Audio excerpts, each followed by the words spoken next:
Chen Liyang, having led a life of mediocrity, awoke one day to find himself transmigrated into a story, assuming the role of the nefarious father to 5 formidable villains.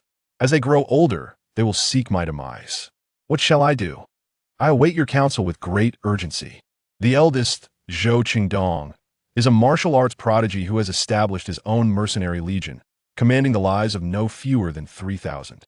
The second, Zhou Qingnan, is a revered healer in the medical realm, celebrated by day for his altruism, yet transformed into a remorseless killer by night, a true gentleman of vice. The third, Zhou Qingxi, is the mastermind behind a fraudulent enterprise, deceiving countless victims. The fourth, Zhou Qingbei, a hacking virtuoso, profits obscenely from the sale of national secrets. Lastly, Zhou Wanning, a prestigious lawyer, takes on any case for the right price, indirectly causing the demise of many, earning her the moniker of the femme fatale. Chapter 1. Transmigration. In a dilapidated, self-built residence within a village on the outskirts of the city, a battered man lay on a bed, his visage marked by bruises. He gazed vacantly at the unfamiliar surroundings, a cacophony of expletives echoing in his mind. At the age of 30, having achieved little, he had finally succeeded in a blind date just yesterday, contemplating a future of marriage before establishing a career. Little did he know that a mere night's slumber would transport him to this bewildering place. Suddenly, his mind felt as though it had triggered a switch, inundated with a torrent of text, as if it were flowing without regard for cost, until the last words settled within him. It was then that he sorrowfully realized he had become a character in a well-known novel featuring the crooked-mouthed Dragon King, a tale of war and valor. He is an inconspicuous pawn in the narrative, lacking even the dignity of a name typical of a mere passerby, yet even an NPC has its own trajectory. Although the author does not elaborate extensively on him, he witnesses the tragic fate of the original host. He serves as a subordinate to the villainous, affluent second-generation antagonist, working as a security guard at a company, daydreaming of sudden wealth. Just yesterday, a cunning figure, disguised in a remarkably understated manner, arrived at the company seeking the female CEO, coincidentally crossing paths with the wealthy heir. This heir comes from a family of immense wealth, possessing resources that could last countless lifetimes, yet he is utterly obsessed with romance. Whenever the female protagonist's company faced crises, it was he who resolved them with his wealth, only to be met with her retort, "Do not presume that your money can belittle me." I'm not impressed. He perceives her as a contemporary embodiment of an independent woman, possessing personality and principles, and she has captured his heart. Thus, even when she hurls harsh words at him, he finds joy in the exchange. However, as a villain, his benevolence is reserved solely for her towards others. He exhibits a malice that knows no bounds, particularly towards those who dare to covet what is Hidodes. Unbeknownst to him, the male protagonist is on a quest to find his beloved, and as a man, he senses an unprecedented feeling of crisis. The sycophant immediately discerns his intentions and calls upon the original host, who is also a security guard. Seizing this opportunity for distinction, the original host eagerly prepares to confront this mysterious intruder. The outcome is all too predictable. With a charming yet sinister smile, the crooked-mouthed Dragon King evokes reverence even from the Jade Emperor, let alone a mere cannon fodder Ractor like himself. The original host was beaten to a pulp, collapsing unconscious on the spot. Witnessing the male protagonist's formidable prowess, the wealthy heir uttered a harsh threat, "You wait for me," before fleeing with his lackeys, entirely disregarding the now unconscious original host. Meanwhile, the benefactor of the female lead, the crooked-mouthed Dragon King, had yet to awaken, and the original host found himself expelled by the female lead. According to the narrative, the original host should have survived, as he had 5 children at home, future antagonists destined to become formidable figures, even causing the crook-mouthed Dragon King to tread carefully as their stepfather. He could have basked in effortless victory, ascending to the pinnacle of life. However, his childhood cruelty towards these 5 children twisted their psyches, leading them down a path of no return. Upon growing up, they deceived the original host into a fraudulent scheme. On the first day, he suffered grievous injury. The second day, he lost limbs. By the third day, all his blood was drained, resulting in a most tragic demise. Truly, a splendid hand of cards squandered into disarray. Initially, he thought that merely offending the male protagonist marked his misfortune, yet he soon realized he also had 5 formidable adversaries at home, each of whom would rally the opportunity to end his life. Before he could fully process this narrative, Chen Liyang's stomach growled thunderously with hunger. This man, like iron, needed sustenance. A missed meal sent him into a frenzy. Despite the treacherous road ahead, the immediate priority remained the resolution of his basic needs. Yet, the crooked-mouthed Dragon King's combat prowess was undeniable, leaving him in a state of ache, utterly devoid of strength even to lift a hand. Chen Liyang licked his parched, chapped lips, emitting a hoarse voice. "Is there anyone there?" As he called out, he surveyed the room, noting the mottled walls marred by peeling paint. In this 21st century, the room was still illuminated by a round light bulb, encrusted with cobwebs, the spiders within now mere desiccated husks. A bitter smile crept across his face. This place was truly destitute. In novels, protagonists who traverse into other worlds are often affluent heirs or powerful nobles and generals. Yet here he was, reduced to a nameless pawn, devoid of any distinction. Having never even kissed a woman's lips, he suddenly found himself the stepfather of 5 children. Could there be a more unfortunate soul among those who have crossed into different realms? Third brother, he's calling out. Should we go take a look? In the living room, a boy of around 7 or 8, emaciated to the point of being little more than skin and bones, gazed at Chen Liyang's room with wide, round eyes, as if he were a startled bird. The boy, 2 years his senior, was equally gaunt, sporting a grotesque bump on his forehead the size of an infant's fist, a sight that was disturbing to behold. The instigator of this turmoil was none other than Chen Liyang himself, who, in a fit of frustration upon witnessing his stepsons playing marbles, was reminded of their mysteriously absent mother. His anger flared to a peak. Coincidentally, a marble rolled to his feet. Without a second thought, he picked it up and hurled it with force at the third child's forehead, resulting in an immediate swelling. Despite this, Zhou Chengxi remained silent. After listening to his brother's words, he cast a detached glance around the room. "Haven't you been beaten enough? It's better for such a person to die. Why bother with them?" His voice, though youthful, carried an unsettling calmness. Such cold-blooded remarks flowed from his lips as effortlessly as one might comment on the pleasantness of the weather. Zhou Chengbei, with a semblance of understanding, nodded slowly. "Third brother, I'm hungry." His bright eyes momentarily clouded with unspoken thoughts before he rose and made his way to the kitchen. Meanwhile, Chen Liyang, who had been wailing in the room for quite some time without any sign of visitors, let out a sigh. These little brats wished nothing more than for his demise. It was a wonder they even acknowledged his existence. Alas, it was all the misdeeds of the former host. Why should he bear the brunt of this suffering? Was it merely because they shared the same name?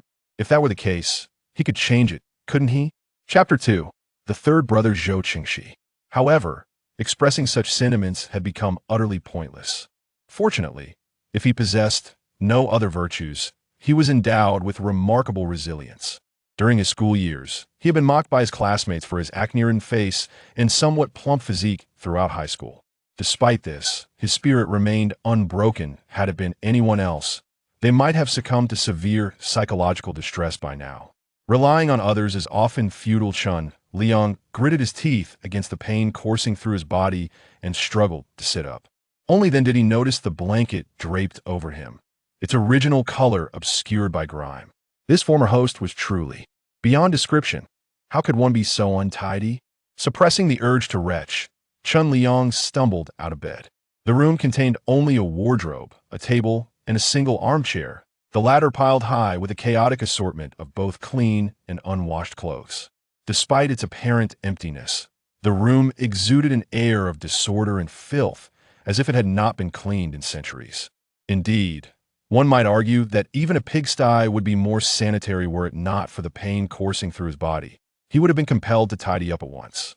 Striving to keep his frustration at bay, Chen Liyang was about to exit the room when he spotted a small head peeking timidly from the doorway.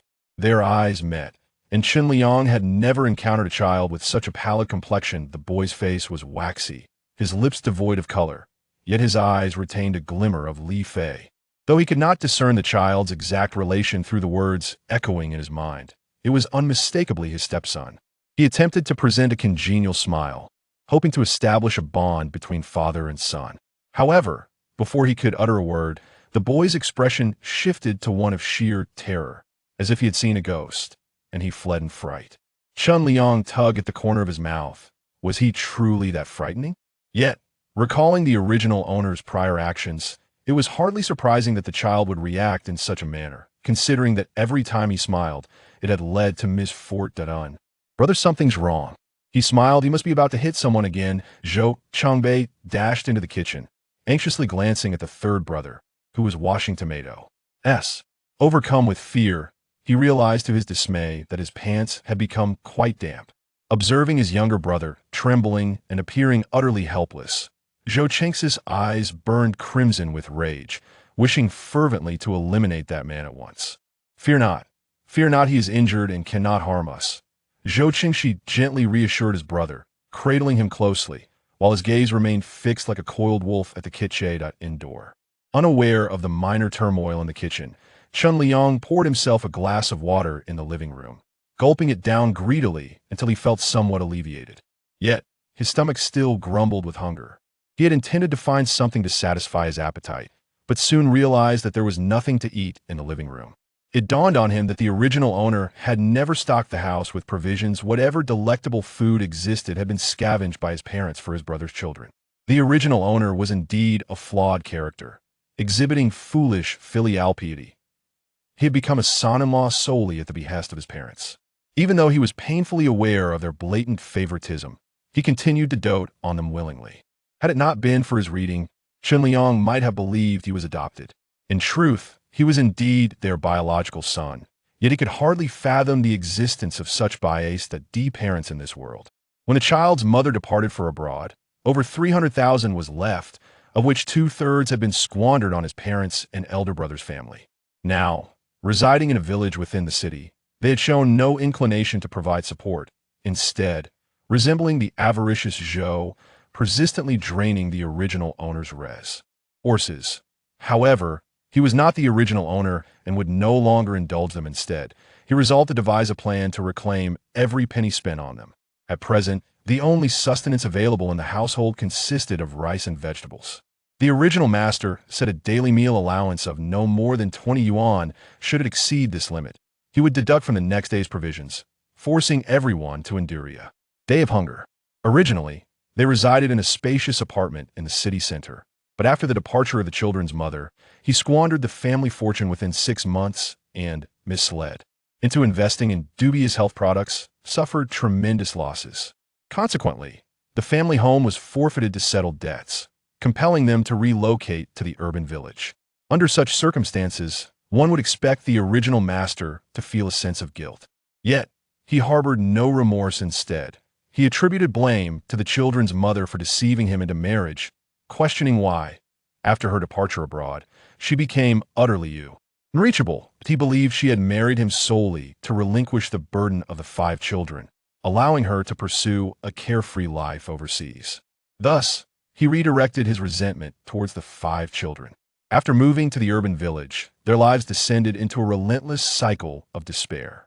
They not only faced hunger daily, but were also at the mercy of their capricious stepfather, who could lash out violently at any moment. This explains why Zhou Changbei lived in constant fear of his stepfather to the point of involuntary urination. On one occasion, in a fit of irritation, the stepfather brutally struck the innocent Zhou Changbei, causing him to lose control. Had it not been for the combined efforts of the eldest and the 3rd child to intervene, the 4th child might have suffered a grievous fate. Though the children contemplated contacting the authorities, Chen Liyang had warned them that if they dared to report him, he would ensure their demise. They were unafraid of their own lives, yet they could not disregard the safety of those around them. Chen Liyang was a madman, and he meant every word he uttered. Thus, they were left with no choice but to silently endure their grim reality. Upon discovering the lack of provisions at home, Chen Liyang made his way to the kitchen, where he stumbled upon the 2 brothers embracing one another. Zhou Qingxi also caught sight of him, his demeanor instantly stiffening, though his hand continued to gently pat his younger brother's back. "Third brother, he has come to harm us," Zhou Changbei stammered, his voice quivering and his body shaking like a leaf, as he gazed at the figure resembling a malevolent deity standing at the kitchen entrance. Upon hearing the title Third Brother, Chen Liyang felt a pang of dread. It was no wonder that, despite still being a child, his piercing gaze evoked an unsettling chill. He was none other than the notorious antagonist Zhou Qingxi, the leader of a fraudulent enterprise. The individuals he deceived numbered in the thousands, if not more. Having endured abuse in his youth, his temperament was capricious. One moment he could be smiling at you, and the next he could be taking your life. The original owner had fallen victim to the very scheme he presided over, and under his watchful eye, his subordinates had brutally harvested the original owner's kidney. Throughout the torment that led to the original owner's demise, he remained in a state of frenzied excitement, claiming that he refrained from direct involvement to avoid soiling Hi's hands. He could be considered the most deranged character in this narrative yet. Paradoxically, it was his madness that garnered him countless admirers. The reason for his downfall was rather straightforward. A woman who had been by his side for many years was, in fact, an undercover police officer. Ultimately, she, in collusion with law enforcement, dismantled the fraudulent operation, leading to the downfall of the third brother. Chapter 3. He appeared to be different subsequently. During the police interrogation, they inquired about his remarkable intelligence and the success he seemed to achieve in all endeavors, questioning why he would opt for such a perilous path. At that moment, his mind was flooded with images of his malevolent stepfather brutally assaulting them. Although the author does not explicitly state the reasons, the vividness of this scene, coupled with the intense hatred that erupted within him, sufficiently indicates that it was indeed his stepfather, scarcely mentioned in the narrative, who led him down this irrevocable road. Gazing at the future's potential tyrant, Chen Liyang inhaled deeply, gradually dispelling the panic that gripped his heart. Regardless of the circumstances, these 5 children had yet to mature or embark on a life of crime, suggesting that redemption was still a possibility. For no other reason than to spare himself from a torturous demise, he was determined to reshape his image in the eyes of these children. If all else failed, he would have no choice but to flee. Although such a course of action was a last resort, for living in constant fear was a torment in itself. Despite the fact that the 4th child eventually became a skilled hacker, amassing a fortune through the sale of state secrets, the irreparable damage to his legs had irrevocably altered the course of his life. This was also why the 3rd child had resorted to having his hands and feet severed. It was an act of vengeance on behalf of the 4th child. However, having traversed into this realm, he would not permit such events to unfold. Observing the 2 tomatoes on the stove, he surmised they might serve as tonight's meal. The original owner had been utterly irresponsible. The government allocated funds to the children's accounts each month, amounting to nearly 2,000 in total. Yet, he provided a mere 20 yuan as living expenses each day, averaging only 4 yuan per person. It was not merely a matter of nutrition. Even achieving satiety became a daunting challenge. No wonder they appeared so gaunt, as if a mere gust of wind could topple them. Observing the diminutive figure, whose pallid complexion and trembling lips betrayed his fear, Chen Liyang could not help but recall the descriptions from the books. The 4th young master of the Zhou family, with an IQ of 180, a prodigy in computing. His demeanor was understated and composed, unflinching even in the face of calamity. He was a delicate youth, refined as jade, unparalleled among gentlemen, yet ultimately sentenced to death for trafficking in state secrets. Who could have anticipated that such a genteel young master would now resemble a pitiful little chrysanthemum? Sensing the 4th's trepidation, Chen Liyang endeavored to soften his tone. What are you afraid of? I am not a monster that devours people. However, his deep voice resonated like the whisper of a demon. To them, he was far more terrifying than any creature that feasted on flesh. Indeed, his subsequent words unveiled his true intentions. Let us not bother cooking tonight. Though Chen Liyang intended to treat them to a meal at a restaurant, they interpreted it as a threat of hunger, a tactic he often employed. Despite being merely 10 years old, his intellect surpassed that of his peers, and his words carried the weight of an adult. Such was his nature. Even if he bore injuries, he would still take a bite out of the other. Consequently, within this household, he was the one who endured the most beatings, for he believed that harboring resentment against himself would spare his brothers and sisters from further torment. As he witnessed someone approaching, Zhou Qingxi braced himself mentally for the impending blows, while Zhou Qingbei trembled, clinging tightly to his 3rd brother, whispering, "Please, don't hit him. If you must, then strike me instead." Despite his overwhelming fear, he still managed to don an expression of fearlessness. Chen Liyang observed the child's reaction, feeling an inexplicable pang of sorrow.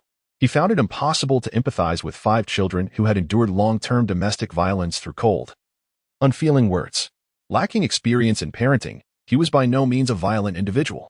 In the face of Shou Cheng's bravado and the trembling form of the 4th child, who was paralyzed by fear, he gently raised his hand to ruffle Shou Cheng's hair, a smile glistening in his eyes, his voice tender. What happened before was my fault, and I sincerely apologize. From now on, I shall strive to be a worthy father, ensuring that you no longer suffer. In moments of his own discontent, his mother would always soothe him gently, speaking in soft tones. Even when he was engulfed in anger, her touch would dissipate his fury. Though he was unsure of how to raise children, following this familiar pattern could not be amiss. Since he had traversed into this life, he was no longer the original. Yet, the wounds these children bore felt as if needles had pierced their flesh, and he questioned whether he could, as a stepfather, alter their deep-rooted fear of him and the violent thoughts that might soon emerge. However, if he put forth his best efforts, he would not be deemed a mere usurper of their stepfather's body. If all else failed, fleeing might be his only recourse, yet given their propensity for vengeance, he feared that no matter where he ran, they would pursue him relentlessly. At that moment, a profound sense of helplessness enveloped Chen Liyang. Yet, he maintained an outward facade of tranquility, determined not to let them perceive his fear. Upon hearing Chen Liyang's words, Shou Chengshi wore an expression of sheer disbelief. Has this man lost his sanity, referring to himself as Dad?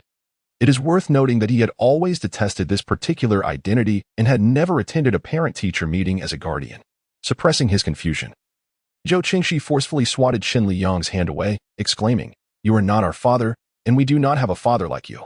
Chen Liyang, feeling the sting of the blow, winced in pain. His body was frail, and even the slightest touch could be excruciating. Yet, he did not harbor anger towards the children. Their wariness was entirely understandable given the dramatic transformation he had undergone. He chose not to provide further explanations, believing that with time, they would eventually relinquish their suspicions regarding his change. Without glancing back at the 2 brothers, he limped away towards the restroom. As they watched him disappear from sight, Zhou Chengbei's eyes widened in disbelief as he turned to his elder brother. Did he just pat your head? Just a few slaps followed by a sweet promise. Remember not to be deceived by appearances. How could someone like him possibly change for the better? Zhou Chengshi replied earnestly. But I can't shake the feeling that he seems genuinely different now. He never would have referred to himself as Dad before. And he didn't scold me when he saw my wet pants. Zhou Chengbei murmured, glancing down at his soaked trousers, engulfed in a deep sense of shame. Chapter 4. Not a single good person. He could not fathom why, but extreme panic always led him to involuntarily wet himself. During his time at school, he often faced bullying from his classmates, which led to mockery and ultimately fostered a sense of aversion towards learning. After listening to Lao Si's words, Zhou Chengshi furrowed his brows once more. Chen Liyang's behavior had indeed been quite unusual. Yet he could not bring himself to believe that the man had genuinely experienced a change of heart. A person who has committed wrongdoings for many years cannot simply reform unless they have undergone a profound transformation of the soul. Even if Chen Liyang truly felt remorse, the damage he had inflicted could not be mended by mere apologies. Meanwhile, Chen Liyang made his way to the restroom, where he caught a glimpse of his own reflection in the washbasin mirror. The sight nearly overwhelmed him. To be candid, the original owner of this body had possessed some degree of attractiveness to have been chosen as a son-in-law. However, the current visage he beheld was grotesque, his cheeks swollen like those of a pig, and though the blood at the corners of his mouth had dried, it still resembled that of a monstrous creature. Not to mention his eyes, darkened like a zombie's, and his disheveled yellow hair resembling a bird's nest. The white short-sleeved t-shirt he wore bore an unmistakable footprint, vividly illustrating the humiliation he had suffered at the hands of the crooked-mouthed Dragon King. Staring at his ghastly appearance, Chen Liyang was left speechless, questioning the heavens. What kind of aesthetic did the original owner possess? A father of 5 children. Yet he sported bleached hair as if desperate for the world to know he was a ruffian. Stripping off his clothes, he took a brief shower. Though he bore no external injuries, his internal wounds throbbed painfully upon contact with the water, causing him to grimace. The 2 brothers, clad in washed-out school uniforms and sporting buzz cuts, presented a somewhat more mature look despite their youthful faces. They did not resemble each other closely. The taller one exuded a fiercer demeanor, his tightly pressed lips conveying an air of intimidation. He was somewhat shorter in stature, yet carried an air of refined elegance despite being clad in tattered school attire, which, paradoxically, lent him an aura of fragmented beauty. Upon entering the living room, both glanced instinctively toward Chen Liyang's room, noticing the absence of any commotion or reprimands emanating from it. Only then did they proceed to their respective chambers. The self-built dwelling they rented was a modest single-story house comprising 3 bedrooms, a living room, a kitchen, and a bathroom, accompanied by a small courtyard. Although the house boasted a considerable area, its surroundings were far from pleasant. The urban village was situated near a refuse dump, which, come summer, became engulfed in an unbearable stench. Furthermore, the residence was a relic from the 1990s, dilapidated and worn. They resided here primarily due to its affordability, as the 80-square-meter standalone house cost a mere 500 yuan a month. Chen Liyang occupied the largest south-facing master bedroom, while the eldest and second siblings shared a room with their youngest sister, and the third and fourth siblings occupied another. Within the room, a little girl sat on the bed, her hair in disarray, dressed in hand-me-downs from her older brother, revealing a small portion of her shoulder. She sat there vacantly, her round eyes devoid of any sparkle. Upon noticing that their sister had awakened, the two of them set down their backpacks and approached the edge of the bed, wanting, "You're awake. Are you ready to get up?" Zhou Chudong inquired gently, reaching out to stroke his sister's head. With a warm smile, he lifted her from the bed, while Zhou Chengnan took the initiative to help her into her sandals. It was now early June, the height of summer, and the room lacked air conditioning, possessing only a standing fan. Moreover, Chen Liyang had stipulated that they could only use the fan at night when sleeping. Under no circumstances were they allowed to turn it on during the day. Otherwise, if he were to discover, he would move the electric fan into his room. Consequently, Zhou Weining's back became soaked with sweat, yet she appeared oblivious to her discomfort. Once, she was a girl who spoke freely, laughingly calling out for her mother and brother. However, ever since her mother embarked on a business trip abroad, leaving them without news or financial support for over half a year, they relocated to an urban village. Chen Liyang's temperament underwent a drastic transformation. As they grappled with hunger and cold, they also endured his verbal and physical abuse. Their home morphed into a living hell, where Weining witnessed her brothers being beaten. Initially, she would cry out in terror, but after being kicked aside by Chen Liyang, she gradually fell into a profound silence. After 3 years of residing there, she had not uttered a single word nor shed a tear, resembling a soulless doll. As the brothers led their sister out of the room, they encountered Chen Liyang emerging from the bathroom. Despite their status as orphans, they found solace in the notion that life was preferable to the daily torment inflicted by their stepfather. Yet, upon seeing someone who bore wounds yet remained alive, a fleeting moment of disappointment crossed their eyes. Indeed, good people often meet untimely ends, while malevolence lingers for ages. What they did not anticipate was Chen Liyang's unexpected greeting. Devoid of his usual scorn, "Class is over?" Though his tone was gentle, an inner turmoil roared within him. The tallest boy, with a fierce countenance, was undoubtedly Zhou Chengdong, the eldest brother, a future martial arts prodigy who had assembled a mercenary team, willing to accept any task for money, leaving a trail of at least 3,000 lives lost. The youth, shorter in stature yet strikingly handsome, is undoubtedly Zhou Chengnan, the second son, a prodigious talent destined to revolutionize the field of medicine. By day, he is revered as a savior, bestowing his healing gifts upon the world. By night, however, he transforms into a deranged and remorseless killer, orchestrating numerous flawless murder scenes devoid of alibis. Despite the police's awareness of his predominant motives for crime, their inability to procure evidence prevents them from bringing him to justice. Ultimately, this elaborate game of cat and mouse concludes with his own confession. Had he chosen to withdraw in time, he could have lived a life of nonchalance. As for the youngest sister, her future achievements are equally formidable.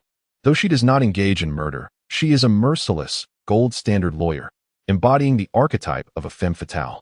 For the sake of monetary gain, she can exonerate murderers while unjustly convicting victims, leading to the demise of many. It is fair to say that none of the 5 siblings possess virtuous qualities.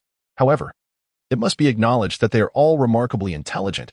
Had they not embarked on a path of crime, they would undoubtedly have shone brightly in their respective fields. Now, the 5 formidable antagonists have assembled, and as Chen Liyang feels the weight of immense pressure, he simultaneously experiences a flicker of excitement. If he could reform them and guide them onto the righteous path, might he not emerge as the true victor in life? In the 5th chapter, we observe his intentions. The third brother holds in his hands the trousers just discarded by the younger sibling, preparing to wash them. With no spare trousers available if they are not washed today, there will be none to wear tomorrow. Zhou Chidong cast a fleeting glance at Chen Liyang before giving a barely perceptible nod, asking, "Have you cooked? If not, I'll take care of it." "You said not to cook tonight." Zhou Qingxi interjects, furrowing his brow. Who is he? It is quite apparent. Going to bed hungry has become a customary affair for the 5 siblings. Moreover, considering that Chen Liyang has been bullied outside, if he does not vent his frustrations on them, he would no longer be Chen Liyang. Observing his 5 siblings who regard him as if he were invisible, Chen Liyang feels a sense of helplessness. Did I not mention that we would go out for dinner tonight? As soon as these words were uttered, the 4 little ones stared at him in unison, seemingly questioning the veracity of his statement. Faced with the future 5 formidable antagonists, even though they are merely children at present, Chen Liyang still feels an overwhelming pressure. Their aura is undeniably imposing, especially that of the eldest, Zhou Qingdong. His mere presence transforms the atmosphere into something remarkably powerful. Although the boxing gym lacks dedicated instructors, he has, through his innate martial arts talent, acquired a wealth of boxing techniques. Later, in a bid to restore his sister to normalcy, he ventured into the underground city to engage in illegal fights. Originally filled with joy at the prospect of taking his sister for a medical checkup, he was unaware of when the original owner learned of the existence of this money. En route to the hospital, he was deceived by the original owner, which ultimately stripped the last vestige of kindness from the eldest heart. From that moment onward, he irrevocably embraced a path of darkness, carving out a bloody trail in the mercenary world, where he established his very own mercenary regiment. Now, he understands the art of concealment. Thus, he remains an unremarkable punching bag at the boxing gym, merely an outlet for others' frustrations. "How could you possibly take us out to eat?" Zhou Qingxi retorted with a face full of sarcasm, his demeanor exuding pride. Equally skeptical were the eldest and second siblings. Zhou Qingdong released his sister's hand, shielding his younger siblings behind him, and with a tone laced with hostility, he inquired of Chen Liyang, "What trickery are you up to this time? If I believed even a single word of your ridiculous claim about taking them out for a meal, it would be an affront to my intelligence. What trickery could I possibly be employing? I merely wish to take you all out for dinner. Are you not hungry?" Chen Liyang's voice was soft, tinged with a hint of exasperation. His stomach had long since begun to compose a symphony of hunger. Noticing the sincerity in Chen Liyang's gaze, which did not bear the hallmark of someone seeking to amuse himself at their expense, Zhou Qingdong turned to the 3rd sibling. "You finished school earlier than us. Did anything happen while we were away?" Before Zhou Qingxi could respond, Zhou Qingbei's voice emerged, recounting the events in detail, including the moment when Chen Liyang had referred to himself as dad and had fondly patted the head of the 3rd sibling. The eldest and second siblings instinctively exchanged glances. Aware that unusual occurrences often heralded something amiss, they were certainly not naive enough to believe he had experienced a sudden epiphany. Yet, in that moment, they found themselves unable to fathom his true intentions. Feeling their inquisitive gazes upon him, Chen Liyang could no longer bear his hunger. He approached them, directing his attention to the perpetually expressionless little girl. He bent down, a gentle smile gracing his features, wanting, "Are you hungry? Would you like to go out for dinner with Daddy?" As the cherished youngest sibling, her departure would inevitably lead the others to follow. "Big brother." Seeing his sister being led away, the 3rd sibling became anxious. The eldest, maintaining his composure, whispered, "Let us follow and discern his true intentions." The sounds emanating from behind were anticipated by Chen Liyang. Their concern for their sister rendered them unwilling to allow her to stray from their sight. Had it not been for the fear of succumbing to madness and inadvertently harming her, they would have long since whisked wandering away, rather than trailing him like loyal hounds. Nonetheless, the fact that they accompanied him outside was, at the very least, a tentative first step. What troubled him, however, was the small girl beside him, who resembled a marionette devoid of any response to his gentle tug. He harbored grave doubts that even a stranger's hand would elicit a reaction from her. The literature indicated that her prolonged exposure to a violent and oppressive environment had stunted her emotional growth, confining her within the walls of her own psyche. There was little elaboration on the journey that would eventually transform her into a silver-tongued, formidable lawyer who triumphed in countless legal battles. Chen Liyang had never interacted with children before, especially those grappling with psychological afflictions, and he tightened his grip on Zhou Wanning's hand. The path ahead was undeniably arduous and fraught with challenges. Upon exiting the living room, they entered the yard, where 2 osmanthus trees stood, their fragrant blossoms yet to bloom, leaving only lush green leaves in sight. Flanking the yard were patches of vegetables, cultivated from seeds begged from neighbors by the children. However, their inexperience was evident, as the leaves bore the scars of insect damage. Scattered about were various odds and ends, But what irked Chen Liyang the most was the peculiar odor that permeated the air. In the sweltering heat, the scent wafted from a nearby dump. A testament to the unfortunate reality faced by most residents here, who had little choice but to endure. Observing the calm demeanor of his companions, it was evident that they had grown accustomed to such an aroma. Their primary concern now was the peculiar intentions of Chen Liyang, whose behavior today was exceedingly unusual.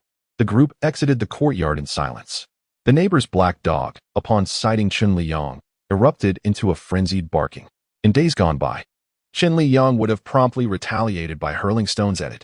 Their disputes over this dog had been numerous, with Chen even threatening to butcher the animal for scaring him if it were not properly restrained. Acknowledging his unpredictable temperament, the neighbors refrained from risking their pet's safety, typically securing the dog with a leash in the yard. Following his injuries, it had taken nearly a fortnight for him to recover sufficiently to remove the leash. Who would have anticipated that just a day later, Chen Liyang would be able to walk? Aunt Zhao, busy preparing dinner, heard the dog barking and hurried outside, only to be met with the sight of a disfigured Chen Liyang. Fearing that he might lash out in anger and harm her dog, she called out to it, commanding it to cease its barking. Upon hearing its owner's voice, Qiu obediently quieted and stood beside her. The dog's animosity towards Chen Liyang stemmed from his notorious temper. When in a foul mood, he would not hesitate to kick stray dogs. The neighboring black dog had frequently been a target of his ire, and over time, it had developed a deep-seated grudge against him, barking at the mere sight of him. Yet, deep down, it harbored a fear of Chen Liyang. Otherwise, it would not have merely barked without daring to bite. Exchanging a few glances with the black dog, Chen Liyang comprehended the reason behind its incessant barking at him. The original owner truly excelled at cultivating animosity. Not only did he resort to violence against people, but he also harbored malice towards animals. Please, do not harbor ill intentions towards my dog. I shall secure it immediately. Aunt Zhao observed Chen Liyang with a hint of anxiety. This man was a lunatic, capable of losing his sanity at any moment. It was commonly said that those with mental illnesses faced no repercussions for their actions, even if it involved killing a dog. Consequently, such individuals were best avoided. Gazing at the middle-aged woman still donning her apron, Chen Liyang felt no anger. He dismissively waved his hand, stating, "It's of no concern. However, your dog is rather large. Should it accidentally harm my child, what then?" He understood that these words would never escape the original owner's lips, yet he wished not to mimic the original owner's demeanor in a gradual transformation. He was not an actor, and the risk of exposure loomed should he attempt to play a role.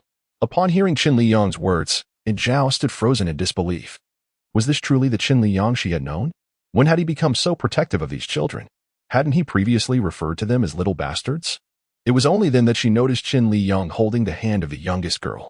They had resided there for nearly 3 years, and this was the first time she had witnessed him voluntarily grasping a child's hand.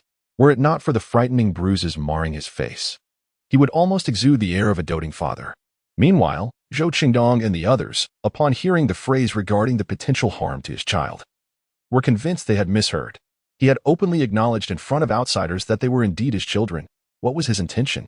Upon witnessing his loathsome visage, they would not be foolish enough to believe he had undergone a transformation for the better. Yet, such a change instilled a sense of unease within them. Today, he appeared as though his very essence had been usurped, as if he were an entirely different individual. Why continue to engage with him?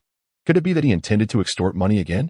A loud voice abruptly ceased upon observing a family of 6 departing. The speaker was none other than Aunt Zhao's husband, Lu Piping, known for his volatile temperament. Each time a dispute regarding the dog arose, he and Chen Liyang found themselves embroiled in a bitter conflict, occasionally resorting to physical altercations. On one grave occasion, the matter escalated to the police station, but fortunately, after assessing the situation, the authorities merely offered a verbal reprimand before releasing everyone involved. Nonetheless, Aunt Zhao remained apprehensive and forbade him from intervening further. After a considerable period had elapsed without his wife bringing the dog inside, Lu Piping assumed she was being harassed by Chen Liyang, prompting him to hastily exit his home. What he encountered was the sight of Chen Liyang, hand in hand with a young girl, leading his 4 stepsons away. Although somewhat taken aback by the absence of Chen Liyang's usual vitriol within the confines of the room, Lu Piping, still uneasy, posed the question, "He did not trouble you, did he? What trouble could he possibly cause? Not only did he refrain from holding grievances against us, but he also took it upon himself to protect his children. Such behavior was utterly peculiar." Upon hearing his wife's words, Lu Piping was momentarily stunned. This outcome was entirely unforeseen. Regardless of whether it is unusual or not, you should keep the ball tethered in the future. Otherwise, should he ever lose his senses and harm the dog, you would find no solace for your tears. Neither of the two felt particularly curious about Chen Liyang's transformation. They were preoccupied with their own myriad of concerns, leaving them little time to worry about others.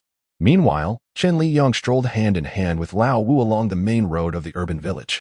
Flanking the thoroughfare were 2 rows of houses, where a handful of elderly men and women sat at their doorsteps, observing them with inquisitive gazes. Chen Liyang recognized that these individuals constituted the members of the contemporary society's largest intelligence network. Even the passing dogs became subjects of their gossip. How much more so, then, the presence of several living beings such as themselves. Just as they passed one household, Chen Liyang overheard an elderly woman deliberately lowering her voice to speak. "This person moved here 2 years ago. Those children are his stepsons. I heard his wife ran away, and he took out his frustrations on the children, leaving them battered and bruised. What a pity to have such a father. Look at the injuries on his face. Indeed, a villain must be met with the consequences of his misdeeds." Their murmurs reached Chen Liyang's ears without omission, and he knew the children heard them too. The misdeeds of their original father now burdened him with their scorn. In his half a lifetime, he had never felt such shame. Fortunately, he noted that the children maintained a composed demeanor, showing no overt hatred, which somewhat reassured him. In the presence of these children, who might readily wish him harm, he knew he had to tread with utmost caution. Stepping out of the urban village, one finds oneself in the city proper. Yet, due to the proximity of a refuse site, this area of the city appears rather desolate and dilapidated. Nonetheless, it remains a city, with establishments for food, clothing, and necessities.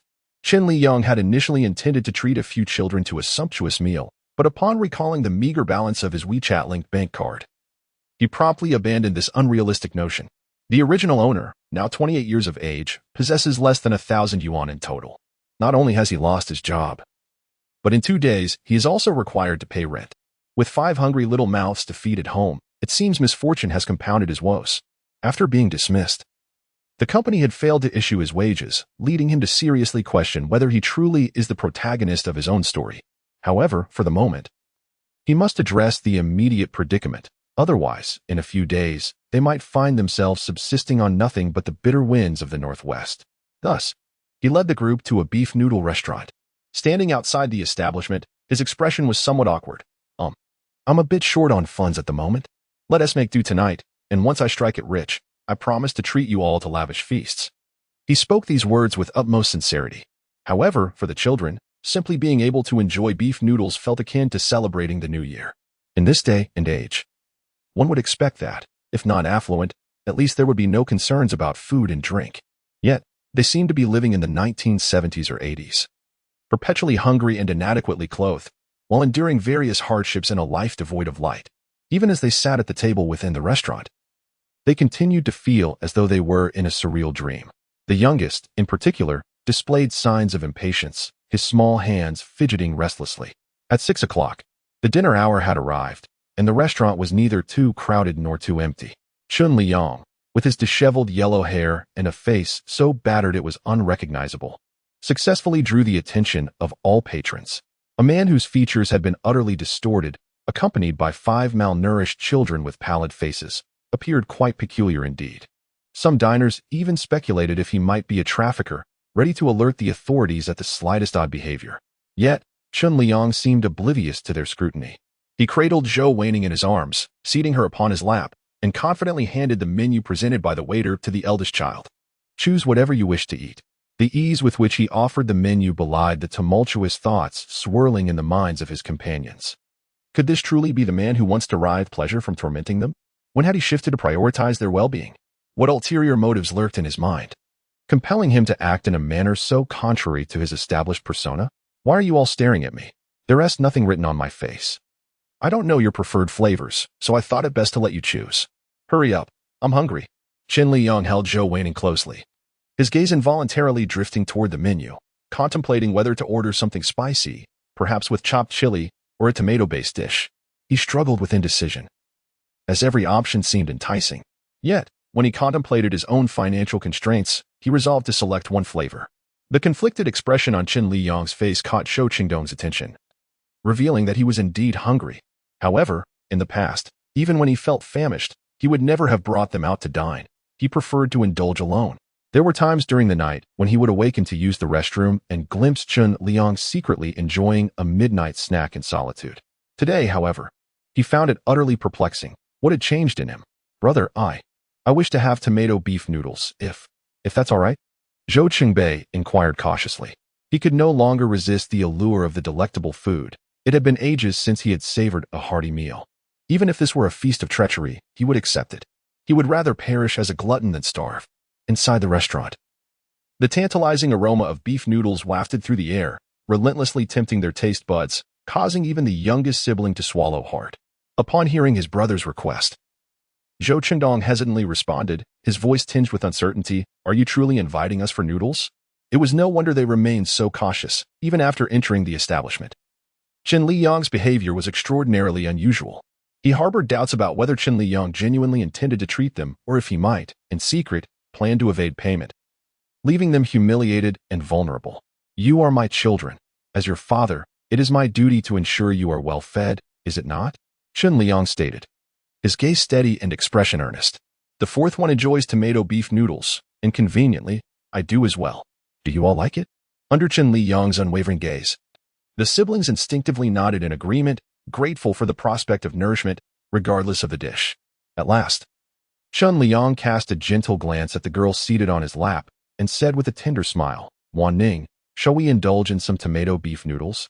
Yet, the emotional scars she bore rendered her unable to articulate her thoughts. The more she withdrew, the more he felt compelled to engage with her, encouraging her to gradually open her heart. Wan Ning's psychological affliction could not be remedied solely through medication. As the old adage goes, to untie a knot, one must be the one who tied it, and he was that very person. "If you don't speak, Daddy will take it as a yes." Chen Liyang's expression bore no trace of impatience. Rather, he affectionately ruffled Zhou Wan Ning's hair before turning his attention to the restaurant owner. "Please bring us 6 bowls of tomato beef noodles, and include a braised egg in each. Remember to omit the chili. My child isn't fond of spicy food." His words momentarily stunned the proprietor. Is this all your children?" Truth be told, if the patrons had remained silent, he might have suspected Chen Liyang of being a human trafficker. After all, the man appeared battered and bore dyed yellow hair. While he was accompanied by several children who looked undernourished and unfamiliar with him, giving the impression that he was not a benevolent figure. However, upon hearing his voice, one could discern a gentle spirit within him, revealing his kind nature. Yet, the man could not be much older than 30. Could he truly have fathered so many children? This left the owner somewhat skeptical. Chen Liyang nodded with a smile. "Yes, they are all my children. Please hurry with the noodles. We are genuinely hungry." Seeing that the children did not refute this, the owner felt it unnecessary to pry further, merely stating that it would be ready shortly before bustling off to the kitchen. Observing the 4 individuals sitting upright with solemn expressions, Chen Liyang couldn't help but find it somewhat amusing. "Relax, everyone. We are here to dine, not to rob," he remarked cheerfully, his light-hearted words indeed prompting a slight relaxation among them. However, a closer inspection revealed the subtle tremor of the 4th child's hand. Ever since his mother left for abroad, he had not enjoyed a proper meal, let alone dining out. Thus, in this unfamiliar setting, he felt a sense of unease and urgency. Seeing the stark contrast in demeanor, Zhou Qingdong had numerous questions to ask, an abundance of thoughts to express. Yet, just as he was about to speak, words lodged in his throat, rendering him voiceless. Chen Liyang lacked experience with children. He had only one son, and he was not well acquainted with his relatives' offspring. Whenever guests visited his home, he would greet them and promptly lock himself in his bedroom, fearful of being disturbed by unruly children. Little did he know that he would find himself transmogrified into the stepfather of 5 children. Had he foreseen this, he would have made an effort to engage more with his relatives' children. As it stood, he found himself at a loss for topics of interest when faced with these youngsters, resulting in an awkward atmosphere. Fortunately, the steaming bowls of tomato beef noodles soon arrived. Garnished with a scattering of green onions, the aroma itself was tantalizing. The children gazed at the noodles on the table, each one swallowing hard in anticipation, yet none made a move to pick up their chopsticks. Observing their evident desire to eat yet their reluctance to begin, Chen Liyang inquired, "Why aren't you eating? Didn't you say we must wait for you to start before we can?" Zhou Qingdong inquired. Upon hearing his words, Chen Liyang recalled what the original owner had previously mentioned. In the past, due to the insatiable hunger of the 3rd child, he had eaten without waiting for him, resulting in a severe beating that left him bruised and battered. From that moment on, a rule was established in the household. If he was present during mealtime, they could only begin eating once he had taken his first bite. Otherwise, they would be punished for each violation. Reflecting on this, a wry smile crossed Chen Liyang's lips. Indeed, the original owner possessed little capability but had imposed numerous rules. However, bygone days were behind them. From today onward, there would be no such restrictions at their dining table. Hunger demanded satisfaction. Let us eat quickly. The noodles will grow cold and lose their flavor. The others exchanged glances, uncertain whether to believe his words. Chen Liyang felt somewhat exasperated. This group of children harbored no trust in him whatsoever. Why would they disbelieve his earnest intentions? Thus, he picked up his chopsticks and took a symbolic bite. Now, you may begin eating, right? Only then did the four of them seize their chopsticks and dive into their meal. Regardless of any ulterior motives Chen Liyang might have, they prioritized eating first. Chapter 8. I am your father. Despite the noodles being scalding hot, they devoured their portions ravenously. This eagerness stemmed not solely from their hunger, but also from the fact that they had not tasted such delectable food in ages. To enjoy a hearty meal before facing death felt worthwhile. Watching a bowl of what was otherwise ordinary beef noodles transformed into a culinary delight through their enjoyment. Chen Liyang felt a pang of sorrow. He could not fathom the author's intent in portraying their childhood in such a tragic light. Yet, at that moment, they appeared to him not as mere figments of fiction but as flesh and blood individuals, vibrant and alive. He yearned to alter their fate. Their conclusion ought not to be dictated by the confines of the narrative. The destiny of every individual should not be governed by others. Remembering the little girl nestled in his embrace, Chen Liyang composed himself and retrieved a pair of clean chopsticks, dipping them into another bowl of noodles. He carefully lifted a portion, gently blowing on it before offering it to Zhou Weining. Here, open your mouth. Initially, he anticipated that he would need to coax the child for some time before she would eat, but to his surprise, as soon as the noodles approached her lips, Zhou Weining began to devour them. Indeed, the child was merely young, not foolish. Thus, Chen Liyang fed her bite by bite, and she obligingly accepted each morsel, alleviating much of his concern. Meanwhile, the four boys, engrossed in their own meal, suddenly remembered that they had neglected their sister. Ironically, the very person they despised the most was the first to attend to her needs. I'll feed her, Zhou Chengdong said, his expression awkward and his tone markedly unnatural. Chen Liyang did not even glance at him, continuing his task of feeding. You eat your own. If the noodles are insufficient, we can always add more. Although he could not afford to treat them to a lavish feast, he could certainly provide a satisfying meal. Observing the nearly empty bowl, Zhou Chengdong felt a deep sense of shame. No, I'm full. I'll feed my sister. As the eldest in the family, it was his duty to care for his younger siblings, yet he had forgotten about his sister for the first time in his life over a mere bowl of noodles. Truly, it was unfortunate. Only then did Chen Liyang cease his movements, casting a glance at his own bowl, which was devoid of noodles, leaving only a little broth. From the moment the noodles were served, merely 3 minutes had elapsed, yet he had already devoured an entire bowl of steaming noodles, astonishingly swift. This remarkable speed, however, also underscored the depth of his hunger, capable of consuming such a meal in such a brief span. The noodles here are complimentary. If you do not indulge a bit more, we shall be at a loss. Are you certain you do not wish for another serving? He understood that Zhou Chengdong had not yet satiated his appetite, particularly given that he was at an age of growth. The three individuals who had been engrossed in their noodles, upon hearing of the free refills, lifted their heads in unison, their eyes shimmering with excitement and anticipation. If the refills were indeed complimentary, might they finally have the chance to enjoy a hearty meal today? Ultimately, Zhou Chengdong could not resist the allure of the delectable fare and rose to request another serving. On the surface, Chen Liyang remained composed, yet internally, he felt a surge of joy. Indeed, he was still but a child. Just a few words were sufficient to coax him into compliance. Zhou Weining, being merely a 5-year-old girl, soon consumed her fill, stubbornly refusing to open her mouth, regardless of how Chen Liyang urged her. Weining, are you not full? If you were satisfied, could you simply nod your head? Chen Liyang inquired gently. Zhou Weining remained utterly still, not even granting him a glance. Chen Liyang set down his chopsticks, about to reach out to wipe the grease from her lips. What are you doing? Zhou Chengdong suddenly grew tense. He was acutely aware that Chen Liyang had never been a patient individual. Today, he had already endured their antics for quite some time, and he feared that he might be growing weary of the charade. Thus, he concluded that Chen Liyang's outstretched hand was intended for his sister. Chen Liyang gently wiped the corner of Wan Ning's mouth before turning to the eldest brother, perplexed. I merely wiped your sister's mouth. What do you think I intended to do? His words caused a slight flush to rise on Shou Qingdong's face as he acknowledged his previous bias against Chen Liyang. However, such prejudices were not without foundation. Observing the silent figures around him, Chen Liyang earnestly stated, I have declared that I am your father. Whatever I do will not harm you. They accepted his words at face value, yet to take them to heart would signify defeat. While he was indeed less detestable than before, the past actions could not be erased. In their eyes, he had never been a virtuous man.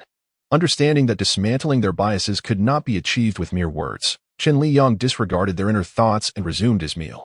Were it not for future considerations, he might not possess such nobility, preferring to forego his own sustenance to nourish others. He consumed his food with great speed, nearly swallowing his chopsticks in the process. Even while devouring his noodles, one arm instinctively cradled Zhou Wan Ning protectively. The five of them relished their meal, yet the shopkeeper wore a countenance of despair. Although the noodles were indeed offered for free refills, the initial portions were substantial, leading to infrequent requests for more. Moreover, refills were limited to one serving. Yet these five seemed akin to famished ghosts reborn. Were it not for the ethics of business, the shopkeeper would have likely expelled them by now. Sensing that he had nearly had his fill, and noticing the others still eating, Chen Liyang hurriedly intervened to stop the fourth brother from requesting another refill. Do not eat any more. Overindulging tonight would not be good for your health. His words successfully extinguished the desire of the other three to continue eating. They were not oblivious to their full stomachs. Rather, it was a rare occasion to indulge so freely. Thus, they wished to seize this opportunity to eat to their heart's content, even if they had to endure hunger for 2 days afterward. It would seem a small price to pay. The proprietor of the establishment could hardly contain his joy. That statement was akin to celestial music, signifying that they had feasted sufficiently. Otherwise, if they continued to eat, the day's profits would be entirely consumed. Yet, it also piqued his curiosity. Were these individuals truly related as father and sons? From the moment the children entered, he had not witnessed them refer to the man as father, nor had they initiated any communication with him, rather than a familial bond. It seemed they were more akin to familiar strangers. Were it not for the absence of any visible resistance from the children, he might have considered notifying the authorities. The total cost of the meal amounted to 126 yuan, with beef noodles priced at 18 yuan per bowl and marinated eggs at 3 yuan each. After settling the bill, Chen Liyang glanced at his text message balance, which read 884 yuan and 54 cents, and his expression turned somewhat melancholic. Observing that Chen Liyang had already paid, the four brothers reluctantly finished the broth in their bowls before rising to leave. Their once empty stomachs now resembled inflated balloons, noticeably distended. However, upon witnessing Chen Liyang's sorrowful countenance, their hearts instantly contracted in apprehension. Chapter 9. Truly his good eldest son. Surely, he could not be displeased with him for spending too much of his money? Zhou Qingbei instinctively grasped his elder brother's hand, his innocent expression tinged with fear and unease. Shou Qingdong tightened his grip on the fourth brother's hand, softly reassuring him, It's all right. I will protect you. Chen Liyang was still unaware of the psychological drama unfolding around him. After accepting the fact that he was an utter failure, he finally put away his phone. He then glanced at the visibly anxious group and inquired, What troubles you? It seems I have done nothing amiss. He reassured them, Rest assured. I shall repay the expenses incurred today. Zhou Qingdong's response was evasive. Aren't you his father? Children, tell me, is he truly your dad? The shopkeeper, increasingly perplexed, reflected on his own experiences as a father. Interactions with his child had never been so fraught. Zhou Qingxi scoffed, He is certainly not our father. It is merely a bowl of noodles. It does not warrant such a claim. Noticing that the other children remained silent in agreement, the shopkeeper's vigilance intensified as he scrutinized Chen Liyang. What is your true relationship? If you do not speak honestly, I shall call the authorities. I genuinely am their father. The children are merely in a phase of rebellion, Chen Liyang explained, exasperation coloring his tone. He could not shake the feeling that the shopkeeper perceived him as a potential abductor. His words, however, appeared feeble in the shopkeeper's ears, prompting the latter to swiftly dial the police. I have already called the police. They will arrive shortly, so do not attempt to flee.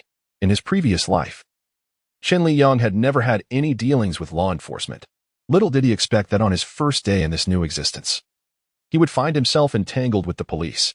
He cast a glance at the four boys, feeling that his kind gesture of treating them to noodles had backfired spectacularly, delivering him a rather unwelcome surprise on this, his inaugural day. The four individuals dared not meet Chen Liyang's gaze, fully aware that once the police arrived, the truth of their familial ties would be swiftly uncovered.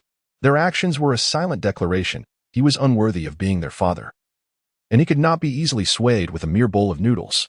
Chen Liyang harbored no illusions that they would openly acknowledge their relationship. However, the household registration book could not be falsified, and he was not genuinely fearful of being apprehended as a human trafficker, yet this predicament left him feeling utterly stifled. The police arrived promptly, led by a principled middle-aged officer.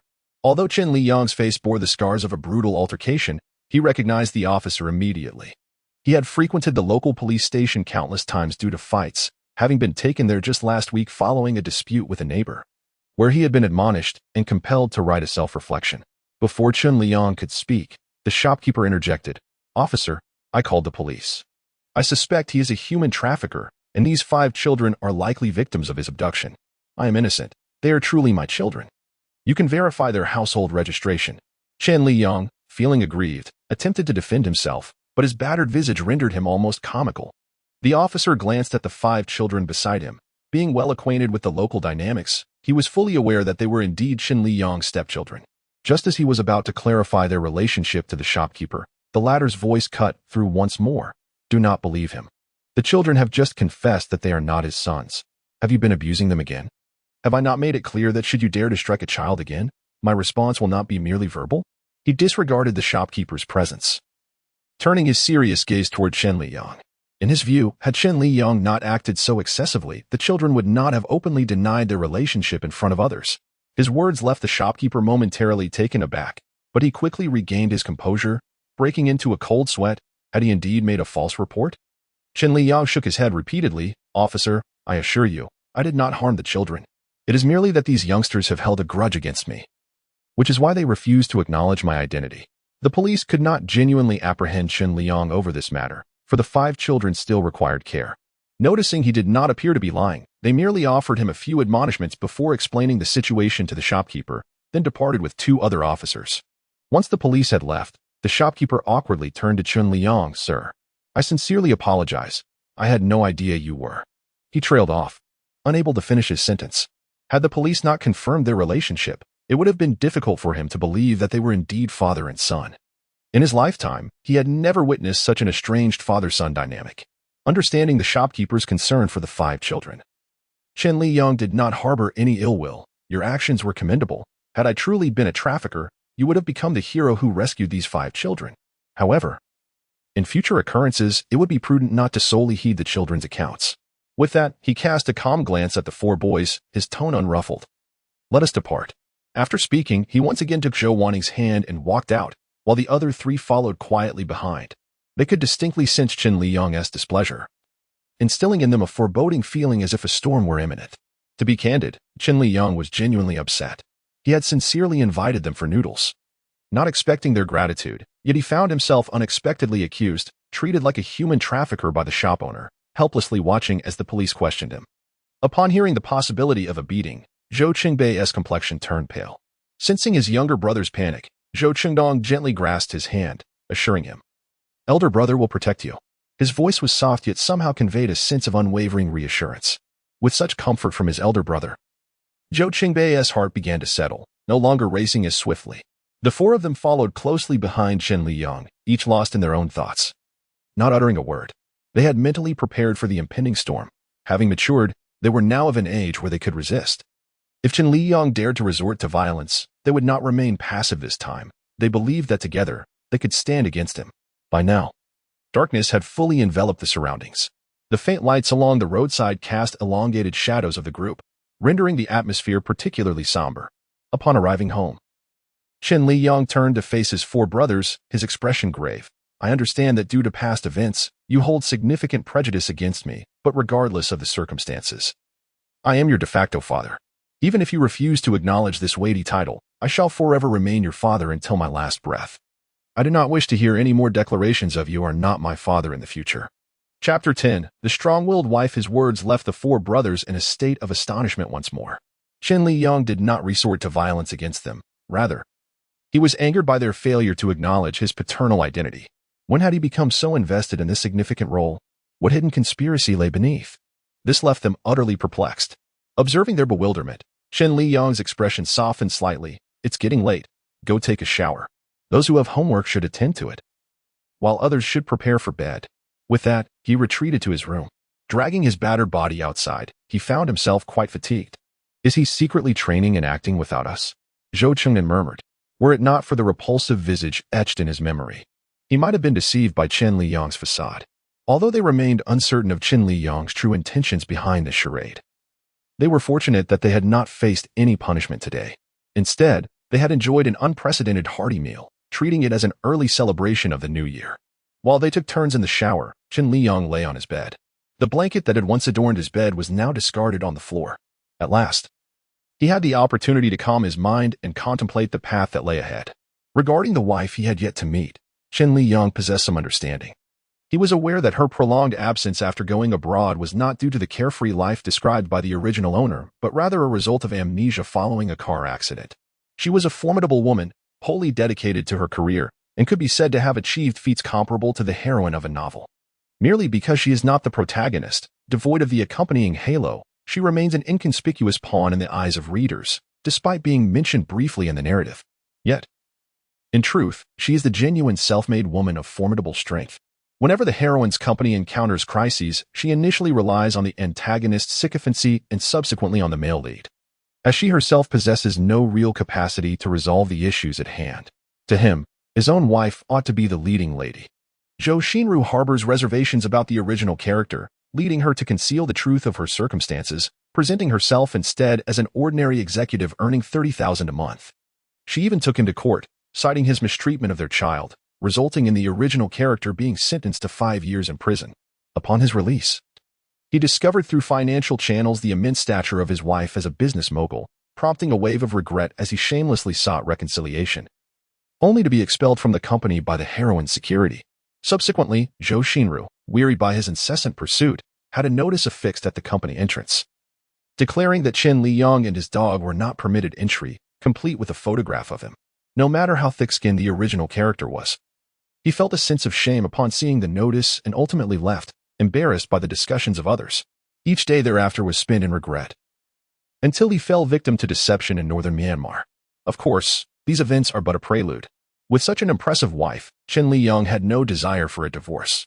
As the saying goes, one does not recognize the value of a wealthy woman in youth, mistaking a lady for a mere treasure. Moreover, this wife is 3 years his senior, encapsulated in the adage that a woman 3 years older brings fortune. Regardless, he is determined to cling to this significant advantage, especially with 5 talented stepsons, marking him as a definitive victor in the game of life. At present, these 5 little rascals are indeed quite challenging to deceive. Gaining their approval is no simple feat as thoughts swirled in his mind. Chen Liyang was soon engulfed by drowsiness and promptly succumbed to a deep slumber. Upon awakening, he found that daylight had already broken. Fortunately, he had risen early enough that the children had yet to depart for school. Thus, he hastily got out of bed.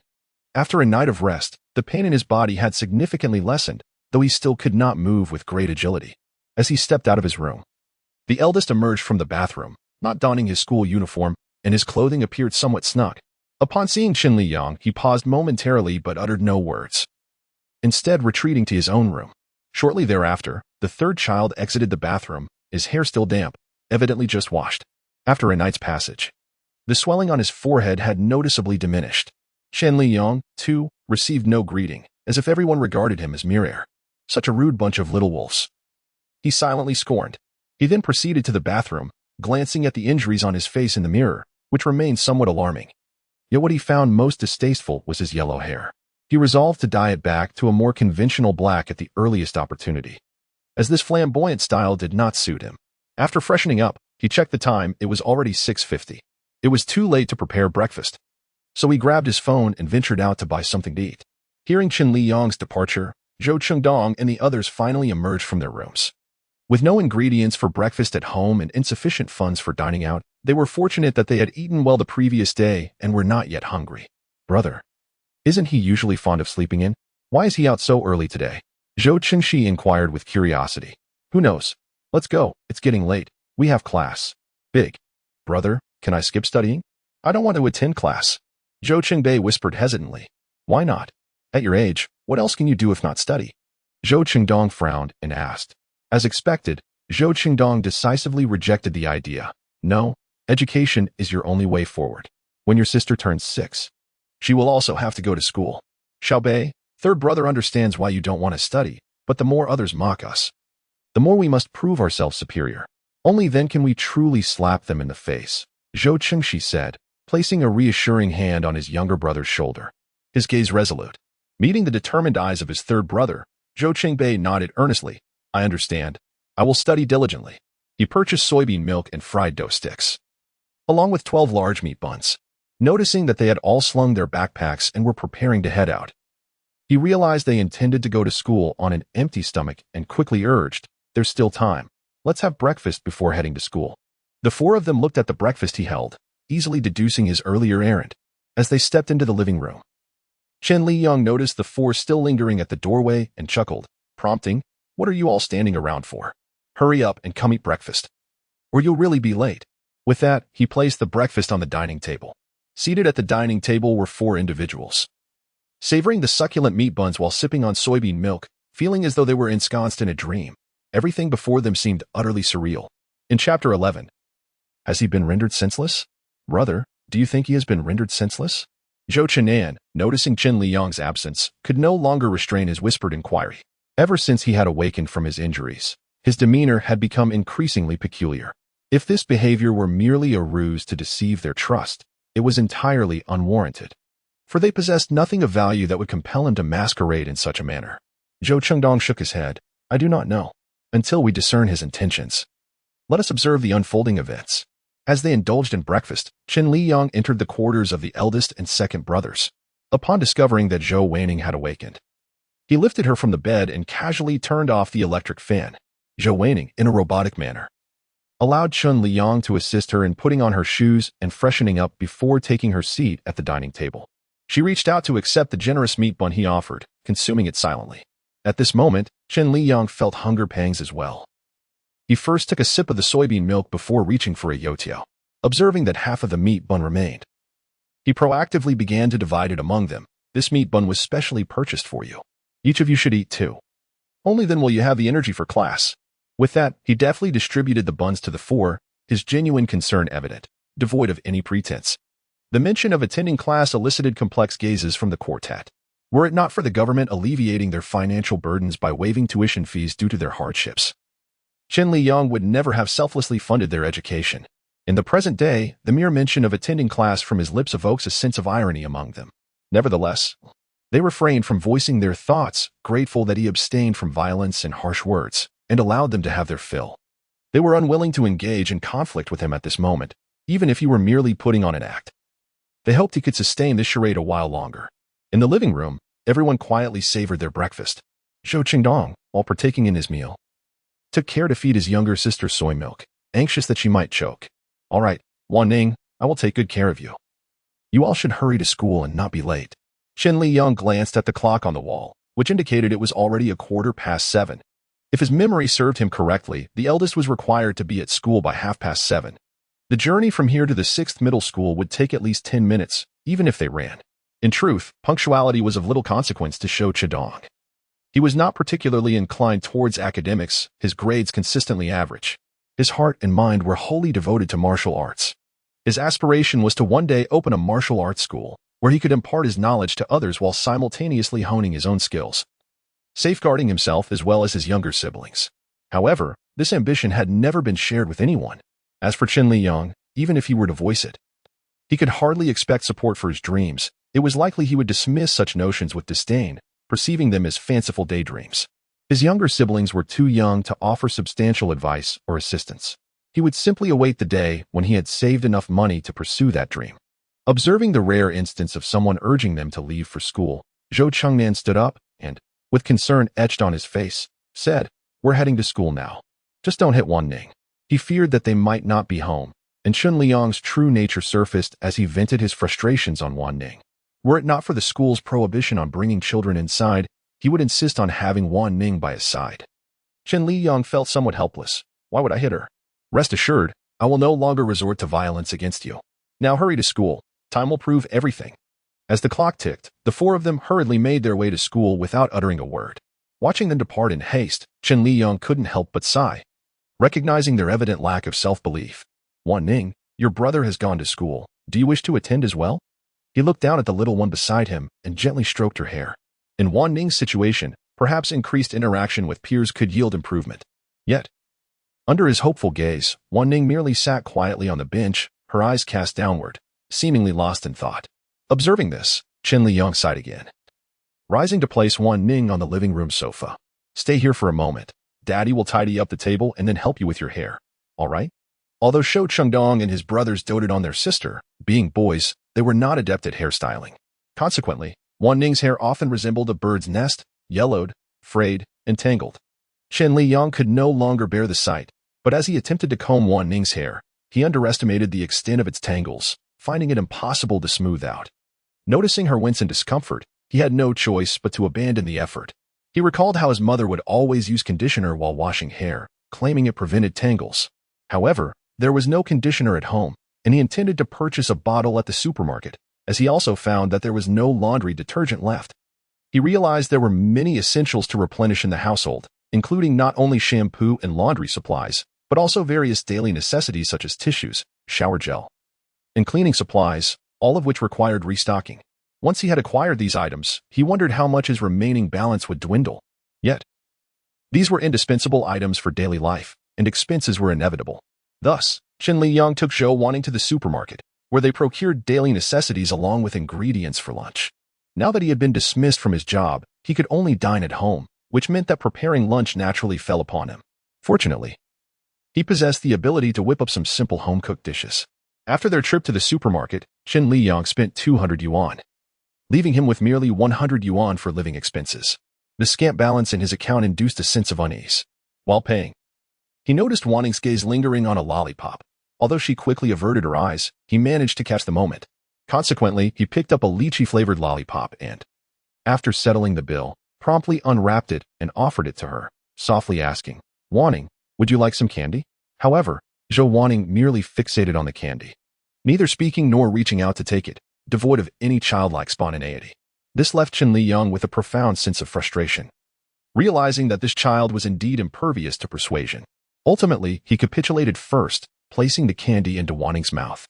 Upon returning home, he immediately took out the conditioner and washed her hair. To her surprise, the conditioner proved to be quite effective. After washing, Wan Ning's hair became significantly smoother, finally allowing her to detangle it with a comb. Chapter 12. No turning back. However, her hair was still damp, and after Chen Liyang dried it with a towel until it no longer dripped, he carried her to the living room sofa and played an animated film for her. Typically, the television in their home was not permitted to be turned on, so Wan Ning quickly became engrossed in the captivating animation. This afforded Chen Liyang the opportunity to attend to his own tasks. He first arranged the items he had purchased in their designated places. Subsequently, he entered his room. Unsure of which garments on the sofa were clean and which were unwashed, he simply gathered them all and tossed them into the washing machine. As for the blanket, he decided against washing it, as it was far too filthy, and he was uncertain of the multitude of bacteria it harbored. He feared it might lead to illness.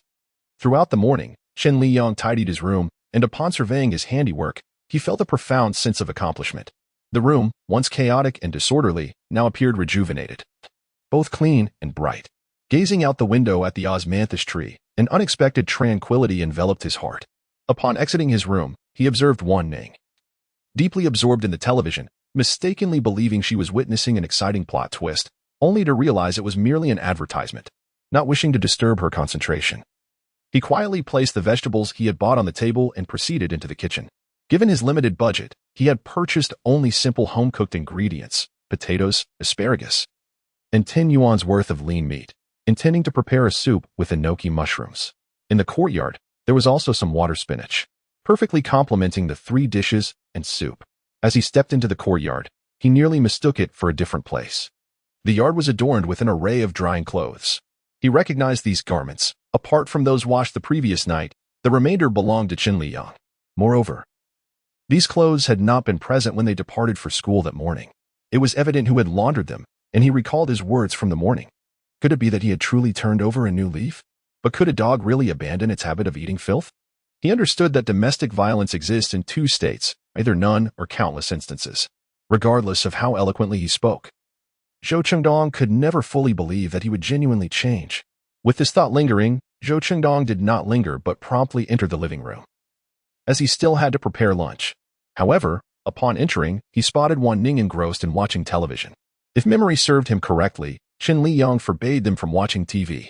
Assuming his sister was sneaking a glimpse while Chen Liyang was absent, he instinctively reached for the remote to turn it off. Otherwise, if he were to discover it, chaos would surely ensue.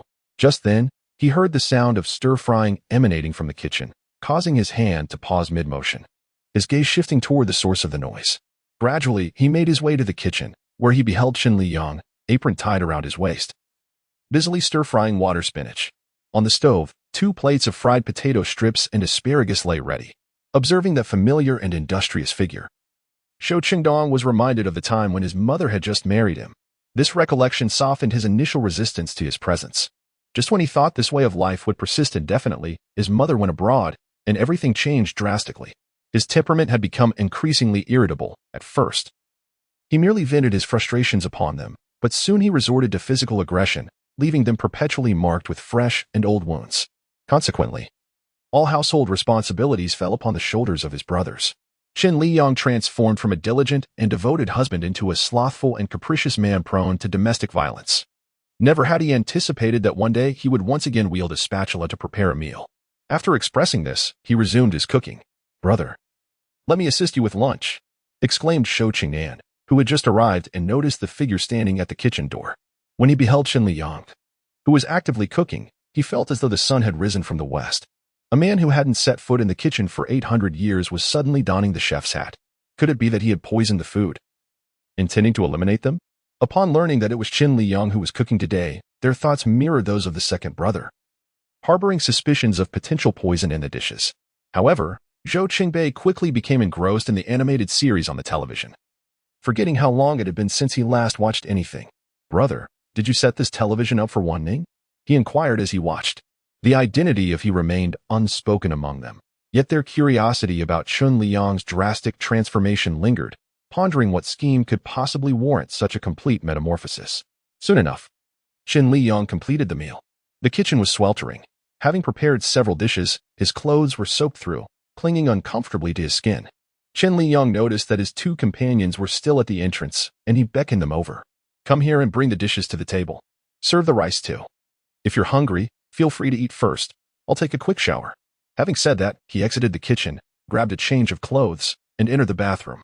Seeing that he had already gone inside, Zhou Chengdong and Shou Cheng and finally made their way into the kitchen.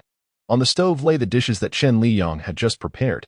To be honest, their presentation was rather mediocre, far inferior to the meals he had cooked when he first arrived home.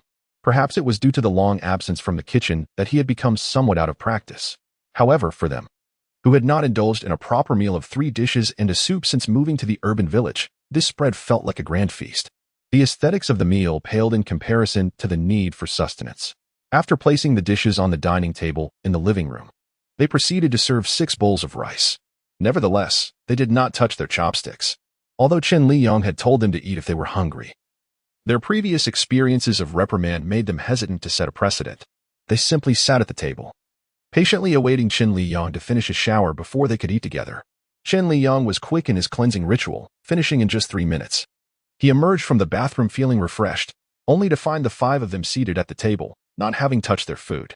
"Did I not say you could eat if you were hungry? Why are you all just sitting there?" he inquired as he approached the table. Despite believing he had conducted himself well since arriving, he could not fathom why they still appeared so apprehensive around him. You eat first," Zhou Qingbei murmured, his voice trembling slightly with nervousness. Chapter 13. No poisoning. Chen Liyang picked up his chopsticks, first serving some dishes to Wan Ning before lowering his head to take a bite of plain rice.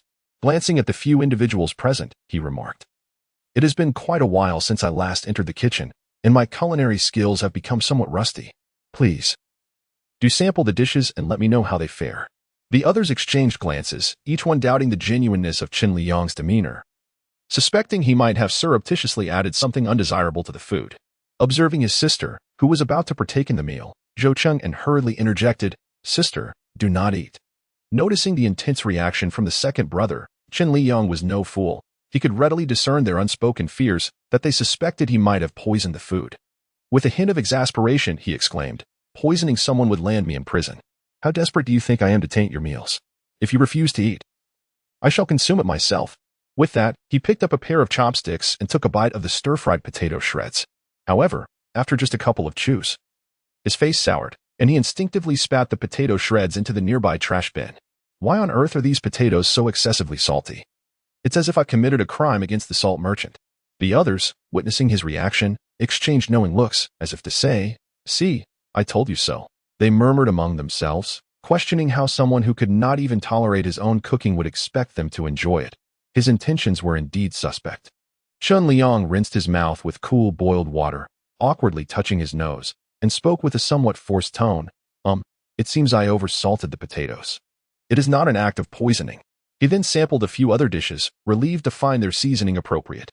"Go ahead, these dishes are safe to eat," he encouraged, while continuing to dig into his rice. Observing Chen Liyang's calm demeanor as he ate, Zhou Chengdong finally picked up his chopsticks and joined in with his lead. The remaining three brothers naturally followed suit, indulging in the meal. "The taste is quite acceptable, isn't it?" Chen Liyang gazed at the others with hopeful eyes. The group, feeling somewhat uneasy under his scrutiny, instinctively nodded their heads. Chen Liyang's face instantly brightened with joy. "If it's delicious, then eat more. I will prepare another meal tonight." Observing his genuine happiness, the once icy hearts of the four began to warm ever so slightly. They had long forgotten how long it had been since they sat together as a family in such a cozy manner. Yet deep down, they still found it hard to believe that Chen Liyang had truly turned over a new leaf. In critical moments, their defenses remained sharp, ready to protect themselves from potential harm. While enjoying his meal, Chen Liyang frequently offered vegetables to Wan Ning, for without his encouragement, she would merely consume plain rice. She embodied the essence of selflessness to such an extent that one might think she was on the path to enlightenment. To be candid, Chen Liyang's culinary skills were rather average, barely edible, but the children relished every bite. "Take your time, don't choke. I've cooked plenty of rice today. If it's not enough, we can serve more," he gently advised as he watched them devour their food. Indeed, having been hungry for so long, their stomachs seemed like bottomless pits, as if they could never be satiated. Yet he understood that their urgency stemmed from a fear of future hunger. By eating more now, they could endure any potential deprivation later. Following his words, Zhou Chengdong and the others began to eat more leisurely. It was rare for him to be so accommodating, and they wished not to defy him at this moment, knowing that the consequences would ultimately fall upon them. Soon, the table was nearly empty, with even the vegetable soup being used by Zhou Qingbei to mix with rice. As for the plate of shredded potatoes, it had long been discarded by Chen Liyang into the trash bin. At that moment, one could still observe the sorrowful expressions of the eldest and second child. Yet it was undeniably too salty to consume. After the meal, Zhou Chengdong took the initiative to clear the dishes, and Chen Liyang did not intervene. After all, it was only right for them to tidy up after enjoying the meal he had painstakingly prepared. Lacking the habit of taking an afternoon nap, he settled onto the sofa in the living room and turned on the television, which was playing a high-stakes crime thriller. Zhou Wanning quietly sat beside him, captivated by the world depicted on the screen as it mirrored the narratives found in books. Chen Liyang did not recognize any of the actors on the television, finding them all rather similar in appearance, oval faces, large eyes, and pointed chins, as if they had emerged from the same cosmetic surgery clinic. Zhou Qingbei wished to watch as well, but out of deference to Chen Liyang's presence, he hesitated to sit beside him like his sister. Instead, he lingered at the doorway, watching discreetly. Chen Liyang caught sight of the little one peeking from the entrance and waved his hand dismissively. "Why are you hiding so far away? Am I going to eat you? If you want to watch, come sit closer." Zhou Qingbei glanced at his older brother beside him, seeking confirmation that it was indeed permissible for him to approach. "Go ahead," his brother encouraged. Chen Liyang was likely in a good mood these past few days and would not resort to violence. Zhou Qingshi couldn't quite articulate why, but he inexplicably trusted that Chen Liyang would not resort to hitting anyone. Before they knew it, it was time for the children to attend class. Chen Liyang filled their water bottles with cool boiled water in advance. When he handed the cups to the children, they simply stared blankly at the vessels before them. These cups had been generously donated by the community, recognizing their struggles. Yet this marked the very first occasion that Chen Liyang personally filled their cups with water. From yesterday until now, there had been an abundance of firsts. They were uncertain how to approach this man, whose countenance radiated a gentle smile. Even as they stepped outside their home, they remained enveloped in a dreamlike state. What they once deemed impossible had transpired within these 2 days. As Chen Liyang repeatedly shattered their preconceived notions, creating a fissure in their once unyielding hearts. Brother, how could he undergo such a profound transformation? As if he were an entirely different person? Zhou Qingshi pondered, grasping his cup in bewilderment. A thought struck him, and he scoffed coldly. In a few days, it will be time for the government to distribute subsidies, and that card still rests in our brother's hands. Surely he has ulterior motives regarding the aid. Given their understanding of Chen Liyang's character, the official responsible for assisting them with the subsidy had entrusted the card to Shou Qingdong for safekeeping. Occasionally, this official would feign concern for them, but once the money was secured, their demeanor would instantly shift. Upon hearing the third brother's words, clarity dawned upon everyone, dispelling the lingering doubts within their hearts. They had almost fallen prey to deception once more. Let us not forget how he once treated us. Even if he genuinely realizes his wrongdoings, those wounds are not easily healed, especially for our sister, Wan Ning, who has not uttered a word for over 2 years due to his actions. I swear, in this lifetime, my enmity with him is irreconcilable. To think he could ever be forgiven is but a fantasy. At this point, Zhou Qingshi erupted with intense animosity. Chapter 14. Wages though the others remained silent. Their thoughts aligned closely with his. The torment they had endured over the past 3 years had etched an indelible shadow upon their hearts. Even if Chen Liyang had transformed for the better, did that necessitate their forgiveness? Unbeknownst to him, as he hummed a cheerful tune, a few words from Zhou Qingshi had extinguished the flicker of goodwill that had just begun to blossom among the other children. However, he felt uneasy about leaving Wan Ning alone at home. After much contemplation, he resolved to entrust her care to Aunt Zhao next door. Although their previous interactions often soured over matters concerning dogs, she was inherently a kind-hearted individual. Most of the clothing worn by the Zhou Qingdong brothers had been generously passed down from her own children, and she frequently snuck food to the kids whenever the original owner was away, ensuring that they did not succumb to starvation. Thus, as they matured, even if they became labeled as incorrigible villains by others, they never forgot to repay Aunt Zhao's kindness. Not only did they purchase a house for her, but they also acquired a shop, enabling her family to prosper through business. This illustrates that the world harbors no unequivocal saints, nor does it contain purely wicked souls. Humanity possesses a duality. Reflecting on this, he carried Wan Ning to the neighboring house and, upon noticing the open gate, entered without hesitation. There, he beheld a black dog, confined within a cage, baring its teeth and barking ferociously at him. It appeared that the dog had taken a particular dislike to him. Hearing her dog's raucous barking, Aunt Zhao hurried outside. Upon spotting Chen Liyang, who was cradling the little girl and smiling warmly, her footsteps faltered momentarily. He approached somewhat nervously, saying, I certainly did not let my dog out. Sister Zhao, please do not be anxious. I acknowledge my past mistakes and sincerely apologize for my impulsive behavior. I hope you can overlook my childishness and forgive my ignorance. His apology was heartfelt, and his demeanor was earnest. Aunt Zhao's mouth fell slightly agape in astonishment. It was unprecedented that he had not reacted angrily when the dog barked at him yesterday. Today, he had taken the initiative to admit his fault. Could this truly be the infamous Chen Liyang? What has come over you? She questioned, struggling to reconcile this transformed individual with the Chen Liyang she knew. Could a person truly change so drastically? Understanding that altering the attitude of someone who harbored long-standing grievances was no simple feat, Chen Liyang conveyed his purpose directly. Aunt Zhao, I must step out for a while this afternoon, but I am concerned about leaving my young daughter home alone. Would you be able to watch over her? Previously, Aunt Zhao had never seen him express any concern for the well-being of the children. While he was at work, she often checked in on them, fearing for the little girl's safety. Yet here he was, both apologizing and requesting her assistance in caring for the children. Could he truly be changing for the better? Although she remained skeptical of his character, she recognized the innocence of the children. Deprived of their mother, they were already pitiful enough without enduring abuse from their stepfather. Given her own limited resources, she would have taken all 5 children and if circumstances allowed. Even if she cannot cultivate their talents, at the very least, she will ensure they do not suffer from hunger or cold.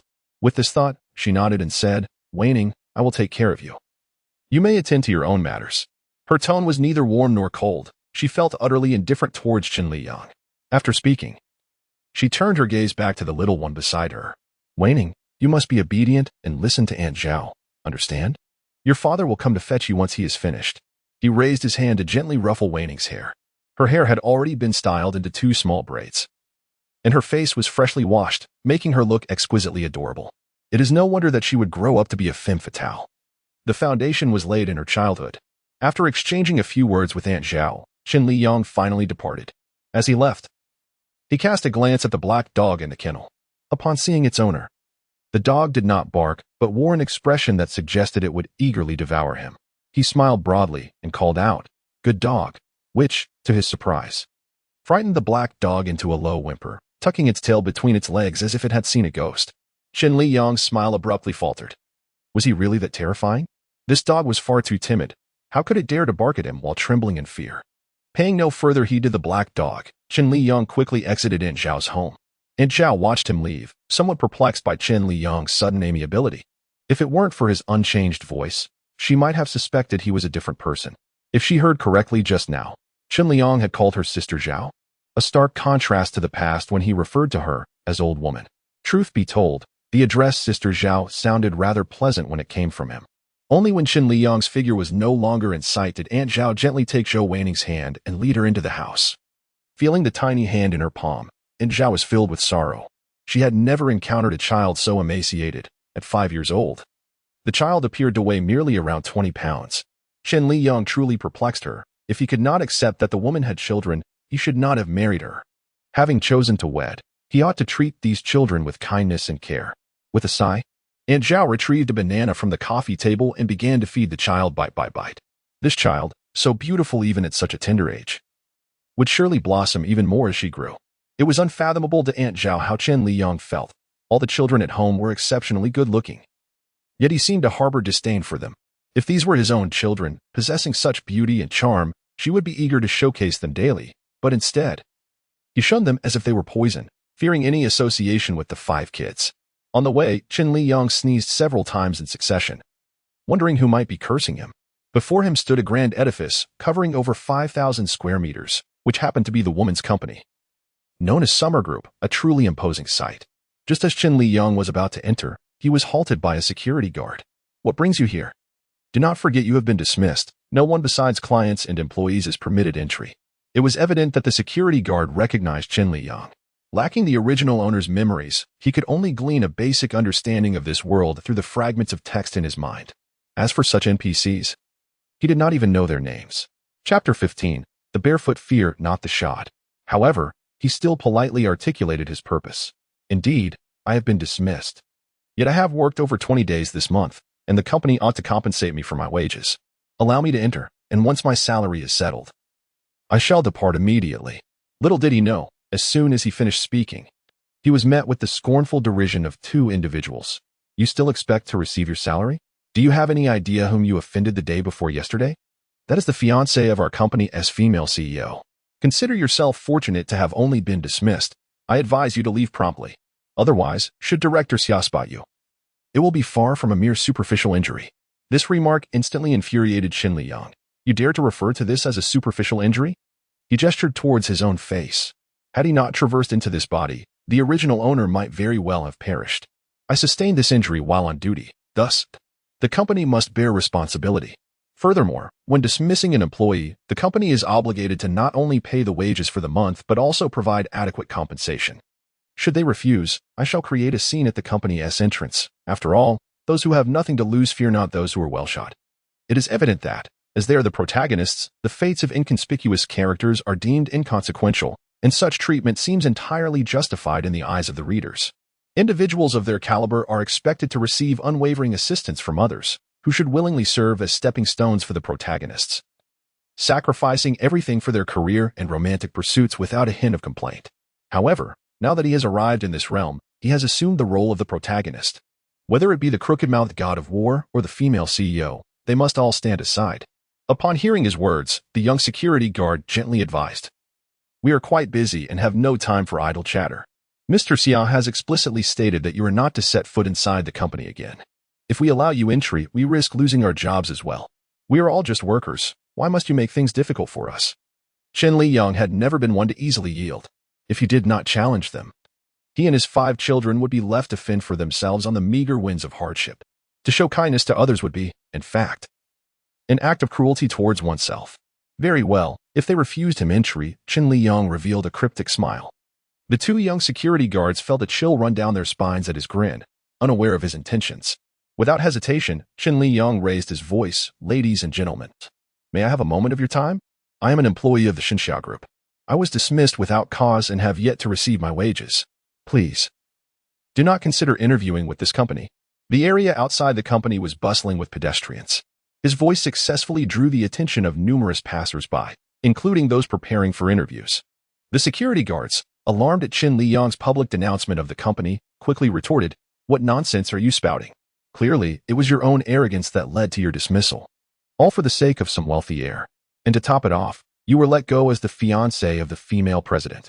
Being fired was a light punishment for you, and you dare ask for your wages? Have you no shame?" Initially sympathetic to Chen Liyang, many in the crowd began to feel he deserved his fate after hearing the security guard's account of events. However, Chen Liyang remained undeterred by the judgment of others. Seizing upon the inconsistency in the guard's words, he boldly asserted, "Everyone has heard it. I was dismissed because I did not know the individual involved. The company has explicit regulations stating that no uninvited guests are permitted entry. I was merely adhering to protocol, and as a result, I was not only assaulted but also dismissed from my position without receiving my wages. Is this not an egregious injustice? Am I to endure such treatment simply because the visitor is the fiancé of the CEO?" The narrative reveals that the protagonist had not even laid a finger on the male lead yet was brutally beaten, their altercation hardly qualifying as mutual. The male lead was certainly not acting in self-defense. Rather, it was a unilateral act of violence against the protagonist. Even if the police were to arrive, they would undoubtedly apprehend the male lead. He is determined to witness whether the law truly holds any weight in this world. Soon, under his incitement, many began to criticize the Xinxia Group, with some even posting videos online. Regardless of the company, public opinion is often the greatest fear. Mishandling it could lead to plummeting stock prices or even bankruptcy. This is why so many large corporations engage in philanthropy to uphold their public image. Chen Liyang, however, is resolute. He will not relent until he receives his wages and compensation. He refuses to believe that as a mere character in a story, he cannot prevail against the fictional entities within its pages. As the situation escalated, the security swiftly ascended to the upper floors, locating the CEO's office. At that moment, Xia Wei was engrossed in her paperwork, having completely forgotten about the termination from 2 days prior. Thus, when the security mentioned the commotion caused by the dismissed guard downstairs, she momentarily struggled to comprehend. It was only when she stood before the floor-to-ceiling window and caught sight of the striking yellow hair at the entrance that the memory of dismissing Lin Fan resurfaced. Seeing him causing a commotion at the foot of the building, with so many onlookers, she could not help but furrow her brow. "Are you all just idly standing by, allowing him to create a scene outside the company?" she exclaimed. "Shall we not drive him away?" However, observing his obstinate demeanor, she feared that even if they were to expel him today, he would undoubtedly return tomorrow. The security guard whispered, bowing slightly. Xia Wei displayed a look of disdain. The company was on the brink of a new product launch, and any hint of negativity was absolutely intolerable. After a moment's contemplation, she decided to have him bring Chen Liyang inside. She directed him straight to the finance department, instructing him to collect his wages and leave promptly. The original employee's monthly salary, along with the attendance bonus, amounted to 4,500 yuan. Being a large corporation, even the wages of a security guard were higher than those outside, along with benefits including social insurance.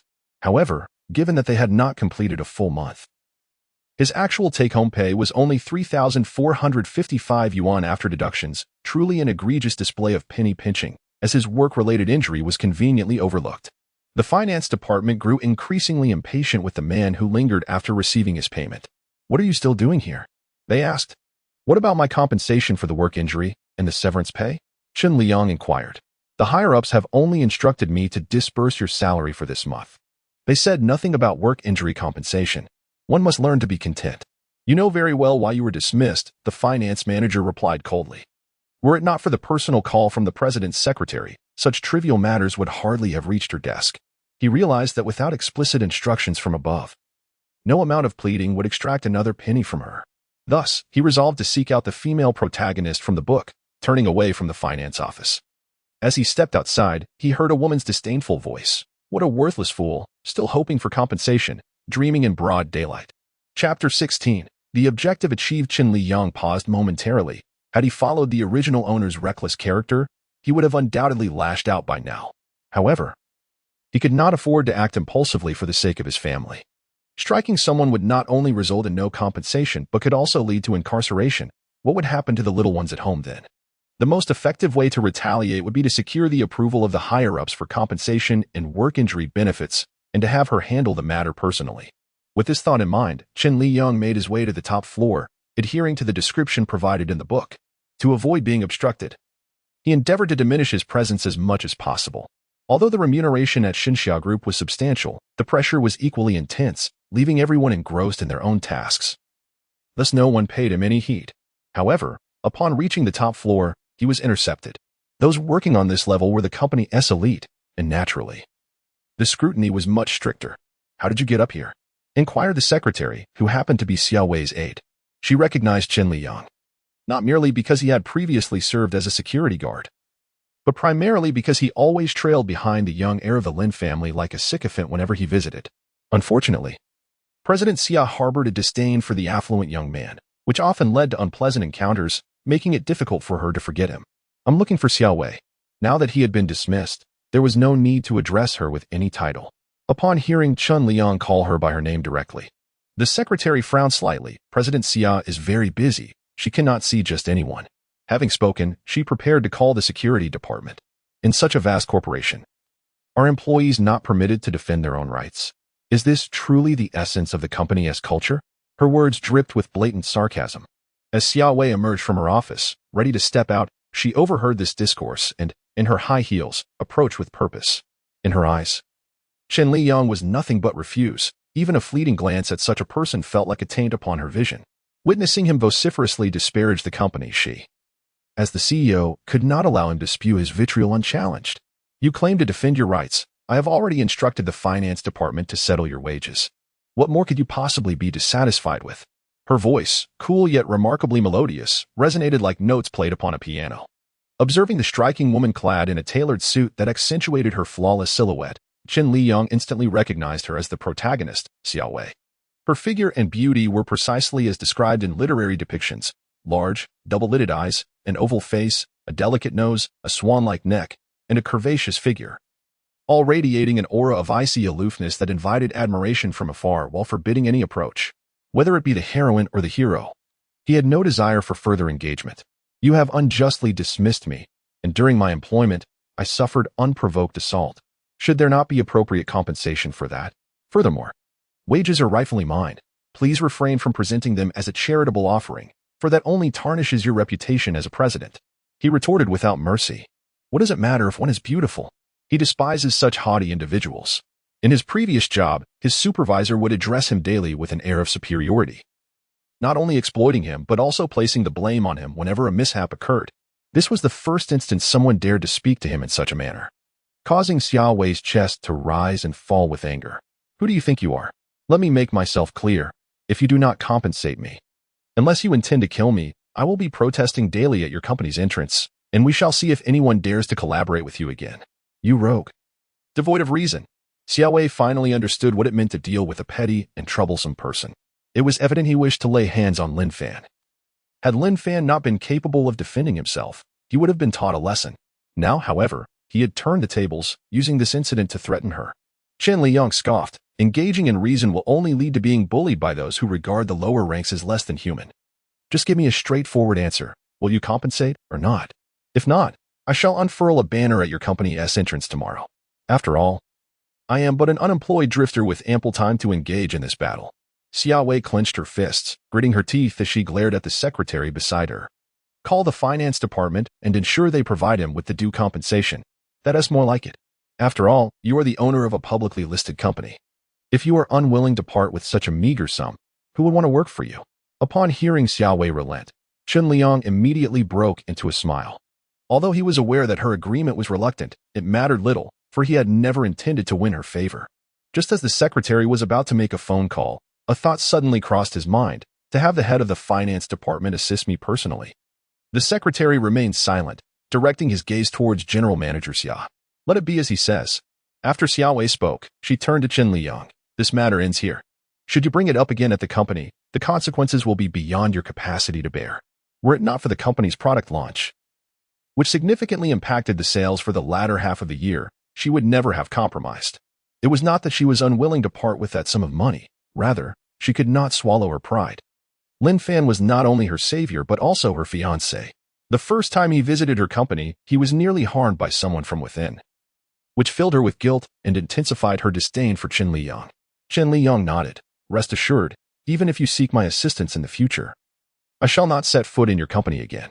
Xiaowei scoffed at his words, thinking, seek your help? Perhaps you have yet to fully awaken from your daytime slumber. With a parting remark to remember his words, she departed. Shortly thereafter, Chen Liyang arrived at the finance department to negotiate the compensation amount.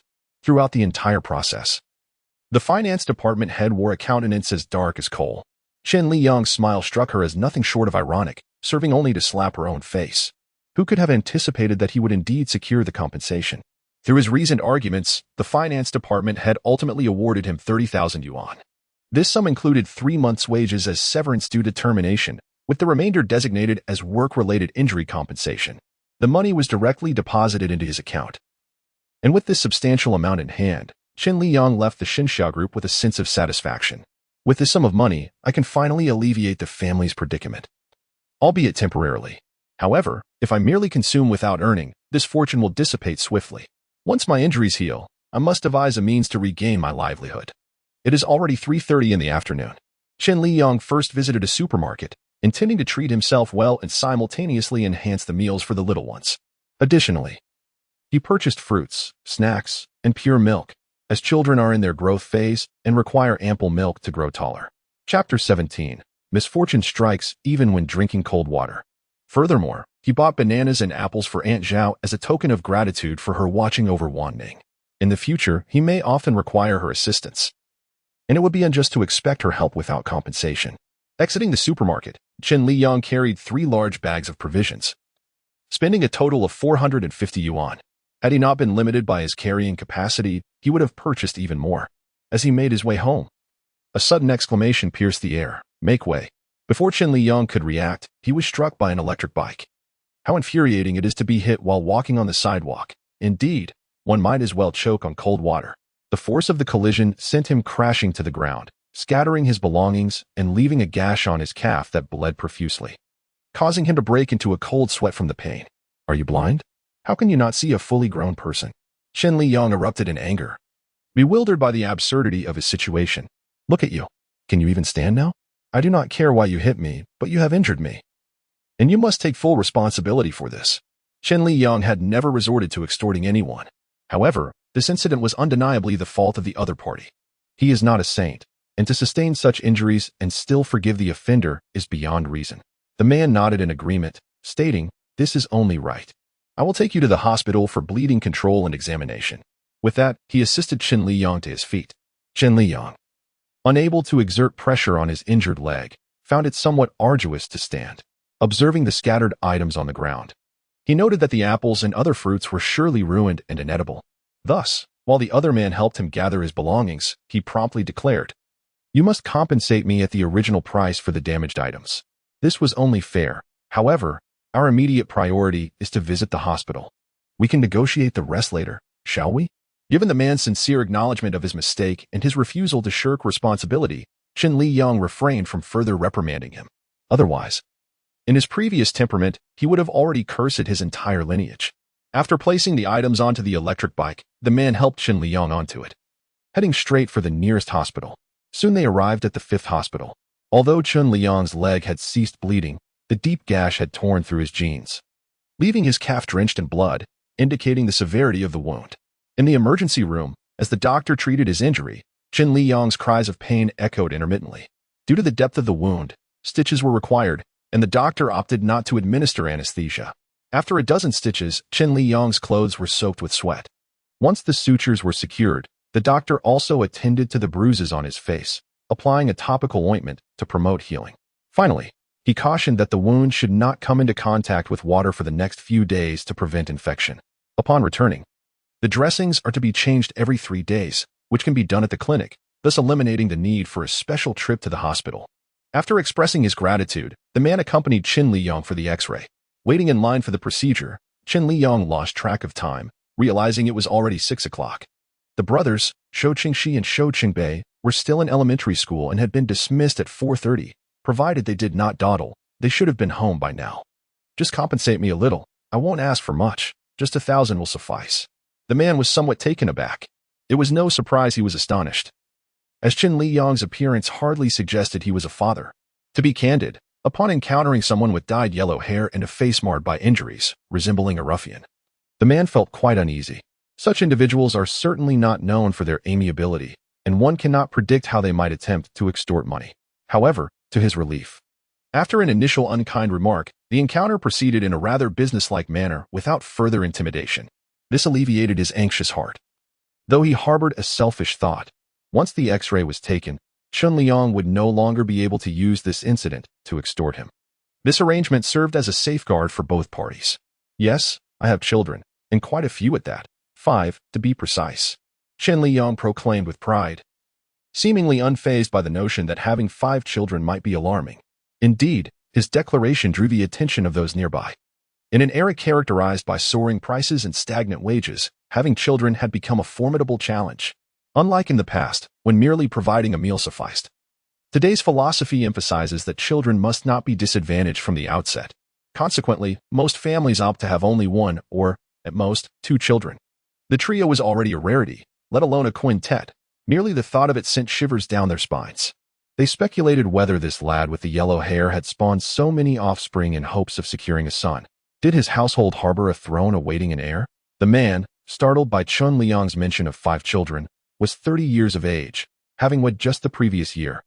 While his wife was currently at home in the throes of impending motherhood, they had mutually agreed that, regardless of the child's gender, they would only have this one. The mere thought of nurturing a single child filled him with trepidation. Who could have imagined that this fellow had the audacity to father 5? Did he possess mountains of gold and silver? Yet, judging by his attire, it hardly seemed as though he hailed from a family of miners. Chen Liyang understood that the man was apprehensive about being swindled later, leaving him with no choice but to remain seated and wait. When they found the house devoid of inhabitants, they initially assumed that the younger sister was merely sleeping in her room, while Chen Liyang was also sequestered in his own quarters. However, upon entering the eldest brother's room, they discovered the sister was not in bed, and an ominous feeling gripped their hearts. Without a moment's hesitation, disregarding the possibility of inciting Chen Liyang's ire, they rushed to his room and flung open the door. The same emptiness greeted them. Not a soul was present. Zhou Qingbei, his voice hoarse with panic and his complexion as pale as snow, exclaimed, "Brother, could it be that the sister has been sold? Let us search again. Perhaps she is playing alone in some hidden corner." His tone was steady, yet his trembling hands betrayed the depth of his fear. Subsequently, the two scoured the house from top to bottom, leaving no stone unturned, not beneath the bed, nor within the wardrobe, and even the kitchen cabinets were thoroughly examined. They searched every conceivable hiding place, yet the sister remained elusive. At this moment, they were genuinely alarmed. The sister had truly vanished. What should we do? Zhou Qingbei inquired with a quivering voice. Chapter 18. Misunderstanding. He was well aware that Chen Liyang was incapable of change. Initially, he had presumed that the other party was merely interested in government subsidies, but to his astonishment, it turned out that he intended to sell his sister. She was so young, unable to even speak. Typically, no one would wish to purchase such a child, unless, as the teacher had mentioned, it was a human trafficker, who would abduct healthy children, deliberately inflict harm upon them, and then cast them into crowded areas to elicit sympathy from passers-by, hoping for monetary donations. He could hardly fathom the torment his sister would endure if she were indeed sold to such a trafficker. Chen Liyang, I shall not let you escape. Zhou Qingshi clenched his fists tightly, his gaze brimming with venom. After listening to his brother's words, Zhou Qingbei sank to the ground in self-reproach. It's all my fault. I should never have gone to school. If I had stayed at home, he wouldn't have dared to sell my sister in secret. This cannot be blamed on you. If there is blame, it lies with him for being inhumane. Abusing us was not enough. He wishes to sell a child as well. If he truly manages to sell my sister, I swear I will kill him. Zhou Qingshi spat out vehemently. In truth, he had harbored this thought for quite some time. It was his elder brother who insisted that it was not worth ruining one's life for such a person. But now, he could no longer afford to consider such matters. After all, she was a child. Even if he did commit murder, the worst that could happen would be a brief stay in a juvenile detention center. He would not face execution, especially for a scoundrel like Chen Liyang, who deserved to die. Upon hearing the word murder, Zhou Qingbei was instantly taken aback. Standing up in alarm, "Brother, you are not jesting. Are you? Although he harbored a deep-seated hatred for Chen Liyang, he had never contemplated taking his life. For should he fail, given Chen Liyang's temperament, they would undoubtedly fail to see the dawn of the next day. Aware of his brother's timid nature, Zhou Qingxi quickly suppressed his own presence and chuckled. I was merely jesting. How could I dare to commit murder? Zhou Qingbei, suddenly struck by a thought, widened his eyes in realization. How can you be so naive? Are you not aware of the kind of person he is? Since our mother went abroad, has he ever taken us out for a day of fun?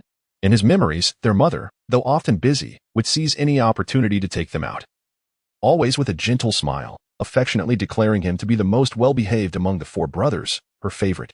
Yet, with the disappearance of the one person who loved him unconditionally and the emergence of a cruel stepfather, he sometimes found himself silently weeping under the covers at night. In truth, the five siblings were not the biological children of their mother. Shortly after the birth of the youngest sister, their biological parents met a tragic fate. Their remains unidentifiable. The current mother was a close friend of their biological mother. They had grown up together, sharing a bond that transcended blood. Upon their birth, she lovingly recognized them as her godchildren. To shield them from loneliness and despair, she resolutely adopted them, transferring their household registration under her name, thus forming a genuine mother-child relationship.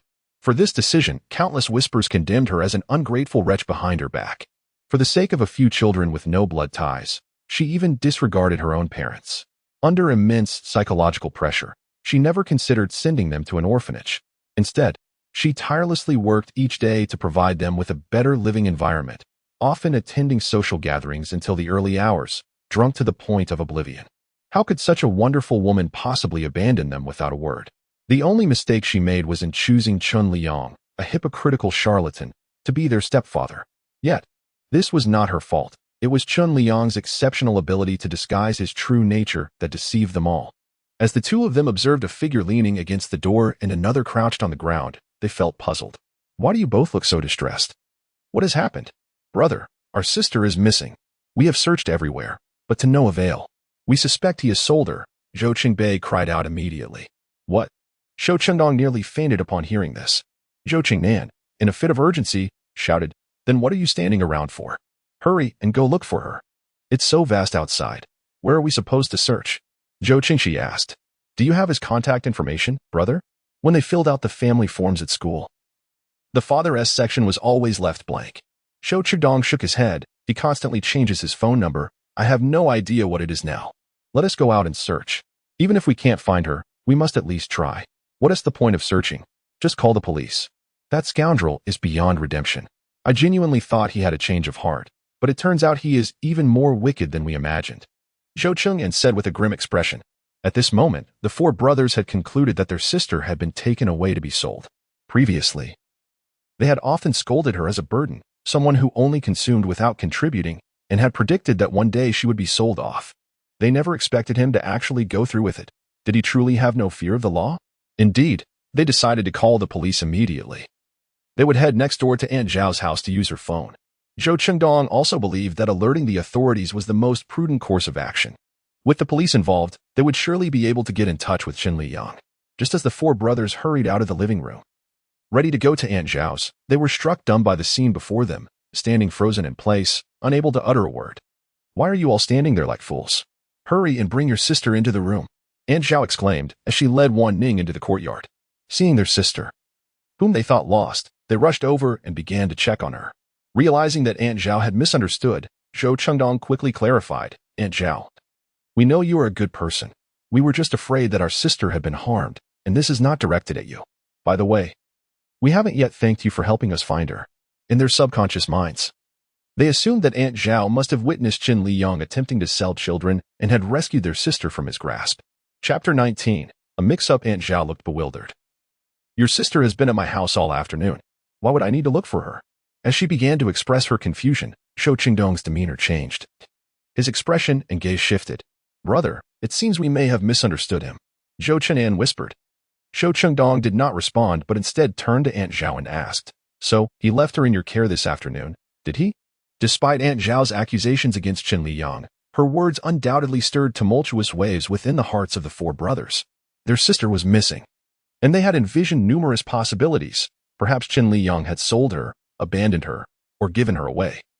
Yet they had never contemplated that he might have sought Aunt Zhao's assistance out of concern for her being alone at home. Observing the brothers' bewildered expressions, Aunt Zhao realized, could it be that you believe your father has taken your sister to sell her? No wonder they hurriedly emerged from their rooms in a state of distress. Noticing their silence, Aunt Zhao continued with earnest gravity, in the past. Your father indeed committed many wrongdoings and treated you poorly, yet I can sense that he truly regrets his actions.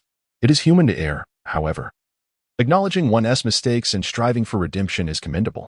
In the future, should any concerns arise, do not confine your speculations to yourselves. Feel free to seek my counsel.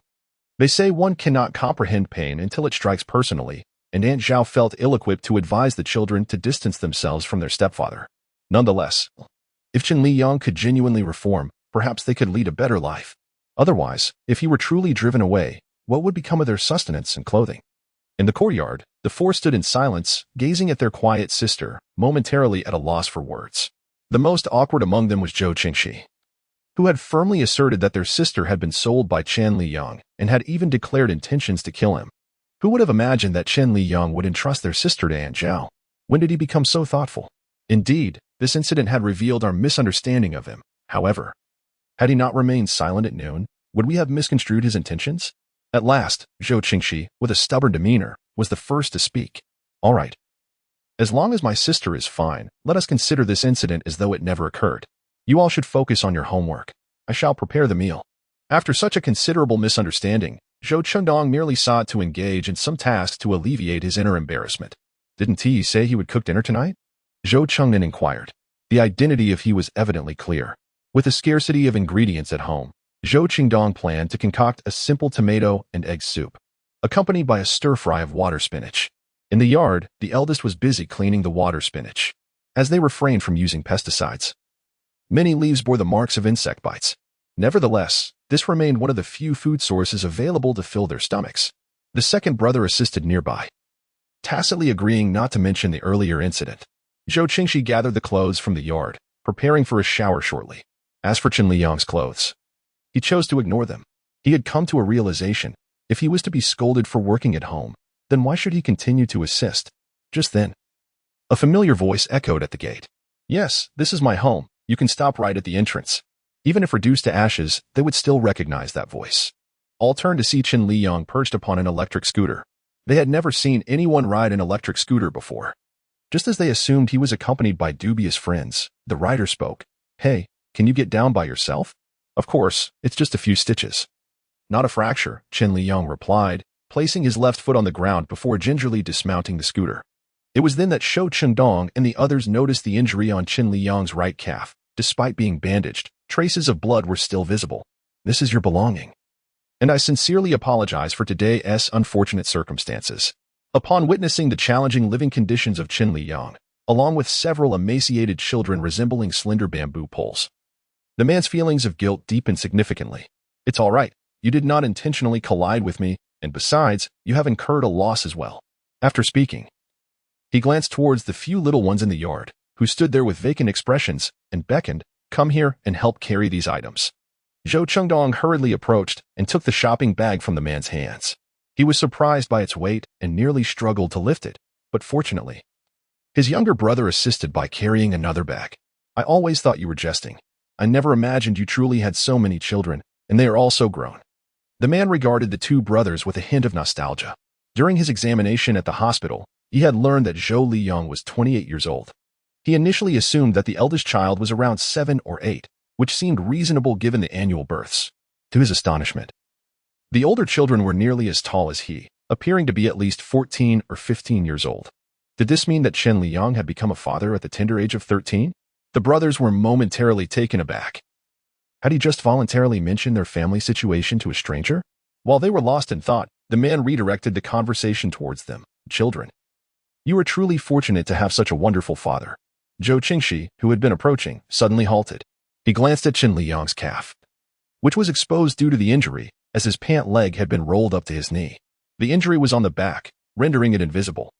Yet the visible bloodstains on the fabric indicated it was severe. Unbeknownst to him, when his brother mentioned he was coming to prepare a meal, he had uttered some rather harsh words. At this moment, his heart had never felt so twisted. Chapter 20, had the elder brother betrayed them? He had vowed never to forgive him for anything, yet upon realizing his misunderstanding, a profound discomfort enveloped him. He despised this feeling of losing control, yet his body, in stark honesty, moved toward him. Chen Liyang noticed that the third brother seemed to be in a rather poor mood and thus inquired with genuine concern, "Qingxi, what troubles you?" As soon as Chen Liyang's words left his lips, Zhou Chengdong blurted out, "It is clearly not your fault. Why do you shoulder the blame?" Immediately regretting his words, he questioned why he had spoken up for him. However, Chen Liyang was filled with delight, pondering whether the eldest was actually concerned for him. He promptly patted Zhou Chengdong on the shoulder, saying, "Good lad. You know how to show concern for your father. It was not in vain that I raised you." Feeling the warmth of Chen Liyang's hand, Zhou Chengdong's body instantly tensed. "Do not misunderstand. I am not concerned for you. Merely stating the facts," he replied stiffly. Aware that this lad was merely being obstinate, Chen Liyang chose not to tease him further, for such actions would only yield counterproductive results. Recalling Zhou Qingxi's unusual expression, he turned his gaze back to the third brother with concern. This child possessed the deepest cunning among all the brothers. It was imperative not to allow him to harbor any burdens in silence. Failing to address them in a timely manner could prove perilous. "Qingxi, have you been bullied at school?" From the narrative, he understood that these children not only endured abuse at the hands of their stepfather at home, but were also looked down upon and bullied by their peers at school. No, Zhou Qingxi immediately denied it.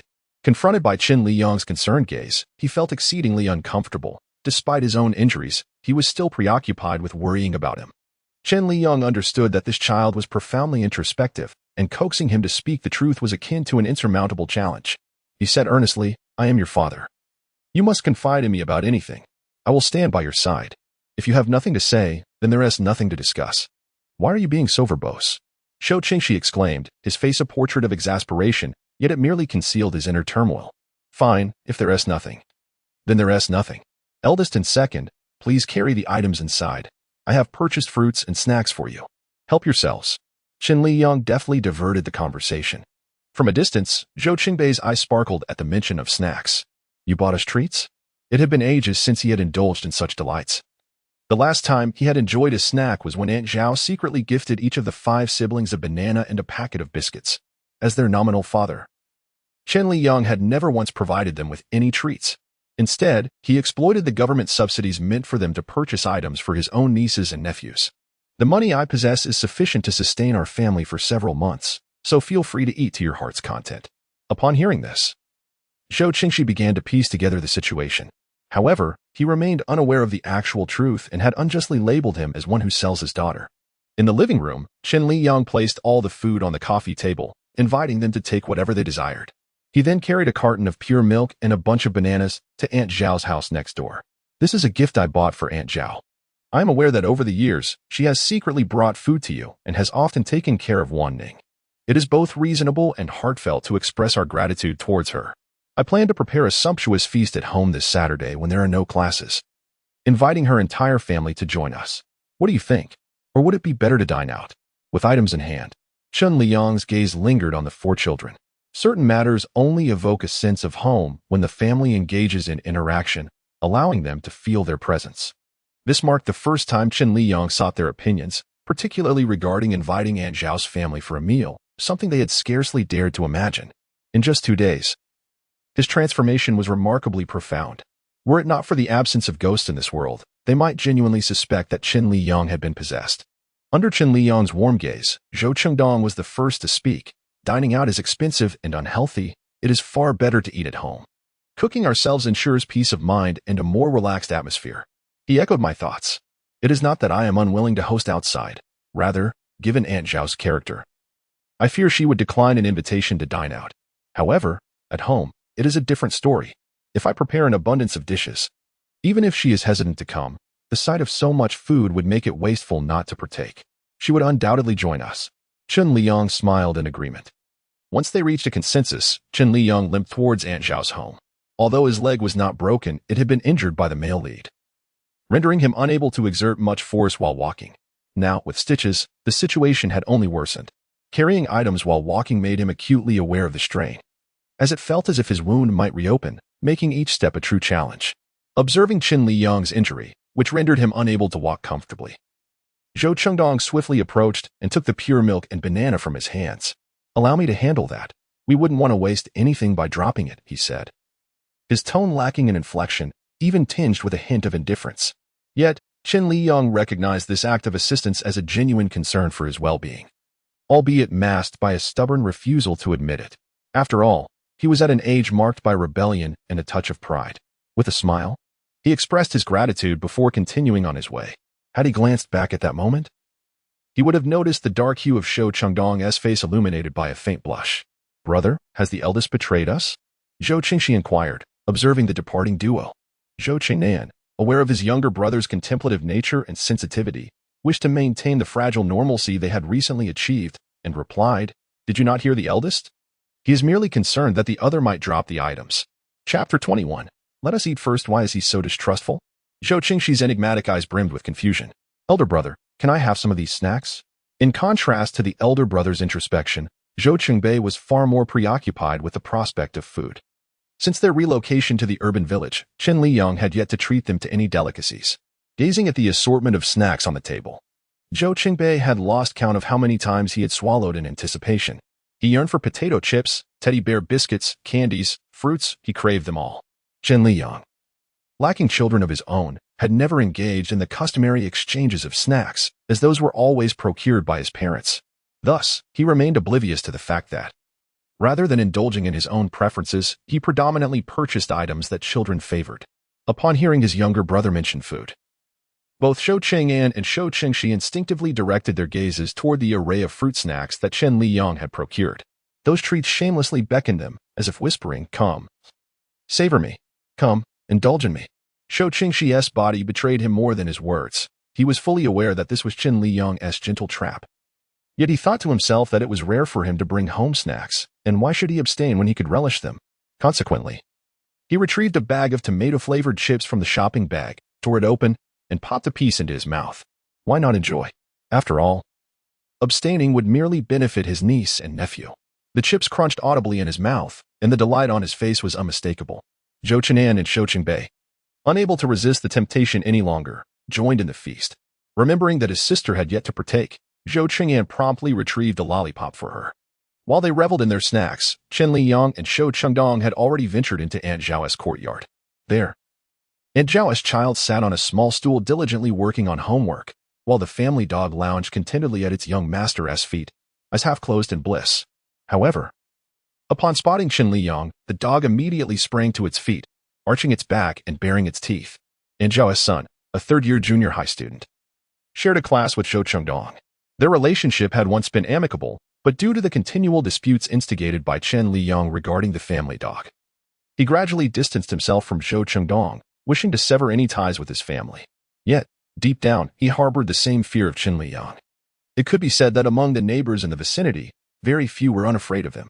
This individual is nothing short of a madman, acting without regard for the consequences. Provoking him will not only yield unfavorable outcomes but may also lead to a world of trouble. Upon seeing Chen Liyang's arrival, he instantly became apprehensive. What? What do you want? Chen Liyang responded with a gentle smile. I am here to deliver something. Are your parents home? Lu Ziheng, looking utterly bewildered, shouted at the top of his lungs, Dad, Mom, someone is looking for you. Soon, Aunt Zhao and Lu Piping emerged from the house. Who is looking for us? Aunt Zhao began, but before she could finish, Chen Liyang greeted her with a smile. Sister Zhao, it's me, Lu Gu. The moment Lu Piping laid eyes on Chen Liyang, he immediately puffed out his cheeks and glared. What do you want? We do not welcome you here. Lu Gu, please remain calm. I have brought milk and bananas. I appreciate Sister Zhao for watching the child this afternoon, though it may seem trivial. It is a token of my sincerity, and I hope you will not disdain it. With that, he gestured for the eldest to hand over the items. Lu Piping maintained his stern demeanor. Despite the apparent change in Chen Liyang today, years of acquaintance had bred skepticism. He did not believe someone could transform overnight. The deep-seated grievances between the original owner and Lu Piping fueled his open hostility and disdain towards Chen Liyang. Chen Liyang then shifted his gaze to his wife, Sister Zhao. You see, the child has already been handed over. If you refuse, he might think you dislike him. I understand that this meager offering cannot atone for my past misdeeds. However, I reiterate, I shall strive to rectify my previous wrongs in the future. Please accept this, he said, his tone earnest and gentle. Just as Aunt Zhao was about to speak, she noticed something was amiss with Chen Liyang's leg. What happened to your leg? she inquired, her concern evident. Having cared for Wan Ning for such a long time, she truly felt at a loss for how to express her gratitude, almost misunderstanding his condition. She promptly inquired about his injuries. Upon learning that Chen Liyang had merely sustained some superficial wounds, she breathed a sigh of relief. After all, he was the pillar of the family. If anything were to happen to him, the children would be left utterly destitute. Assisting with Wan Ning's care is merely a side endeavor. You need not go to any expense. Raising 5 children alone is no small feat, she said, reaching out to accept the items from Zhou Qingdong's hands. Seeing Aunt Zhao accept the offering, Chen Liyang felt a genuine sense of joy. Nevertheless, he remained skeptical about his own transformation, anticipating future moments when she might regret her decision. Is there anything you desire to eat? Feel free to tell me. I shall visit the market to procure it, he offered. Inviting us to dine, is it not a banquet of treachery? Lu Piping retorted with a sardonic tone.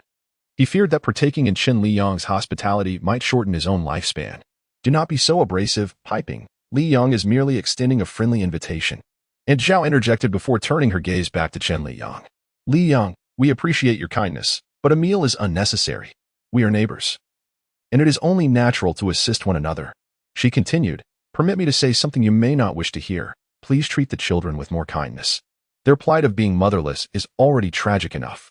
If you, too, disregard their well-being, who else will care for them in this world? Zhou Qingdong couldn't help but perk up his ears, eager to hear Chen Liyang's response. Not long ago, Uncle Lu repeatedly ridiculed him, yet he displayed remarkable composure, even expressing heartfelt sentiments that earned him newfound respect. Chen Liyang nodded earnestly, assuring Sister Zhao, rest assured, I will take good care of them, ensuring they are well fed, warmly clothed, and grow strong. Very well, I have noted your words. Should you fail to fulfill them, I shall no longer acknowledge your existence, she replied. And Zhao was easily swayed, believing whatever others said. Moreover, who among mortals is infallible? Everyone makes mistakes at times. However, acknowledging one's errors and striving for improvement is paramount. As long as Chen Liyang genuinely repented, she was willing to grant him a chance for redemption. Agreed. Let us settle on this, Chen Liyang said cheerfully. In the 22nd chapter, The Preference for Sarcasm, he added, and regarding my earlier invitation for dinner this Saturday at my home, Sister Zhao, Brother Lu, I sincerely hope you will attend. Chen Liyang reminded them. Throughout, Zhou Qingdong remained silent, observing Chen Liyang's retreating figure.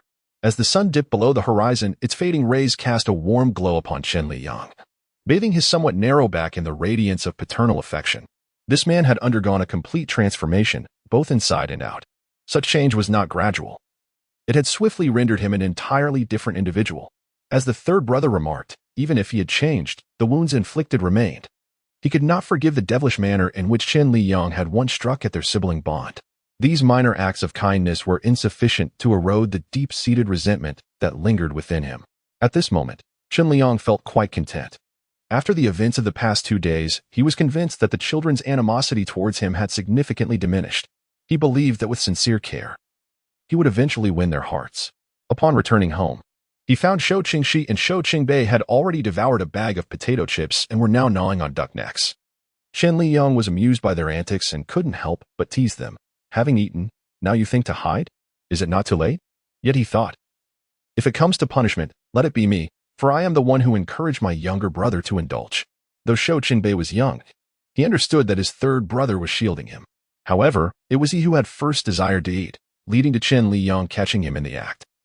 How could he allow his third brother to bear the consequences for his actions? Thus, he stepped forward, casting a timid glance at Chen Liyang. It was my desire to eat. My brother was merely keeping me company. Please, just punish me instead.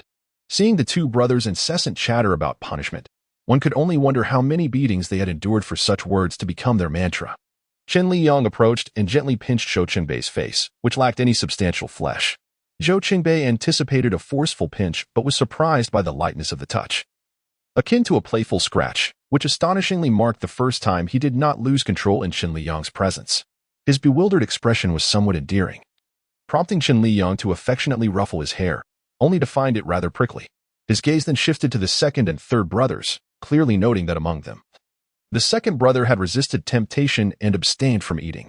No wonder he was the most patient of the group. The book recounts that he meticulously orchestrated a flawless murder for 3 entire months. Since you recall my words that you may indulge in whatever you like, why would you still presume that I would harm you? He inquired with a smile. However, suddenly, as if a thought struck him, his face turned ashen, and his body began to tremble.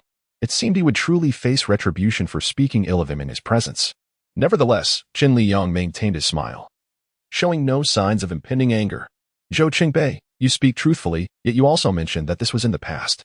Following my father's injury, I lay in bed contemplating for a long time. I realize I have wronged you in many ways, and I understand if you harbor hatred or disdain towards me. However, to err is human. I sincerely acknowledge my faults and vow never to treat you in such a manner again.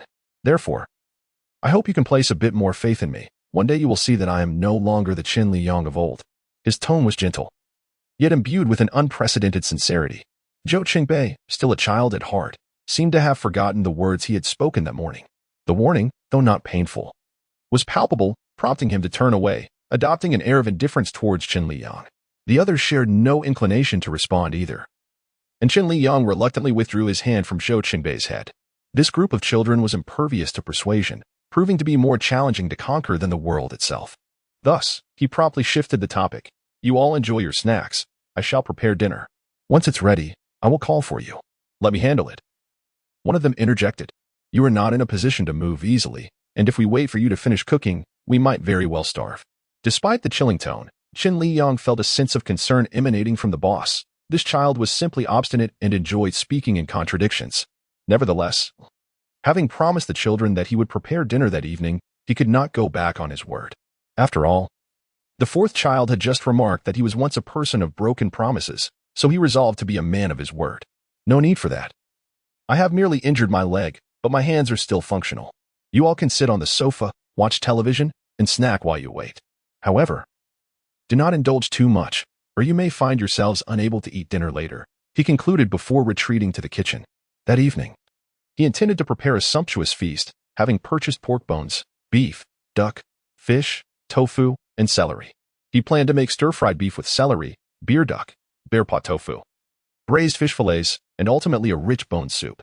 5 dishes would suffice for the 6 of them. The soup required a longer cooking time, so he first blanched the pork bones before placing them into the pressure cooker to simmer. Then he set about preparing the celery, busily engaged in his culinary endeavors.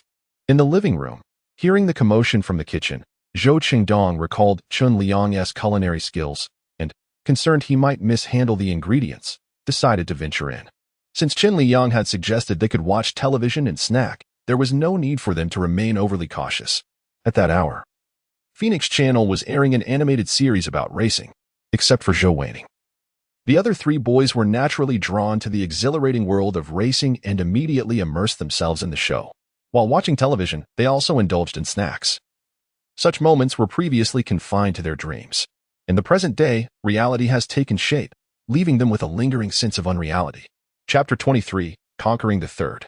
Originally, it was Chen Liyang who was to prepare dinner, but upon witnessing Zhou Qingdong splattering oil while attempting to saw it, he promptly seized the spatula from his hands, declaring, "You shall assist me, I will handle the cooking." This time, Chen Liyang did not protest, for he had procured a bountiful array of ingredients today. Yet his culinary skills were rather mediocre. A poorly executed dish would be a disservice to the ingredients. In the kitchen, Chen Liyang took charge of washing and chopping, while Zhou Qingdong commanded the frying. Though silence enveloped them, an atmosphere of harmony prevailed. As the dishes simmered, Zhou Qingdong observed Chen Liyang's earnestness in slicing the meat, and for the first time, he sensed a profound reliability emanating from him. The dinner was lavish, with all the dishes crafted by Zhou Qingdong. In their household, he was the one who often took the lead in cooking, thus honing his skills to the finest degree. Beholding the table laden with an array of visually appealing and aromatic dishes, the brothers Qingnan could hardly contain their appetites. "Stop gaping and wash your hands. Dinner will be served shortly," Chen Liyang announced as he placed the final dish upon the table. Except for the eldest brother, the others had indulged in snacks and were not particularly hungry at this moment.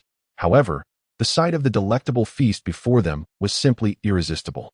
The siblings, accompanied by their sister, hurried to the restroom to wash their hands while Zhou Qingdong brought out the perfectly portioned rice.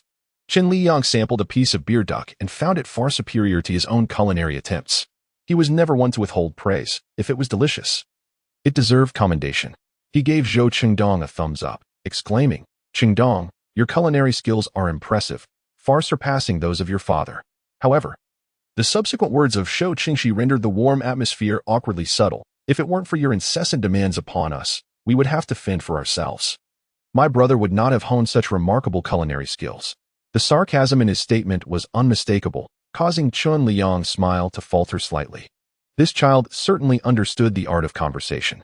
It appeared that in order to win the unreserved affection of these children, he must first conquer the youngest. Otherwise, with him whispering sweet nothings into their ears daily, it would be uncertain when he might earn their forgiveness. Indeed, his words cast a shadow over the somewhat bashful Zhou Qingdong. The sumptuous dinner was consumed in an unusual silence, with a considerable amount of food remaining at the end. Chen Liyang covered the leftover dishes with a plastic wrap before placing them into the refrigerator. In his previous life, he too had been a child from an ordinary family, and his mother handled leftover meals in precisely this manner. Now, as a father himself, he could not afford to indulge in wasteful practices. All right, I shall take care of the dishes. You all should hasten to complete your homework, and once done, take a shower and retire for the night. Chen Liyang took the chopsticks from Zhou Cheng'an and naturally gathered the bowls and utensils from the table to wash in the kitchen. Let him tidy up as he wishes.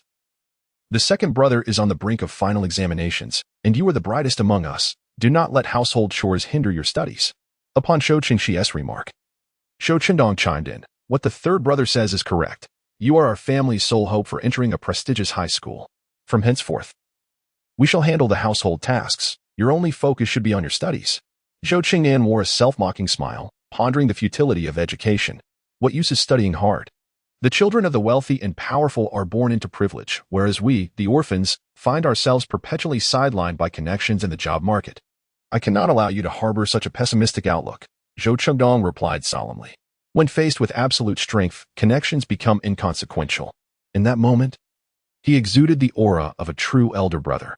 Zhou Chengnan then regained his composure. Understood, brother. I shall dedicate myself to my studies. That night, Chen Liyang was awakened by the oppressive heat. Their home lacked air conditioning and only featured a mere electric fan. With temperatures soaring to 35 or 36 degrees Celsius over the past few days, even the fan offered little relief. Rising from his bed, he decided to check on the children to see if they too were restless from the heat. The door to the eldest child's room was ajar, and as he approached quietly, illuminated by the moonlight streaming through the window, he beheld his elder son seated on the edge of Wan Ning's bed, fanning her with a palm leaf. The room echoed with Zhou Qingnan's voice. Brother, we have classes tomorrow. If you don't sleep now, you won't be able to get up in the morning. Moments later, Zhou Qingnan's voice was tinged with exasperation. This fan is truly malfunctioning at the worst possible time. I feel as if I'm turning into a dried corpse. It was then that Chen Liyang realized the fan in their room was broken. No wonder Zhou Qingdong was awake in the middle of the night, fanning Wan Ning. His elder brother's dedication was truly commendable. Without delay, he returned to his own room and carried the fan from there into the elder and younger siblings' room. Upon hearing the commotion, both of them turned their gazes toward him in unison. Chen Liyang tugged at the pull cord, instantly illuminating the darkened room. The two occupants found the brightness somewhat blinding. But once their eyes adjusted, they noticed Chen Liyang had entered their chamber, cradling a standing fan in his arms. This fan, a recent acquisition, boasted a far more powerful breeze than their old electric fan. However, they were left puzzled by a strange behavior of bringing a fan after staying awake for most of the day. Just as their curiosity piqued, Chen Liyang connected the fan's plug into the power strip, setting it to the highest speed and activating the oscillation mode. This ensured that everyone in the room would benefit from the refreshing airflow, and Shou Qing'an instantly felt revitalized. Yet, they could not comprehend his enigmatic actions. Noticing their bewilderment, Chen Liyang smiled and explained, I just returned from the restroom and happened to overhear that your fan was malfunctioning. In this sweltering heat, enduring without a fan is simply intolerable, especially since you have classes tomorrow. What about your fan? Zhou Chengdong inquired. I am an adult. It is unreasonable for me to indulge in comfort while you suffer, he replied. Now, quickly lie down and rest. With the fan, waning will not feel so stifled. Having said that, he exited the room, leaving the Zhou brothers exchanging glances, astonished by the transformation in Chen Liyang. The once selfish and cold-hearted individual now seemed eager to provide them with the best of everything. After departing from the elder brother's room, Chen Liyang proceeded to the quarters of the third and fourth brothers.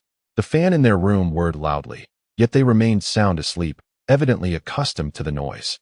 Unbeknownst to him, as soon as he departed, Zhou Qingxi's eyes fluttered open, observing his retreating figure. In the past, Their mother frequently ventured into the rooms of her sons at night, ensuring they were well covered with blankets. Little did Chen Liyang anticipate that, after many years, he too would engage in such a tender act, embodying the role of a devoted father, concerned for his children's welfare. Chapter 24. The Landlady Yet. Despite his earnest overtures, he remained a source of resistance for Shou Qingxi. Forgiveness, he mused, was a matter for the divine, and with that thought, he succumbed to a deep slumber once more. Throughout the night, while Chen Liyang struggled to find rest, the children slept soundly, with weary eyes reminiscent of a panda. He rose early, determined to prepare breakfast for the little ones. He had purchased several packets of noodles the day before, planning to cook them along with a few eggs.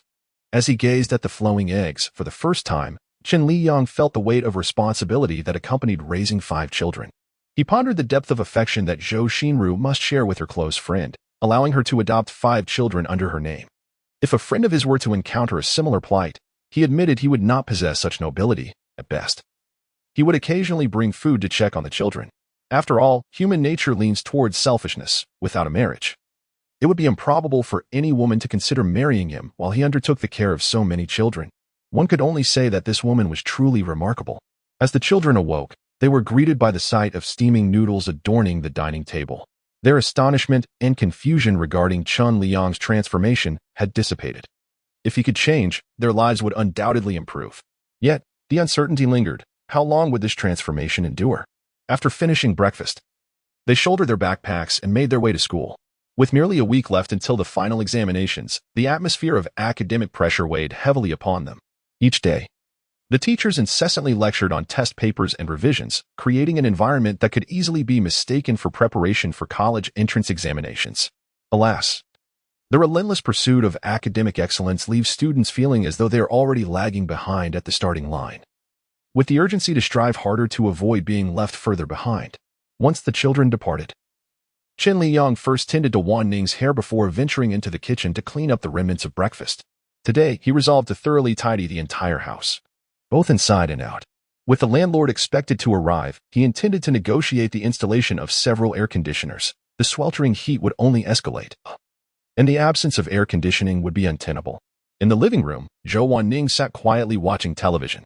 Had Chen Liyang glanced her way, he would have noticed her gaze occasionally drifting towards him as he polished the furniture. Although Chen Liyang had never assumed the role of a father, his own childhood experiences endowed him with an understanding of how children appreciate the attentions of adults. Thus, he treated Wan Ning with utmost gentleness. His tenderness was distinctly different from his interactions with Shou Qingdong.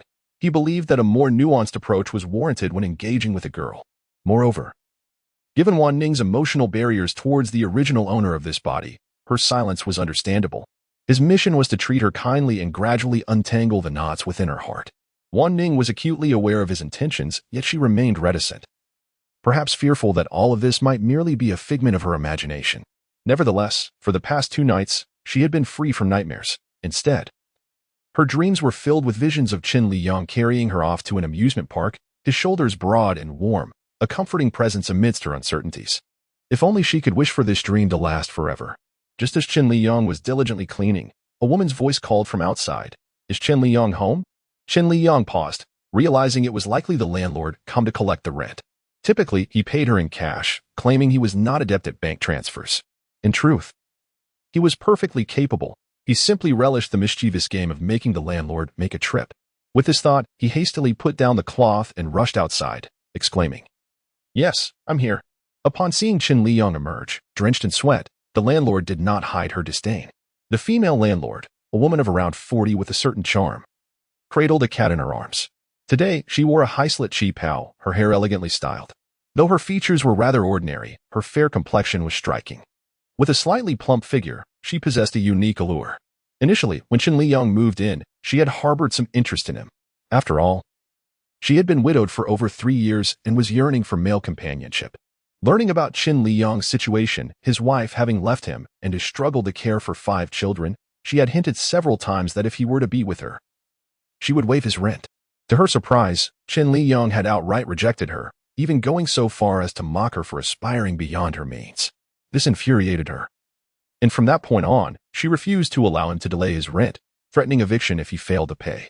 Now, witnessing Chen Liyang with his unkempt hair, bruised visage, and filthy appearance, She could only lament her earlier poor judgment in finding him appealing. Chen Liyang was well aware that this woman had once taken an interest in the original tenant. Alas, the original owner had married a beautiful wife, and naturally, he held no affection for an older woman. His rejection was unequivocal, resulting in the woman displaying a sour demeanor each time she came to collect the rent. Now, confronted with her displeased countenance, Chen Liyang felt a twinge of embarrassment, especially since he intended to ask her to install several air conditioners for his home shortly. Thus, he promptly donned a conciliatory smile. "Sister Wang, you've arrived. Would you care for a glass of water? Don't you dare soil my cheap-how with your filthy abode. Quickly hand over the rent, and I shall take my leave," she retorted. Sister Wang had previously entered the premises only to be nearly overwhelmed by the unpleasant odor within. Were it not for the difficulty in renting out such properties, she would have long since evicted the 6 members of his family. Chen Liyang rubbed his hands together. "Sister Wang, may I discuss something with you?" "Absolutely not," she replied without a moment's hesitation. In her view, such inquiries could only lead to misfortune, either overdue rent or a plea for rent reduction. She was no philanthropist. She had no need to engage in charity to bolster her reputation. "You haven't even heard what I wish to propose. Given the increasingly warm weather, I was hoping you might consider installing a few air conditioners. This way, even if we were to vacate, you could swiftly rent it out again." However, as soon as Chen Liyang uttered these words, Sister Wang regarded him with an expression of incredulity. "Have you lost your mind? I charge you barely 500 in rent each month, and you expect me to spend thousands to install air conditioners for you? You never complained of heat last year or the year before. What makes this year different? I reiterate, if you wish to rent, do so. If not, then be gone." She only charges a mere 500 for rent, yet expects to be subsidized with such a considerable amount of money. Does she truly believe herself to be a coveted prize? Sister Wang mused inwardly, already having lost interest long ago. Chen Liyang had anticipated this outcome. While he possessed the funds to install an air conditioner, he was bound to relocate from this place eventually. The prospect of dismantling it later seemed cumbersome, and selling it secondhand would incur a significant loss. However, observing Sister Wang's demeanor, he realized that no matter how much he pleaded, she would remain obstinate. With a sigh of resignation, he turned to fetch his phone, lacking sufficient cash on hand to pay her directly. At that moment, the hefty orange cat that had been lounging on Wang's lap leapt down and followed him into the room. Chapter 25. Apologizing to my daughter yet. Within a short span, the hefty orange cat vanished. Upon entering the living room, she expected to be greeted by an unpleasant odor, imagining a scene worse than a dog's den. To her surprise, the living room not only lacked any foul smell, but was also infused with a subtle fragrance of air freshener, completely non-intrusive. What followed was a sight of the impeccably clean living room, with furniture arranged in perfect order, leaving her momentarily speechless. It was not until she noticed her cat perched on Zhou Wanning's lap that a look of disdain crossed her face. "Mimi, get off that little mute. She's filthy." It turned out that after entering the living room, the hefty orange cat had leapt onto the sofa, settling comfortably on Zhou Wanning's small legs. Zhou Wanning, stroking its head, displayed a fleeting glimmer of joy in her indifferent eyes. Few children can resist the allure of such a fluffy and adorable creature. Although Zhou Wanyan cannot speak, she harbors a fondness for cats. However, upon hearing Wang Jie's words, her hand fell away, and the initial joy in her eyes faded, replaced by a demeanor of detachment and indifference. Wang Jie, unconcerned with whether her remarks wounded the little girl as pride, seized her cat back from her grasp. Continuing to utter harsh words, "Why are you so disobedient? Don't you realize how dirty she is? What if she catches bacteria and falls ill? Your mother would be heartbroken." While speaking, she absent-mindedly brushed away non-existent dust from the plump orange cat. Chen Liyang emerged from the room, his expression frosted with fury as he had heard every word Wang Jie uttered. Witnessing her engage in such a demeaning act only fueled his anger further. "Wang Jie, my daughter is not dirty. She is at least cleaner than you are. It was truly disgraceful for someone of her age, who could easily be a grandmother, to harbor such malice towards a child." Wang Jie trembled with rage at his words. "You are the one who acts like a grandmother. Your entire family embodies that role. Besides, am I mistaken? Who in the entire town knows that your stepdaughter, at 5 years old, cannot speak? Is she not mute? And look at her clothes. They are so filthy that one cannot discern their original state. Now you take on the role of a benevolent father, criticizing me? Were you not the one who remained silent when others called them little bastards? What right do you have to chastise me now? However, you have no right to humiliate my daughter. You owe her an apology." Observing those who defend themselves, Zhou Wanqing glanced up at him. a flicker of unusual emotion crossing her gaze, but it quickly reverted to normalcy. Meanwhile, Sister Wang, as if she had heard an utterly ludicrous joke, could not help but laugh. Are you out of your mind? You want me to apologize to a mute? Even if I did, would she respond with it's fine? Unlike some who can survive in the most wretched of conditions, she is quite delicate. Seeing Sister Wang continue to belittle Wan Qing, Chen Liyang was thoroughly enraged. He swiftly approached, his eyes blazing with fury as if he wished to strike her down. What do you intend to do? Sister Wang, now somewhat frightened, stumbled backward, realizing that he was indeed a man of violence. Why had she provoked him? Chen Liyang's gaze was fierce, his menace palpable as he spoke, enunciating each word. I do not wish to repeat myself. Apologize to my daughter. Otherwise, my fist will not discriminate, even against women. You dare? Assaulting someone could land you in prison, and besides, you are renting my property. Are you not afraid I will evict you and leave you homeless? Chen Liyang laughed as if he had heard the most amusing jest. Sister Wang, you must know me by now. Is there anything in this world I would shy away from? Everyone in the police force around here knows me. Am I to fear your threats of calling the authorities?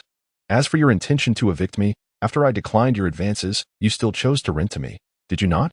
It is precisely because these houses won't lease out otherwise. Sister Wang seemed to have been struck at her core by Chen Liyang's words.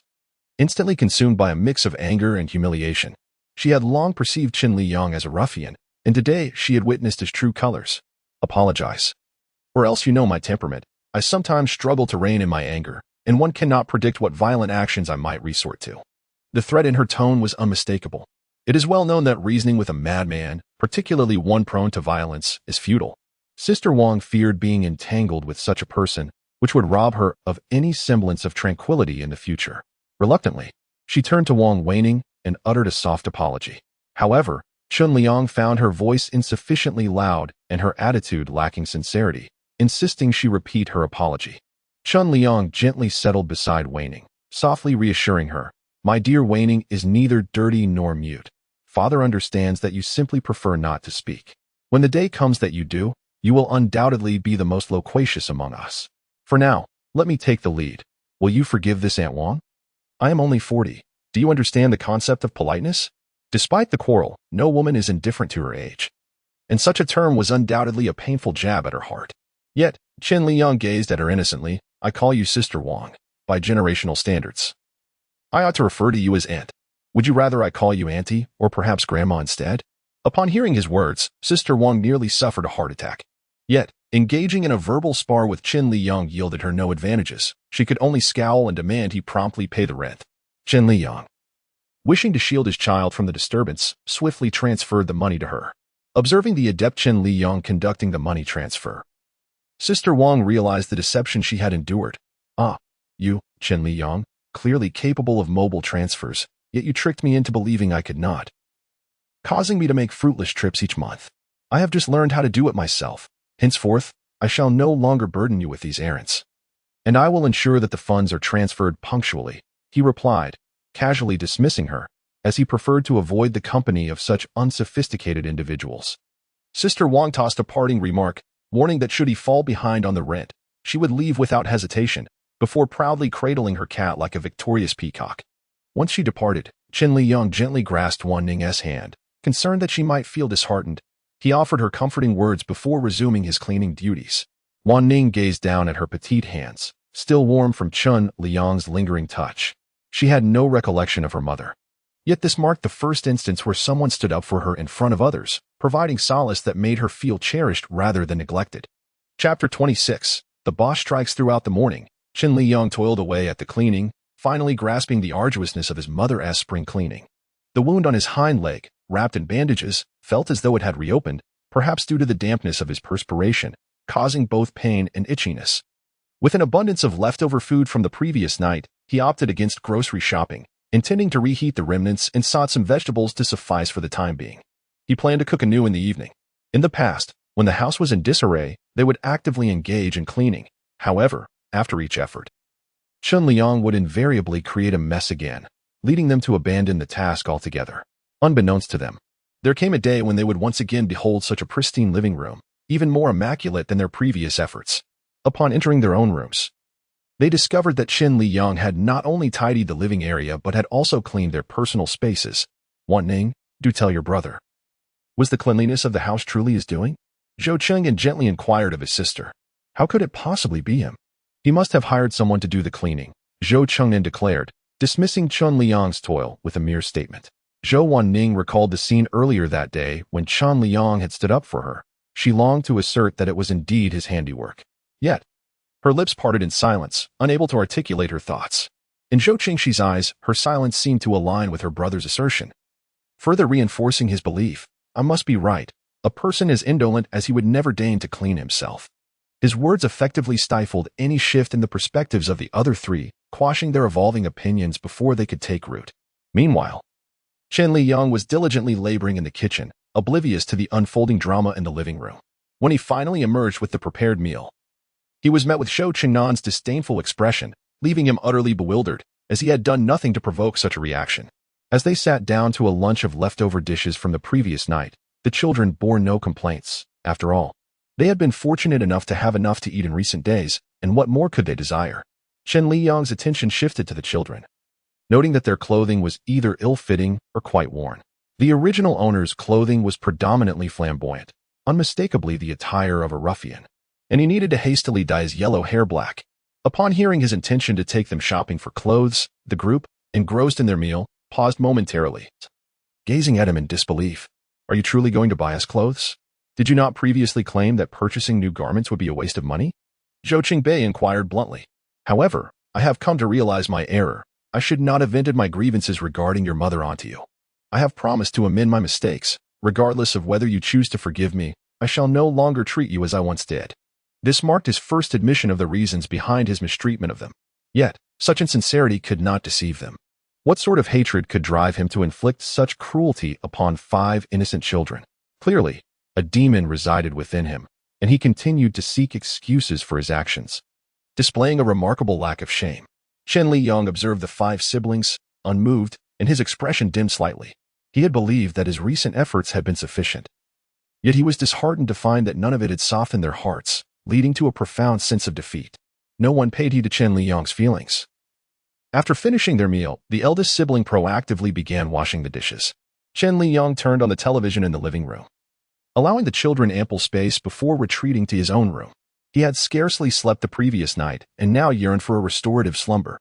Contemplating the possibility of residing there for the foreseeable future, at least for the summer, he ultimately resolved to personally finance the purchase of an air conditioner for the household. He contemplated that it was impossible for them to remain here indefinitely once they acquired a new home. The air conditioning could be dismantled and transported to continue serving them there. However, the funds he possessed had been utilized to procure new clothing and air conditioning for everyone, leaving him with merely a little over half of his initial amount. It became apparent that the urgency to earn money was pressing upon him.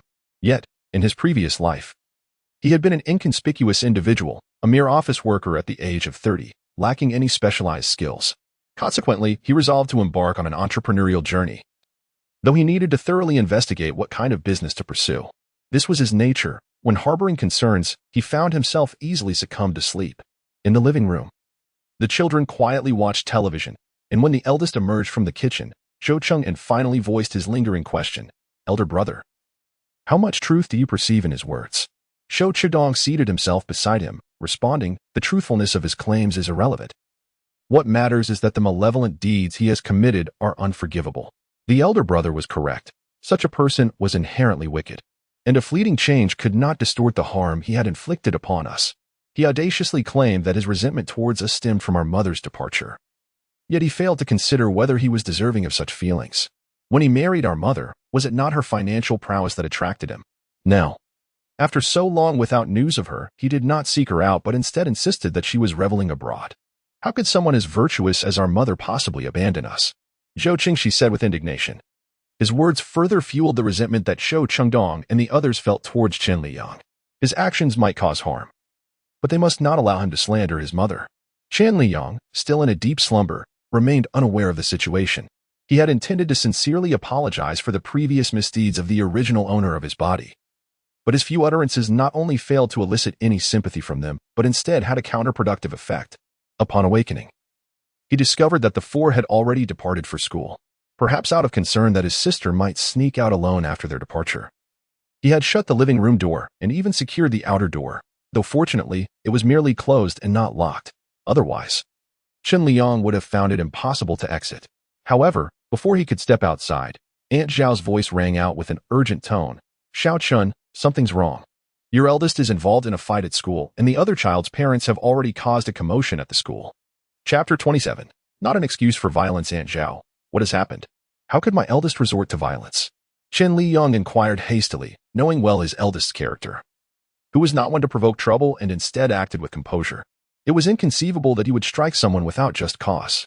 The other child did not leave any contact information, and they are unaware of your phone number. Fortunately, my son is in the same class. And the teacher reached out to my phone, asking me to inform you to come to the school immediately. Generally, if it were merely a minor scuffle among children, teachers would typically summon parents. The fact that the call had reached Aunt Zhao suggested that the matter was serious. Chen Liyang couldn't help but worry about whether the child from the eastern part of the city had sustained any injuries. Aunt Zhao, I sincerely apologize, but I may need to trouble you to keep an eye on Wan Ning. It is quite late now. There is no need for such formality. Go ahead. Rest assured that Wan Ning is in my care. Aunt Zhao stepped forward and took Wan Ning's hand with a gentle grip. With Aunt Zhao present, Chen Liyang felt a sense of ease and did not linger any longer.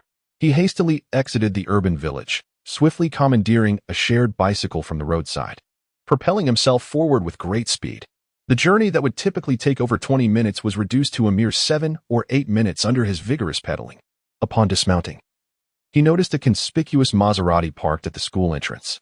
However, at that moment, he had little interest in admiring luxury vehicles. His sole focus was to locate his elder brother.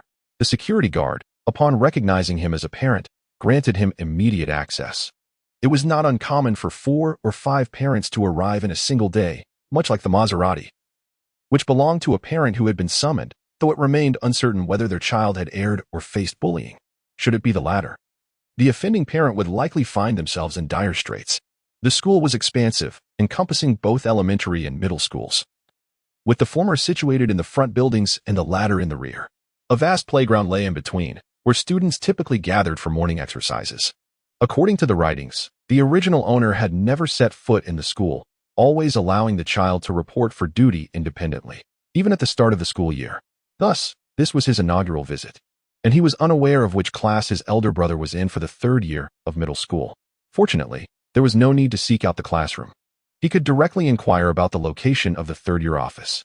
It was currently class time, with students attending lessons within their classrooms. Occasionally, a few teachers passed by, and Chen Liyang called out to a young female teacher, politely inquiring about the location of the office for the 9th grade teachers.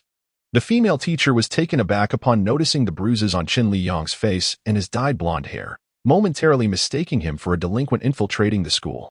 Fortunately, despite his rather disheveled appearance, Chen Liyang exhibited a demeanor of humility and courtesy. Although somewhat apprehensive of this parent, the teacher nonetheless took the time to personally direct him. After expressing his gratitude, Chen Liyang proceeded unhesitatingly towards the 9th grade building. The teacher had mentioned that the office was located on the 3rd floor, and Chen Liyang ascended the stairs in one breath. As he approached the office, his heart raced increasingly in anticipation. In his earlier school days, he had often been summoned to the office due to his mischievous antics, and at that time, he could not fathom the feelings of parents called in by teachers. Now, however, he found himself intimately acquainted with such emotions. The tension was palpable, surpassing even the anxiety he had experienced during his college entrance examinations. No matter how arduous the journey, one ultimately reaches their destination. Thus, this mere 10-meter distance seemed trivial in comparison. Standing before the office door, Chen Liyang took a deep breath, preparing to knock, when suddenly, an aggressive voice resonated from within. Where is this child's parent? Why have they not arrived? Look at the state my son is in. The speaker was a woman, her voice sharp and laced with a brazen arrogance, unmistakably a formidable presence. Following her, the comforting voice of the teacher could be heard. Please remain calm. How's parent? I have already made the call, and they should be arriving shortly. Kindly exercise a bit of patience. Please make a call to follow up. My son needs to receive treatment at the hospital for his injury. We cannot delay the healing process. The injury was inflicted by his classmate, and accountability is essential. Upon hearing this, Chen Liyang hesitated no longer and promptly knocked on the door. Soon, the voice of the teacher inviting him echoed through the room. As he entered, Chen Liyang's gaze was immediately drawn to the eldest, Zhou Qingdong, who stood near the office door. To his relief, Zhou bore no conspicuous external injuries, which alleviated some of Chen's anxiety. Zhou Qingdong, clearly taken aback by Chen's swift arrival, had not anticipated such a prompt visit. It had only been a mere 10 minutes since the teacher's call, indicating that Chen had rushed over without a moment's hesitation. Yet, it remained uncertain whether he could maintain this composure in the moments to come. The instant Chen Liyang pushed open the office door, all eyes turned toward him. Upon noticing the boy's disheveled hair and the marks on his face, the homeroom teacher's brow furrowed in disapproval. This parent exuded an air of unreliability. Explaining the unruly behavior of his son, who had seemingly squandered years of education, when faced with conflict, he resorted to the brutish conduct reminiscent of a rural villager from ancient times, mistakenly believing that physical aggression absolved him of responsibility. It was evident that he lacked any semblance of refinement. The opposing parent, upon catching sight of Chen Liyang, grimaced in disdain. She had always held a low opinion of the boy who had hurt her son. His shabby attire, ill-fitting and indicative of a family in dire financial straits, only fueled her contempt. Such a person should have sought to maintain a low profile in school, yet he audaciously dared to strike her son, leaving him in this condition. The mere thought of it made her wish to deliver a few slaps to the boy. Chen Liyang seemed oblivious to the unusual gaze directed at him. Fixated instead on the man seated at the desk, adorned with black-framed glasses, who unmistakably bore the demeanor of a teacher. With a sense of initiative, he greeted, "Hello, teacher. I am Chen Liyang, the father of Zhou Qingdong.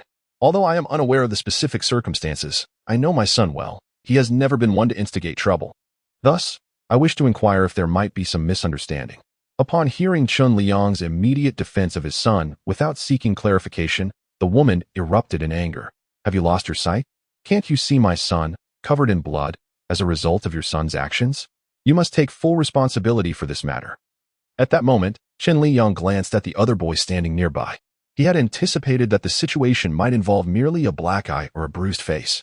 However, he was taken aback to witness the boy drenched in blood, which appeared to have flowed from his nose, trickling from the bridge down to his chin, staining his clothes with dried remnants, a truly alarming sight.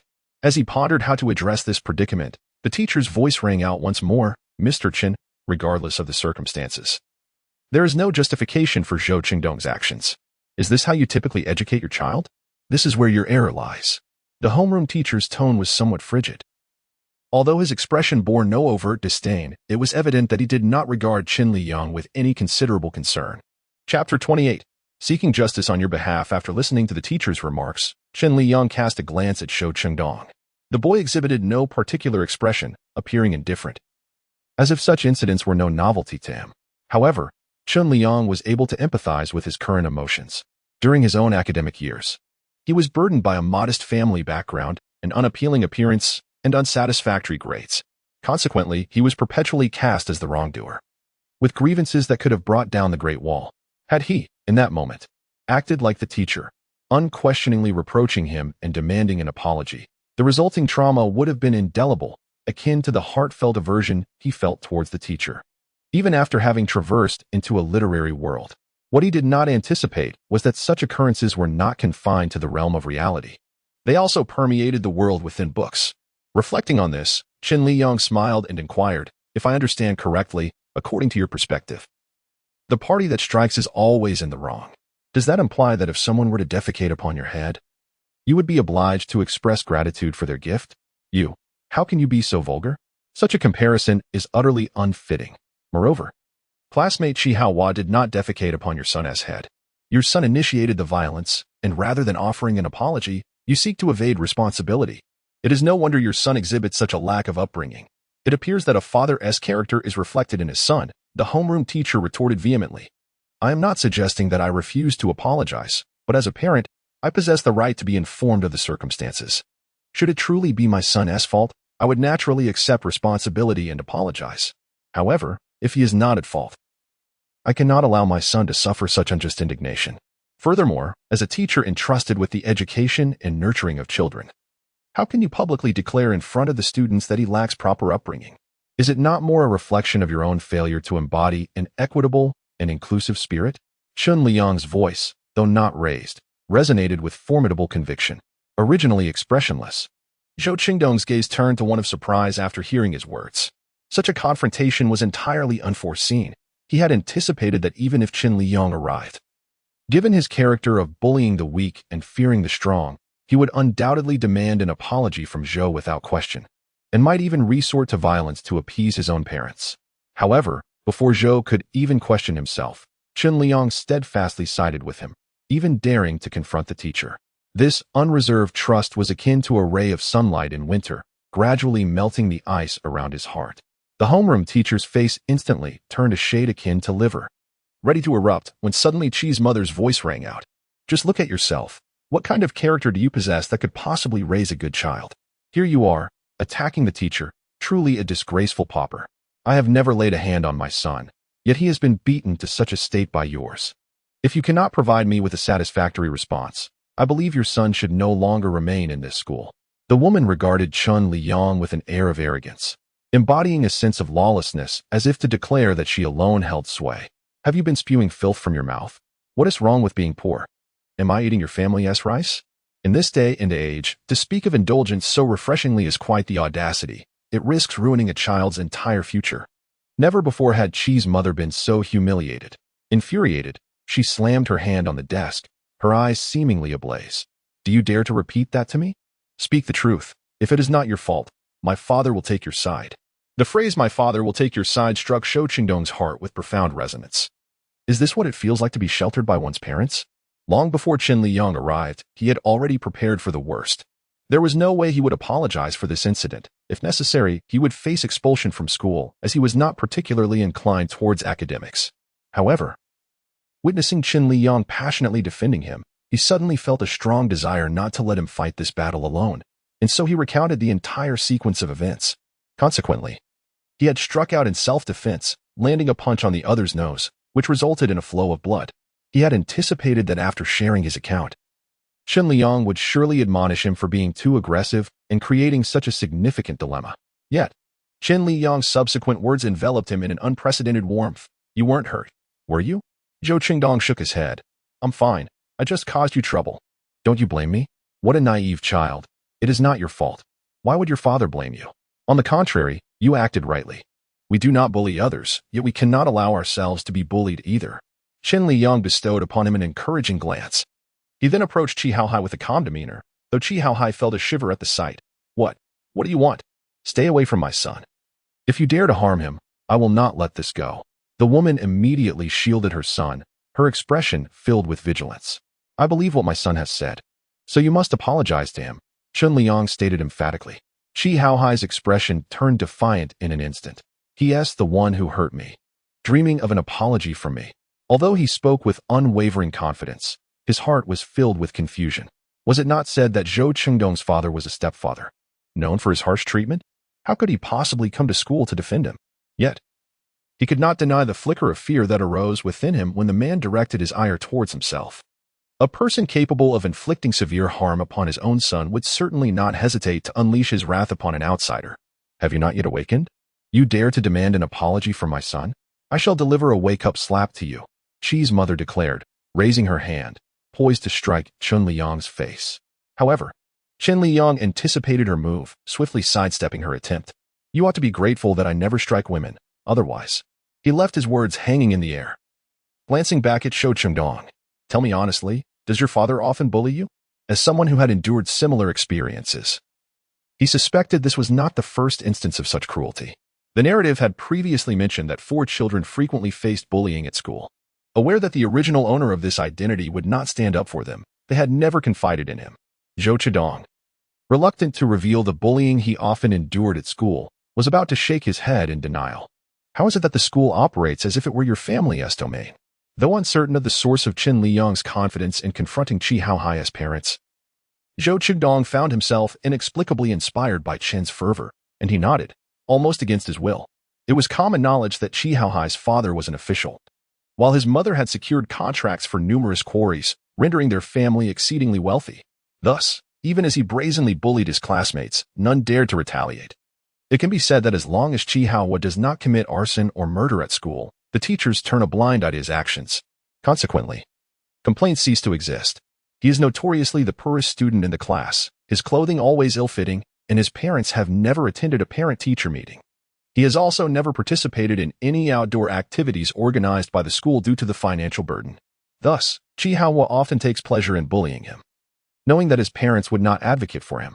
However, he harbors some concern regarding what Chen Liyang could possibly use to contend with Chi Haohua's mother. It is common knowledge that Chi Haohua's arrogance and tyrannical behavior in school stem from his parents' indulgence. Madam, you have heard that your son frequently bullies mine at school. As his guardian, should you not ensure that he sincerely apologizes to my child? After speaking, he cast a casual glance at Chi Haohua, who was hiding behind his mother. This is merely your son's side of the story. I could just as easily claim that your son often bullies mine. Yet, your son has left my child in such a state, and the entire class bore witness. How do you respond to that? Chi's mother was adept at countering accusations. She was fully aware of her son's character, yet admitting fault was out of the question. Moreover, her son possessed the means to bully others, if they were victimized. It was merely a reflection of their parents' inadequacies.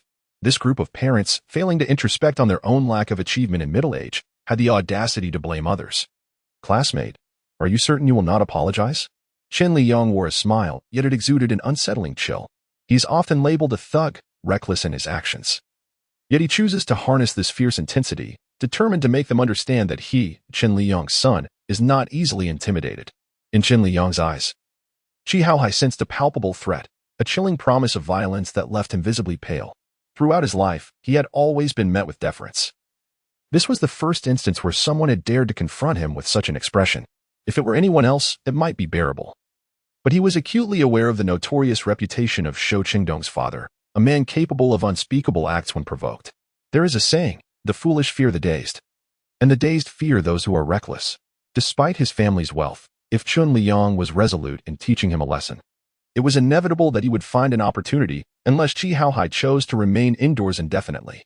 I haven't done anything wrong, so why should I apologize? Yet, to maintain his pride, he resolved to remain obstinate. Should he apologize today, the news would undoubtedly spread, inviting ridicule from countless onlookers.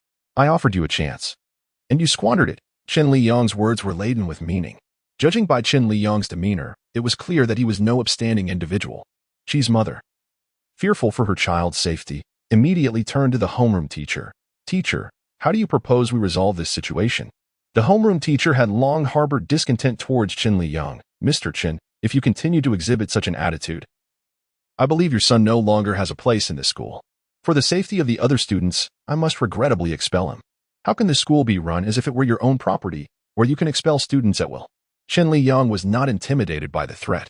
The school is indeed not my establishment, yet your son's refusal to admit his wrongdoing, as per school regulations, warrants expulsion, the homeroom teacher remarked. Chen Liyang scoffed. Teacher, are you selectively deaf? Did you not hear that he struck first and has frequently bullied my son? Or do you, as an educator, only serve the privileged and affluent? Perhaps his words struck a nerve, for the teacher was immediately filled with indignation. You are utterly unreasonable. I am merely stating the facts. Do you hear me? Take your son and leave at once. Is it not true that you cannot afford the medical expenses? It is shameless to spout such lofty rhetoric here. Upon hearing that Chen Liyang's son had been expelled, Chi's mother felt a surge of elation. Let us see who dares to expel my son, Chen Liyang thundered, startling everyone present. Even Shou Qingdong was taken aback. In the past, when he was in a foul mood, he would speak to them in a similar tone. But this time, it was directed at outsiders. The homeroom teacher rose from his chair, suppressing his fear, and asked, Mr. Zhou, what are your intentions? Do not forget, we live in a society governed by law. Should you act recklessly, you will bear legal responsibility. Chen Liyang laughed coldly. I am a model citizen. How could I engage in unlawful activities? However, if you truly dare to expel my son, I would not hesitate to escalate this matter to the Education Bureau. I understand that you may have connections there, and my complaint might be in vain. Yet, there is the internet. And I firmly believe that if I share the full account of this situation with the broader public, they will surely rally for justice. As the situation escalates, one cannot help but wonder about the potential tarnishing of the school's esteemed reputation. Will parents still feel inclined to enroll their children here? And, dear teacher, could this ordeal jeopardize your professional journey? Moreover, regarding Chi Haohua's mother, I am unaware of your family's background. Yet the fact remains that your son has bullied mine within the school premises. Such behavior, I fear, may not be limited to just my child. Should numerous individuals rise to voice their grievances against your son, Do you genuinely believe he will continue to thrive in this educational environment? The repercussions of online harassment can be devastating. I question whether your son's tender psyche can withstand such turmoil. While his words were spoken softly, they reverberated harshly within the hearts of a few. They are acutely aware of the dire consequences of cyberbullying, which today can drive individuals to despair. Furthermore, the true nature of this conflict is clear to them. In Chapter 30, the question arises, do I dare? However, Chi's mother remains skeptical of Chen Liyang's willingness to act. Dare you? Do you think I won't ensure your downfall in Jiangqing? Chen Liyang, maintaining his composure, retorts. Do you believe I would shy away? You may not yet realize, but I am currently a vagrant, struggling to find employment. Once this incident gains traction, perhaps I shall garner a multitude of followers and venture into live streaming sales. The audacity of your claim suggests that you hail from a family of means. Should I choose to rehash these events, your family may find themselves perpetually ensnared in the venomous grip of online detractors. I wonder how long you could endure such scrutiny. You were shameless. Chi's mother had never encountered someone so utterly despicable, yet the weight of his words forced her to consider their implications. Her husband is the head of the police station, and in his pursuit of further advancement, he cannot afford any negative repercussions. Once exposed to public scrutiny, it would be impossible to withstand investigation. At that point, not only would promotion be out of the question, but incarceration could also become a reality. Individuals like Chen Liyang, who embody the essence of rogue and scoundrel, could indeed resort to extreme measures if provoked. Contemplating this, she reluctantly compelled her son to apologize to his classmate, Hao. Why are you not hurrying to apologize to your peer? Mom, are you out of your mind? I was the one who got beaten up like this. And yet you want me to apologize? Chi Hao gazed incredulously at his mother, who had never allowed him to endure even the slightest grievance. Being still young, he was oblivious to the consequences of online bullying, perceiving Chen Liyang's threats as mere exaggeration. Furthermore, with his father being the station chief, who would dare to harass their family online? I said apologize, so do it. Stop with the unnecessary chatter.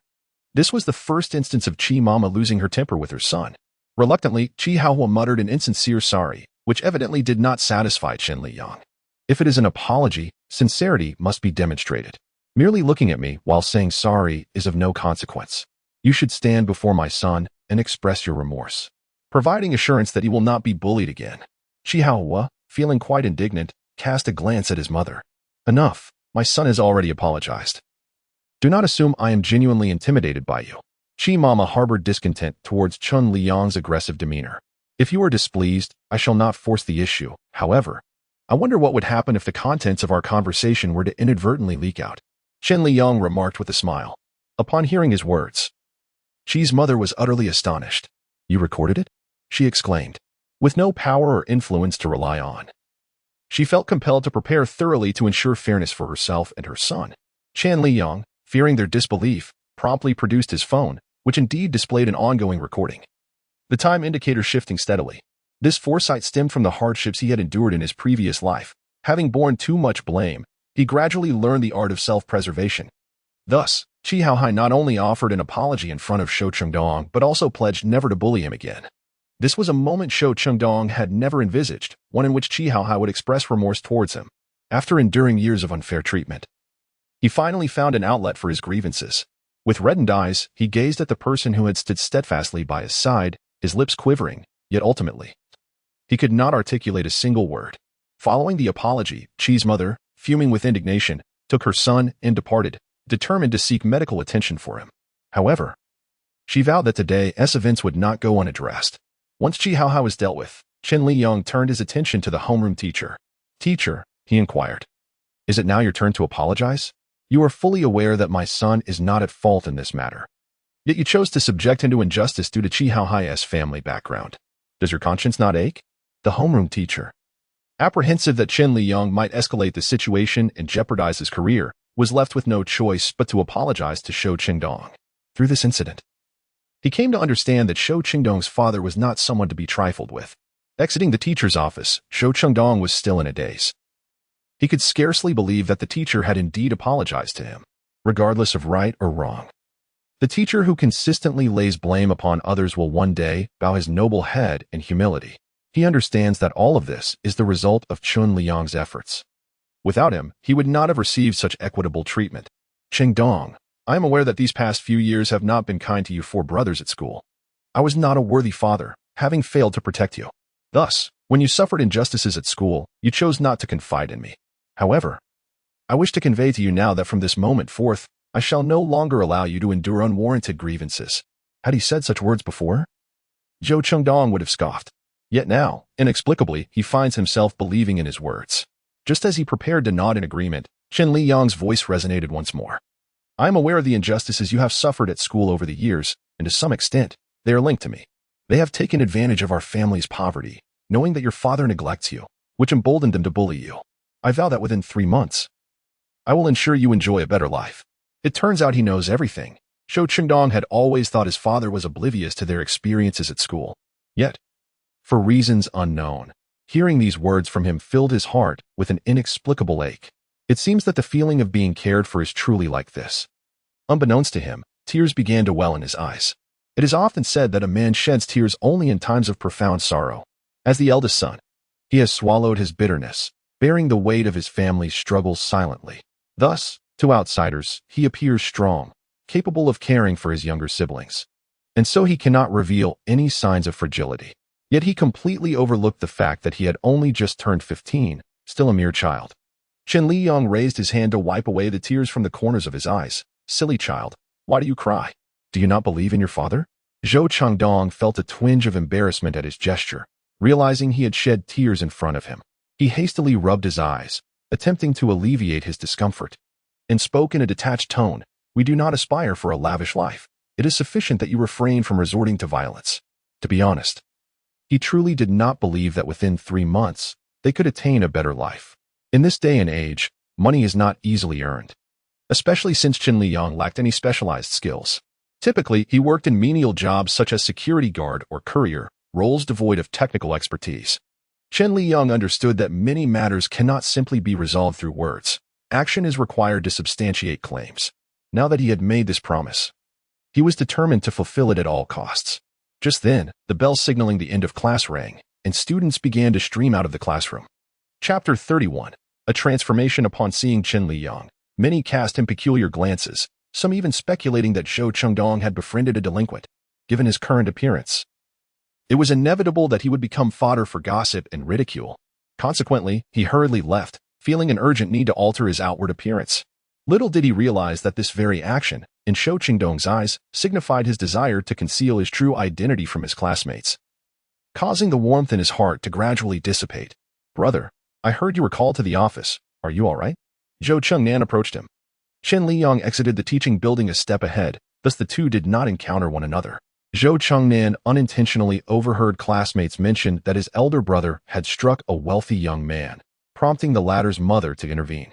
Feeling uneasy, he promptly vacated the classroom and subsequently spotted his brother on the staircase. Zhou Chengdong, observing his younger sibling's concerned gaze, shook his head. I am fine, do not worry. Yet, he had heard that the individual he had offended belonged to a powerful family, and even their parents had been summoned. Have they truly not pursued any action against you? Zhou Chengnan, often the target of ridicule in class, was acutely aware of the world's vicissitudes. He understood that one's standing was often dictated by external factors. When one possesses wealth, companions abound, yet in poverty, one becomes a target for ridicule. Confronted by his brother's anxious expression, Zhou Chengdong inhaled deeply. Not only have they not pursued me, but the other party has also apologized. This revelation detonated in Zhou Chengnan's mind like a landmine, leaving him incredulous. How? Is this possible? I heard that you left him bloodied. How did you persuade him to apologize, especially with his parents involved? Shouldn't he, the teacher, impose severe punishment upon you? His skepticism was not unfounded. Typically, in such scenarios, children without influential connections were unlikely to receive equitable treatment. Thus, despite knowing his brother would not instigate trouble, he remained doubtful of his ability to emerge unscathed. He had come to school. In the past, they would refer to Chen Liyang as uncle, but ever since his true nature was revealed, they had ceased to address him as such, let alone as father. However, Zhou Chengnan comprehended who his elder brother was referring to, leaving him in disbelief. You mean he came to school to stand up for you? It was otherwise difficult to explain why the other party would voluntarily apologize. Yet, hadn't Chen Liyang stated that he was not their guardian and would never visit the school in his lifetime? Oh, it was indeed he who instructed the other party and the teacher to apologize to me. Zhou Chengdong did not conceal this fact. At this moment, Zhou Qing'an was utterly unsettled. It is remarkable that he can come to school, and he even stands on your side. Is this truly the Chen Liyang I know? Regardless of the circumstances, had it not been for him, I would likely have faced expulsion from the school today. I suppose I owe him a favor. Zhou Qingdong was always clear about his debts of gratitude and resentment. He would not forget Chen Liyang's assistance. Yet, he would also not forget the hurt inflicted upon him. It was merely a matter of distinguishing between accounts. At this juncture, Zhou Qingdong's emotions were rather intricate. He is genuinely changed. Zhou Qingdong remained silent, for he was uncertain how to approach him in the future. Having resolved Zhou Qingdong's predicament, Chen Liyang left the school in high spirits. He believed that today's events would surely alter the elder brother's prejudices against him. Chen Liyang shook his head repeatedly. It's fine, the matter has been settled. By the way, where's my wanting? Noticing that the fifth brother was not beside Aunt Zhao, he inquired. Observing that even an outsider like Aunt Zhao could trust the elder brother without reservation, Chen Liyang was confident that with proper guidance, there was no way he would tread the path of crime. Upon noticing that Wan Ning had fallen asleep, Chen Liyang informed Aunt Zhao of his desire to visit a barbershop to dye his hair black, requesting her assistance in watching over her. Aunt Zhao readily agreed, remarking, "To be frank, your blonde hair is ill-suited. It gives off an unreliable impression." Feeling a bit embarrassed, Chen Liyang scratched his head and admitted, "I was ignorant in the past, but I shall not repeat such folly." The previous owner of his hair had bleached it, resulting in its striking yellow hue, which hardly befitted a father of 5. After reaching an understanding with Aunt Zhao, Chen Liyang promptly sought out a barbershop.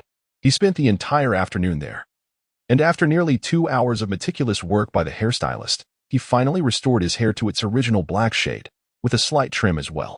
Surprisingly, the unassuming shop proved to be run by a skilled craftsman. Following this transformation, Chen Liyang appeared significantly more mature and composed, though dressed in the same attire. The change in hairstyle rendered him almost unrecognizable. It was baffling to consider the previous owner's taste. Approaching 30, he had opted for such ostentatious blonde hair. It was as if he believed that altering his appearance would grant him invincibility, unaware of the childishness inherent in seeking validation through outward changes to appear formidable. No wonder. With such intellect, he could only be a subordinate to the wealthy elite. To this day, the sycophants surrounding the affluent heir had ceased all communication with the former owner, perhaps still believing that he had met a grim fate. After paying the 200 yuan fee, Chen Liyang emerged from the barbershop feeling rejuvenated. Although he could not yet discern the true essence of the former owner, his high nose and prominent brow suggested that his appearance was likely not lacking in charm. This is something he could only dream of in his previous life. During his school years, he was ridiculed for his appearance, leading to years of struggling to find a partner even after graduating from university and entering the workforce. As he watched those around him marry and have children, his parents wore perpetual frowns. It was then that he resolutely decided to lose weight. In just 6 months, he transformed from a hefty 200 pounds at 5 feet 7 inches tall into a fit young man weighing 150 pounds. Though he came to realize that his unattractiveness was not solely due to his weight, shedding the excess certainly increased his chances of finding love.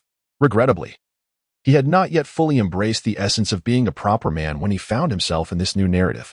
Now, with his striking appearance, he resolved to pursue a passionate romance at all costs. In Chapter 32, A Natural Scholar, it is revealed that in the story, the original character had indeed registered their marriage and lived with his partner for 6 months, yet they had not consummated their union. This is the fundamental reason the original character suspected his partner of deceit regarding their marriage. He pondered whether she had someone else in her heart. As they were not pivotal characters in the narrative, and many details remained unexplored, that evening, he had promised to take a few children out for shopping. Thus, he did not prepare dinner, intending to eat something casual later. As Chen Liyang stepped into the courtyard, he was met with 4 pairs of scrutinizing eyes. Noticing their silence, he smiled gently and asked, "Why are you all looking at me like that? Do you not recognize me?" The first to speak was Shou Qingbei. "Did you dye your hair black?" "Indeed, the yellow attire appears rather juvenile, and I shall no longer need to worry about bringing embarrassment upon you when returning to school," Chen Liyang stated with candor, his gaze sincere. "So, you left the school without a word, fearing you would bring shame upon me?" Zhou Chendong inquired, astonished. Chen Liyang nodded. "I am aware that my appearance does not embody that of a father. Children of your age are particularly sensitive to appearances. If your classmates were to see me, I can only imagine the ridicule you would endure." Zhou Qingdong was taken aback, realizing that Chen Liyang's departure was motivated by concern for his own reputation. He had initially thought it was to prevent classmates from discovering he was his child. Nevertheless, it must be acknowledged that Chen Liyang, with his black hairstyle, exuded a more comforting and approachable aura. "Brother, why did he go to school today?" Shou Qingshi asked, unaware of the elder brother's situation. He was in the elementary division, separated from the middle school by a vast playground. Typically, he would not venture to the middle school to seek out his two brothers unless there was a compelling reason. As for Chen Liyang, since the day he entered the school, he had never set foot in that institution again. It was once thought that he would never enter the academic building for their sake throughout his life. Yet, who could have predicted that from the day he chose to transform, he would undergo an astonishing metamorphosis? The only constants remained his height and physical appearance. Whenever there was a minor issue, the teachers would call upon the parents, although Shou Chengdong did not elaborate on the matter. The mention of the parents being contacted prompted Chen Liyang to express his thoughts. Had it not been for Aunt Zhao's son being in the same class as the eldest, the teacher might have been unable to reach me, leaving the eldest to face untold trials and tribulations. Now, please open your backpacks and jot down my phone number, so that in case of any emergencies, we can contact each other promptly. With your tendency to change numbers twice a month, even if we memorize your current number, will it truly be of any use? Zhou Qingshi asked sarcastically. It was then that Chen Liyang recalled that the original owner frequently offended others and, fearing retaliation, often changed his phone number. He promptly assured the group, "From this day forth, my phone will remain active 24 hours a day, and I shall no longer change my number. Once my family's circumstances improve, I will purchase an electronic watch for communication, ensuring it is convenient for everyone to stay in touch." Such words, which seemed inconsistent with his character, surprisingly did not strike the others as out of place. However, Zhou Qingshi refused to acknowledge his identity, stating, "Even if something happens at school, we do not require your assistance. Thus, there is no need to remember your phone number." Just as his words fell, Chen Liyang entered the living room, located the third brother's backpack, and inscribed his phone number on the first page of the Chinese textbook. "What are you doing? Who allowed you to touch my things?" Zhou Qingshi exclaimed in frustration. Chen Liyang smiled slightly. "If you refuse to remember it, I shall have to take matters into my own hands. Do not attempt to erase it. Otherwise, I will fill your entire textbook with my phone number." He secretly contemplated buying them new backpacks when school resumed in September. Zhou Qingshi's earlobes turned slightly red, immature. Yet, he refrained from promising to erase it. Chen Liyang understood that this child enjoyed being contradictory, so he chose not to engage further and instead turned his attention to the other three. "What about you?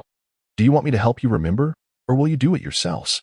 Realizing that Chen Liyang was serious, the three could only open their backpacks and take out paper and pens. Chen Liyang was quite pleased to see them yielding to his words, and with a warm smile, he provided his phone number. Noticing that the eldest and second eldest were participating while the youngest remained aloof, he inquired why he wasn't writing. Knowing that the youngest would become a computer prodigy in the future, Chen Liyang was pleasantly surprised by his remarkable memory and asked him to recite the numbers. To his delight, the child recalled every digit flawlessly. This child was indeed born to be a scholar. With such impressive memory skills, he truly deserved to be my son. "Tonight, Dad will take you to KFC, Chen Liyang said, ruffling Shou Qingbei's hair and showering him with praise. Young children cherish compliments from adults, and Shou Qingbei's face flushed with pride. This was the first time Chen Liyang had praised him and promised a reward. At school, he had always strived for mediocrity, longing for the day when he wouldn't have to attend classes or face the peculiar gazes of his classmates. In this moment, he felt a newfound desire to study earnestly. As dusk approached, Chen Liyang waved his hand decisively.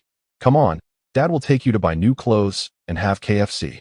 When Chen Liyang had mentioned buying clothes earlier that day, the children had thought it was merely a ruse, but now they realized he was indeed taking them shopping. Chen Liyang was a man of his word, and it was indeed time for these children to refresh their wardrobes, especially the eldest, who has grown rapidly.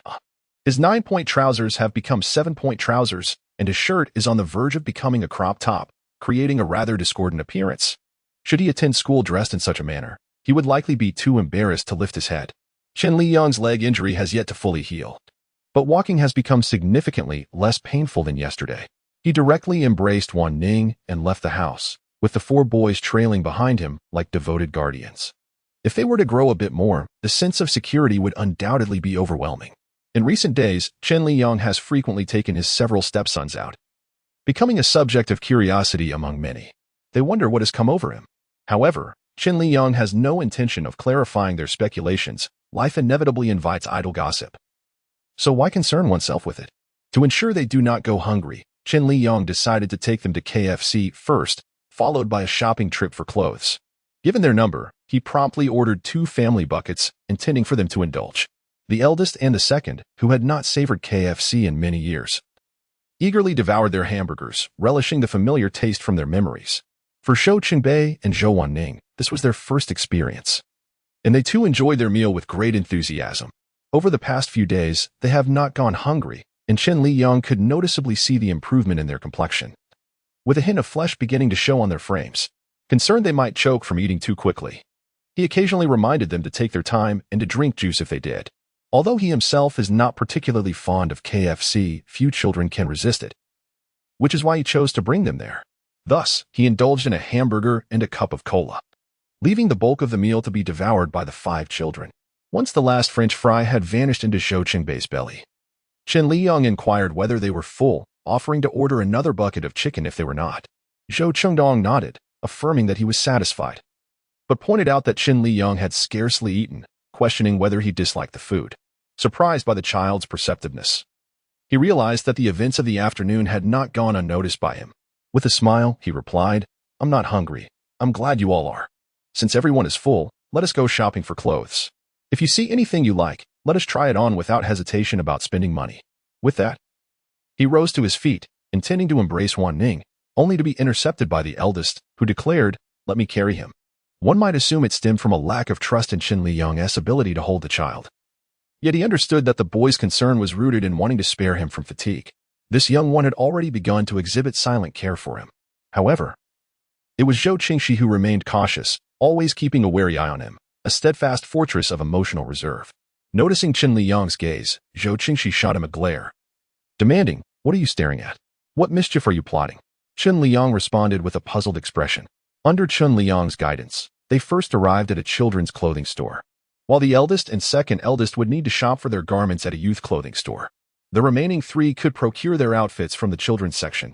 The store featured both boys' and girls' attire, yet the initial focus was on selecting clothing for Wan Ning. The sales staff, observing the ragged and unkempt appearance of the group, expressed their apprehension about the possibility of the clothes becoming soiled, urging them to make their purchases swiftly without handling the garments excessively, the disdain unmistakable in their demeanor. In a narrative reminiscent of novels, the scenario of condescension is all too familiar. Chen Liyang was unwilling to indulge such pernicious attitudes. He staunchly defended his children's dignity. Is it not customary for one to choose and try on clothing when shopping? Who are you, merely an employee, to look down upon anyone? There was no prohibition against selection or fitting, yet your disdain is palpable, especially when you regard my children as filthy. If their clothes get soiled, will you compensate for it? The staff's retort left the 4 children feeling utterly humiliated, their eyes instinctively darting to their hands. They had just washed after a meal at KFC, yet the blatant disdain they faced pierced their hearts deeply. Nevertheless, they lacked the courage to defend themselves, as a sense of inferiority had long been ingrained within them. "Perhaps we should refrain from purchasing. Our clothes are still wearable," Zhou Qingdong murmured. Having noticed the curious gazes of onlookers, Chen Liyang gently patted the back of his hand, reassuring him, "Why not buy? We have the means. Let's proceed with our selection. If something suits you, do try it on." Turning to the staff, he added, "A person with a heart sees dirt everywhere. My children are far cleaner than you presume. If you are unwilling to serve us, I wouldn't hesitate to summon your supervisor to see if he is inclined to forego profit." Rendered speechless by Chen Liyang's words, the staff member stood at a loss, while the other patrons secretly applauded his defense of his children. Such men, who stand resolutely for their offspring in this day and age, are indeed rare. Chen Liyang's remarks instilled confidence in the Zhou brothers, prompting them to diligently select what they deemed beautiful garments for their sister. Old 3 and Old 4, do take a moment to consider your own choices. There are still garments for our sister to select, along with the 2 of you. Chen Liyang remarked as he observed the 2 engrossed in picking outfits for the youngest sibling. Only then did they turn their attention to their own attire. While making their selections, they deliberately scrutinized the prices, dismissing anything deemed too extravagant. Chen Liyang was more than willing to purchase new clothes for them, and they felt quite content with that.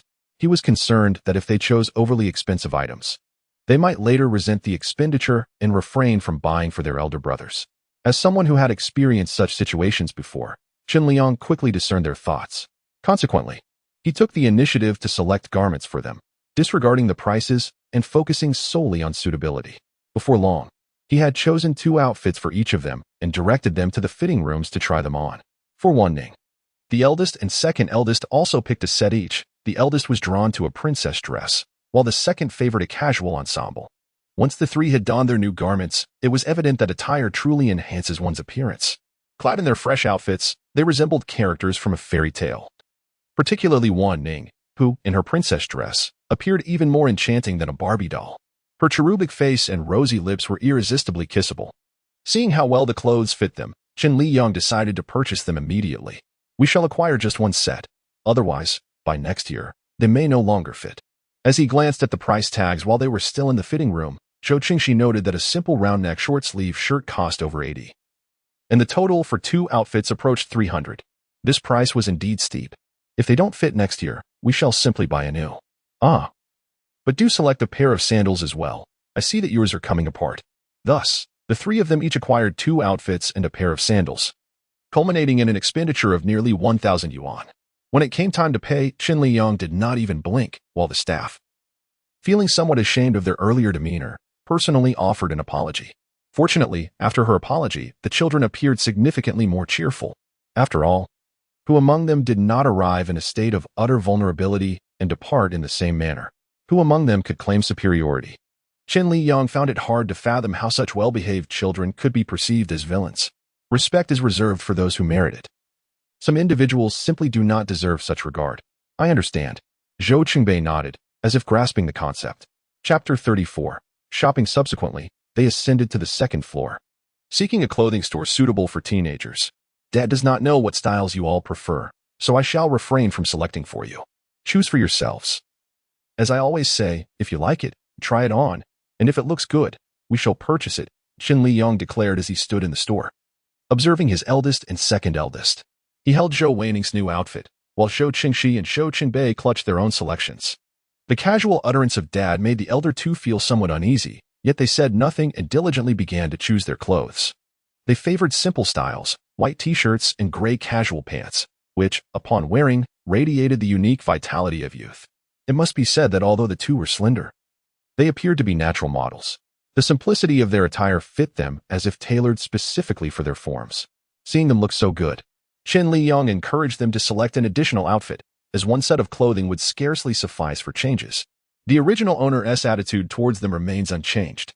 Now that he has arrived, he does not expect them to live a life akin to that of those born in Rome. However, at the very least, they should have enough to eat and wear, free from the worries of survival.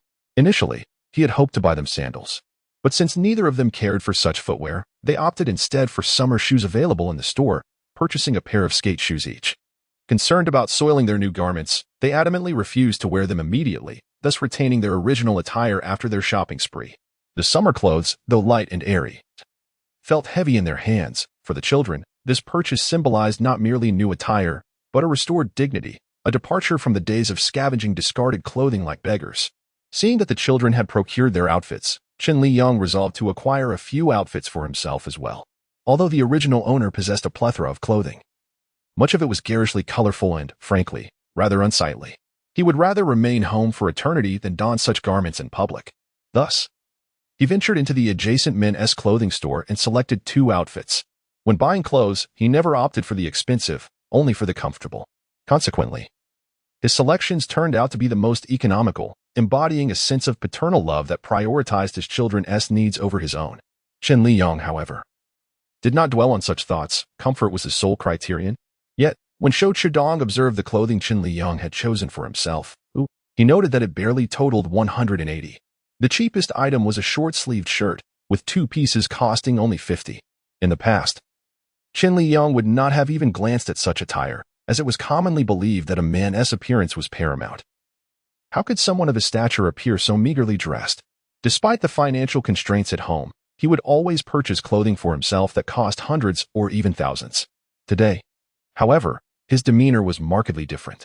Those present could not help but notice the profound transformation in Chen Liyang, as if a new soul had taken residence within him. Upon exiting the clothing store, he recalled that the fan in the boss's room was broken, and given its dilapidated state, repair seemed unnecessary.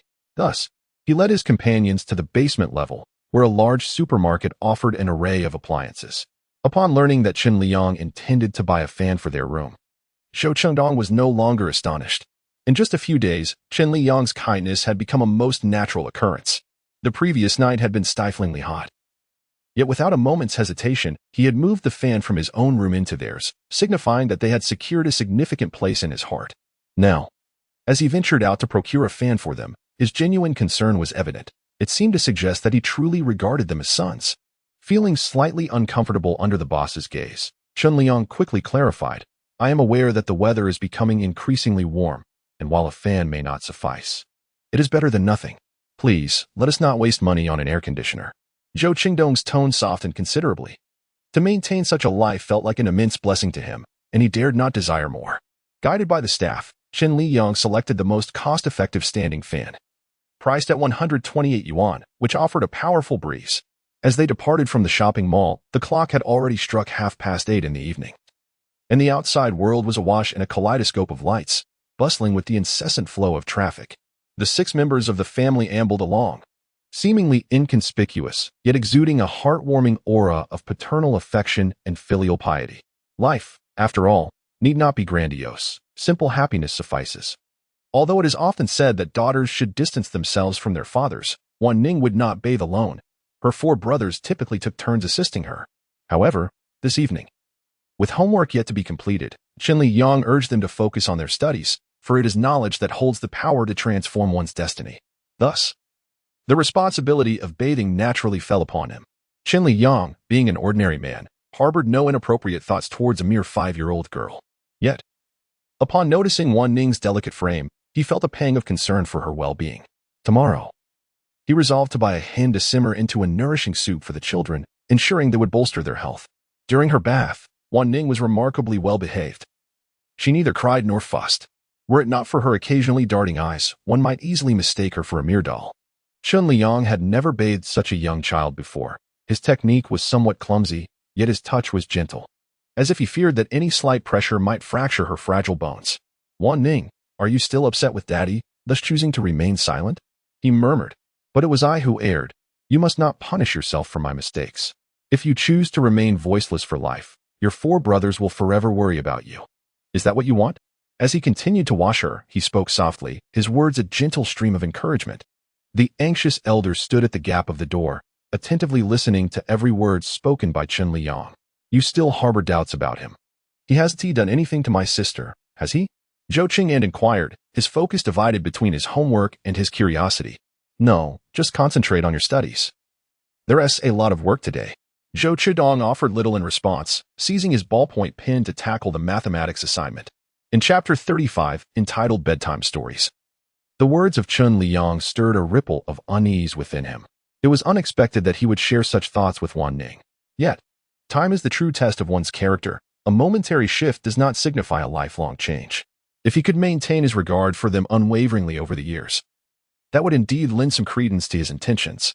For now, he wished for his brothers not to let superficial appearances lead them to completely lower their guard against Chen Liyang.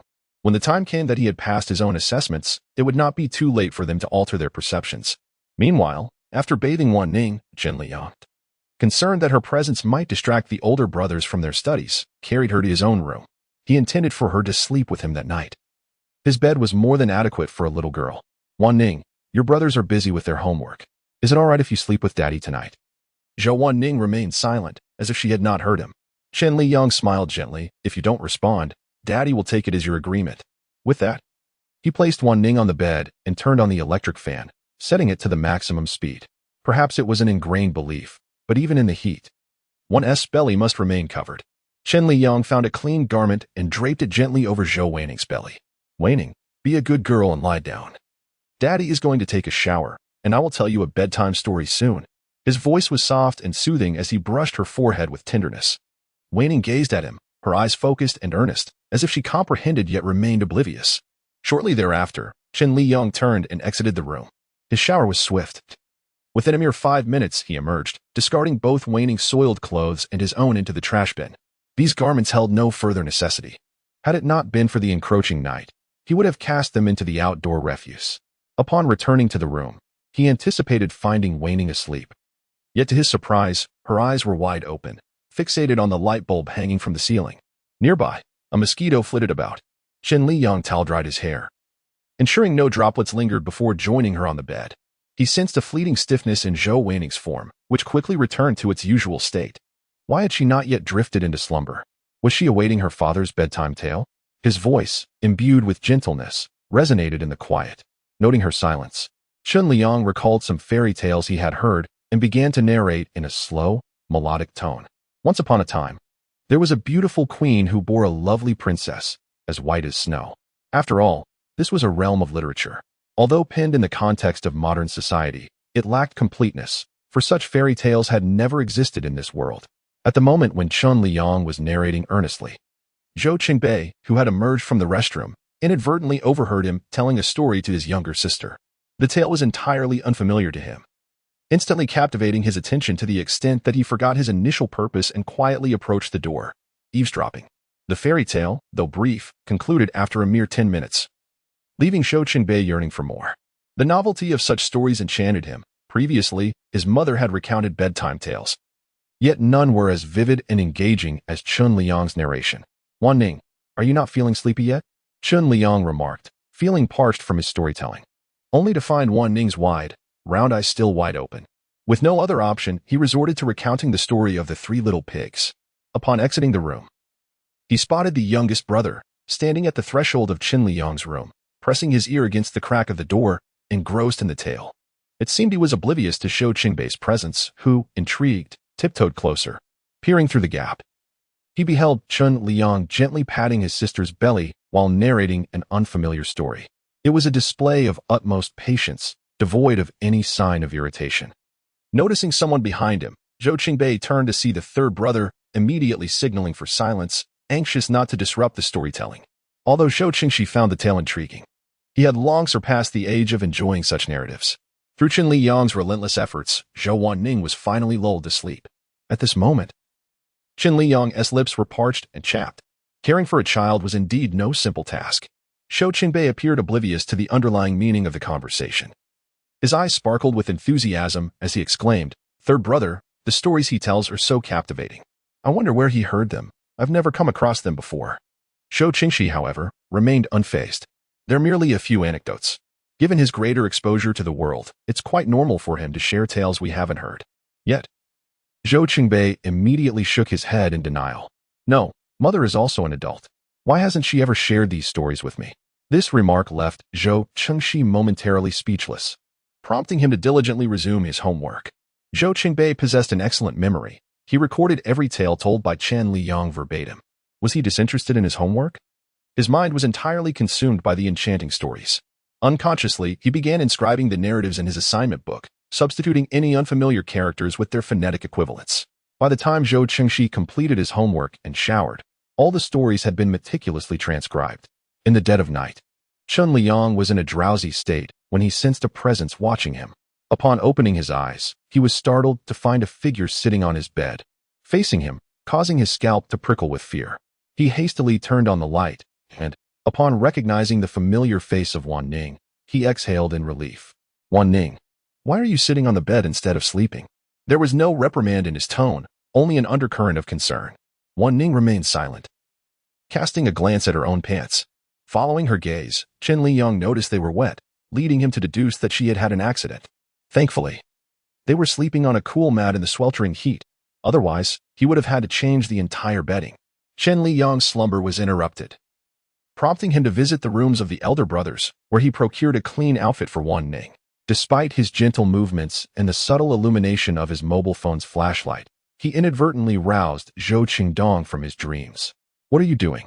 he whispered, cautious not to disturb the sleeping second brother. In response to the curious gaze directed at him, Chen Liyang quietly explained, "Wan Ning has wet her pants, and I am helping her change into something clean." Upon hearing that his sister had had an accident, Zhou Qingdong swiftly rose from his bed, eager to assist in the search. Typically, he and the second brother were responsible for folding Wan Ning's clothes, allowing him to locate her garments even with his eyes closed. Before long, he successfully found a pair of pants. Chen Liyang took the pants from him, saying, "It's getting late. You should return to sleep. Tomorrow, you need to wake up early for class." As Chen Liyang tended to Wan Ning, Zhou Chengdong, unable to quell his concern, followed him to the doorway. Observing the scene of Chen Liyang comforting Wan Ning while changing her pants, he felt an overwhelming sense of unfamiliarity. Could it be that someone had taken over his body? Otherwise, it was challenging to rationalize the drastic transformation he had undergone in such a brief period. Yet, being a proponent of physical strength, he had always dismissed notions of supernatural phenomena. If it were to be said that he had been possessed, he would rather believe that he had awakened to a new understanding following the recent ordeal he had faced. However, how long this enlightenment would last remained a mystery. After ensuring that Wan Ning was comfortably dressed, Chen Liyang retrieved a towel from the bathroom, dampened it, and meticulously wiped the mattress twice before extinguishing the light and returning to slumber. Through the window, the luminous moon hung high in the night sky, accompanied by scattered stars, while the occasional buzzing of mosquitoes filled the air. At that moment, a serene calm enveloped Zhou Qingdong, and the burden on his shoulders experienced an unprecedented release. Soon, he fell into a deep slumber once more. When he awoke, daylight had already broken, and the scorching sun streamed through the window, casting its rays upon the bed. Noticing that his younger brother had already risen, he hastily descended from the bed.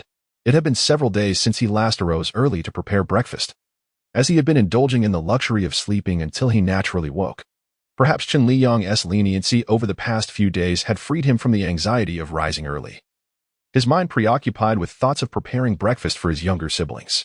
As he had anticipated, upon exiting the room, he was greeted by the sight of a steaming breakfast on the table. Today, they were not having noodles but rather wontons that Chen Liyang had gone out early to purchase. Having not rested well over the past 2 nights, Zhou Chengdong awoke a bit earlier today, realizing he had no time to prepare breakfast himself. The wontons were slightly hot, prompting Chen Liyang to personally feed Wan Ning. Fearing she might burn herself, his own meal was carelessly set aside. As Zhou Chengdong observed the patience with which his elder brother fed their sister, memories of the previous night flooded his mind, the scene of him changing her pants. Once a person of irascible temperament, it was surprising to witness such gentleness in him. One could not help but wonder what thoughts accompanied him during those times he had committed unforgivable acts against them.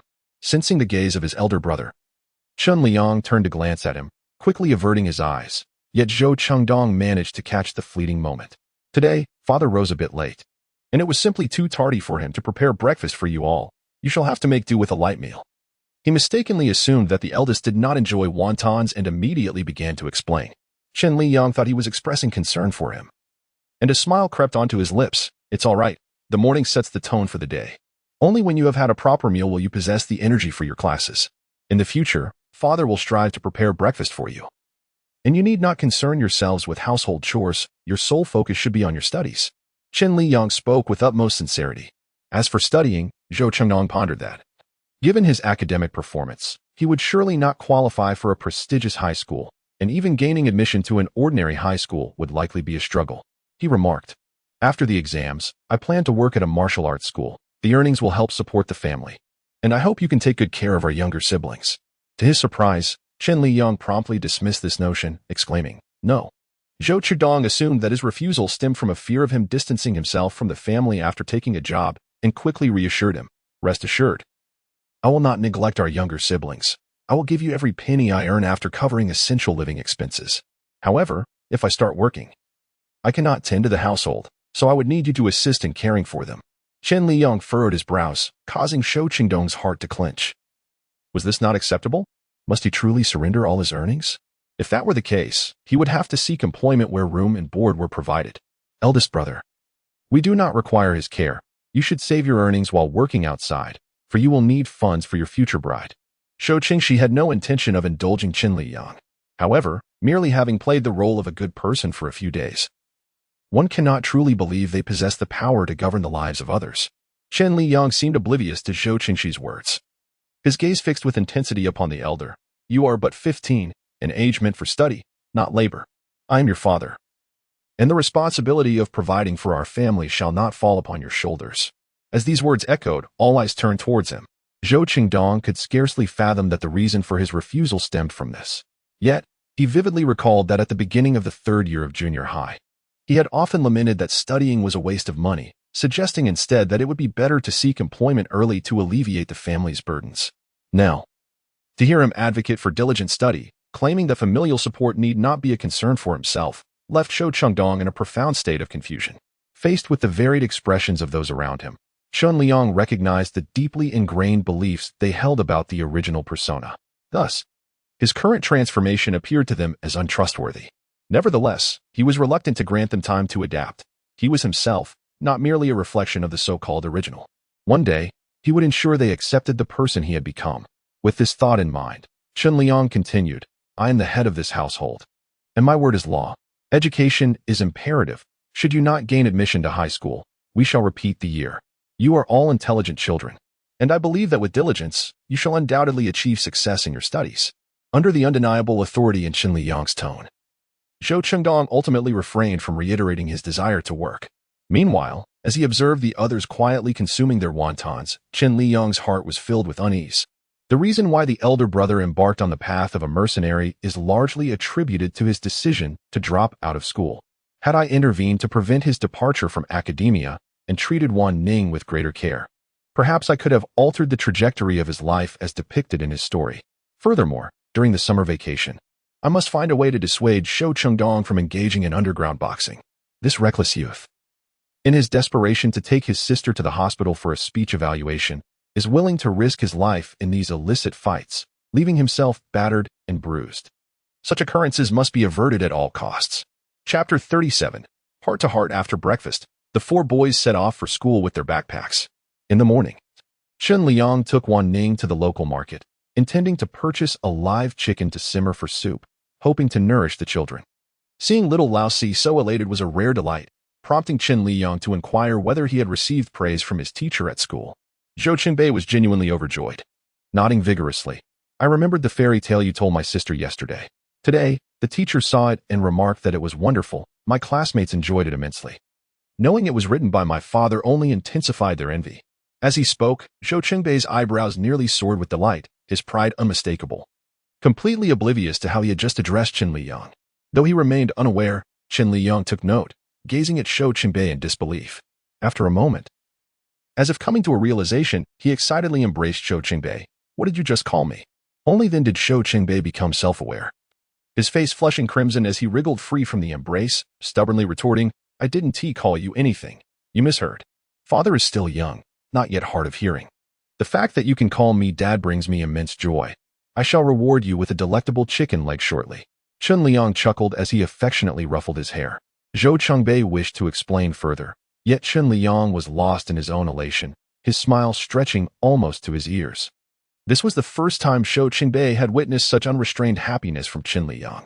Could it truly be that he was so delighted simply because Zhou had acknowledged him as a father? Did he derive such pleasure from being called dad?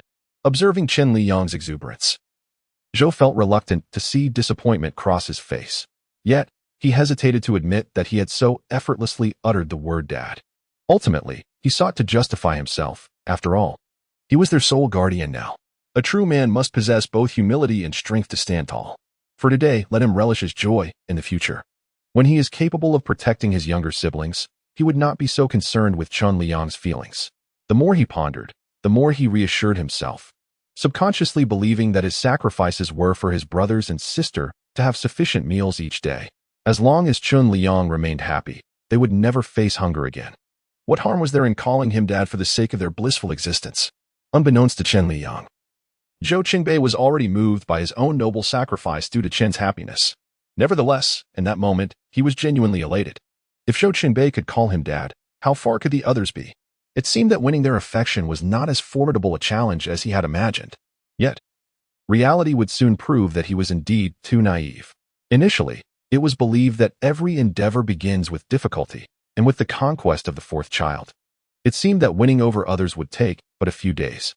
However, to his surprise, they remained as indifferent as ever, entirely forgetting his previous words. Remarkably, the fourth child's memory was truly extraordinary. The bedtime stories he casually recounted to Wan Ning had been completely retained by the boy. Even he himself, if asked to retell the story from the previous night, would likely falter and struggle to replicate it verbatim. It was no wonder that this child was dubbed a prodigious talent by others. No matter how lengthy the code, he could swiftly memorize it. Yet, at this tender age, his remarkable computer aptitude had yet to fully manifest. He was also reluctant to rush his development, believing that adhering to the timeline of the stories would yield better results in due time. What he needed most now was to gently mend the emotional wounds of the children, encouraging them to embrace positivity and transform from the villains spoken of by others into righteous defenders of their nation. Of course, whether they chose to serve their country held little significance for him. His primary desire was simply to remain unharmed, ensuring that his journey through this narrative would not be in vain. Otherwise, he might meet the same fate as the original protagonist, rendering his experience meaningless. Thus, he found himself in this world for 10 days, with the imminent arrival of the high school entrance examinations on the horizon. Concerned that the eldest might feel anxious, Chen Liyang invited him to his room after dinner, intending to have a heartfelt conversation. "East City, my dear son. I understand that your academic performance does not shine as brightly as your second brother's.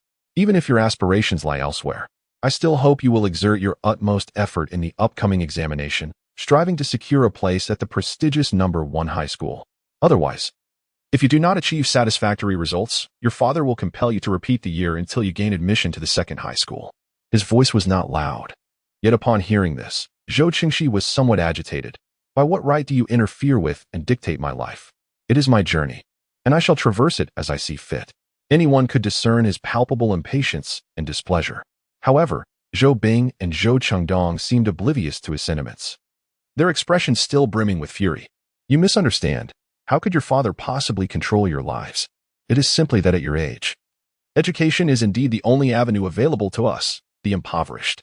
Do you not aspire to improve the lives of your younger siblings through your own efforts?" Chen Liyang spoke gently, his underlying concern akin to a ray of sunlight in the winter, momentarily soothing Zhou Qingdong's rage. Nevertheless, he still harbored disdain for the adult's patronizing attitude. Claiming to act in his best interest while making decisions on his behalf, he retorted coldly, "Who says that providing a good life for my siblings can only be achieved through education? There are myriad professions, each capable of yielding success. As long as I toil diligently in a particular field, I too can attain great achievements." His assertion hinted at a desire to pursue martial prowess, a path Chen Liyang was determined to dissuade him from. "Your father is aware of your interest in martial arts. I shall not hinder your practice, but without knowledge, you remain merely a brute in the eyes of others. Furthermore, mastering martial arts necessitates theoretical understanding. The more you learn, the stronger your comprehension will be. As long as you are willing to study, your father would go to any lengths to ensure your education." Zhou Qingdong was immediately taken aback. How do you know I have an interest in martial arts? At home, he had concealed this aspect of himself so well that even his younger siblings were unaware of his clandestine training. How did Chen Liyang come to know? Chen Liyang patted his shoulder.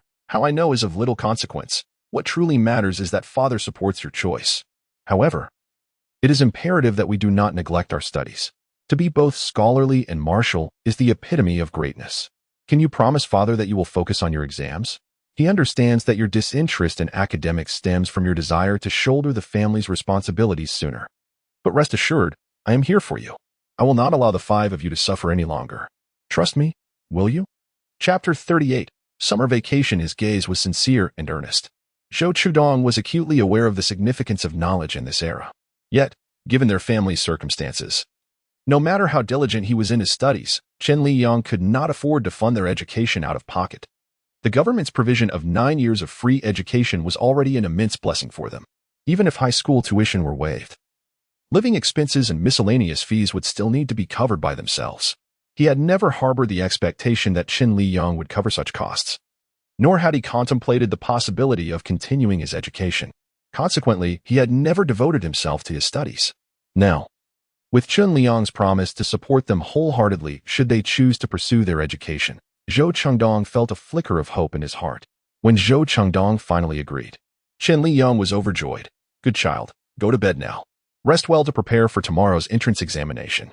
Upon returning to his room, Zhou Qingdong unexpectedly picked up his Chinese textbook and began to read. Zhou Chengnan merely assumed that the sun had risen in the west. "What has prompted this change in you? Have you taken to reading voluntarily?" he inquired. "This is the right approach. Study diligently, and I am confident you will gain admission to high school," Zhou Qinan encouraged. Although he refrained from inquiring about what Chen Liyang had conveyed to him, he could surmise the essence of their exchange. Presently, Chen Liyang embodied the role of a devoted and responsible father. He cherished the tranquility of their home and wished for it to endure. The following day, Chen Liyang took the initiative to procure fried dough sticks and eggs from outside. In his earlier examination days, his mother would also provide him with fried dough sticks and eggs, claiming that consuming them would ensure a perfect score. Although he had never achieved a perfect score, the act served as a form of self-comfort. Eldest brother, do not succumb to psychological pressure. As long as you perform to your usual standard, that will suffice. Let us focus earnestly. Chen Liyang softly reassured the one savoring the fried dough sticks. Today marked the entrance examination, necessitating the utilization of numerous classrooms, thereby allowing the first and second grades of elementary school to forego classes. The third and fourth brothers also rallied to encourage their elder sibling. Observing the concern of his younger brothers, Zhou Qingdong experienced a newfound inclination to study seriously. After finishing breakfast, Zhou Qingdong departed for school with draft paper and a pen in hand. Chen Liyang had thoughtfully purchased several pens the previous day, fearing the ink might run dry midway through the examination. The eldest brother would be tested for 2 consecutive days, followed by the second, third, and fourth brothers. On June 28th, all schools commenced their summer break. To express gratitude for the assistance provided by Aunt Zhao's family, Chen Liyang extended an invitation for them to join him for a meal. Perhaps witnessing Chen Liyang's newfound composure, Lu Piping's attitude towards him gradually softened as well. Even Lu Ziheng would occasionally come to seek the company of the boss, yet many still indulged in idle gossip, doubting whether Chen Liyang could truly transform himself. Eagerly awaiting the moment he would reveal his true nature, Chen Liyang remained indifferent to the opinions of outsiders. His injuries had nearly healed, and the bruised visage that once obscured his features had returned to its original form. It was only then that he discovered the appearance of the original owner. The text did not elaborate on the original owner's looks, but the mere fact that he had caught the attention of the mothers of 5 formidable antagonists suggested he could not be unattractive. Who could have guessed that not bad would translate into something breathtakingly extraordinary? In comparison to his reality, the difference was akin to heaven and earth. One existed in the celestial realm while the other languished below. To indulge in a somewhat excessive self-admiration, he was even more handsome than many contemporary heartthrobs. His allure was not the delicate beauty of a youthful lad. With sun-kissed skin, striking brows, and high cheekbones, he seemed ready to debut as a star. However, he was not without flaws. Despite his impressive height of 1.80 meters, his slouched posture diminished his presence to that of someone merely 1.70 meters. What a waste of such a splendid physique. If he possessed such good looks and stature in the real world, he would hardly have been subjected to such bullying. Yet even the most exquisite exterior must eventually succumb to the ravages of time. What he desperately needed now was to enhance the aura of his body. He did not wish to lead a life of mediocrity as a mere NPC. He aspired to ascend step by step into wealth, yearning to be regarded with greater esteem, where an elevated presence would be a significant asset. In the past half-month, the several young ones at home have noticeably gained weight under his care. Yet they still lack spirit, exhibiting no trace of the demeanor befitting future leaders. Consequently, he resolved to commence morning runs with them starting tomorrow. This endeavor would not only enhance their physical fitness but also transform their physiques and temperaments. Upon learning of the early morning runs, Zhou Qingbei immediately donned a forlorn expression. Pleading, "Must we run? I detest physical exercise." He often sought to evade participation in school exercises whenever possible. However, Chen Liyang resolutely rejected his objections, stating, "No. Everyone must run. Does my sister have to run too?" Zhou Qingdong inquired. For him, running was not an insurmountable task. Rather, he was concerned about his younger sister's ability to keep up with daily runs at her tender age. To forego running would necessitate leaving someone behind to care for her. Chen Liyang had contemplated this issue as well, recognizing that running could serve as a means of relaxation. Furthermore, a family that runs together fosters closer bonds. In the case of Wan Ning, running would only yield benefits without drawbacks.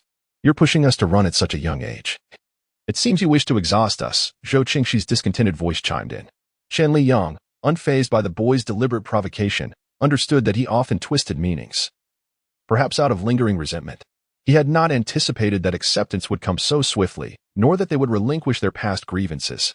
Observing the boy's awkwardness, Chen Liyang let out a resigned sigh.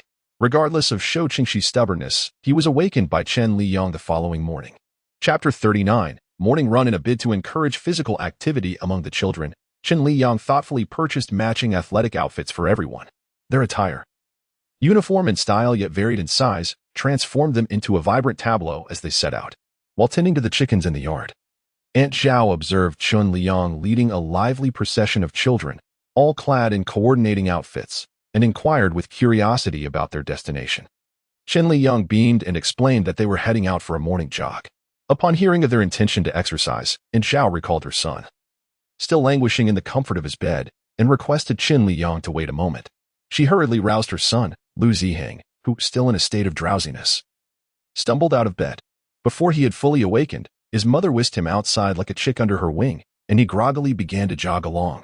Although Lu Ziheng shared the same age as Zhou Qingdong, he was significantly shorter, having occupied the front row in class since elementary school, a consequence of being the smallest boy in his cohort. Despite both Aunt Zhao and Lu Piping being of average height, their son appeared to have inherited some peculiar trait, remaining stubbornly short no matter the efforts made to encourage growth. Were it not for his resemblance to his parents, they might have questioned whether he was indeed their biological child, having heard that running could promote height growth. Aunt Zhao was quick to awaken her son upon learning of Chen Liyang's plans for a jog, aware that Wan Ning, at just 5 years old, would struggle to keep pace. Chen Liyang instructed the older children to run ahead while he accompanied Wan Ning at a leisurely pace, allowing him to monitor the others for any signs of laziness. Though it is merely 6:30, the day has already dawned brightly. The sun has risen in the east, casting a warm orange glow across the sky, accompanied by a gentle breeze that caresses the cheeks, shattering the tranquility of the morning. At this hour, many have already awakened, observing the Chen family jogging outside, which strikes them as curious. In truth, morning runs are not an unusual pursuit. However, they are predominantly undertaken by the youth. The sight of Chen Liyang, a stepfather of questionable reputation, jogging with his stepchildren seems to imply ulterior motives, bordering on the suspicion of mistreatment. After all, what kind of person takes a 5-year-old child out for a run, risking injury to such a tender age? Chen Liyang, however, remains unfazed by the whispers of onlookers. He glances at the little one beside him. Although Wan Ning remains silent, he senses her enjoyment of the activity. Her short legs propel her forward with remarkable determination, exuding a vibrant spirit of resilience. Lu Ziheng, running ahead, questions his companion. What has your stepfather suddenly decided to do, making you all run like this? At this moment, he becomes acutely aware of his predicament. After finally securing a holiday, he had been looking forward to 2 months of blissful leisure, relishing the luxury of waking up at will. Who would have anticipated that he could not escape the fate of early rising? If this is to be a daily occurrence, it would surely be the end of him. Are you implying that we must jog every morning from now on? Lu Ziheng's heart sinks in despair. It seems that way. No one is forcing you to run if you don't wish to, replies Zhou Qingdong, equally perplexed by the family's jogging ritual. As if I had a choice. My mother believes I'm too short and wants me to grow taller through exercise. In the past, she often encouraged me to engage in various activities such as running, skipping rope, and playing basketball. Now that she sees you all running, she is even more determined to make me participate. Upon hearing Lu Ziheng's words, Zhou Qingdong surprisingly nodded in agreement, expressing that he found his mother's approach quite beneficial.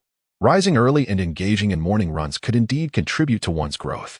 He pondered how it was that, despite being the same age as him, Lu Ziheng stood a head taller. There was an unmistakable tone of envy in Lu Ziheng's voice. Zhou Qingdong recalled his deceased parents, surmising that his height was likely inherited from his father. Thus, even though his diet over the years had not been the best, it had not adversely affected his height. Brother, what are you and Ziheng discussing? Zhou Changnan called out as he caught up with the two. Having overheard their murmurs from afar, Lu Ziheng, valuing his pride, opted not to divulge the topic of height and quickly fabricated an excuse to deflect. It was worth noting that Shou Qingxi, 2 years his junior, was of a similar stature, which was quite disheartening. Though Chen Liyang had not overheard their conversation, he understood why Aunt Zhao had summoned her son to join in the running. The heart of a parent is often burdened with concern, and it was likely that Lu Ziheng's height had been a source of worry for her. Nevertheless, Lu Ziheng's height was destined to remain stable. For the narrative revealed that when the 5 children expressed their gratitude to Aunt Zhao, Lu Ziheng was mentioned as well. He was described as of average height with a handsome appearance, having found a teacher's wife and fathering a son and a daughter. He was also noted for frequently visiting the graves of the 5 siblings to pay his respects. Indeed, he was a child of deep affection and loyalty. As it was the first day of running, Chen Liyang finally announced that they would conclude for today after half an hour of exercise. At this moment, the clothes of everyone present were thoroughly soaked with sweat. The sunlight, which had initially felt mild, had become somewhat glaring. Upon returning home, Chen Liyang allowed them to take a quick shower while he busied himself preparing breakfast. His breakfast was rather simple, consisting solely of fried rice with eggs. complemented by the pure milk he had purchased, which he distributed to each person. A single box contained 12 cartons, which would be consumed within 2 days. Indeed, it seemed that a household filled with growing children could easily deplete its resources. Nevertheless, Chen Liyang never voiced complaints about expenditures, as he diligently balanced their meals with both meat and vegetables. Zhou Qingdong was aware that Chen Liyang had undoubtedly spent a considerable amount over the past half-month, yet he had refrained from soliciting the government subsidies he was entitled to this month. He was uncertain whether Chen had simply forgotten or had genuinely decided against claiming them. However, he was reluctant to incur a debt that could later serve as leverage against him. Thus, he produced his bank card and placed it on the table, stating, "This card contains the government subsidy. Please use it for household expenses."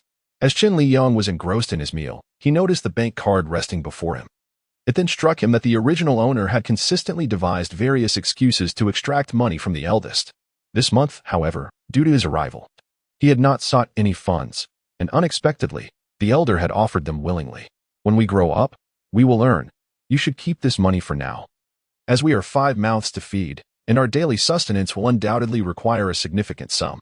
Chapter 40. Engaging in business there's no need. Father's funds will suffice for a while. Moreover, in a couple of days, I intend to embark on a business venture. Once I begin to earn, I will be able to support you all, Chen Liyang declared, unwilling to continue living off dwindling resources. Now that the children are on holiday, he no longer worries about Wan Ning being home alone without anyone to care for her. Upon hearing that Chen Liyang wishes to venture into business, Zhou Qingdong and Zhou Chengnan, the two brothers, cannot help but recall the time he was deceived into investing, ultimately mortgaging his house in the process, leaving them speechless. Concerned that the meager funds Chen Liyang has left might be squandered again, Zhou Chengdong could not resist mentioning, in truth, engaging in business is not as straightforward as it seems. Working for someone else is far more stable and reliable. Indeed, given Chen Liyang's mindset, he is ill-suited for entrepreneurship. Otherwise, he would not have suffered such a catastrophic loss. Evidently, he has yet to learn from his mistakes and still harbors ambitions of becoming a businessman, suggesting that he has not yet endured sufficient hardship. Chen Liyang, oblivious to the implications of Zhou Qingdong's words, remains absorbed in the excitement of the prospect of earning a fortune through business. There is no future in mere employment. To earn wealth, one must be the master of their own enterprise. You need not worry about this. Father will manage it well. Just prepare to enjoy the privileges of being wealthy heirs. In reality, he is merely a diligent and obedient wage earner. However, in the realm of literature, things differ. He possesses a certain understanding of the future direction of this world through the unfolding narratives within the stories, particularly after learning about the industries the protagonists have invested in, leading to the flourishing of their company. He realizes he could seize the opportunity to invest before them. Yet, the funds at his disposal are too scant. Genuine investors would hardly regard such trifling amounts with any seriousness. Therefore, at this moment, he must engage in small-scale business ventures to accumulate some capital before making any significant investments. This, however, has not yet crossed his mind, as he lacks any particular skill set.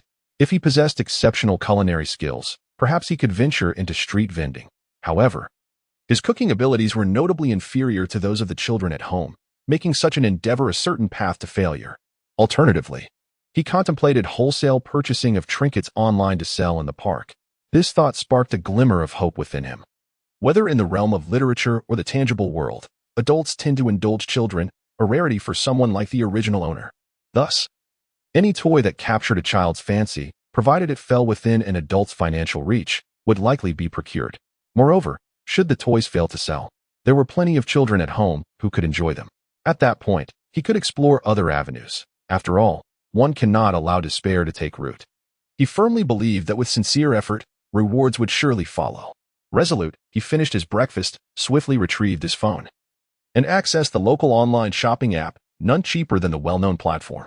Yet, he was uncertain which toys would garner popularity. So he enlisted the help of his third and fourth siblings for advice. Upon learning of his intention to wholesale toys for sale in bustling areas of the park, Zhou Qingxi momentarily questioned his own hearing. Was this truly the prideful Chen Liyang? Hadn't he always held himself in high regard, believing that such a person as he should be part of a Fortune 500 company? Even as a security guard in one of those firms, he would still maintain an air of superiority. Why are you both dawdling? Offer your father some suggestions. After resting at home for so long, If you don't find something to occupy yourselves with, you might truly fall into despondency. Chen Liyang's mind was now consumed with thoughts of how to earn money. In his perspective, as long as the money is earned through one's own labor, there is no shame in it. The truly shameful ones are those who lack capability yet disdain this and that. Chen Liyang indeed intended to procure some toys for sale. Thus each selected items that piqued their interest. There were large trucks for boys, dinosaur eggs, Ultraman figures, and glowing silver sticks, alongside various Barbie dolls and doctor kits that would appeal to girls. These were all items they had learned about from discussions among their female classmates. Yet they were uncertain about their marketability. Chen Liyang promptly placed an order, confident that the prices of these items were within his financial reach. The total expenditure amounted to 1,500, encompassing over 100 items. Lacking experience in night market sales, he took 5 children to explore the nearby parks and squares that attracted crowds. Observing how others conducted their sales and at what prices would provide him with a better understanding, ensuring he neither undersold nor inflated his prices excessively. Fourth, you possess a good memory. Help your father note down their selling prices so we can use them as a reference, he remarked, holding Wan Ning with one hand while affectionately patting Zhou Qingbei on the back of his head with the other. Though Zhou Qingbei feigned reluctance at Chen Liyang's affirmation, inwardly he was elated, unable to suppress the upward curve of his lips. This was the first outing to the park for their family of 6. As night fell, the streetlights illuminated the vibrant scenery of the evening. Jiangcheng, a second-tier city, may not be overly bustling, yet it possesses a charm of its own. After all, this is the city where the protagonists reside, and many of the companies and shops here are part of their family's enterprises. Chen Liyang does not wish to compete with them. He merely desires to carve out a realm of their own for himself and the 5 children. In the park, a vast lake stretches out, adorned with an arch bridge. Flanking the bridge are stately willow trees, their long branches adorned with vibrant green leaves.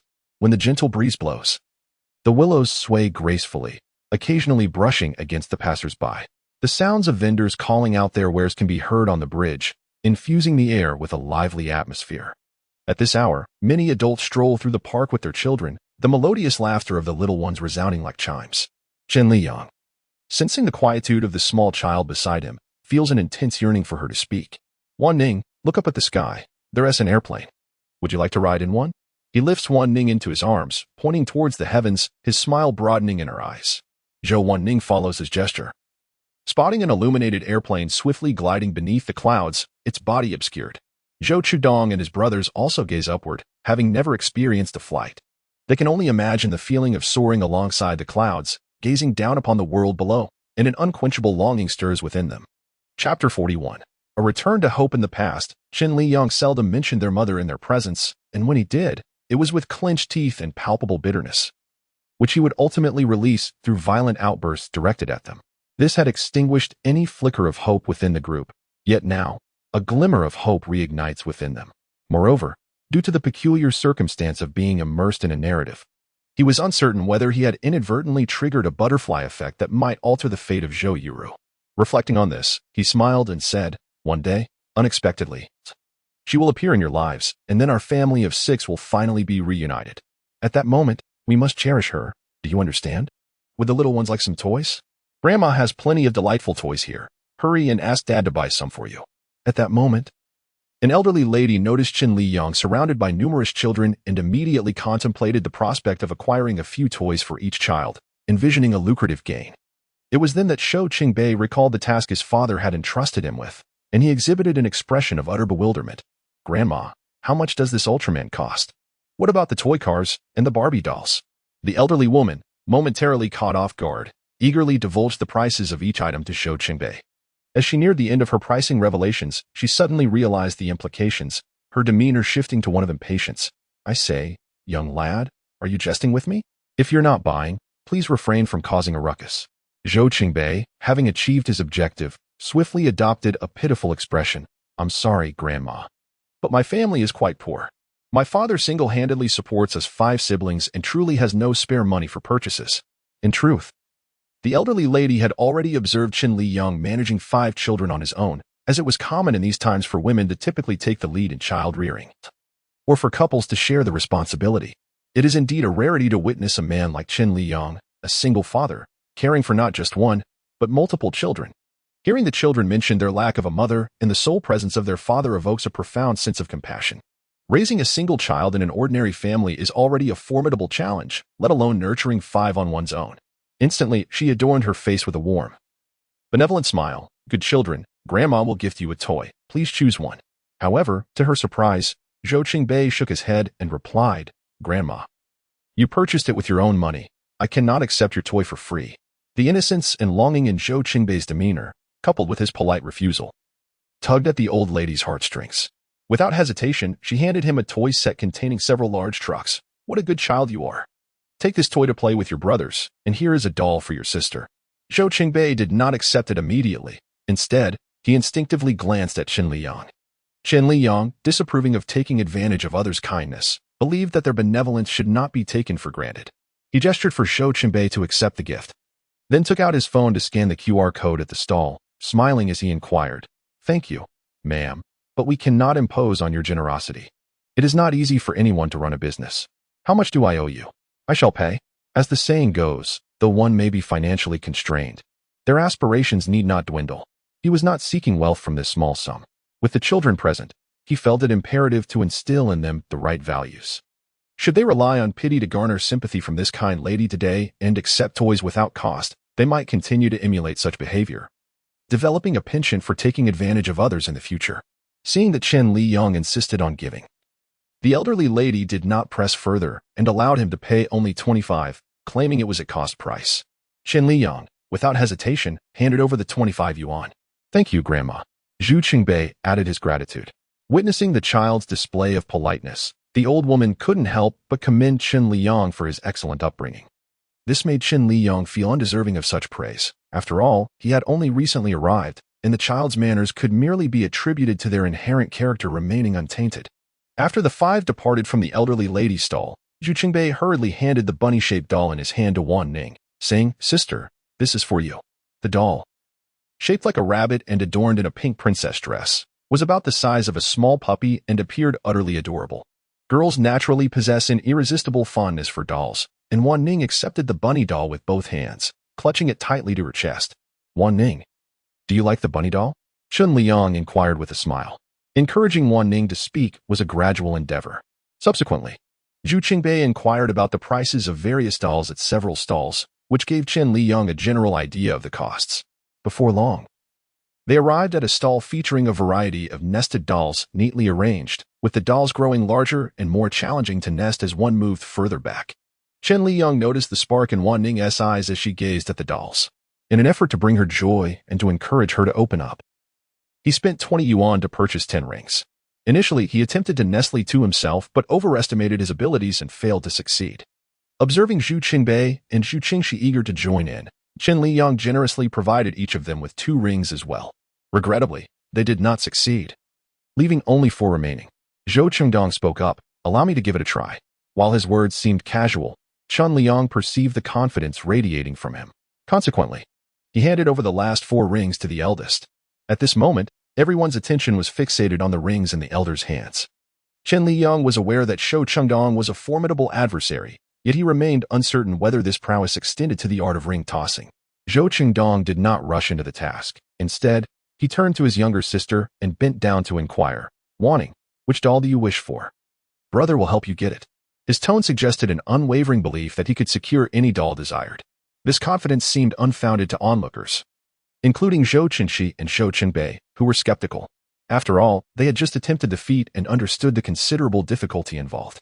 In Chapter 42, The Doll Rings, Zhou Qidong followed the direction of her finger, mistakenly assuming she meant the small bear next to the puppy. Is it the bear? He asked. Wanting shook her head. After several inquiries, he finally asked if it was the puppy, to which Wanting nodded in affirmation. Having ascertained her desired doll, Zhou Qingdong gently patted her back and said, Sister, I shall retrieve it for you. With that, he straightened his posture and, standing outside the designated area, skillfully tossed the ring towards the puppy doll. The ring gracefully landed atop the puppy's head, perfectly encircling it. Witnessing this, Zhou Qingbei could hardly contain his excitement, exclaiming, He got it! He got it! Brother, you are truly amazing.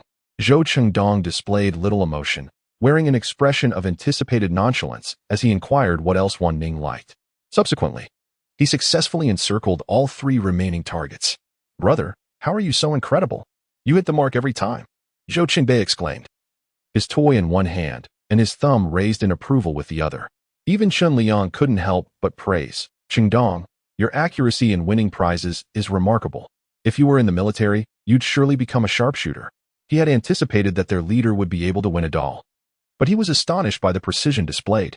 Zhou Qingdong, slightly embarrassed by the compliments, modestly replied, I merely stumbled upon a fortunate coincidence.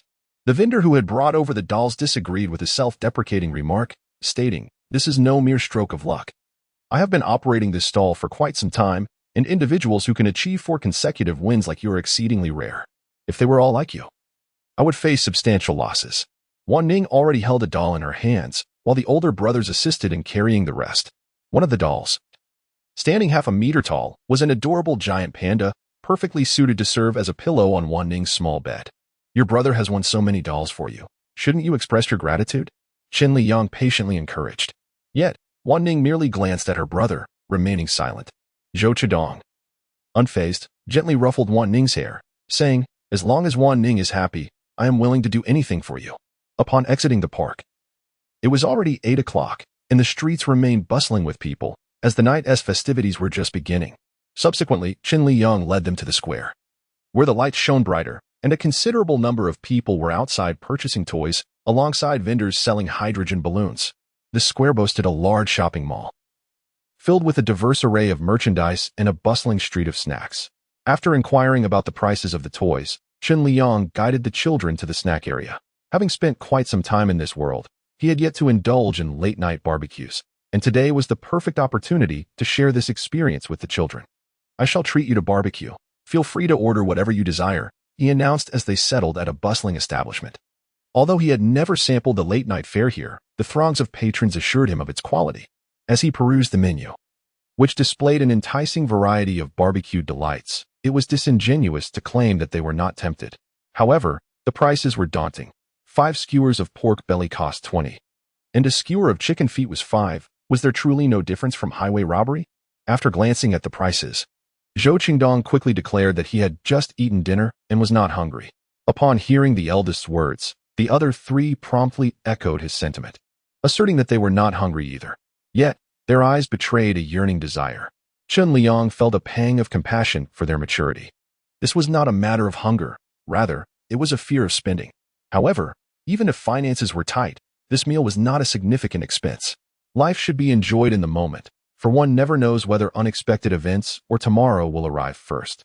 With that thought, he turned to the proprietress, who was standing nearby with a notepad and pen, and said, I would like 2 portions of pork belly, 2 skewers of small meat, 1 serving of corn kernels, 2 portions of beef fat, 5 skewers of chicken wings, 5 sausages, 2 eggplants, and 2 portions each of enoki mushrooms and chives. Lastly, a large bowl of century egg and lean meat congee, mildly spicy. In the end, he still took into account the children's preferences. The proprietress brought 6 glasses of iced lemon water, which Chen Liyang had ordered. On such a sweltering day, indulging in barbecued delights without something chilled to accompany it would be unthinkable, although it may not be as delectable as other beverages. Lemon water poses no harm to the body. With our extensive selection, I fear it may amount to quite a hefty bill, remarked Zhou Qingdong, who was most concerned about the cost. Chen Liyang, having just placed a straw into the mung bean soup for Wan Ning, responded nonchalantly to the eldest's comment, when dining out, one should not fixate on the price.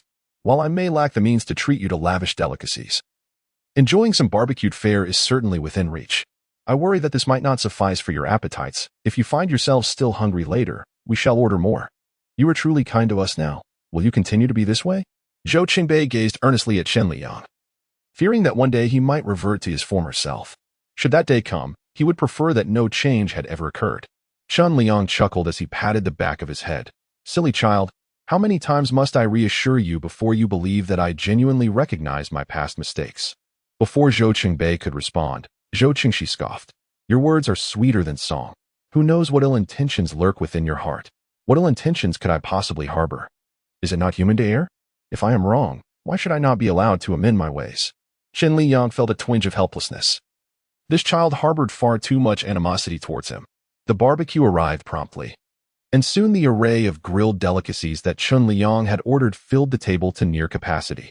Aware of their aversion to spiciness, all the barbecued dishes were prepared with a mild kick, Otherwise, a complete absence of spice would render the food unappetizing. Chen Liyang handed a skewer of chicken wings to Wan Ning before taking a skewer of grilled pork belly, which sizzled enticingly, exuding a delightful aroma that promised even greater flavor upon tasting. Observing Chen Liyang indulge, the other children followed suit, eagerly partaking in the meal. Chen Liyang pointed at the chicken wings and ham sausages, saying, "These were specially ordered for you. Remember to have one each." Indeed. The barbecue at this establishment was quite delectable, albeit lacking in heat. Yet, as an adult, he naturally had to accommodate the children's preferences. The children ate quietly. Never jostling for food, the older ones would graciously yield to the younger ones, which greatly relieved Chen Liyang. Fortunately, these 5 siblings did not possess the kind of boisterous nature that would turn the household upside down. Otherwise, he feared he would have long since been overwhelmed. Their late-night feast stretched from 8:30 to 9:30, culminating in the complete consumption of Chen Liyang's order, leaving not a drop of congee behind. Each individual finished with a full belly and a visage of satisfaction. Once they were all unable to eat another bite, Chen Liyang proceeded to settle the bill, which amounted to 265, and after the owner graciously rounded it down, he paid 260. Chapter 43. The original parents at this hour. Wan Ning would typically be nestled in bed, fast asleep. However, perhaps due to their outing, she appeared remarkably alert, showing no signs of drowsiness. The square was not far from the urban village, a mere 20-minute walk. A post-meal stroll would aid digestion. By the time they arrived home, Chen Liyang felt considerably less stuffed, and he first led Wan Ning to the bathroom for a refreshing bath. Since he recounted bedtime stories to Wan Ning, she has insisted on hearing one each night before she can drift off to sleep. Chen Liyang has nearly exhausted his repertoire of fairy tales. All the stories he narrated were diligently recorded by Zhou Qingbei. Among them, 2 pieces were even submitted by Zhou Qingbei's Chinese teacher for a competition, with his name as the author. The results of the contest have yet to be announced, but should he secure a position within the top 3, a monetary reward awaits: 2,000 for first place, 1,000 for second, and 500 for third, with a total of 10 slots available. After giving Wan Ning a bath, Chen Liyang directed Zhou Qingdong and the others to wash up, before gently placing Wan Ning on her bed, resuming his tender and patient storytelling. Before he could finish, Wan Ning had already closed her eyes, succumbing to slumber, likely fatigued from the morning jog and the extensive walking earlier in the day. Zhou Qingbei, having only heard half the story, blushed and inquired if the tale could continue. Recognizing that he had recorded his stories, Chen Liyang promised to continue the next evening, testing whether Zhou Qingbei could recall the narrative he had shared. The following morning, Chen Liyang dutifully roused the 5 little ones from their slumber. Since they had committed to a daily jog, they could not afford to abandon their promise, lest the sportswear they purchased be rendered unnecessary. As the day before, Lu Ziheng joined their ranks. His demeanor towards Chen Liyang has softened. No longer marked by the previous chill, he now greets him with a measure of warmth. Occasionally, when classmates mock Zhou Qingdong, Lu Ziheng stands up for him, often resulting in the peers laughing at him as well, though he remains unfazed. Previously, the distance maintained from Zhou Qingdong was not a consequence of his family background, but rather due to Chen Liyang's constant disputes with his father, coupled with his tendency to mistreat the family's dog. Zhou Qingdong, being his nominal son, had also been a source of some resentment. Now that Chen Liyang has ceased his troublesome behavior, and the family dog no longer barks at his presence, there seems little reason to continue his estrangement from Zhou Qingdong. The only remaining family members of the original owner are his biological parents and his nieces and nephews. Since his arrival in this world, he has refrained from initiating contact with the original owner's family, absorbed as he has been in adapting to this new environment and caring for the children. To his surprise, they have sought him out. With little of value in the house, Chen Liyang had not bothered to lock the door. Upon finding him absent, the couple entered the living room with the children. Upon discovering the snacks on the coffee table, they unhesitatingly offered them to their grandchildren. Internally, they chided their son for his lack of discernment, wondering why he had not spent his resources on his own nieces and nephews, instead squandering them on a few illegitimate children. As Chen Liyang stepped into the living room, he was greeted by the sight of a pair of unfamiliar elderly individuals comfortably seated on the sofa, indulging in grapes. Beside them sat 2 small children, happily munching on fries and biscuits, while the coffee table bore remnants of unfinished milk. Over half of the snacks he had purchased were nearly depleted, with the remaining open packages carelessly strewn about. The floor was littered with wrappers and grape skins, and despite the presence of a trash can, they chose to disregard it, appearing utterly at ease. Witnessing this scene, Chen Liyang could not help but furrow his brow in dismay.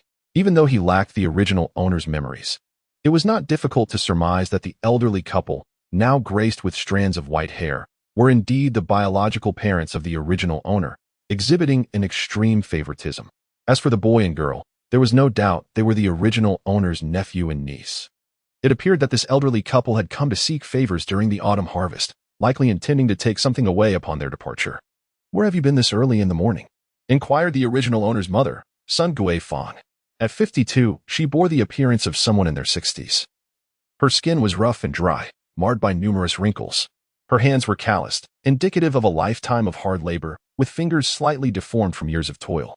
It was evident that she had not lived a life of comfort, and at that moment, her face was etched with displeasure. After such a long absence from her youngest son, rather than extending a warm greeting, she launched straight into accusations. Despite the original owner's numerous transgressions, Chen Liyang felt a pang of sorrow for having such parents. The bias displayed was staggering, and he pondered how it could reach such extremes among blood relatives. Had the original owner been present to witness his parents' arrival, he would have rushed to greet them with enthusiasm. However, he was not the original owner. Upon learning of their blatant favoritism, he had long since severed any emotional ties to the notion of family. Their presence was expected. It was high time to settle old scores. Meanwhile, the elder siblings exhibited visible signs of anxiety and unease upon encountering their stepfather's parents. They were acutely aware that these individuals harbored disdain for them, often resorting to both overt and covert insults, labeling them as illegitimate offspring, and encouraging Chen Liyang to treat them harshly. Moreover, each time they visit, they rummage through the house, sometimes even demanding their allowances. Chen Liyang, who has always been harsh with them, exhibits an unwavering filial piety in front of his parents, never once defying them. It can be said that the 5 siblings often endure beatings, largely instigated by this couple. After 20 days of peaceful living, how could they forget the existence of Chen Liyang's parents? Now that they have returned, will the once kind Chen Liyang revert to his former self? At this moment, a sense of unease fills the hearts of several, as they dread the potential shattering of the father-son bond they have just begun to establish. Fearing a return to a life devoid of light, observing the stillness of the children, Chen Liyang initially assumed they had not heard him. But just as he was about to speak, Sun Guifang's voice resounded once more. Chapter 44. I have no money. My father and I, along with your 2 nephews, have not had breakfast. You should send them to prepare something to eat, as we have matters to discuss with you. Her tone was assertive, yet she did not spare a glance at the children. Upon hearing her words, Shou Chendong clenched his fists. This old woman disregarded them as her grandsons, which could be excused due to the lack of blood ties. However, each visit, she relentlessly grinds them down, as if they were born to be lowly and deserved such treatment. If this man were to revert to his former ways, obediently listening to his mother, he would henceforth abandon all hope for him and would never entertain the thought of forgiveness. Unbeknownst to Chen Liyang, he was oblivious to the turmoil brewing within the eldest sibling and the unease reflected in the eyes of the other children. He did not allow the eldest to cook, for he feared potential conflict with the original parents, which might alarm the few present. Thus, he instructed them to wait in the room. Upon hearing Chen Liyang's words, they collectively exhaled in relief, thankful that he had not heeded the old woman's advice this time. Zhou Chendong obediently nodded and promptly ushered his younger siblings into the room. Witnessing this scene, Sun Guifang became infuriated. Liyang, what do you mean by this? Your father and I came to see you.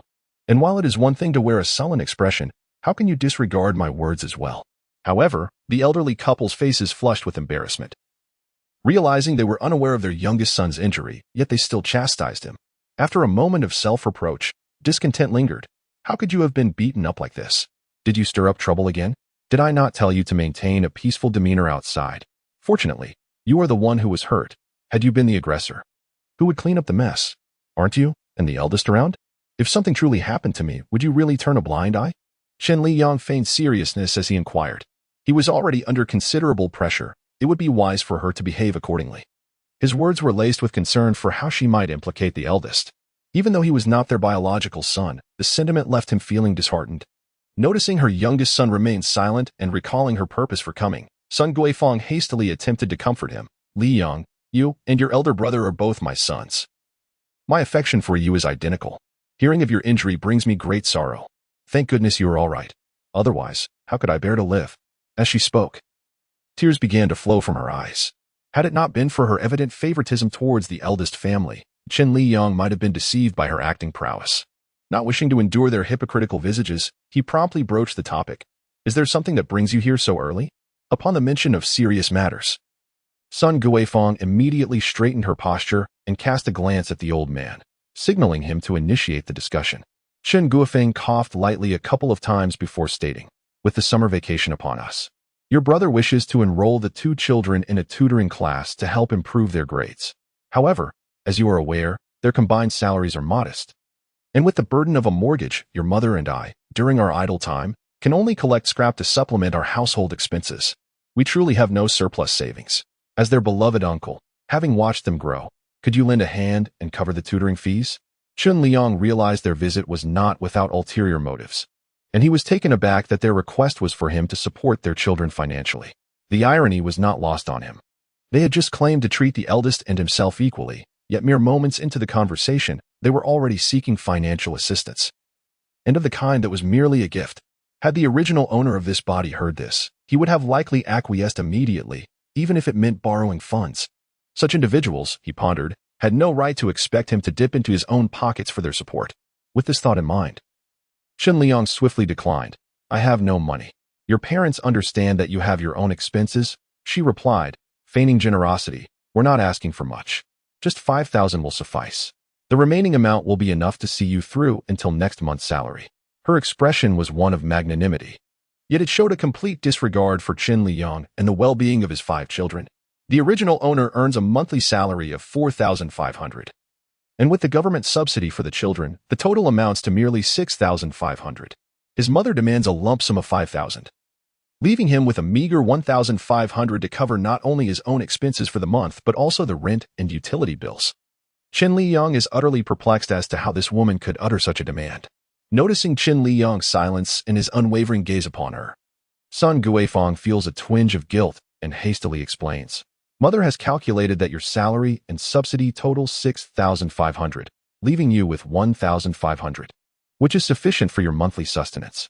I may have enough, but what about the 5 children? What will they eat? Chen Liyang's tone remains flat, devoid of any discernible emotion, as he seeks to gauge the audacity of this couple. Before Sun Guifeng can respond, Chen Guifeng interjects, they are not your offspring. Why concern yourself with their food and drink? Their mother has been absent for so long, and you have already shown sufficient mercy by providing them a place to stay. By the way, I just heard you mention cooking for them. Why are you being so kind to them? Are you not afraid they are a bunch of ungrateful wretches? Only then does Sun Guifeng realize the gravity of the situation, hastily snatching the biscuits from her grandchildren's hands and urging, why aren't you calling your uncle? Reluctantly, the children utter a half-hearted uncle before returning to their snacks. Chapter 45. Has your conscience been devoured by dogs? All right, the children are still young. When they see food, they lose sight of everything else. They may not fully comprehend your affection for them. When will you be providing this money to mother? Sun Guifeng's entire focus is solely on wealth.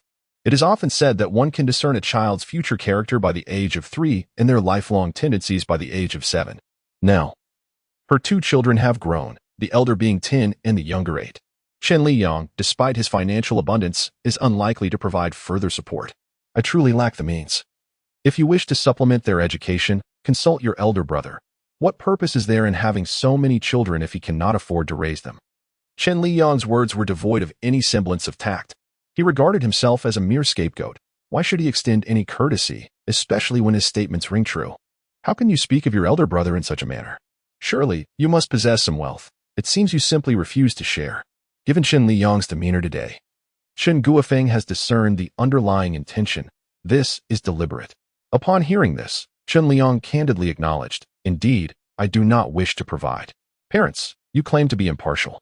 Yet I have only 6,500, and you expect me to contribute 5,000. That is equivalent to my entire monthly salary. And I must also allocate 500 from the government stipend for the 5 children. Is this some satisfactory to you? Why should they part with their money? Do you even consider them your grandchildren? This marked Chen Liyang's inaugural defense of the 2 children in front of the elderly couple. Have you lost your senses?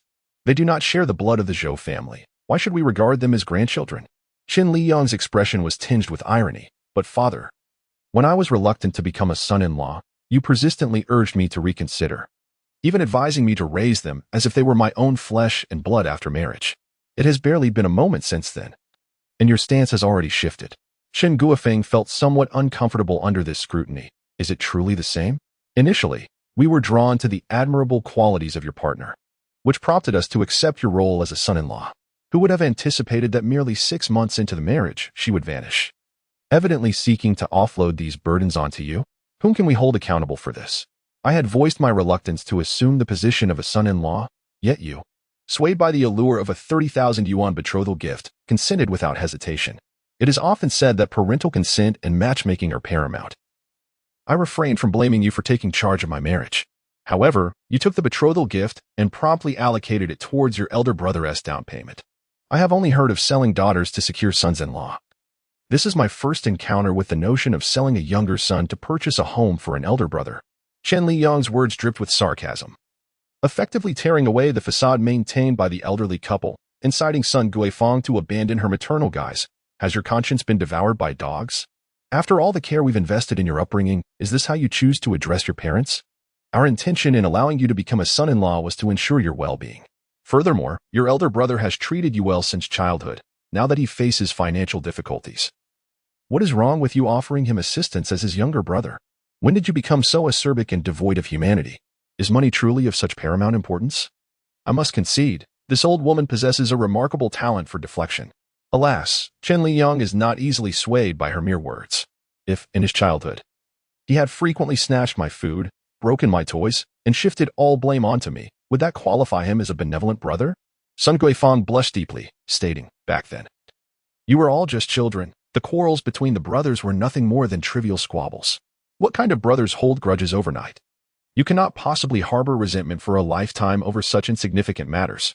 Moreover, you consented to using your dowry to purchase a house for your elder brother. Now, to bring it up again, are you attempting to renege on that agreement? If my memory serves me correctly, you referred to it as a loan, which is why I acquiesced. How has it transformed into a gift? Chen Liyang wore a mocking smile, exclaiming, what nonsense! Have you taken leave of your senses today? Who gave you the audacity to speak to us in this manner? Chen Guofeng slammed his hand on the coffee table with such force that it nearly shattered the glass. He was a quintessential farmer, having toiled in the fields for the better part of his life. Only after his eldest son married and had children did he and his wife set aside their agricultural duties to assist in raising the grandchildren. Consequently, although he possessed little, he was imbued with raw strength. The ruckus startled the 5 children in the room, shaking them from their reverie, while Shou Qingbei, who hadn't been frightened into incontinence by Chen Liyang's wrath in a long time, trembled involuntarily, his face drained of color, a precursor to a potential loss of control. Zhou Chidong, witnessing his brother's distress, swiftly embraced him in a comforting manner. Brother, has he truly come to understand? He stood up to his parents today for our sake.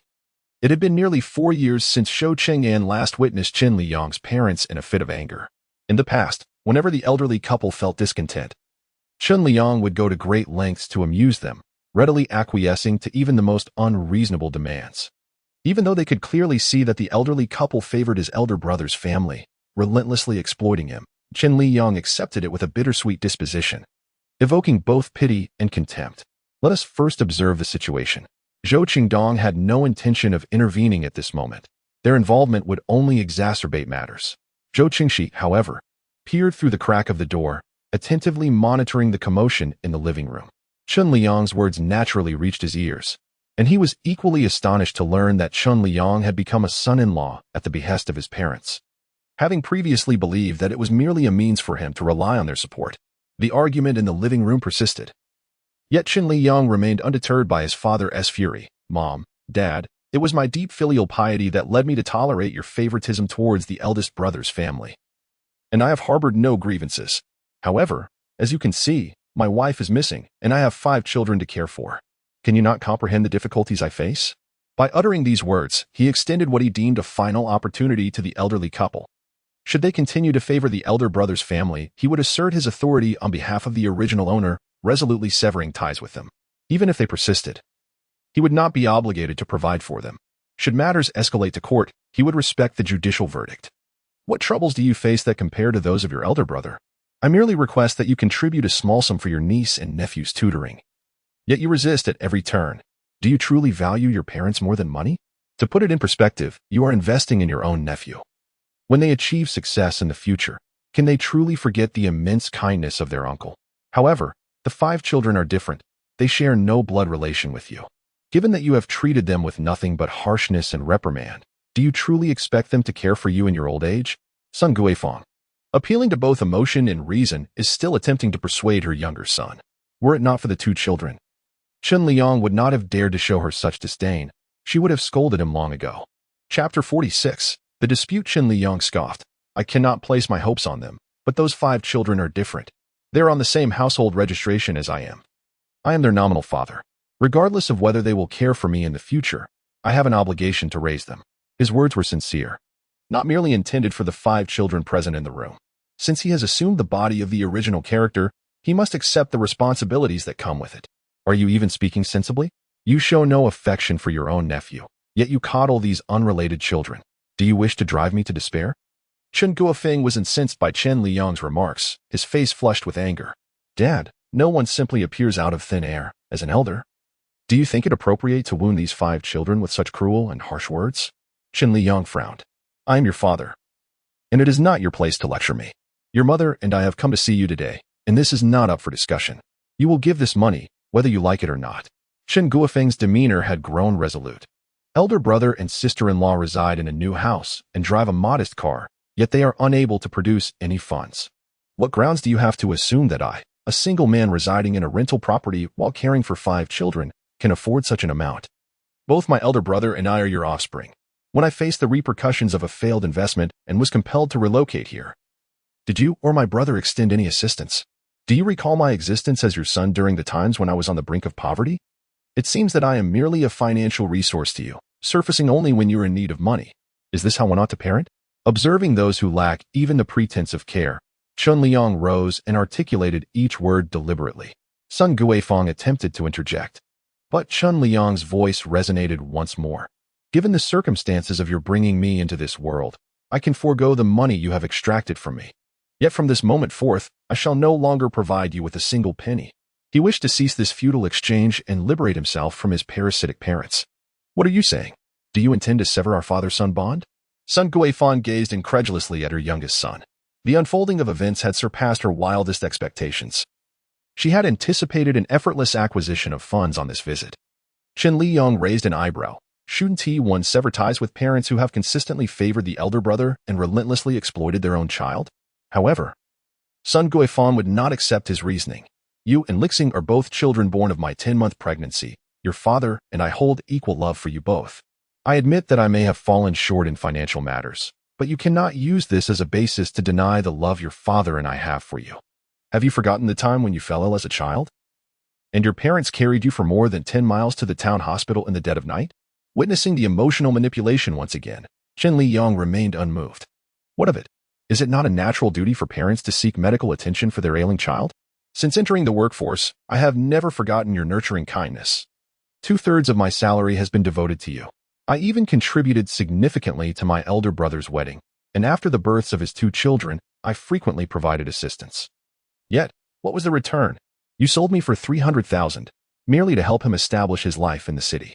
Later, when my wife vanished abroad, and due to certain circumstances, our house was mortgaged. My brother remarked that his home was not a shelter and advised me to find my own way. Consequently, I had no choice but to move here. Despite everything, I harbored no resentment and continued to offer support. I believe I have been fair to everyone. Yet, what was the outcome? They grew increasingly demanding, incessantly taking more. I am not an ATM. I am struggling myself, and yet you continue to pressure me. Do you deserve to be called parents? These words had long been on his mind, and after voicing them, he felt a profound sense of relief. Each word was a piercing truth, and only then did the elderly couple exhibit a hint of shame. Liyang, your mother understands your grievances towards our actions, but you must also empathize with your brother. His job is unstable, burdened with car loans and mortgages. The pressure is indeed immense. Once his situation improves, he will surely remember you.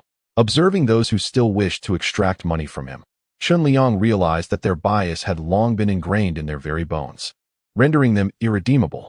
He ceased any further discourse and immediately donned a cold demeanor. I have made myself exceedingly clear.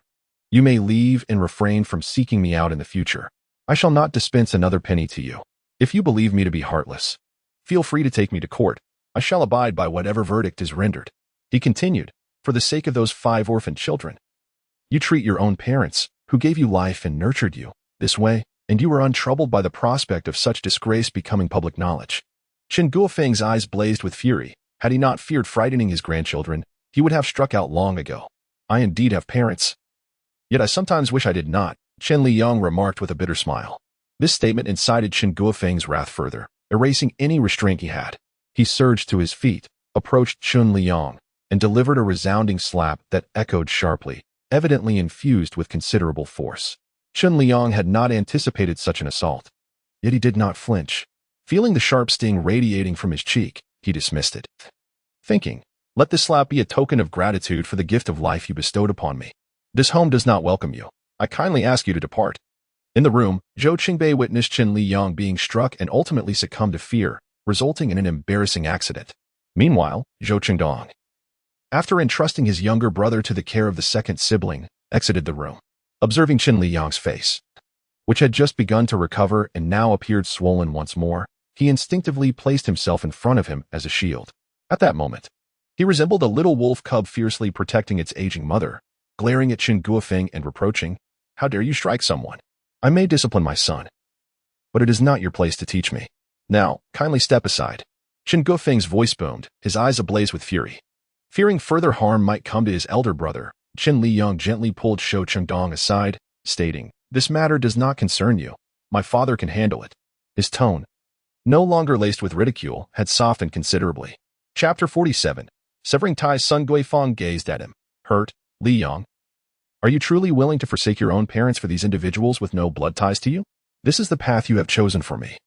You may have disembarked midway, but I must reach the destination. Further discourse is futile. You may leave, and should there be grievances, take me to court," Chen Liyang replied, his expression devoid of emotion. Confronted by the heartless demeanor of his son, Chen Guofeng pointed an accusatory finger at him, exclaiming, "Had I known you would become such an ungrateful wretch, I should have ended your life at birth." With that, he stormed off in a fit of rage. Upon witnessing her husband depart, Sun Guifang stamped her foot and hurried after him, accompanied by her grandchildren. His words bore no effect on Chen Liyang. However, Zhou Qingdong observed him with concern. Although Chen Liyang had previously uttered equally venomous words, their relationship lacked the bond of blood, leaving only resentment in its wake. Yet, Chen Liyang's situation was different. He was berated by his very own parents, and one could only imagine the deeper pain he must feel. "Why do you look at me so? Rest assured, my capacity for endurance has yet to reach its limit. On the contrary, I find myself in remarkably high spirits. They are aware of their favoritism towards me. It is solely due to the weight of filial piety that I have endured silently. However, I have come to realize that one cannot be crushed by these 2 words. I have no regrets regarding my conscience towards them. Yet it is I who have suffered for their sake. In the future, father shall no longer be as muddled as he once was. He will strive to make amends as much as possible. You must be hungry since breakfast has not yet been served. Allow me to prepare a meal for you." As Chen Liyang spoke, he patted the eldest shoulder and made his way to the kitchen. Observing Chen Liyang's departing figure, Zhou Qingdong could not help but recall the defiance he had just exhibited. Yet now, he is convinced of his sincerity. He has indeed changed. "Brother, do you trust him?" Zhou Qingnan inquired once more. "Alas, I wonder when the 4th psychological barriers will ever mend," Zhou Qingdong sighed, gazing at the disarray of the living room. He turned to tidy up. But what does belief matter? The third's words pierced his heart like a thorn. Indeed, even if he has repented, the damage has already been inflicted. The 4th still suffers from incontinence due to him, and the 5th has yet to utter a single word. What can he offer to atone for these transgressions? In the past, he harbored thoughts of harming him. Now, at most, those thoughts have merely dissipated. Yet forgiveness remains beyond his reach. The 2 brothers silently began to clean up the remnants of the living room, refraining from mentioning the earlier conversation. Meanwhile, Chen Liyang, busy preparing breakfast in the kitchen, did not feel disheartened by the severed ties. To speak bluntly, they are not his parents. Furthermore, it may be for the best that such capricious parents are no longer in the picture, for who knows how many more distressing incidents may arise in the future. Even if support is provided, one must still be responsible for the elderly couple, which inevitably leads to entanglements. It would be wiser to utilize that money to make a one-time settlement for their future maintenance. Should they cause a commotion, one could simply present the bills and insist on reimbursement. Breakfast was prepared rather simply, consisting of tomato and egg noodles. which represents one of the few culinary skills that Chen Liyang could demonstrate. During the meal, an unspoken understanding prevailed among everyone to avoid mentioning the morning's incident. Concerned that Wan Ning might burn herself, he took it upon himself to feed her. He was the type of person who easily let go of troubles. Having already cast aside the morning's unpleasantness, contemplating the toys he had ordered online, he feared they might not arrive promptly. Hence, he planned to take Wan Ning to the hospital today for a psychological evaluation. Wan Ning was already 5 years old. While other children had begun kindergarten at 3 and could count or recite ancient poems by 5. Yet, Wan Ning had not attended a single day of preschool. He resolved that by September, she must enter kindergarten, and before that, he needed to find a way to encourage her to speak. Even if just a few simple words would suffice. Thus, when he shared his thoughts with the 4 children, the eldest was so astonished that he dropped his chopsticks. Filled with disbelief, once he regained his composure, he excitedly asked, Are you serious? Are you really willing to take our sister for a checkup? Upon hearing that their sister might finally attend kindergarten, Zhou Qingbei, who had been feeling down due to her incontinence, instantly brightened. Can she really go to kindergarten? The others also fixed their gazes on Chen Liyang, anxious that he might say they had misheard him. Heaven knows how much they wished for the younger sister to attend kindergarten, to have her own friends, rather than spending her days at home like a lifeless doll. Chen Liyang found it somewhat amusing to observe them. What? Do I possess such a low credibility in your eyes? Had it been in the past, they would have answered without hesitation in the affirmative. However, the present Chen Liyang was different. They were willing to place their trust in him. The sight of Chen Liyang not only taking his sister for a medical checkup but also enrolling her in kindergarten brought unprecedented joy to the 4 of them. Their spirits lifted, their appetites flourished, and the large pot of tomato and egg noodles he had prepared soon reached. Who will wash the dishes? Chen Liyang felt an unspoken closeness with them. No longer treading carefully around their interactions, he spoke with much more ease. It was only fair that they washed the dishes after he personally cooked breakfast. He could not be expected to do all the chores alone. I'll do it. In an unprecedented move, Zhou Qingxi was the first to rise, proactively gathering the bowls and chopsticks from the table. Chen Liyang was pleased with his newfound sense of responsibility. Praising him, my dear third child has indeed grown up, learning to share the household duties with his father. His tone was filled with affection. Zhou Qingxi shot him a fierce glare. You are not my father. If one overlooked the flush of his ears, his demeanor bore a hint of hostility. The little wolf cub was quite fierce, and Chen Liyang could only touch the tip of his nose in mild resignation. Chapter 48. A visit to the hospital in the morning. Chen Liyang took Wan Ning to the children's hospital for a checkup. Initially, the other 3 boys wished to accompany them, but recognizing that a hospital was not the most pleasant of places, they allowed only the eldest to go along. Registering for the appointment, he could assist with caring for her while retrieving the medication. You all should patiently wait at home. Remember to complete your summer assignments during the break. If you grow weary, take a moment to watch television and do not open the door to strangers. Before departing, Chen Liyang anxiously reminded them. We understand. We are not 3 years old. Hurry and take your sister for her examination. Zhou Qingxi urged. Only then did Chen Liyang take the eldest and Wan Ning away, hailing a taxi to the children's hospital, which was somewhat distant. He presumed that such a specialized department for children who could not articulate would be sparsely populated. To his surprise, there were indeed many people. The corridor was filled with families and patients awaiting their turn. Most of the children seeking treatment here exhibited developmental delays or conditions such as ADHD. Given Wan Ning's situation, it was certain that it was not a developmental delay, yet everything hinged on the doctor's assessment. Zhou Chudong had never anticipated encountering so many children like his sister, all of whom were of a considerable age yet unable to speak, causing him great distress. Among this group, his sister belonged to neither the younger nor older cohort. With some being around 10 years old, he was deeply afraid, fearful that his sister might never be able to articulate words. Observing the tense demeanor of the young man, Chen Liyang comforted him, saying, Do not worry, Wan Ning will surely find her voice. Zhou Changdong nodded solemnly, having prepared himself for the worst outcome. Should his sister truly remain voiceless, impacting her future life, he would dedicate his existence to caring for her. During the return journey, Qin Guofeng maintained a somber expression, and Sun Guifeng's mood was hardly any brighter. With a cheerful disposition, he set out, only to find that the money was not obtained. And his younger son even took the initiative to propose severing ties with them. It is perplexing. One wonders if he has been influenced by someone. For how could his once obedient and well-behaved son suddenly become so estranged from his own kin? The 3-bedroom apartment, adorned with simple yet elegant decor, exudes a sense of comfort. This is the abode of his elder brother, Chen Liyang, who had used his marriage dowry as the down payment for the house. In the living room, a man in his early 30s reclines on the sofa, engrossed in his phone, seemingly at ease. He bears a striking resemblance to Chen Liyang, unmistakably indicating their fraternal bond. Today, he has taken the day off from work, aware that their parents have gone to visit the younger brother. However, he harbors no profound affection for his sibling, particularly since the latter has become a son-in-law, which he feels has brought disgrace upon the family. Even though this union was orchestrated by their parents, it does not alter the fact that, as long as his brother holds this title, it will always be a source of embarrassment. Consequently, he seldom mentions this brother in the presence of others and is reluctant to engage with him excessively. Despite using his money, he considers it a matter of course. After all, is it not expected for a brother to care for his nephew? What nonsense! Do not ever mention him in my presence again. I cannot tolerate such a disgraceful son, Chen Guofeng declared with a stern expression as he seated himself on the sofa. Grabbing a water cup from the table, he took several large gulps, as if to vent his pent-up frustration. Having never witnessed their father so enraged, Chen Liyang promptly put away his phone and sat up straight. Dad, what has happened? Why are you so furious? This younger brother possesses a profound understanding, outwardly. He projects an image of fearlessness, yet he remains obedient to both himself and his parents. Otherwise, he would not have consented to become a son-in-law. Who knows what has possessed him? Not only does he support those 5 children with no blood relation, but he also accuses us of favoritism and threatens to sever ties. Sun Guifang furrowed her brows. She still cannot come to terms with such a situation. Upon hearing this, Chen Liyang was instantly consumed by fury. Has he lost his mind to utter such treasonous words?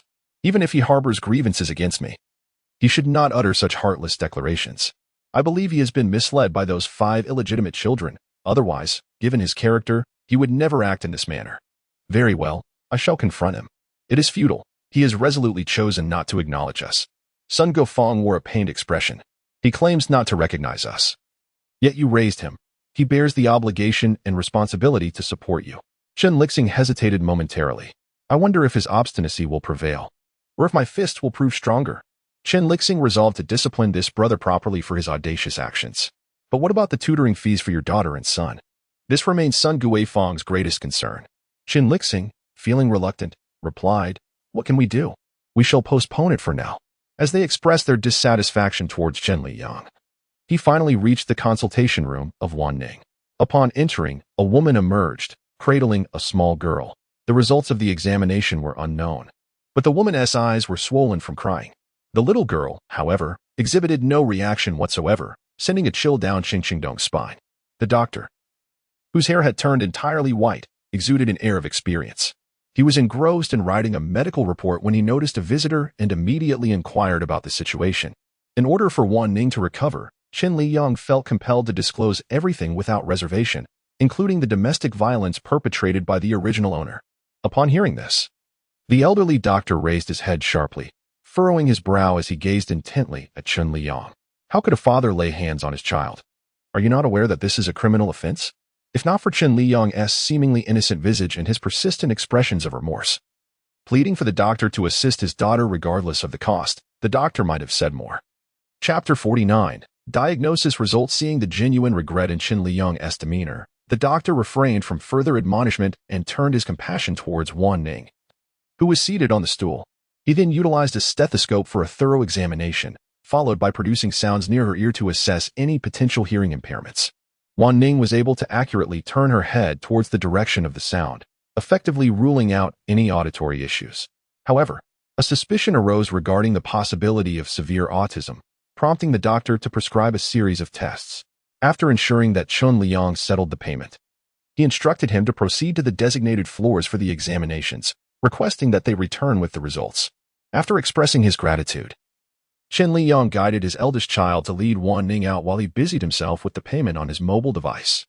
The array of tests amounted to 6 in total, costing a substantial sum of 1,300, which was indeed no trifling matter. Nevertheless, every expense was a worthy investment for the sake of his child, and without hesitation, Chen Liyang completed the payment. Zhou Chidong observed the payment limit displayed on Chen Liyang's mobile phone, contemplating retrieving his wages from the martial arts school where he worked part-time the following day to repay Chen Liyang. As for the 3 little ones at home, They were capable of preparing meals, so there was no need to worry about their hunger.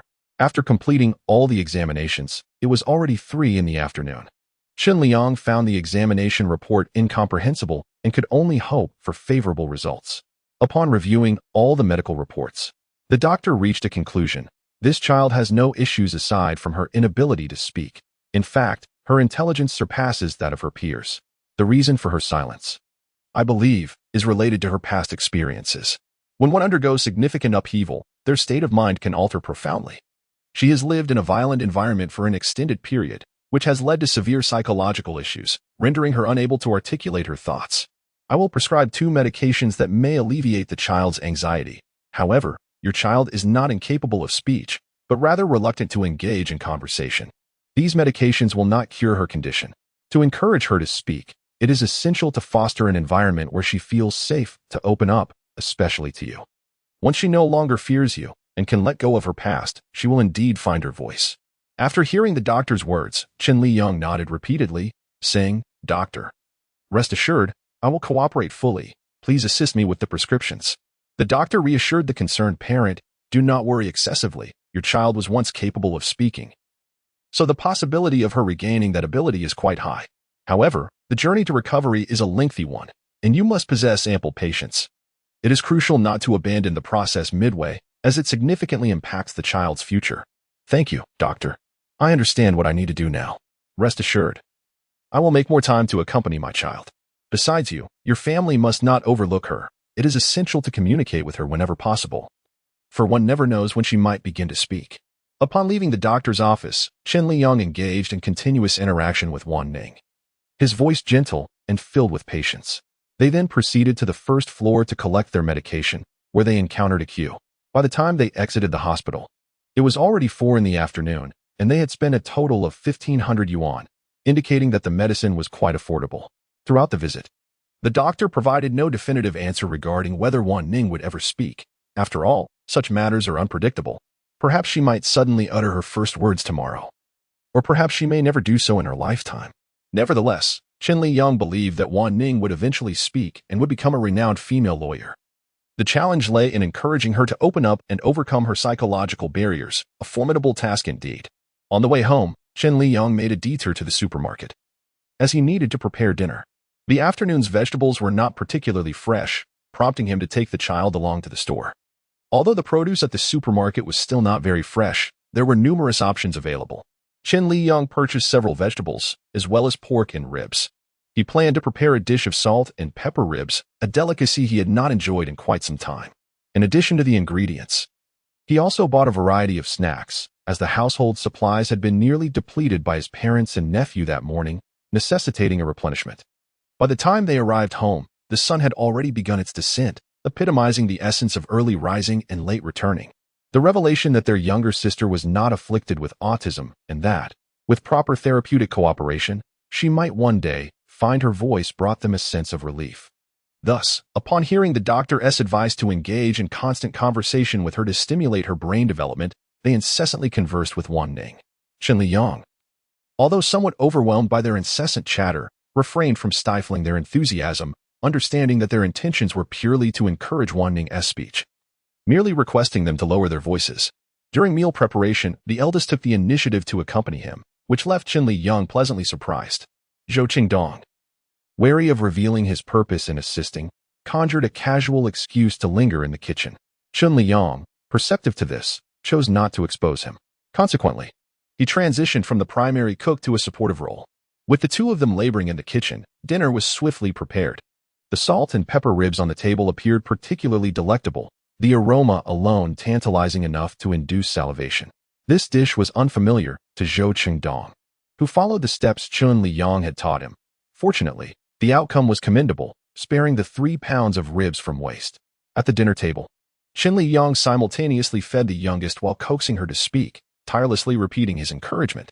Before retiring for the night, he administered the medication prescribed by the doctor, harboring hopes that, with the aid of the medicine, Wan Ning would soon find her voice. Another night passed, and Chen Liyang continued his routine of jogging with the children along the main thoroughfare of the urban village. The residents of the urban village observed him with a renewed perspective, Their discussions were no longer filled with the harsh criticisms of the past. Occasionally, one could hear a few pleasant remarks, and some individuals even approached Chen Liyang to greet him, despite his unfamiliarity with them. In the afternoon, all the toys Chen Liyang had ordered online finally arrived.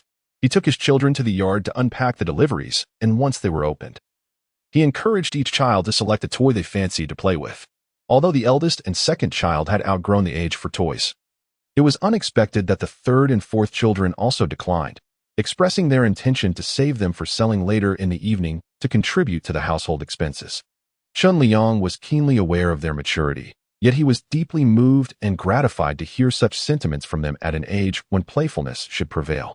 In Chapter 50, the stall set up, without hesitation, after the toys arrived. Chen Liyang resolved to embark on his entrepreneurial journey that very night. Being his inaugural experience of setting up a stall, he felt somewhat disoriented and unsure of where to begin. Although he considered himself to possess a thick skin, the moment came to set aside his pride and call out to potential customers. He truly grasped the distinction between social anxiety and social boldness. Perhaps it was evident to others that Chen Liyang was preoccupied and anxious. During dinner, Zhou Chengdong casually remarked, "I'll accompany you to the stall tonight." "Me too. I want to go," added Zhou Qingbei, who simply wished to join in the fun. With both of them deciding to go, it was only natural for the others to follow suit. Thus, after dinner, Chen Liyang divided all the toys into 2 large bags and, brimming with confidence, set out with the children. "Due to the necessity of setting up a stall, I had dinner rather early today. As I stepped outside, twilight had yet to descend, and the sunset painted the sky with hues of crimson. Aunt Zhao, during her leisure moments, enjoyed perching on a small stool at her doorstep to dine. As she savored her meal while feeding her pet Qiuqiu, she observed a family leaving and curiously inquired, "Xiaoqin, with nightfall approaching, where are you taking the children?" The large black dog, gnawing on a bone on the ground, had grown indifferent to Chen Liyang's presence. Noticing Aunt Zhao was eating, Chen Liyang smiled gently and replied, "Sister Zhao, I'm just having dinner. I purchased some toys online and plan to set up a stall in the park to see if I can sell them." He spoke candidly, unembarrassed by his venture. To him, as long as one did not resort to theft or robbery, there was no shame in any honest endeavor. Upon learning of Chen Liyang's intention to earn money through his stall, Aunt Zhao paused her meal. Her actions were placed by a profound affirmation and support.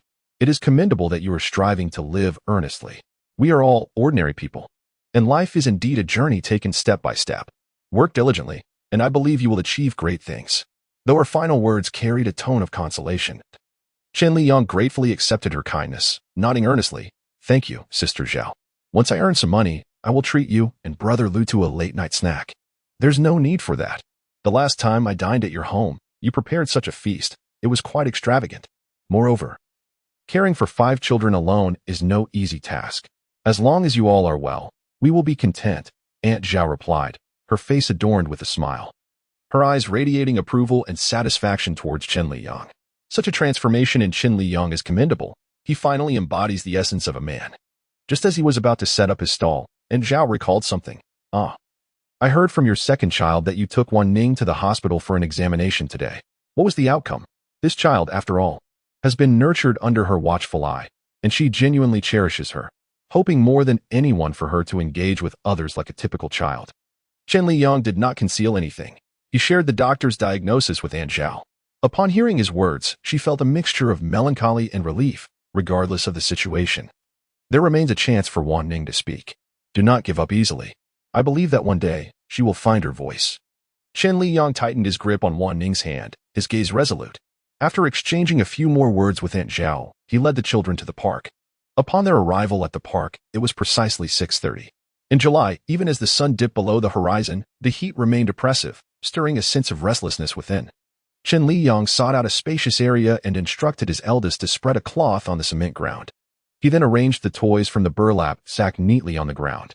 Prior to this, he had inquired about prices with vendors in the northern part of the city. His child had a remarkable memory, still recalling the prices from their previous visit to the park. Some of the toys he brought were not available with others, but he had already determined their selling prices based on his online purchases. Once the toys were displayed, Chen Liyang found it difficult to call out to passers-by, opting instead to wait for someone to approach him with inquiries. As some individuals passed by Chen Liyang's stall, under his earnest gaze, they ultimately departed heartlessly, causing the light in Chen Liyang's eyes to gradually dim. They had stood there for nearly 20 minutes. Not only had he failed to make a sale, but there had not even been an inquiry regarding prices. The difficulty of earning a living through this venture was far greater than he had anticipated. He had believed that, even if sales were modest, there would be a steady stream of customers. Little did he know how disheartening it would be, with not a soul even asking about his wares. Unbeknownst to him, the sky had darkened, and streetlights began to flicker to life. Several other stalls selling toys had opened, all except for Chen Liyang, seemingly catering to a loyal clientele. This realization filled him with anxiety. If he did not sell anything today, his aspirations of achieving a better life through this market endeavor would likely remain unfulfilled. Zhou Qingdong, on the other hand, felt the urge to call out. But having turned 15 today, he was in a sensitive and vulnerable stage of self-esteem. He opened his mouth but ultimately refrained from speaking. Aren't you going to attract customers? How do you expect to sell anything without doing so? Zhou Qingxi asked, looking up at Chen Liyang.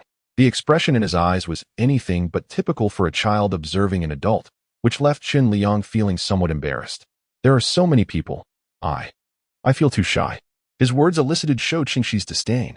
With that attitude, how can you even think of running a stall? After all, Chen Liyang's inability to earn money meant that they would go hungry in the future. Thus, assisting him in making a profit was tantamount to securing their own sustenance. At least if they had some money, their basic needs would be somewhat assured. Consequently, as he observed the diverse passers-by, he began to selectively identify potential customers. Zhou Qingxi, at the tender age of 10, exhibited the charming visage of a youthful lad, his sweet demeanor quickly attracting his very first customer. This customer was a little girl, no more than 6 or 7 years old, who affectionately called him brother. Surprisingly, even at such a young age, she displayed an affinity for beauty.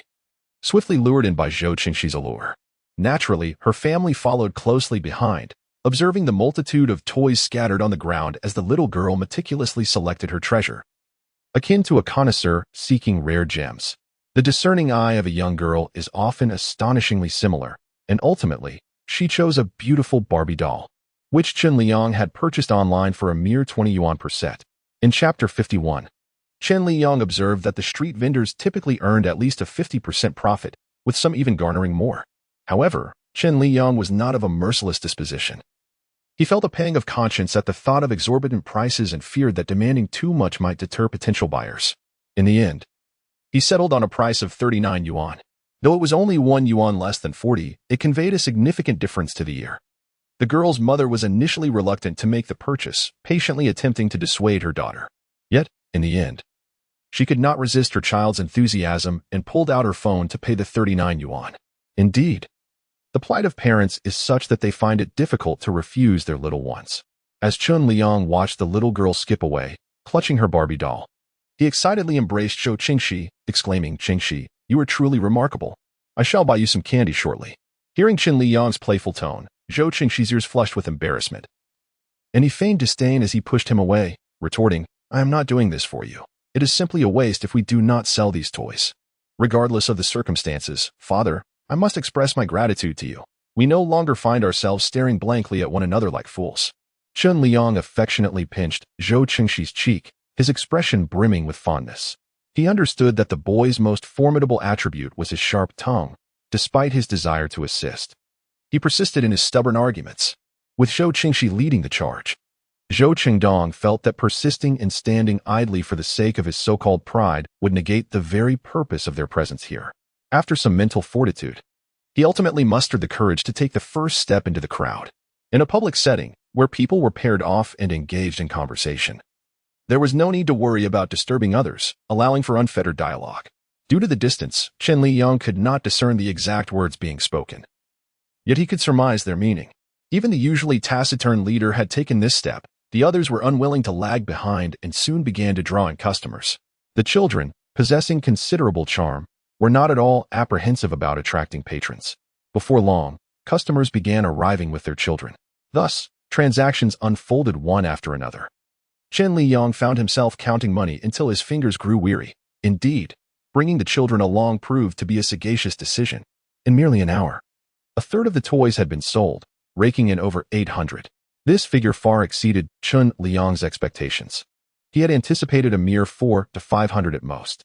To his astonishment, such a substantial profit had been amassed in such a short span. All thanks to the children. As night fell, the park became increasingly crowded. The business, however, was no longer as smooth sailing as it had initially seemed.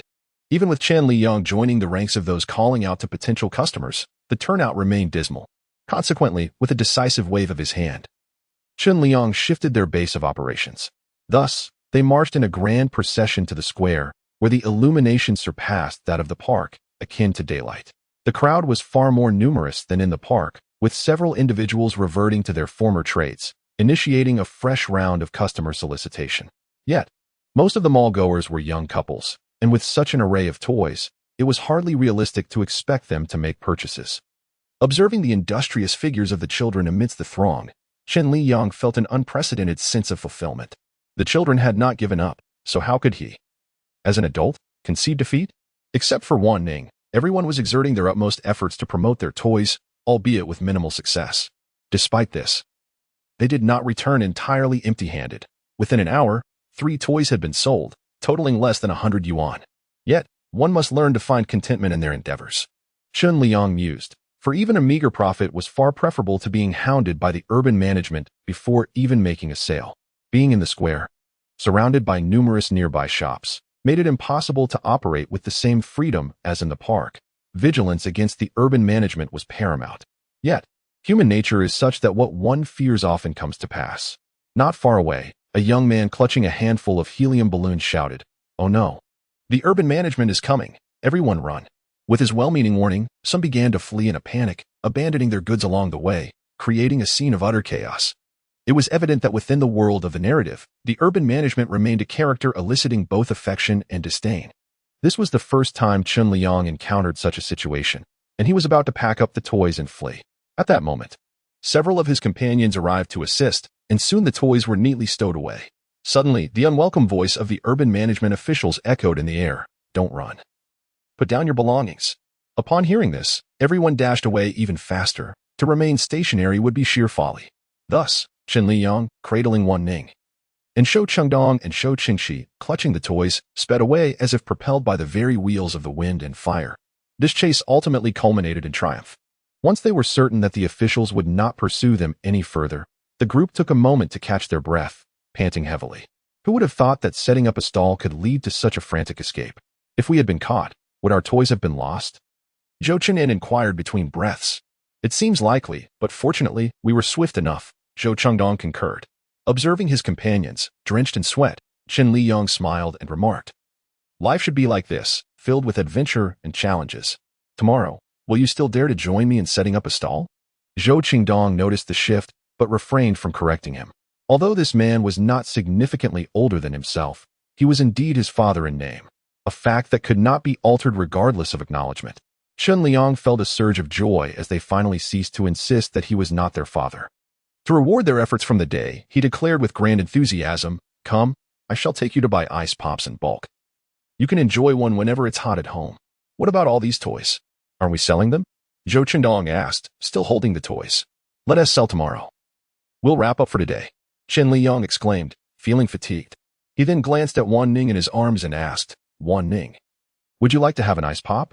To his surprise, she nodded in response. Although it was merely a nod without words, it signified a willingness to interact. Chapter 52. A good son to his father. Wan Ning's readiness to engage hinted at her gradual release of the past. Chen Liyang was not the only one brimming with joy. The 4 brothers of Shou Chengdong shared in his delight. "Wan Ning, I am your 3rd brother."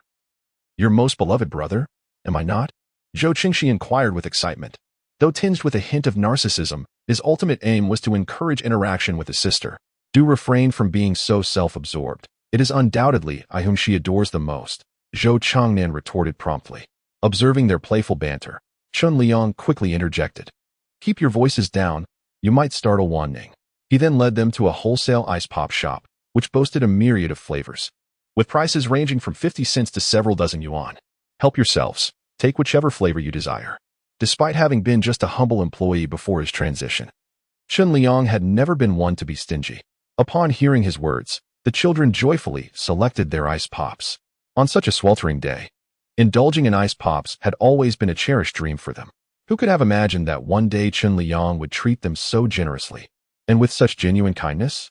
Inside the wholesale shop stood 8 or 9 large freezers, each filled with an assortment of ice pops. In this place, Chen Liyang had accompanied his mother several times in his previous life. He would seize whatever delectable treats he laid his eyes upon. Little did he know that one day he would become the mother, while the children, experiencing this for the first time, gazed in awe at the myriad of popsicles. Their senses overwhelmed. However, upon glancing at the prices, they promptly opted for the more affordable options without a second thought. They could suppress their cravings, hoping fervently for the day when their sister would return to normalcy. Yet, they were acutely aware that transforming their sister back into a typical child necessitated extensive rehabilitation, which, in turn, came with a hefty financial burden. Lacking the means to earn substantial income, their only recourse was to minimize their expenses.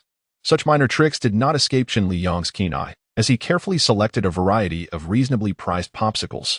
He refrained from indulging in the exorbitantly priced Snow Assassin, for no matter how tempting, it could not outweigh the reality of an empty wallet. Upon returning home, it was already 9:30. Chen Liyang instructed the eldest to place the popsicles in the refrigerator. Feeling somewhat fatigued, he reclined on the sofa, a look of contentment gracing his face. In front of the children, he always preferred to reveal his true self rather than adopting a facade of pretense. Once settled, he was reluctant to move. But upon remembering that Wan Ning had yet to take her bath, he dutifully attended to her without a hint of complaint. Wan Ning surprised him greatly that day. He believed it would not be long before she would be able to articulate her words. The following day, Chen Liyang adhered to his routine of jogging with the children. Today, he chose not to prepare breakfast at home. Instead, they resolved their morning meal at a breakfast shop during their run. Today marks the day when the results of the high school entrance examination are announced. Although it was the eldest who took the exam, it is Chen Liyang who was riddled with anxiety. Observing the calm demeanor of his brother, he attempts to soothe Chen Liyang with reassurances. Do not be anxious. Regardless of how you performed, you are still a wonderful son. Such words of comfort feel to show Chengdong like a cat scratching without causing any real discomfort, bordering on the irritating, if one were to disregard the slight flush on his ears. In truth, he is not anxious at all. Rather, it is Chen Liyang who is excessively anxious for reasons unknown. After finishing breakfast, Zhou Chidong heads to school, leaving Chen Liyang and 4 other children waiting at home. Chen Liyang had previously expressed that even if he did not pass, he would support his elder brother in retaking the exam. However, he still harbors the hope of passing on the first attempt, as failing would merely squander his own time. Zhou Qingdong is a person of great restraint, typically concealing his emotions well. Yet, regrettably, they lack the insight to discern whether he has indeed gained admission to high school. His demeanor is simply too composed. Chen Liyang refrains from rushing to inquire about the results, instead suggesting that Zhou Chengdong wash his hands and join them for a meal. At the dining table, Zhou Qingxi, noticing that Zhou Chengdong remains tight-lipped, grows increasingly anxious. Eldest brother, do say something. Have you been accepted? Spare us the suspense. Only then does Zhou Chengdong turn his gaze towards his younger brother, his eyes eventually resting on Chen Liyang. Although he remains silent, his expression reveals a strong desire to know. Under the collective scrutiny of those present, he nods affirmatively. I have been accepted. His tone is remarkably calm, as if gaining admission to high school were not a personal achievement at all. What? What did you say? Chen Liyang found it hard to believe what he had just heard. He had assumed that Zhou Qingdong had not been accepted, which was why he had been reluctant to speak about it. To his surprise, Zhou had indeed passed the examination, demonstrating remarkable composure. Zhou nodded affirmatively, stating, I really did get in, although I barely made the cutoff for the regular class at Sanzhong, not the top 2 schools. In Jiacheng, the finest high schools are undoubtedly Yizhong and Erzhong, with Sanzhong following closely behind. To put it bluntly, Sanzhong is often regarded as the least prestigious among private high schools. Only the elite classes have a reasonable chance of attending university, while the other classes are, quite frankly, merely a means to obtain a high school diploma. However, Chen Liyang felt a sense of satisfaction. To be truthful, for someone like the elder brother, who was more of a brawny type, to be accepted into high school was already quite an achievement. Brother, given your usual exam scores, getting into Sanzhong is commendable. Zhou Qing'an attempted to console, though his words seemed to lack genuine encouragement and came across as somewhat disparaging, concerned that his elder brother might feel disheartened. Chen Liyang quickly reassured him, You are doing wonderfully. I believe in you. If you dedicate yourself to your studies, whether it be Yizhong, Erzhong, or Sanzhong, you will surely gain admission to university. His unconditional faith stirred ripples in Zhou Qingdong's heart, and he nodded, albeit with a hint of hesitation. Truth be told, Had it not been for the heartfelt conversation Chen Liyang had shared with him the night before the exams, he would not have considered taking the test at all, not due to a lack of capability, but rather a lack of desire. Chen Liyang spoke a profound truth. Even in the practice of martial arts, the mastery of techniques is inextricably linked to a reservoir of professional knowledge, which must be acquired. He aspires not merely to be a martial artist, but to embody the essence of a cultured and knowledgeable warrior. Congratulations, my dear brother, on your remarkable performance. I toast to you with a cup of water in place of wine. Unbeknownst to me, Zhou Qingnan had already risen, holding a cup filled to the brim with cool boiled water. Zhou Qingxi and Zhou Qingbei followed suit, and even Chen Liyang lifted the bowl of soup, proclaiming, "Father, I extend my congratulations as well." "Thank you." Zhou Qingdong, who was not particularly eloquent, raised his cup and drank heartily, presenting the appearance of consuming true spirits. The atmosphere was buoyant, and the feast before them was swiftly devoured. Chen Liyang, satisfied, let out a contented burp. Qingdong's admission to the third middle school provided him with immense solace. Unlike the tales that narrate how students drop out after failing to enter high school, he had irrevocably altered the trajectory of his life. Could this not be viewed as a subtle transformation of the original owner's fate? Might it mean that he would evade death? Chapter 54. Part-time after lunch, Chen Liyang took Wan Ning for a nap. The task of washing the dishes fell to the eldest, while the second and third siblings busied themselves tidying up the living room. Their current existence felt akin to paradise. The youngest brother, the fourth, basked in happiness, watching his siblings toil while he lounged on the sofa, engrossed in television, a smile perpetually gracing his face. If it were possible, he wished for this familial bliss to endure for a lifetime. "I shall step out for a moment." Zhou Qingdong stood at the doorway of Chen Liyang's room, observing him gently patting his sister's belly to lull her to sleep, his voice unexpectedly soft. Yet, in the presence of Chen Liyang, he could never bring himself to utter the word father. Nodding slightly, Zhou Qingdong subsequently left. In the past, he would have certainly not greeted Chen Liyang upon departing, but now, without realizing it, he had begun to regard Chen Liyang as family. Wishing to spare Chen Liyang any worry over his absence, his body acted more honestly than his mind, leading him directly to the threshold of the room. Upon exiting, he made his way to his part-time job without hesitation. As he entered the martial arts studio, the coach promptly ushered him to change clothes. "You've arrived just in time. A wealthy young man has come in, apparently heartbroken and in need of an outlet for his emotions. In a moment, you should protect your vital areas while he takes his frustrations out on you. Once he is done, you shall surely reap the benefits." The coach was well aware of Zhou Qingdong's circumstances, and given the young man's industrious nature, eager to take on many tasks and never one to cause a scene, he was inclined to assist him. Upon hearing of the potential rewards, Zhou Qingdong cast a grateful glance at the coach. "Thank you, Xiaomi." The studio was populated with several sparring partners, all of whom were there for their livelihoods. Otherwise, who would willingly stand there to be struck for free? Zhou Qingdong was the youngest among them, and there was a lingering concern about allowing him to spar. Primarily due to the fear of any unfortunate incidents that could arise, a responsibility they were not prepared to bear.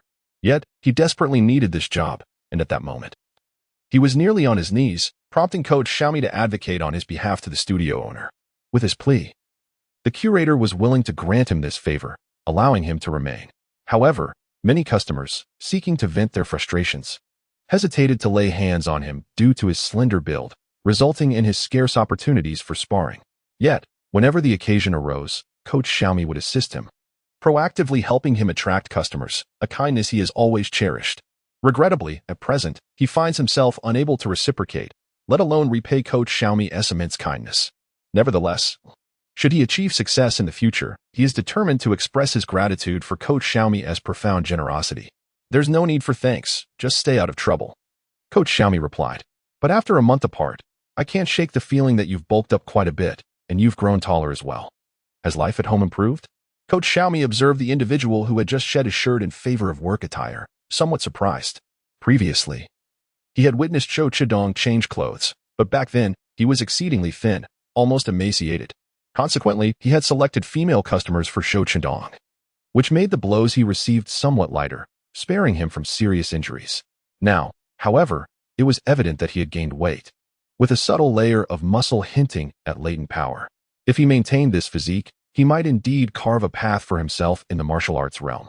After their conversation, the two exited the changing room and made their way to the usual training area. In the ring stood a young man, already donned in sparring gear and boxing gloves. It was unclear if he was under the influence of alcohol, as he appeared somewhat disoriented. Fortunately, he was not a hefty individual, but rather a muscular one.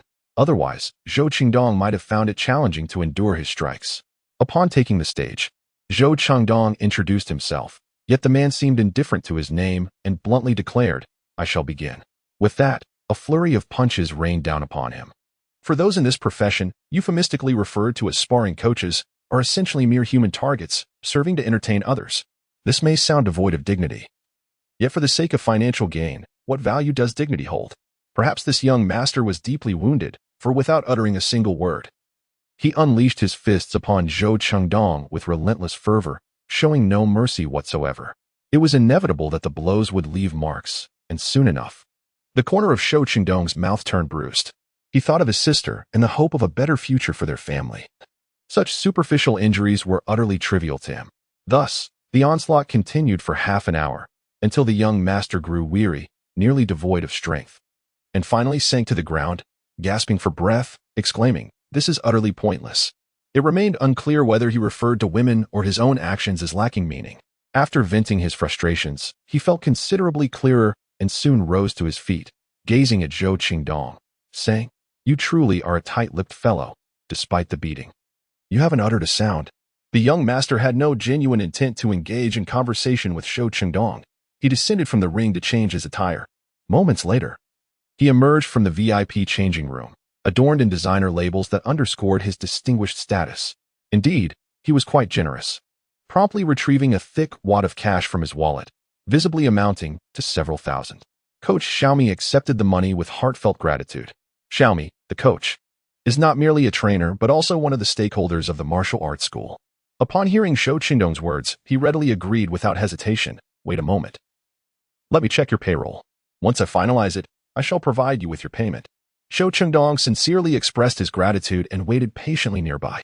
The tips are shared equally, and for each day of part-time work, he is entitled to 60 units of currency, regardless of whether there are customers for him to assist. Chapter 55. The gift today marked the pinnacle of Zhou Qingdong's earnings, as he amassed 1,800 units within just half an hour. Although he did not work a full day, Coach Xiaomi still granted him a guaranteed minimum wage of 100. At the moment the money was in his grasp, his hands trembled slightly. Since the passing of his parents and the disappearance of his foster mother, this was the first time he held such a significant sum. Just as he was carefully placing the money into his pocket, Coach Xiaomi revealed a mysterious expression. "Qingdong, there's a task I wonder if you would be interested in.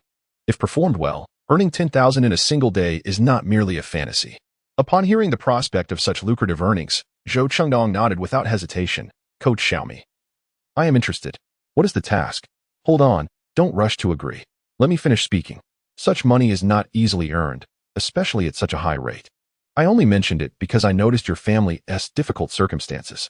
Zhou Qingdong then regained his composure. However, as long as it was legal and did not involve any wrongdoing, he feared nothing. "Brother Xiaomi, just tell me what it entails. Have you heard of the underground warrior city?" Coach Xiaomi inquired. Upon his inquiry, Zhou Qingdong quickly grasped the nature of the endeavor being discussed. He nodded in acknowledgement and remarked, "I have heard from Brother Xingcheng that it pertains to underground boxing, and it appears that participants are required to sign a death waiver. Winning a match can yield earnings of 10,000, or even several tens of thousands. Indeed, it is underground boxing. In a few days, a prominent figure will host a match here, where a victory could yield a reward of 10,000. Should one manage to win consecutively, the earnings would escalate to 30,000, and so forth. The more victories, the greater the financial reward. Given the illicit nature of underground boxing, it does not receive governmental protection. If a participant were to lose their life, authorities would remain indifferent, thus necessitating that each contestant sign a waiver acknowledging the risks involved. However, should one party choose to surrender, the other is obliged to cease all aggression. Those with any sense would not allow themselves to be beaten to death." After absorbing Coach Xiaomi's explanation, Zhou Qingdong felt he had a clearer understanding, yet he was still concerned about a particular aspect. What if he were to lose? Would he leave with nothing but a beating? Not at all, Coach Xiaomi quickly clarified. Even in defeat, there is an incentive prize of 5,000. Provided one does not concede before the match begins. Many who participate in underground boxing enter standing yet emerge on stretchers, often missing limbs, and in dire cases, their lives may be at stake. At just 15, you are still a minor, No matter how resilient you are, you cannot withstand the blows of a seasoned fighter. Besides, as you mentioned, you can choose to surrender. If circumstances turn unfavorable, I will certainly concede immediately to avoid injury. It is impossible to engage in underground fighting without incurring injuries. However, upon witnessing Zhou Qingdong's hopeful gaze, Coach Xiaomi ultimately could not bring himself to refuse. I can assist you in signing up, but you must not be reckless. If you cannot hold your ground, surrendering is not shameful. All right, thank you, Brother Xiaomi. You are truly my benefactor, Zhou Qingdong replied, nodding vigorously with excitement. He reflected on the transformation of Chen Liyang and couldn't help but smile faintly. I am currently doing quite well. Yet, to Coach Xiaomi, these words seemed merely an attempt to alleviate his concerns. Otherwise, why would he choose to participate in such a perilous competition? After all, those who partake in such events are often willing to risk their lives, and the greatest fear in such contests is indeed those who are reckless. With several days remaining before the competition, Coach Xiaomi encouraged him to come by for practice whenever possible, assuring him that he would provide guidance. Zhou Qingdong initially intended to treat him to a meal as a token of gratitude for his assistance, but Coach Xiaomi declined. In his own words, he did not require the meal. Rather, his family's circumstances were less than favorable, and it was prudent to save money for essential needs. Observing the cigarette in his hand, Coach Xiaomi realized that his efforts had not been in vain, and he tucked the cigarette into his pocket. After considerable contemplation, he decided against spending the money, prioritizing his sister's well-being above all else. As long as she was all right, he could earn money in the future to buy anything he desired. Yet, at that moment, he found himself financially constrained, and though his brother wished for indulgences, he was unable to provide. Just as he had purchased some food, he suddenly recalled a matter. Chen Liyang's belt seemed to be peeling, the duration of its use unknown. This was a man who cared deeply about his appearance. Yet he had not even replaced a worn-out belt. Today, when it came to paying for his sister's medical treatment, he had spent without a moment's hesitation. After much contemplation, he ultimately resolved to purchase a new belt for him, considering it a token of gratitude for his willingness to accompany his sister to the hospital. After all, with the medication concluded, he would need to take her for a follow-up examination, which would undoubtedly incur further expenses. With this thought in mind, he hesitated not and spent 39 yuan and 9 jiao on a new belt. Though it wasn't an extravagant accessory, it marked the first occasion he had personally selected a gift for him.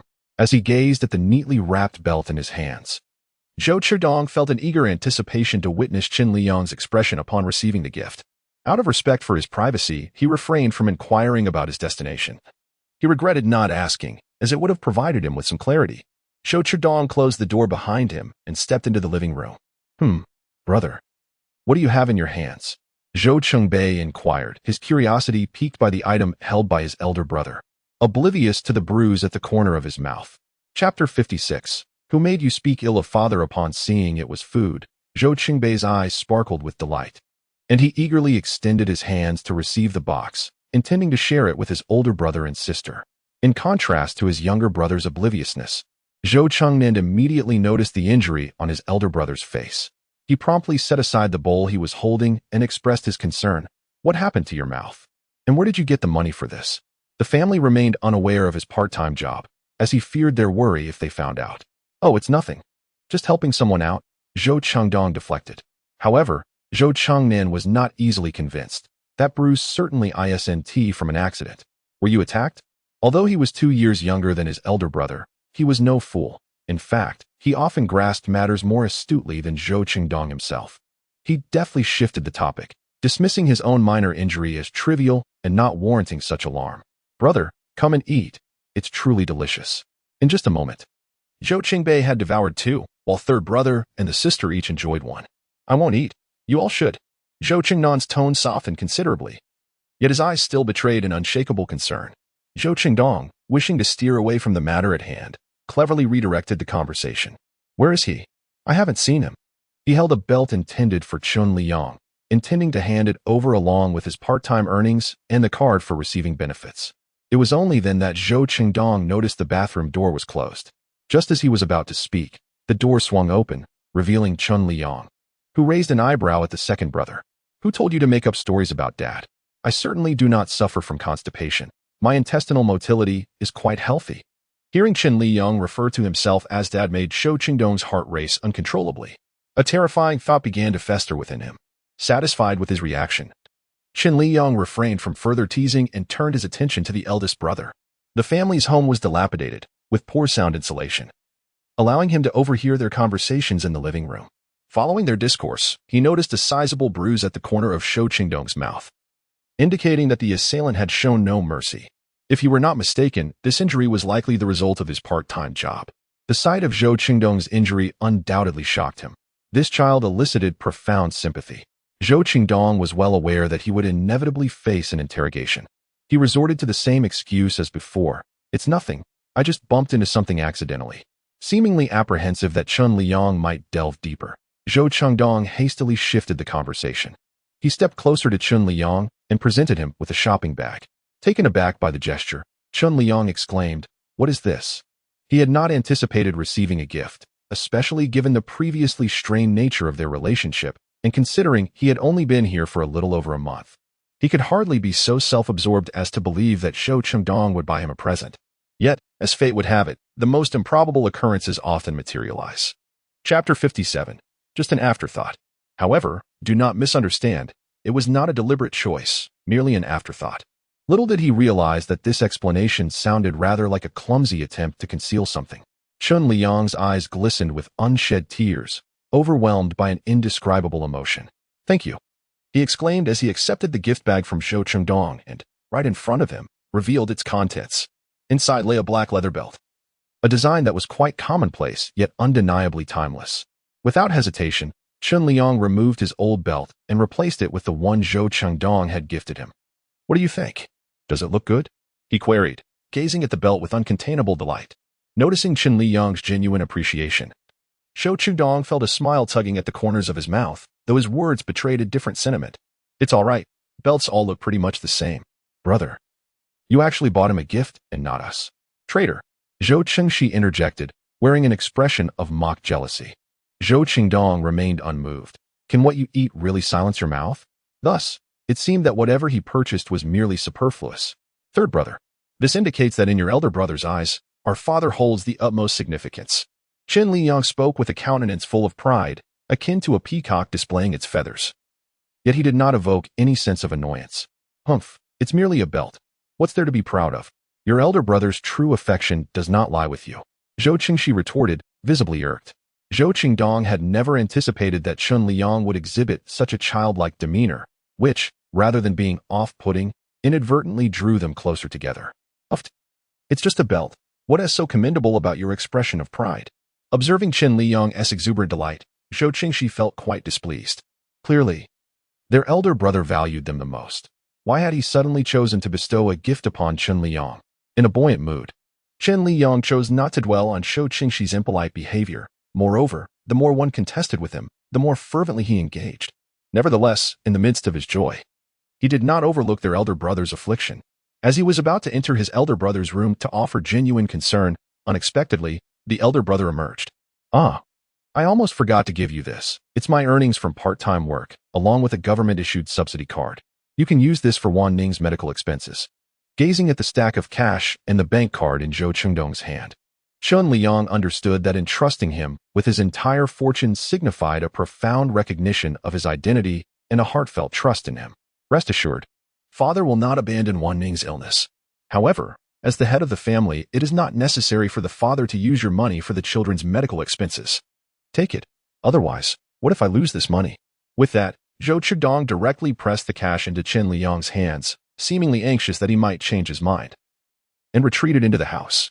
Chen Liyang gazed at the money and bank card in his hands, feeling an overwhelming weight. To him, this was not merely money. It represented the trust of the children, a trust that transcended monetary value and thus became even more precious. Because of this, he could not afford to let them down. He needed them to understand just how capable a father he could be. It had nothing to do with their future identities. It was simply that he had genuinely grown fond of these children. Chapter 58. Unwilling to forgive easily after much hesitation, he approached Chen Liyang and timidly declared, "Here, let me feed you." His soft hair fell across his forehead, and combined with his obedient demeanor, Chen Liyang felt his heart melt. Unable to resist the urge to tease him, he bent down and smiled at the boy before him. A handsome visage unfolded before Zhou Qingbei, causing his face to flush crimson. his dark, expressive eyes gazing blankly at Chen Liyang. It was not merely the endearing term he had used, but also the sudden realization that his stepfather was rather handsome, and that his smile radiated a gentle warmth. In truth, Chen Liyang's visage had not undergone any significant alteration. It was merely that the former Chen Liyang perpetually wore a stern expression, his countenance often fierce, causing Zhou Qingbei to avert his gaze from his eyes and consequently neglect to notice his appearance. "What, are you feeling bashful now?" Chen Liyang playfully ruffled his hair, his smile unwavering. Just as Zhou Qingbei, feeling somewhat shy, was about to speak, he caught sight of third brother casting a displeased glance in his direction, as though he had already betrayed them. Should Chen Liyang scrutinize closely, he would observe a certain disarray in Zhou Qingbei's steps, with his ears still tinged with crimson. Chen Liyang gazed at the item in his hand and let out a faint sigh, pondering how this little fellow could change so abruptly. Nevertheless, with the eldest brother's prior transformation in mind, his mood remained buoyant. To speak candidly, he was not particularly fond of this delicacy, which possessed a somewhat fishy taste accompanied by a hint of sweetness, rendering it indistinguishable from culinary abominations in his eyes. Yet, upon recalling that it was crafted by Little Fourth for his enjoyment, he resolutely suppressed the urge to expel it and feigned delight by proclaiming it delectable, maintaining an impeccable facade. Unbeknownst to him, Zhou Qingbei, who was observing him discreetly, mistakenly believed his enthusiasm to be genuine, thus committing it to memory. Once Chen Liyang was absent, Zhou Qingxi expressed his displeasure towards the almost treacherous Little Fourth, stating, "Had I not intervened just now, would you have called him father? Impossible. I am not so easily swayed." Upon hearing this, Zhou Qingbei, filled with fervor, immediately retorted, "Humph, you had best adhere to that sentiment. I perceive that Big Brother has already cast aside any reservations. We cannot afford to lose our stronghold. We must resolutely uphold our principles and resist him to the end." Zhou Qingxi harbored a persistent wariness towards Chen Liyang. Even when he found himself nearly swayed at times, he always managed to retain his clarity at critical moments.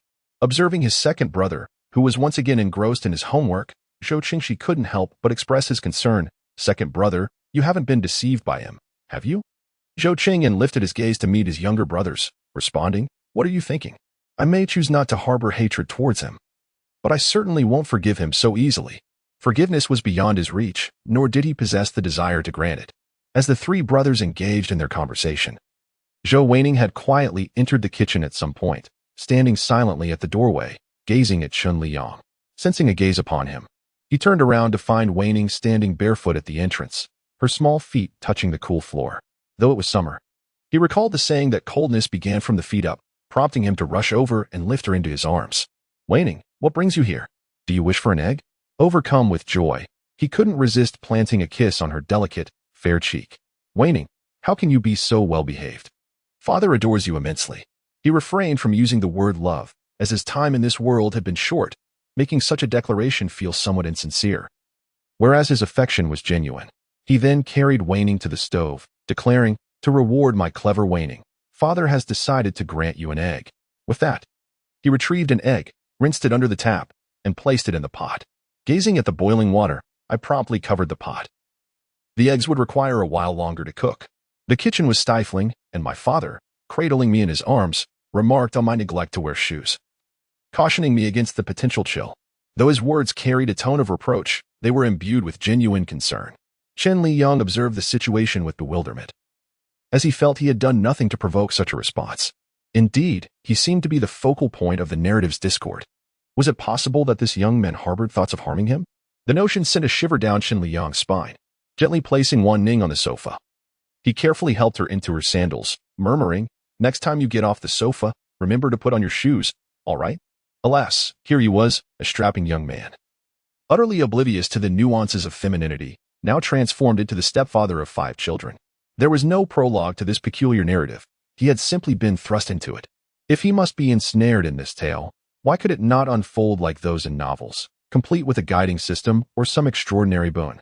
Initially, he harbored hopes of awakening one day to a resounding notification or discovering latent powers within himself. Yet, after a month had passed, that dream had long since dissipated. Noticing the second child still engrossed in homework, he approached with a note of concern, inquiring, "Are you managing to complete your assignments?"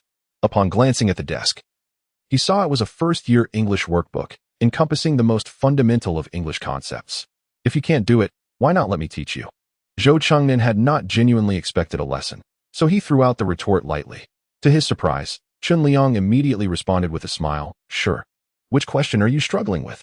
Although he graduated from a lesser-known university, he managed to gain admission through sheer talent, and such elementary-level English poses no challenge for him. The assignments above are merely child's play in his eyes. Perhaps Chen Liyang remains unaware that he consistently ranks among the top 3 students in his grade. He has simply never inquired and feels no desire to divulge this information. Chen Liyang recognizes that Zhou Chengnan is an exceptionally intelligent individual. Otherwise, he would not have ascended to the position of chief physician at such a young age, frequently participating in various academic symposiums. He has performed countless surgeries, and it can be said that he can snatch lives from the clutches of death, provided the ailments are not terminal. Thus, he serves as a living testament to the hospital, transforming a second-tier establishment into a top-tier institution, ultimately becoming the preeminent figure in cardiology nationwide. Chen Liyang has limited interactions with his stepson, and his current impression of him is that he speaks sparingly and is self-sufficient. When he smiles, he radiates warmth. And when he is solemn, he exudes a quiet demeanor, caught between the exuberance of youth and a hint of melancholy. In essence, he bears no resemblance to a cold-blooded killer. It remains uncertain whether the original owner's torment has left any psychological scars. It appears necessary for him to pay close attention to this son, lest a misstep occur in the future. What is the matter? Zhou Chengnan, feeling the weight of Chen Liyang's gaze upon him as he worked on his assignment, looked up to find Chen Liyang observing him with an inscrutable expression, as if he were conjuring a grand narrative in his mind, leaving Zhou Chengnan perplexed. Without waiting for Zhou Chengnan to express his thoughts, Chen Liyang retreated to the kitchen, likely to check on the cooking eggs. Observing Chen Liyang's silhouette, Zhou Chengnan felt an inexplicable sensation but refrained from inquiring further, continuing to focus on his summer homework. Once the eggs were boiled, Chen Liyang peeled one and offered it to Wan Ning, advising her to eat slowly to avoid burning herself. He gently tousled her soft hair, his eyes radiating an affection so profound it could drown one in its warmth, regardless of how she might transform into a femme fatale in the future at this moment. Wan Ning appeared to him as an irresistibly adorable little girl, capable of melting hearts. How could there exist such a charming child in this world, particularly with those large, sparkling eyes that seem to converse? Perhaps this is what they refer to when they say that one's values follow one's perceptions. Nevertheless, with him by her side, she would never face the grim fate of being struck by a vehicle after engaging in countless unscrupulous lawsuits. After playfully pinching Wan Ning's cheeks, which puffed up like a little hamster due to her eating, Chen Liyang took another egg, already peeled and wrapped in cloth, and made his way to the elder brother's room. Inside, Zhou Chengdong lay on the bed, staring at the ceiling, lost in thought. Upon seeing Chen Liyang enter, he immediately sat up, ready to ask if there was something amiss, but Chen Liyang's voice interrupted. Does your wound still hurt? No. Why are you here? Is there work you need me to do? Zhou Chengdong responded, attempting to rise from the bed. Chen Liyang gently pressed him back down, saying, just lie still. You're injured, so don't move around unnecessarily. This is the egg I cooked for you. Roll it against your wound. It will aid in your recovery. With a soft warmth at his lips, Chen Liyang delicately rolled the egg over his own wound, his movements imbued with tenderness.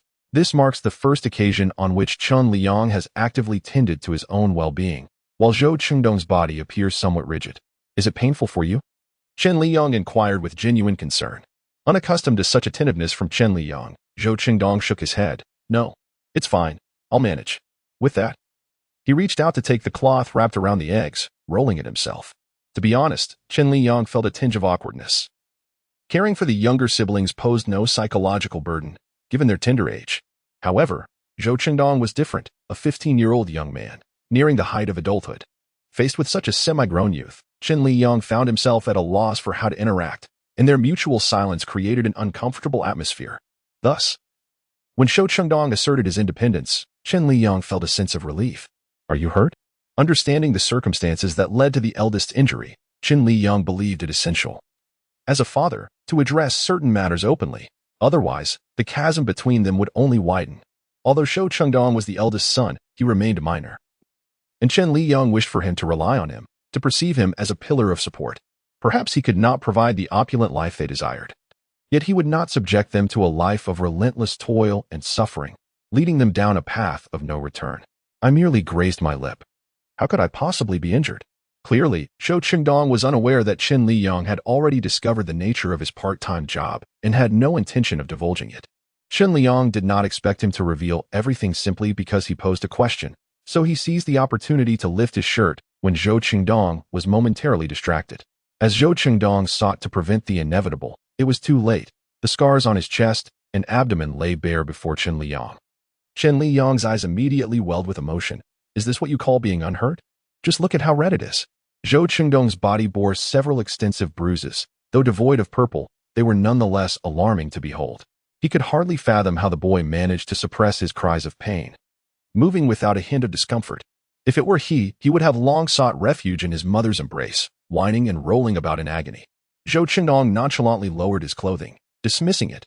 These are mere scratches. They don't hurt at all. Even now, you still refuse to reveal the truth? What truth? What are you talking about? Zhou Qingdong's gaze wavered, unable to meet Chen Liyang's eyes, betraying his guilt. Chen Liyang wasted no words. Directly addressing the matter, the money you gave me was earned by serving as a human target for others, wasn't it? Zhou Qingdong's eyes widened in disbelief as he stared at Chen Liyang. And a side note, as this new work makes its debut, I kindly ask those who appreciate this book to lend a hand and leave a favorable review. Your support is greatly appreciated. Chapter 60. Do you want to join the army? Don't think of deceiving me. I am your father, and I am fully aware of what side jobs you undertake. Chen Liyang's tone was calm yet emanated an undeniable authority. Perceiving the scrutiny in Chen Liyang's eyes, Zhou Qingdong recognized that his concealment was futile. Lowering his head in embarrassment, I work part-time at a boxing gym, but it's not as you described. I don't serve as a human target. Standing there to be struck without retaliating, what else could one be but a human target? Are you planning to conceal the truth as long as I do not address the matter directly? Chen Liyang inquired with a stern expression, his displeasure evident. Zhou Qingdong did not wish for Chen Liyang to be upset. He anxiously raised his head to explain, I did not intend to keep this from you. It's just that you never showed concern for my brother and me before. So, you are blaming me? No, you are doing just fine now. I withheld the information to spare you worry. Zhou Qingdong shook his head vigorously, resembling a loyal large dog, evoking an irresistible urge to ruffle his fur. Chen Liyang wasn't truly angry with him. To be frank, he felt he had no right to be upset given how the original owner had treated them. His heart ached with concern, for such a young child had taken on burdens that were not his to bear. You should quit that part-time job. Your father can support you both. He couldn't resist reaching out to stroke the eldest's fluffy hair, which had grown considerably over the month without a trim. Upon hearing that he could no longer work, Zhou Qingdong became somewhat agitated. That is unacceptable. This part-time job not only pays well, but also offers great flexibility. Chen Liyang immediately frowned. No matter how much you earn, is it worth it if your health suffers? Look at how many injuries you have. Zhou Qingdong dismissively patted his chest. It only looks alarming. My injuries are not severe at all. They will be gone by tomorrow. That is unacceptable. I am not negotiating with you. If I say you cannot go, then you must abide by my words. I am still your father, and you must listen to me.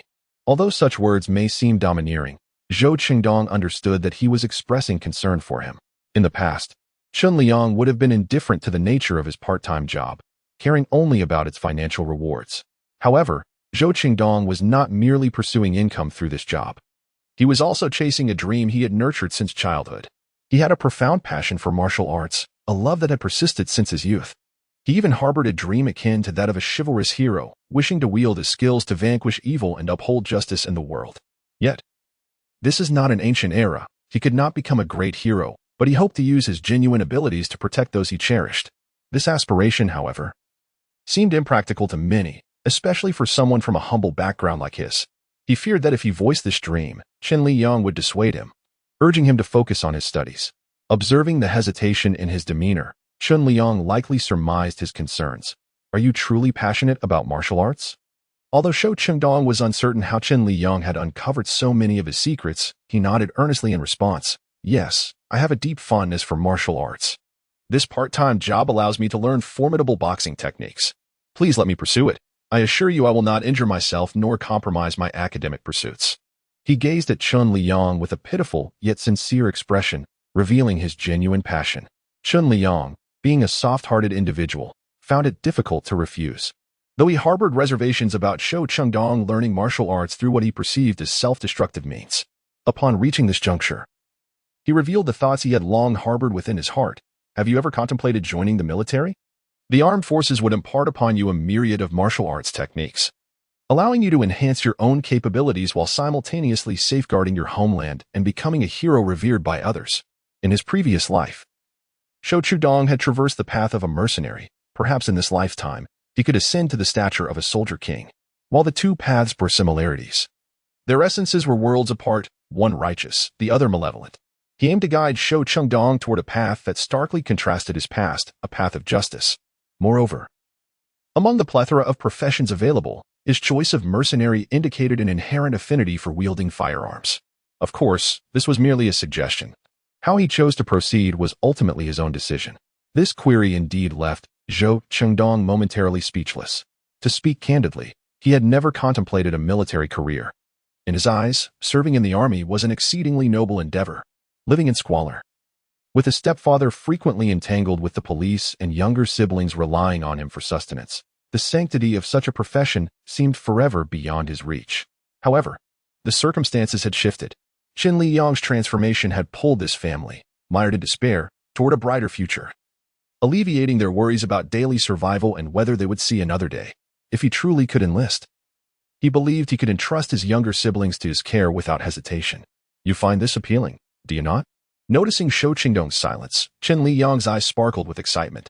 If, one day, the elder brother were to join the military, given his innate talent in this realm, attaining the rank of a special forces commander would be a mere formality. I believe every man harbors a dream of serving in the military, do they not? Shou Chengdong replied, his cheeks flushed. Who says I haven't T-built muscle? How can I not be a man? Just take a look. With that, Shou Chengdong showcased his biceps in front of Chen Liyang. Although not as pronounced as those of a fitness instructor, his muscles were distinctly visible, with smooth lines that were quite aesthetically pleasing. All right, I acknowledge your prowess. You are indeed a little man. However, I will not permit you to continue with this part-time job. If you wish to learn, I can finance your lessons, which will undoubtedly be more effective than your current method of learning through observation. Chen Liyang chose not to pursue the topic of military service further. Recognizing that at his age, he was ineligible to join the forces, any additional discussion would be futile. Yet, seeing Shou Chengdong's interest, he considered the possibility of him applying to a military academy or directly enlisting for practical experience in the future. Upon hearing about the financial investment in his education, Shou Chengdong firmly refused, stating that their family had just begun to stabilize, and such funds should not be spent on his personal interests. If necessary, he could work at a martial arts school in a support role, foregoing wages in exchange for meals. Feeling that this plan was feasible, he readily agreed, assuring his father that he would no longer pursue that part-time job. That's more like it. We are still young, and there will be ample opportunities to earn in the future. All I ask for now is your safety and well-being. Chen Liyang smiled and patted Shou Chengdong on the shoulder. Strangely, Shou Chengdong felt as though the pain in his mouth had diminished. He had never anticipated that one day he would engage in such an open-hearted conversation with Chen Liyang. The experience was even more comforting and uplifting than he had envisioned. He sensed that Chen Liyang was not conversing with him in the manner of a father or elder, but rather as a brother and friend. In truth, Chen Liyang is merely a decade or so older than him. As time passes, they will both age, rendering them more akin to contemporaries. This explains why, confronted with such a youthful visage, he finds it exceedingly difficult to utter the word father, feeling an overwhelming sense of shyness. However, addressing his mother is a different matter entirely. She is 3 years Chen Liyang's senior, and 16 years older than him. When he was born, his biological mother was merely 17, still in the throes of high school, and had to abandon her studies due to her pregnancy, ultimately failing to obtain even a high school diploma. His father, too, was not a man of means, were it not for the support of his godmother. It is likely that at least 2 of their 5 children would have been lost to the harsh realities of life. Thus, when it comes to Zhou Xinru, he feels no psychological burden in addressing her as mother. After concluding his conversation with Chengdong, Chen Liyang was about to prepare dinner when a crucial thought struck him, one that marked a pivotal moment in Shou Chengdong's life. Although he would not seek to usurp his wealth in this lifetime, he resolved to quash any potential events that could alter the trajectory of the eldest's fate. Participation in underground boxing was strictly prohibited. Did you hear me? Shou Chengdong was utterly taken aback. He had only expressed a desire to join in the afternoon, having shared this intention with no one. Coach Xiaomi was unaware of even his residence, let alone any prior communication with Chen Liyang. How, then, did he come to know? Perhaps sensing Shou Chengdong's bewilderment, Chen Liyang refrained from divulging the extraordinary circumstances of his knowledge, fearing that it would be deemed too far-fetched, and that Zhou Chengdong might question his sanity. He feared that he might not accept the reality of being merely an inconspicuous character within a book, with his fate manipulated at will by others. Subsequently, Chen Liyang concocted a rationale he deemed reasonable. He had dreamt the previous night of you working part-time at a boxing gym, and even envisioned you preparing to engage in underground fighting. Initially skeptical, he was compelled to believe upon witnessing your injuries. As for the matter of underground fighting, it was not something he intended to discuss with you. Should you dare to participate in secrecy behind my back, I shall disown you as my son, mark my words. His tone was stern. Despite knowing that Zhou Chengdong was not dead, merely injured, it was a burden he should not have to bear. Is there truly such prophetic dreaming in this world? He found it hard to believe. Nevertheless, regardless of how you came by that knowledge, he did not dare risk partaking in underground matches. What if Chen Liyang genuinely chose to disown him in a fit of anger? During dinner, both Chen Liyang and Zhou Chengdong tacitly avoided the subjects of part-time work and underground fighting to nourish his elder brother. Chen Liyang had specially prepared a corn and rib soup, while the vegetables comprised half leftovers from lunch and half freshly made. Having received such a substantial sum from his elder brother, Chen Liyang intended to install an air conditioner in their room. After all, that money was not rightfully his, and it was fitting to utilize it for their benefit. A couple of days prior, he had visited a second-hand electronics market, where he discovered an air conditioner that had been used for about 3 years for merely 800 yuan. Even if they were to move out, he could sell it cheaply to the landlord, and should no one want it, discarding it would not incur significant loss. However, without the air conditioner, one could easily suffer from heat stroke. This year has seen an unprecedented heat wave, with temperatures soaring to a staggering 43 degrees Celsius, making life without air conditioning utterly unbearable. Merely concerning the finances, as it is ultimately the elder's earnings, he decided to share his thoughts with the patriarch, believing that honesty should prevail between father and son. Zhou Chengdong was munching on corn when he overheard Chen Liyang express his desire to purchase an air conditioner.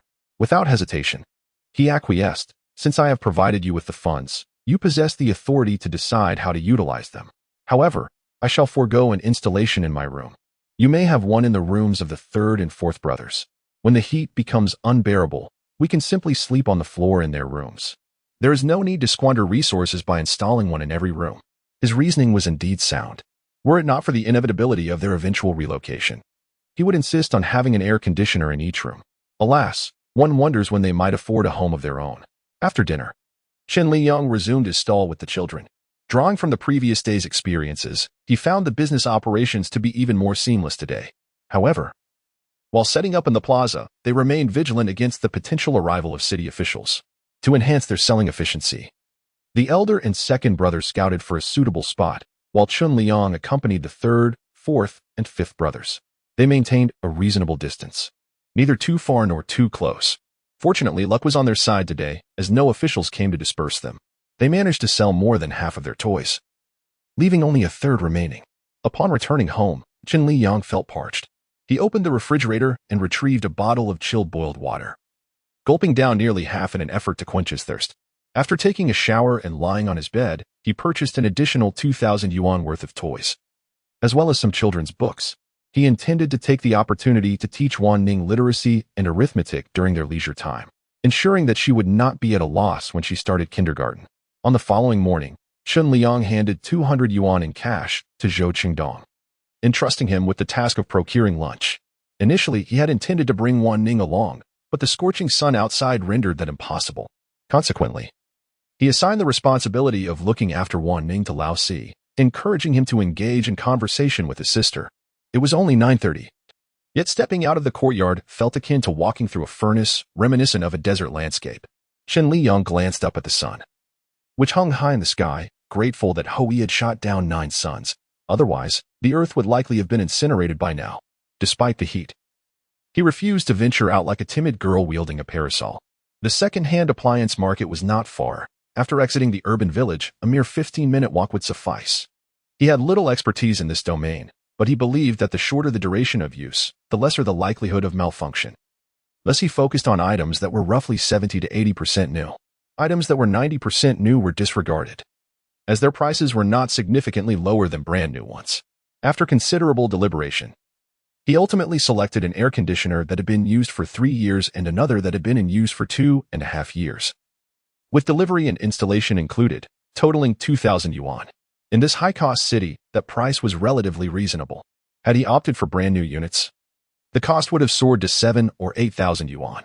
While he could afford it, he deemed it unnecessary. The urban village was merely a temporary refuge, not a permanent abode. As he sat in the tricycle, Chen Liyang directed the driver towards his home. By the time they arrived, it was 11 o'clock, and the sun had become even more relentless. Even the breeze from the tricycle felt like a scorching wind, leaving him feeling overheated. Xiaochen, did the landlord purchase this air conditioner, or did you buy it yourself? Upon hearing a commotion, Aunt Zhao stepped into the courtyard. I bought this myself. It's simply too hot, and I fear the children might suffer from heat stroke. Chen Liyang assisted the installation technician in unloading the air conditioner from the tricycle. Aunt Zhao observed the devoted father with delight, noting his growing sense of paternal responsibility. This is just the beginning. I will continue to care for them even more in the future.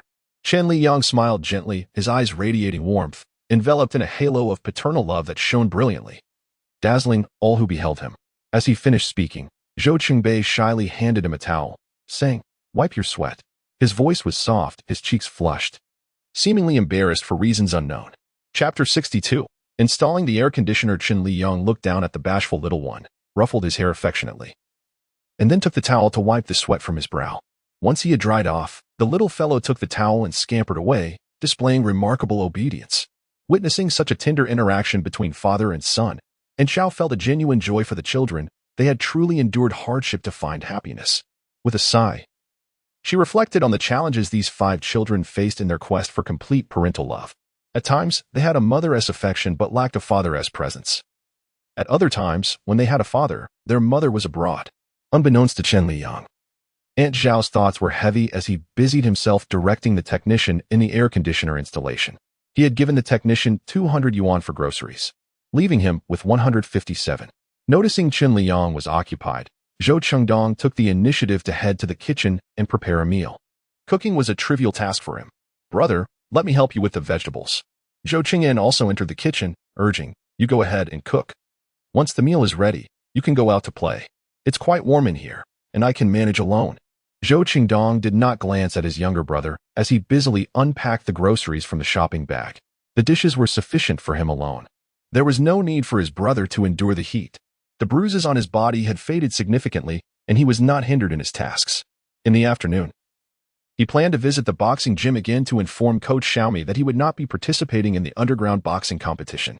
Although he longed to compete, he cherished the words of Chen Liyang even more and did not wish to disappoint him. This concern brought him greater joy than any monetary reward.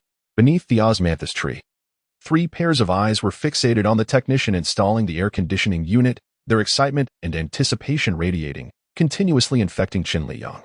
"We will go wherever we please." "It's none of your concern," Zhou Qingxi remarked, though his tone lacked conviction. He understood that Chen Liyang cared for them, and it was precisely this care that made the interaction awkward. Chen Liyang, aware of the contradictory nature of the third sibling, chose not to engage in conflict. Responding with a hint of exasperation, all right, if you don't mind the heat, you may go wherever you wish. Zhou Qingxi shouldn't speak to Dad like that. He is treating you all exceptionally well now." Aunt Zhao expressed her discontent with the third sibling's attitude. However, she felt she lacked the authority to reprimand him and could only mediate. Chen Liyang had finally turned over a new leaf, capable of bearing the title of father. What if the third sibling, due to past grievances, jeopardized their relationship, leading Chen Liyang to sever ties in frustration? Remembering Aunt Zhao's kindness, Zhou Qingxi could only silently nod in acknowledgement, signaling his understanding. As Aunt Zhao prepared to leave, Chen Liyang promptly invited her to stay for a meal. Before he could articulate further, she had already stepped out of the courtyard, leaving him with a warm sensation in his heart. His biological parents were solely concerned with taking, while Aunt Zhao, unrelated by blood, treated him with genuine kindness. This exemplifies the adage that proximity often outweighs distant kinship. The original owner had been fortunate to rent a house in this area, enabling him to encounter Aunt Zhao.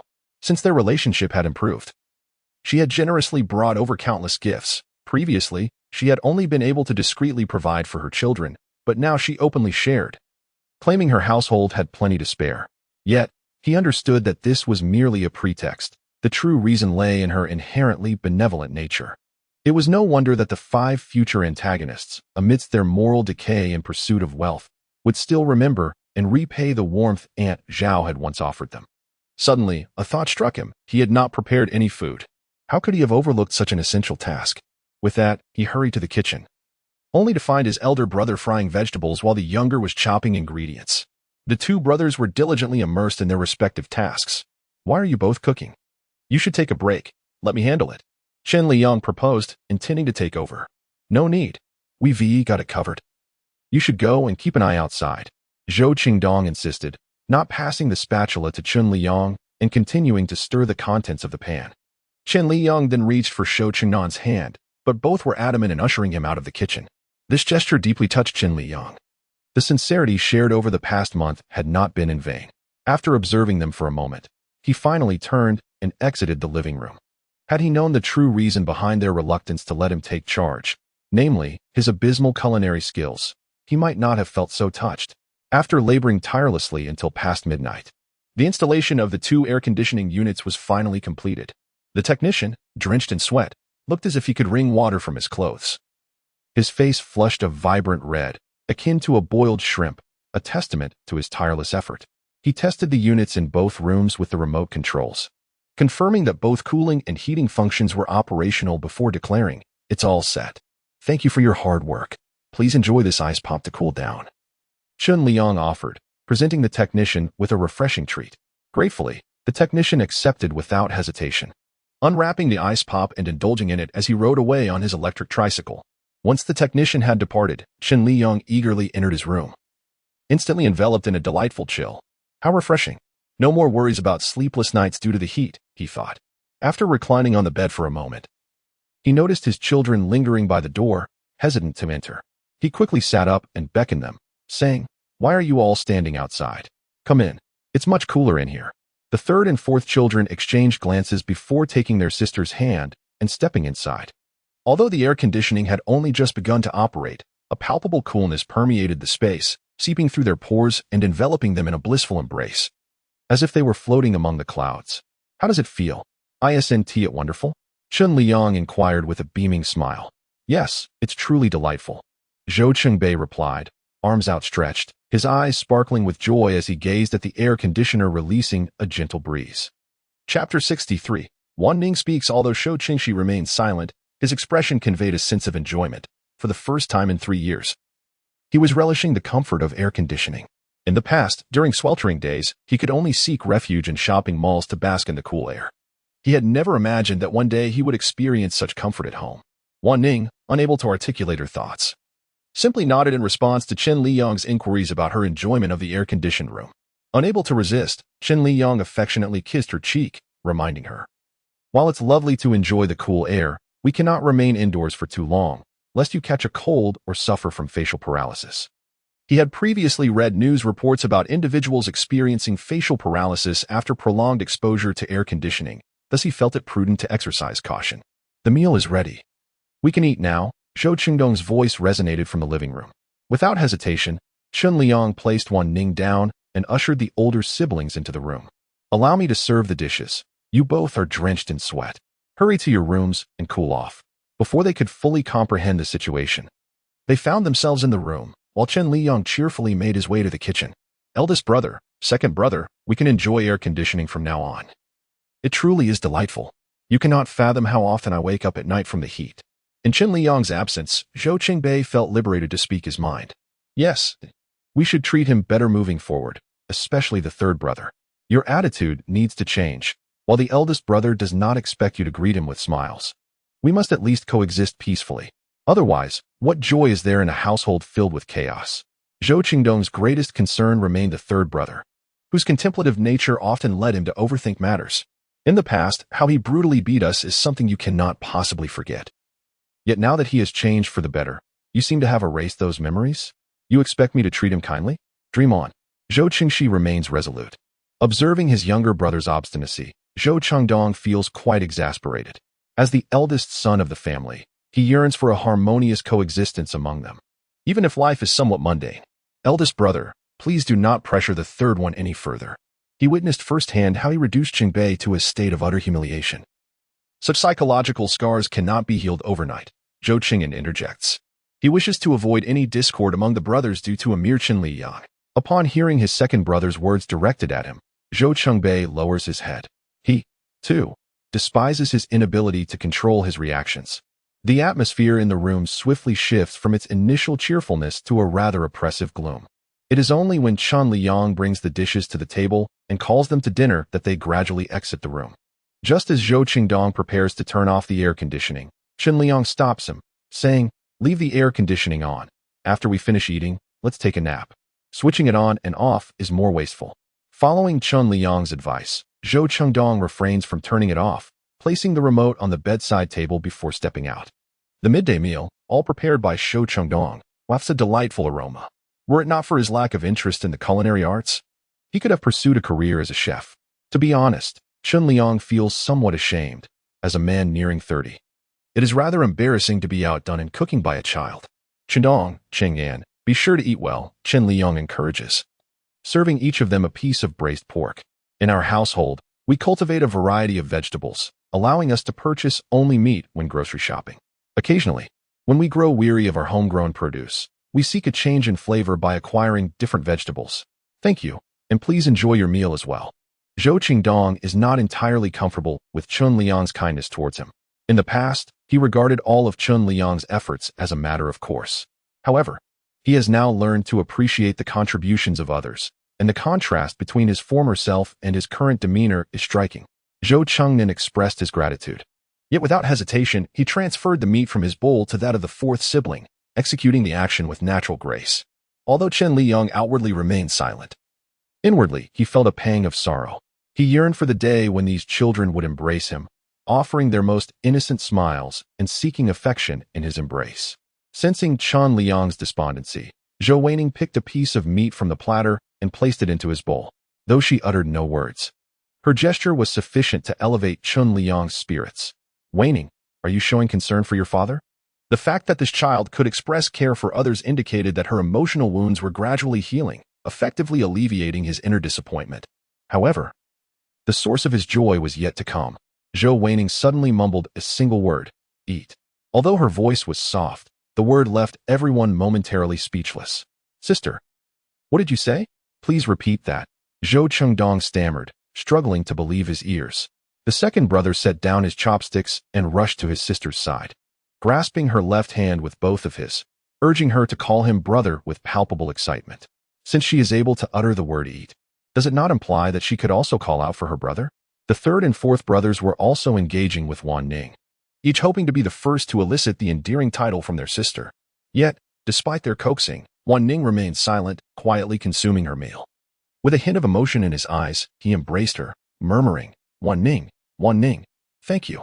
There exists no greater sense of achievement than enabling a child with psychological challenges to find their voice.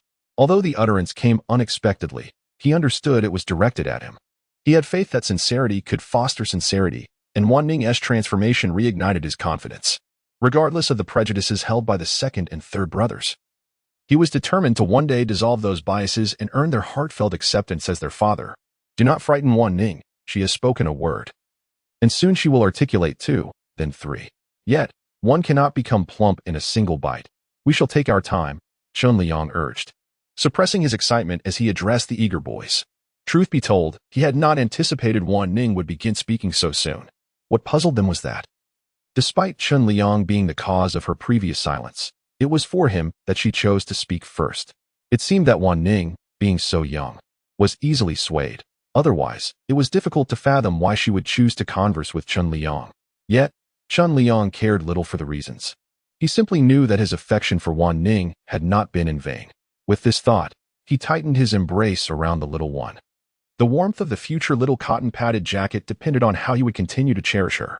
As a side note, I wish to express my heartfelt gratitude to all of you for your unwavering support and affection for this book.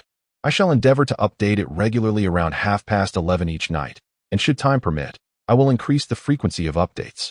Once again, thank you for your generous kindness. Chapter 64. Hello. What are you all doing? Why is everyone sitting there in silence, not eating? Are you all waiting for my plate of braised beef? Aunt Zhao's voice shattered the brief tranquility. The group turned towards the source of the sound, and beheld Aunt Zhao, beaming with a radiant smile as she approached, bearing a platter of braised beef. Upon her entrance, the rich aroma of the beef enveloped the air. Initially, when Aunt Zhao had mentioned bringing them the beef, he had presumed it to be mere politeness. Otherwise, she would not have gone to such lengths. "Thank you, Aunt Zhao." The braised beef glistened enticingly, with generous chunks of meat that looked utterly delectable. Faced with the sumptuous dish laid upon the table, it would be impolite to refuse her kind offering, so he picked up his chopsticks and took a piece. "And you lot, don't just stand there staring. Do have a taste," Aunt Zhao urged the children. At her behest, they finally picked up their chopsticks, each taking a piece and savoring it slowly. "How is it? Delicious, isn't it?" Aunt Zhao inquired with a smile, the corners of her eyes crinkling in warmth. Chen Liyang, with unabashed enthusiasm, gave a thumbs up. "It's truly remarkable. Aunt Zhao, your culinary skills are worthy of a restaurant." Such high praise left Aunt Zhao unable to contain her joy, her lips stretching into an unending smile. "Your brother Lu still claims it's merely average. After nearly 20 years of marriage, it seems praising someone is akin to demanding his life." Despite her words, the happiness radiating from her face was unmistakable. After all, in this life, regardless of how arduous or burdensome it may be, is it not happiness that we ultimately seek? Lu Ge, devoid of flowery words, believes that as long as he treats Zhao Jia well, he qualifies as a good man, Chen Liyang remarked with a smile. And Zhao snorted, "That's his sole virtue. Otherwise, who would endure living with someone who hardly speaks a word?" As Aunt Zhao spoke, Chen Liyang offered a piece of beef to Wan Ning, who obediently accepted it. Observing Chen Liyang's tender care for the child, Aunt Zhao was suddenly reminded of their missing mother and couldn't help but inquire, "Xiao Chen, is there still no news of your wife?" Despite Chen Liyang's kindness and attentiveness towards the child, Wan Ning, being a girl, was still young and oblivious to many things, not yet burdened by the intricacies of life. However, once she entered primary school, the absence of a mother would become more pronounced, as some matters undeniably require maternal care. Even a nominal wife would suffice. Who knows if she has found a partner abroad? Upon hearing this, Aunt Zhao couldn't help but sigh. Caring for 5 children alone is indeed arduous. In truth, she could empathize with Chen Liyang. Marrying meant becoming a father, specifically, the father of 5, yet his wife had departed for abroad before they could fully establish their bond, and years had passed without a word or a single penny sent home. Regardless of how he may falter as a father, he had never abandoned the children. Otherwise, how would they survive? "I do not find it difficult.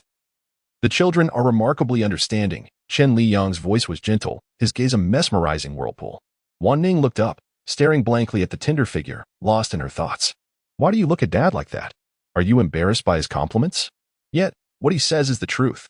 You truly are very understanding and wonderful," he sincerely expressed. "I have yet to praise my children in such a manner. It seems I must learn from you, Xiao Chun, about nurturing a relationship with kids." Zhao Ani jested. Chen Liyang recalled his 30 years of singlehood and felt a tinge of awkwardness. He had no understanding of how to interact with children. He merely approached it as he felt comfortable. "All right then, I shall not disturb your family meal any longer," Zhao Auntie declared as she prepared to leave. Shaking her head, she insisted, No, they are still waiting for me. You all enjoy your meal." Watching Zhao Auntie's departing figure, Chen Liyang's voice echoed, "Later, I will bring you the plate. No rush." He didn't mind the trouble of feeding himself, but he believed children should not become overly reliant. Being able to eat independently was paramount. Excessive pampering equated to harming the child. He had thought Wan Ning would obediently eat on her own, but to his surprise, she pouted, her eyes brimming with tears as she looked at Chen Liyang, an utterly pitiful sight. Chen Liyang felt his heart shatter at the sight and gently inquired, "Wan Ning, what is the matter? Do you wish for Daddy to feed you?" "Feed?" Wan Ning whimpered a single word. "Oh dear. My sweet daughter is being coy with her father. Very well, Daddy will feed you. I truly cannot resist you." With such charming antics, it is not merely about feeding. If she desired the moon, Chen Liyang would find a way to pluck it from the sky.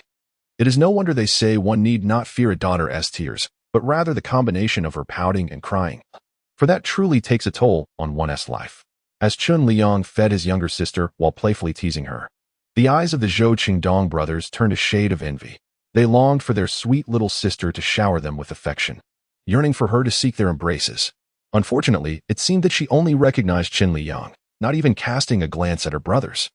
Once Chen Liyang had fed Wan Ning, he began to eat himself. It appeared that Wan Ning relied on him quite a bit. a sentiment that filled him with a sense of paternal warmth. The braised beef sent by Aunt Zhao was exceptionally delicious. The other dishes remained untouched.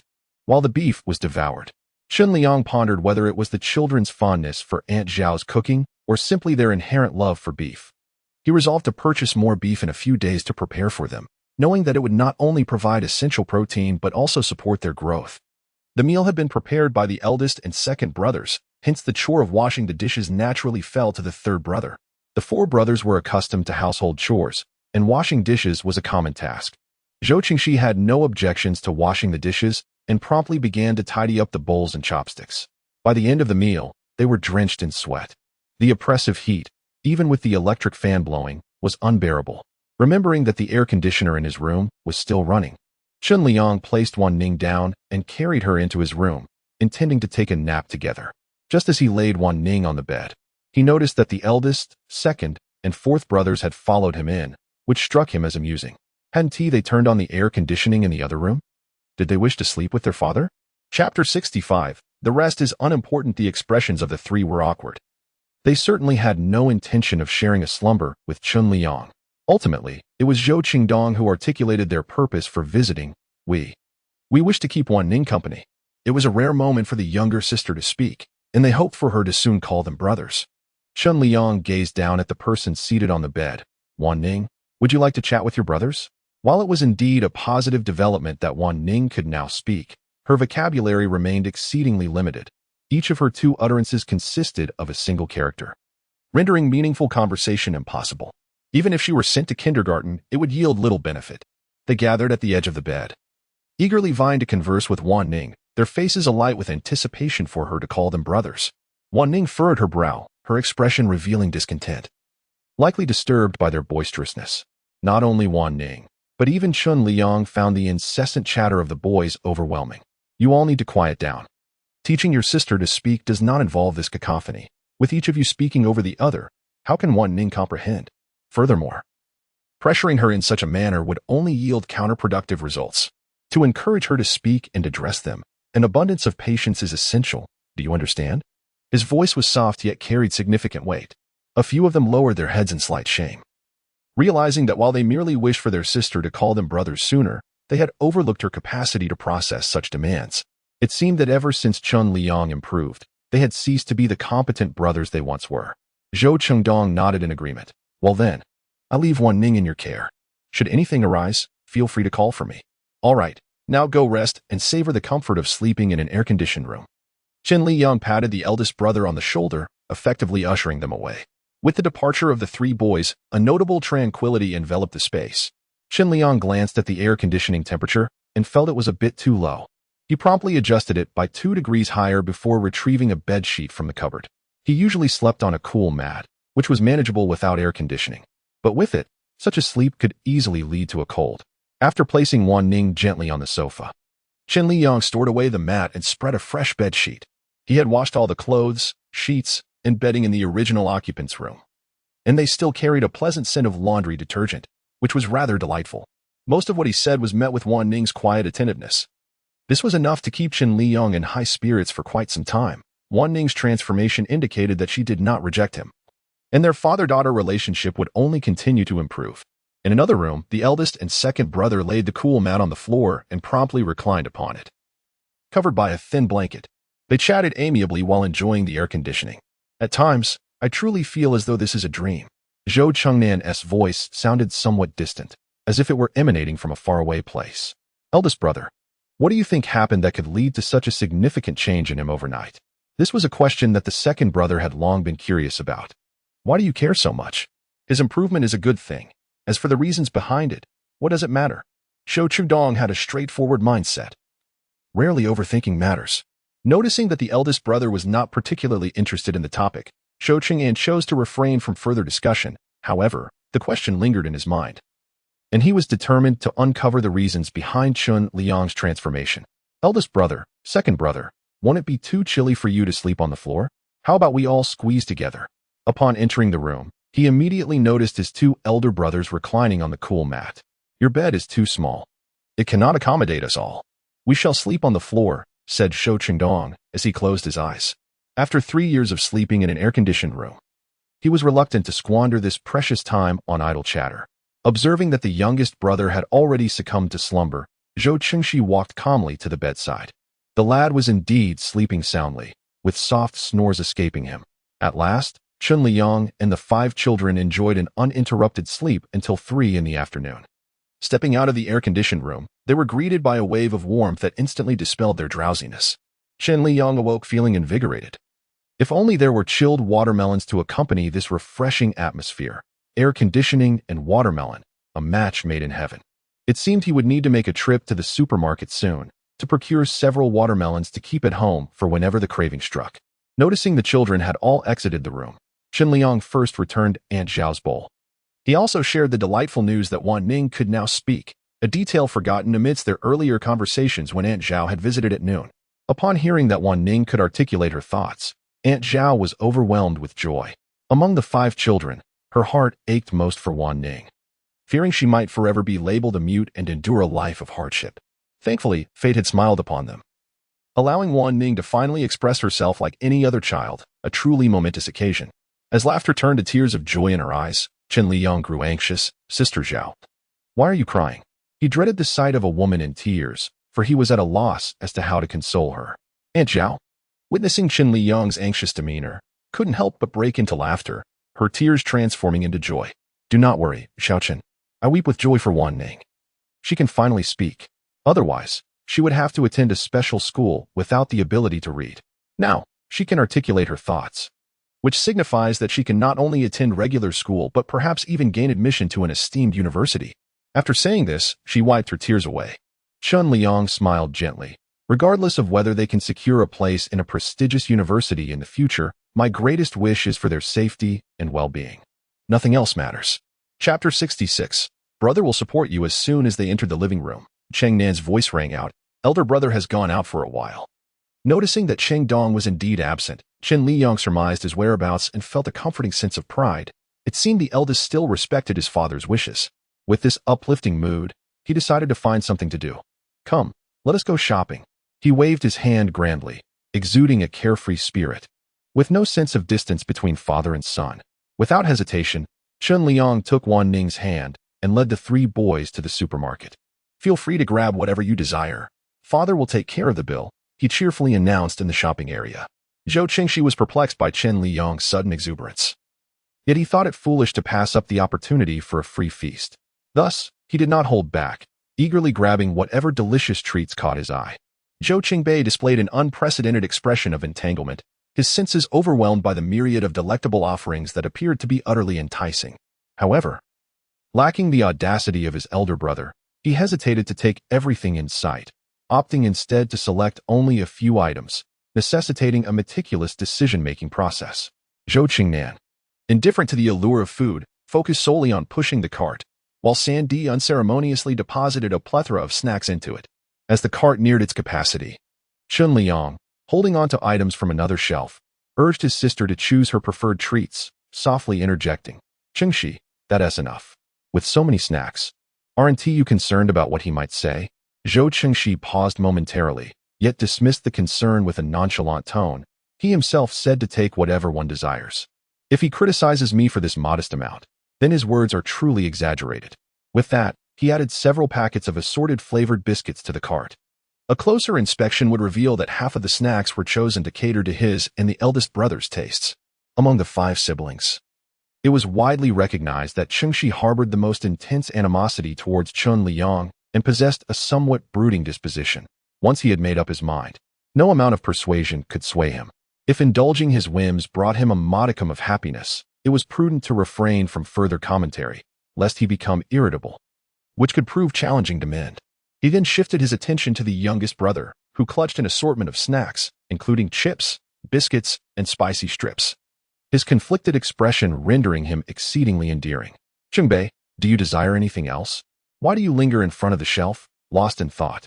Upon hearing his second brother's voice, Zhou Qingbei pouted. I've already selected 4 kinds of snacks. If I take more, I fear he won't allow the purchase. Zhou Qingxi realized that there were hardly any snacks left to choose from. After listening to his younger brother, he walked directly to his side and swept all the snacks from the shelf before him into the shopping cart, creating a veritable mountain of treats. What was there to fear? Just take them. If anyone were to scold, he would bear the brunt of it. He understood that his fourth brother was timid and had always been intimidated by Chen Liyang. However, he himself was unafraid. They had endured worse times in the past. How much worse could things possibly get? Zhou Chengbei wanted to intervene, but it was too late. Immersed in his own selection of snacks, he only then noticed the sheer quantity that his second and third brothers had amassed, a look of trepidation crossing his face. This is far too much. Isn't it? What's there to be afraid of? I've already said I'll cover for you. These were all supposed to be mine anyway, so if they're blame, it won't fall upon you, Zhou Qingxi reassured, casually tossing the snacks from his brother's arms into the cart. Now, there was no room left for anything else. At that moment, Chen Liyang approached, holding Wan Ning in his arms. Even before he could see them, his voice rang out. Have you little ones chosen your snacks wisely? Upon hearing Chen Liyang's voice, Zhou Qingbei's hands began to tremble with anxiety. This was it. Chen Liyang would surely be furious upon discovering their bounty of snacks and would punish them. Zhou Qingnan and Zhou Qingxi appeared composed, yet deep down, they felt a flicker of unease. They were not particularly afraid of receiving a scolding themselves. Rather, they were concerned about their younger siblings facing the repercussions. Before long, Chen Liyang appeared before them, cradling his younger sister, who also clutched an assortment of snacks, including lollipops, cheese sticks, and teddy bear biscuits. Upon spotting the cart brimming with treats, Chen Liyang furrowed his brow in discontent. The sight of his expression filled Zhou Qingbei with dread. It seemed they were truly in for a scolding. Stop looking. These are all snacks I picked. It's not as if you said we could take whatever we wanted. Why the sudden change of heart? Fearing that Chen Liyang would scold both him and his brother, Zhou Qingxi instinctively shielded the two behind him. Like a protective hen guarding her chicks, Chen Liyang quickly deduced that this was the doing of the youngest sibling, who had a penchant for creating discomfort for him. His displeasure did not stem from the quantity taken, but rather from the realization that these were not wholesome choices, merely junk food. While sampling such treats might be permissible, they should not serve as a staple diet. With this in mind, he gently advised, the snacks you've chosen are unhealthy. Consuming too much can be detrimental to your health. You might consider selecting more fruits. They are both delicious and nourishing. However, to Zhou Qingxi's ears, this sounded like a refusal to pay, a mere ruse to mislead them. He suspected Chen Liyang had underestimated their ability to choose wisely, revealing an insincerity that was utterly hypocritical. It was evident that this facade could not be maintained for long. The fox's tail had finally been exposed. Chen Liyang called out Zhou Qingxi's name sharply, his tone no longer soft. I do not care what prejudices you hold against me. These snacks are indeed not beneficial. I have suggested that you could opt for more nutritious options, such as nuts or fruits. And what if I insist on consuming these? Zhou Qingxi replied, unflinchingly meeting his gaze. Though Chen Liyang spoke the truth, he was resolute in his refusal to acquiesce to his wishes. Zhou Qinan remained silent. On one hand, he acknowledged the validity of Chen Liyang's statements regarding the detrimental effects of overindulgence on health. In the first round of Chapter 67, he had emerged victorious. On the other hand, as his younger brother had pointed out, he had previously asserted that he could eat whatever he desired, now that they had taken their share. He was keen to observe how Chen Liyang would navigate this situation. Would he honor his word and settle the bill, or would he become a man of empty promises? Chen Liyang exchanged glances with Zhou Qingxi for a few seconds, fully aware that the latter had firmly taken a stand against him. Should he refuse to pay, he would be perceived as someone who does not uphold his commitments. Conversely, if he did pay, he would be at the mercy of this young man, who might grow increasingly audacious in the future. Had the items taken been beneficial to their health, he would have readily settled the bill without hesitation. Yet, they were laden with unhealthy junk food, replete with preservatives and additives, and given their developmental stage, how could he possibly concede? Moreover, he understood that Zhou Qingxi's excessive selection was not merely born of desire, but rather a manifestation of his rebellious spirit, which weighed heavily against his 70-pound frame. Allowing him to triumph today could potentially lead to more outrageous demands in the future.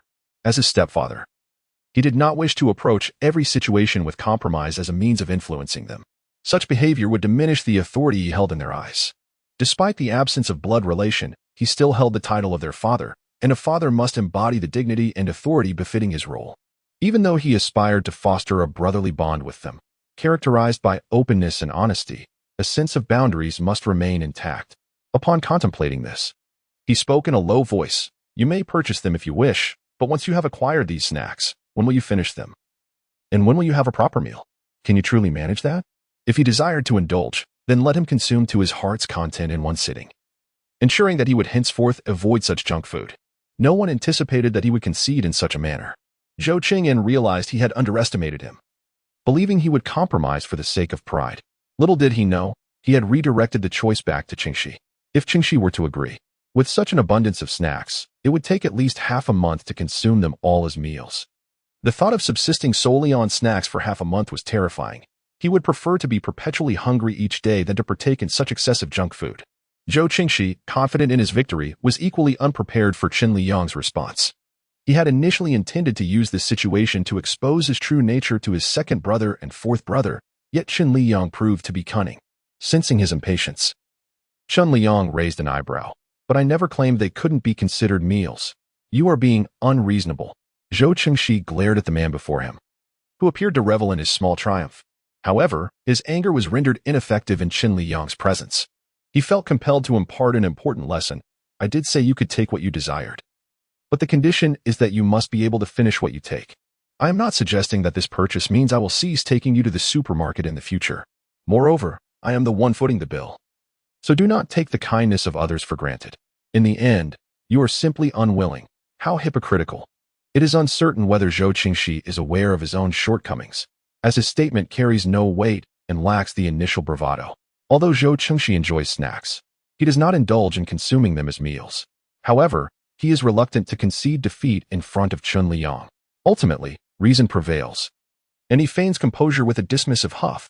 I know you are reluctant to spend such a sum, considering you installed an air conditioner in my room.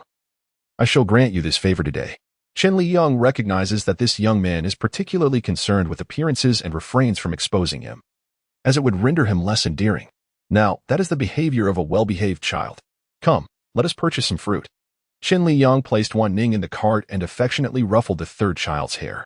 Zhou Qingxi reacted like a startled rooster. Do not touch me.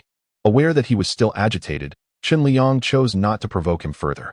Noticing that Cheng-Bei's expression was rather grim, Chen Liyang understood that the boy's fear had become deeply ingrained, likely stemming from the original occupant's influence. Alleviating his psychological burden would not be a swift endeavor. He crouched down gently, taking the fourth child's hand, and clearly sensed a tremor as he observed a hint of unease in his gaze. Do not be afraid, Xiaobei. Father has promised he will not harm you, and I shall keep that promise. You must have faith in me, all right? Chen-Bei was calmed by his tender words and nodded in response. Very well, let us go buy some fruit. With that, he rose but did not release Chen-Bei's hand, leading him toward the fruit section. This marks the first occasion that Zhou Chen-Bei has been gently held by Chen Liyang. Typically, he is either cradling his sister or guiding her along. It turns out that Chen Liyang's hand is both substantial and warm. As they journey towards the fruit section, he gazes up at Chen Liyang's face, a smile unconsciously gracing his lips, his fingers instinctively tightening around Chen Liyang's. Sensing the little one's potential shyness, Chen Liyang refrains from looking at Zhou Chen-Bei, yet he can feel the boy's heart soaring with joy. Ah, he is indeed a child yearning for affection. Nearly holding hands brings forth a bubbling sense of happiness. This recollection leads him to think of the fourth child, who experiences incontinence when overwhelmed with anxiety and fear. Chen Liyang deems it necessary to take him to the hospital for an examination. Conditions like incontinence, if left untreated, could jeopardize the kidneys. A man's vitality is intrinsically linked to his renal health. For the sake of Zhou Bei's physical well-being and his future happiness, a visit to the hospital is imperative. As the 5 children are not pivotal characters in the narrative, many aspects remain vaguely described, thus he, as their father, cannot afford to be careless.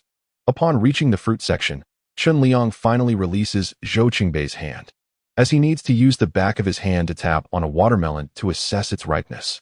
Consequently, he fails to notice Zhou Qingbei's disappointed expression. And when he looks back at the fourth child, he finds Zhou Qingbei amusingly engaging with Wan Ning. Only then does he return to his task of selecting watermelons. Lacking experience, he relies on the age-old wisdom that one should tap a watermelon with the back of the hand and listen for its sound, whether it is crisp and resonant. Chapter 68 was all settled. Based on the experience he had gleaned, Chen Liyang decided to select 4 watermelons from the stone crevices, which collectively weighed around 60 to 70 pounds. When the time came, each person could cradle half a watermelon in the air-conditioned room, savoring the juicy flesh with spoons. What a delightful experience that would be. After purchasing the watermelons, Chen Liyang also acquired 3 pounds of grapes before escorting the children to the checkout area. As the attendant scanned the items, Chen Liyang noticed Zhou Qingnan's gaze linger on a pack of Xianmai chewing gum for a few moments. Sensing his desire yet reluctance to take it, Chen Liyang placed a large box of gum on the scanning counter without hesitation. Zhou Qingnan, observing the seemingly nonchalant gesture of someone buying him gum, felt an unfamiliar warmth stir within him for the first time. Previously, Chen Liyang's kindness had been extended equally to all, devoid of any personal inclination towards him. However, today, it was evident that he had acted without reservation, simply because Zhou Qingnan had glanced at the gum. Was he truly a person of such delicate sentiment?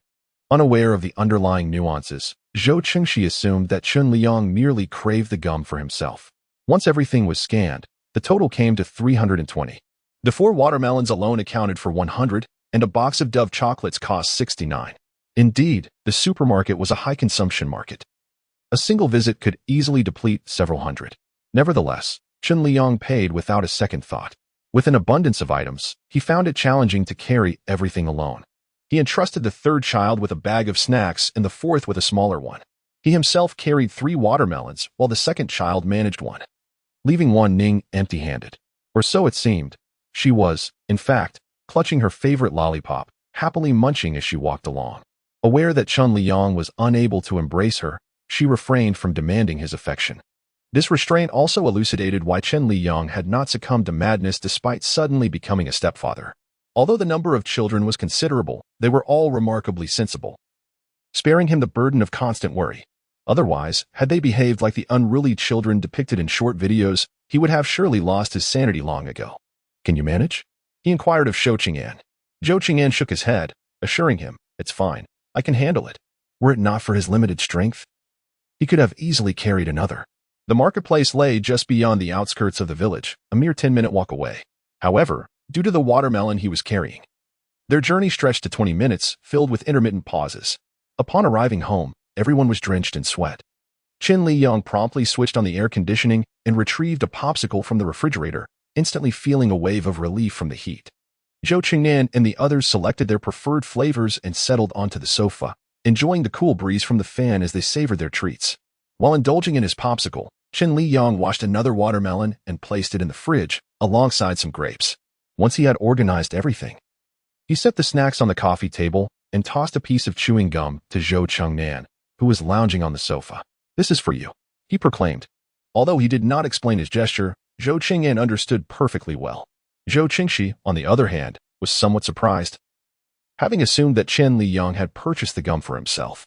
However, he was unaware of his elder brother's fondness for chewing gum. Observing Chen Liyang's dazed expression as he stared at the gum, he ultimately chose to remain silent. "Feel free to take whatever snacks you desire, but remember not to overindulge. Save some room for dinner," Chen Liyang advised the group. "Understood," they replied in unison.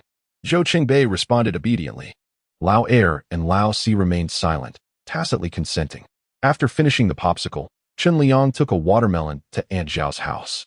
With a smile, Chen Liyang remarked, "Sister Zhao, it is precisely because I regard you as my own sister that I bring you this watermelon. Is it not a brother's duty to buy a few treats for his sister? I never knew you had such a sweet tongue before. All right. I shall share my unique secret recipes with you in due time. However, do refrain from being so courteous in the future, otherwise, I might truly become upset." And Zhao feigned seriousness, yet inwardly she felt quite pleased. Chen Liyang was adept at handling affairs and valued relationships. Such a person surely had a promising future ahead. Zhou Qingdong also spotted Chen Liyang and quickened his pace. Everything has been resolved. Although no words were exchanged, they understood each other perfectly. After all, he had repeatedly confirmed his participation, and yet, barely a day had passed before he rescinded his commitment. Who would have thought that Coach Xiaomi would not only refrain from being angry but instead let out a sigh of relief? In truth, Coach Xiaomi regretted his words immediately after speaking them. Had he not been aware of Zhou Qingdong's dire financial situation, he would never have disclosed this matter to him.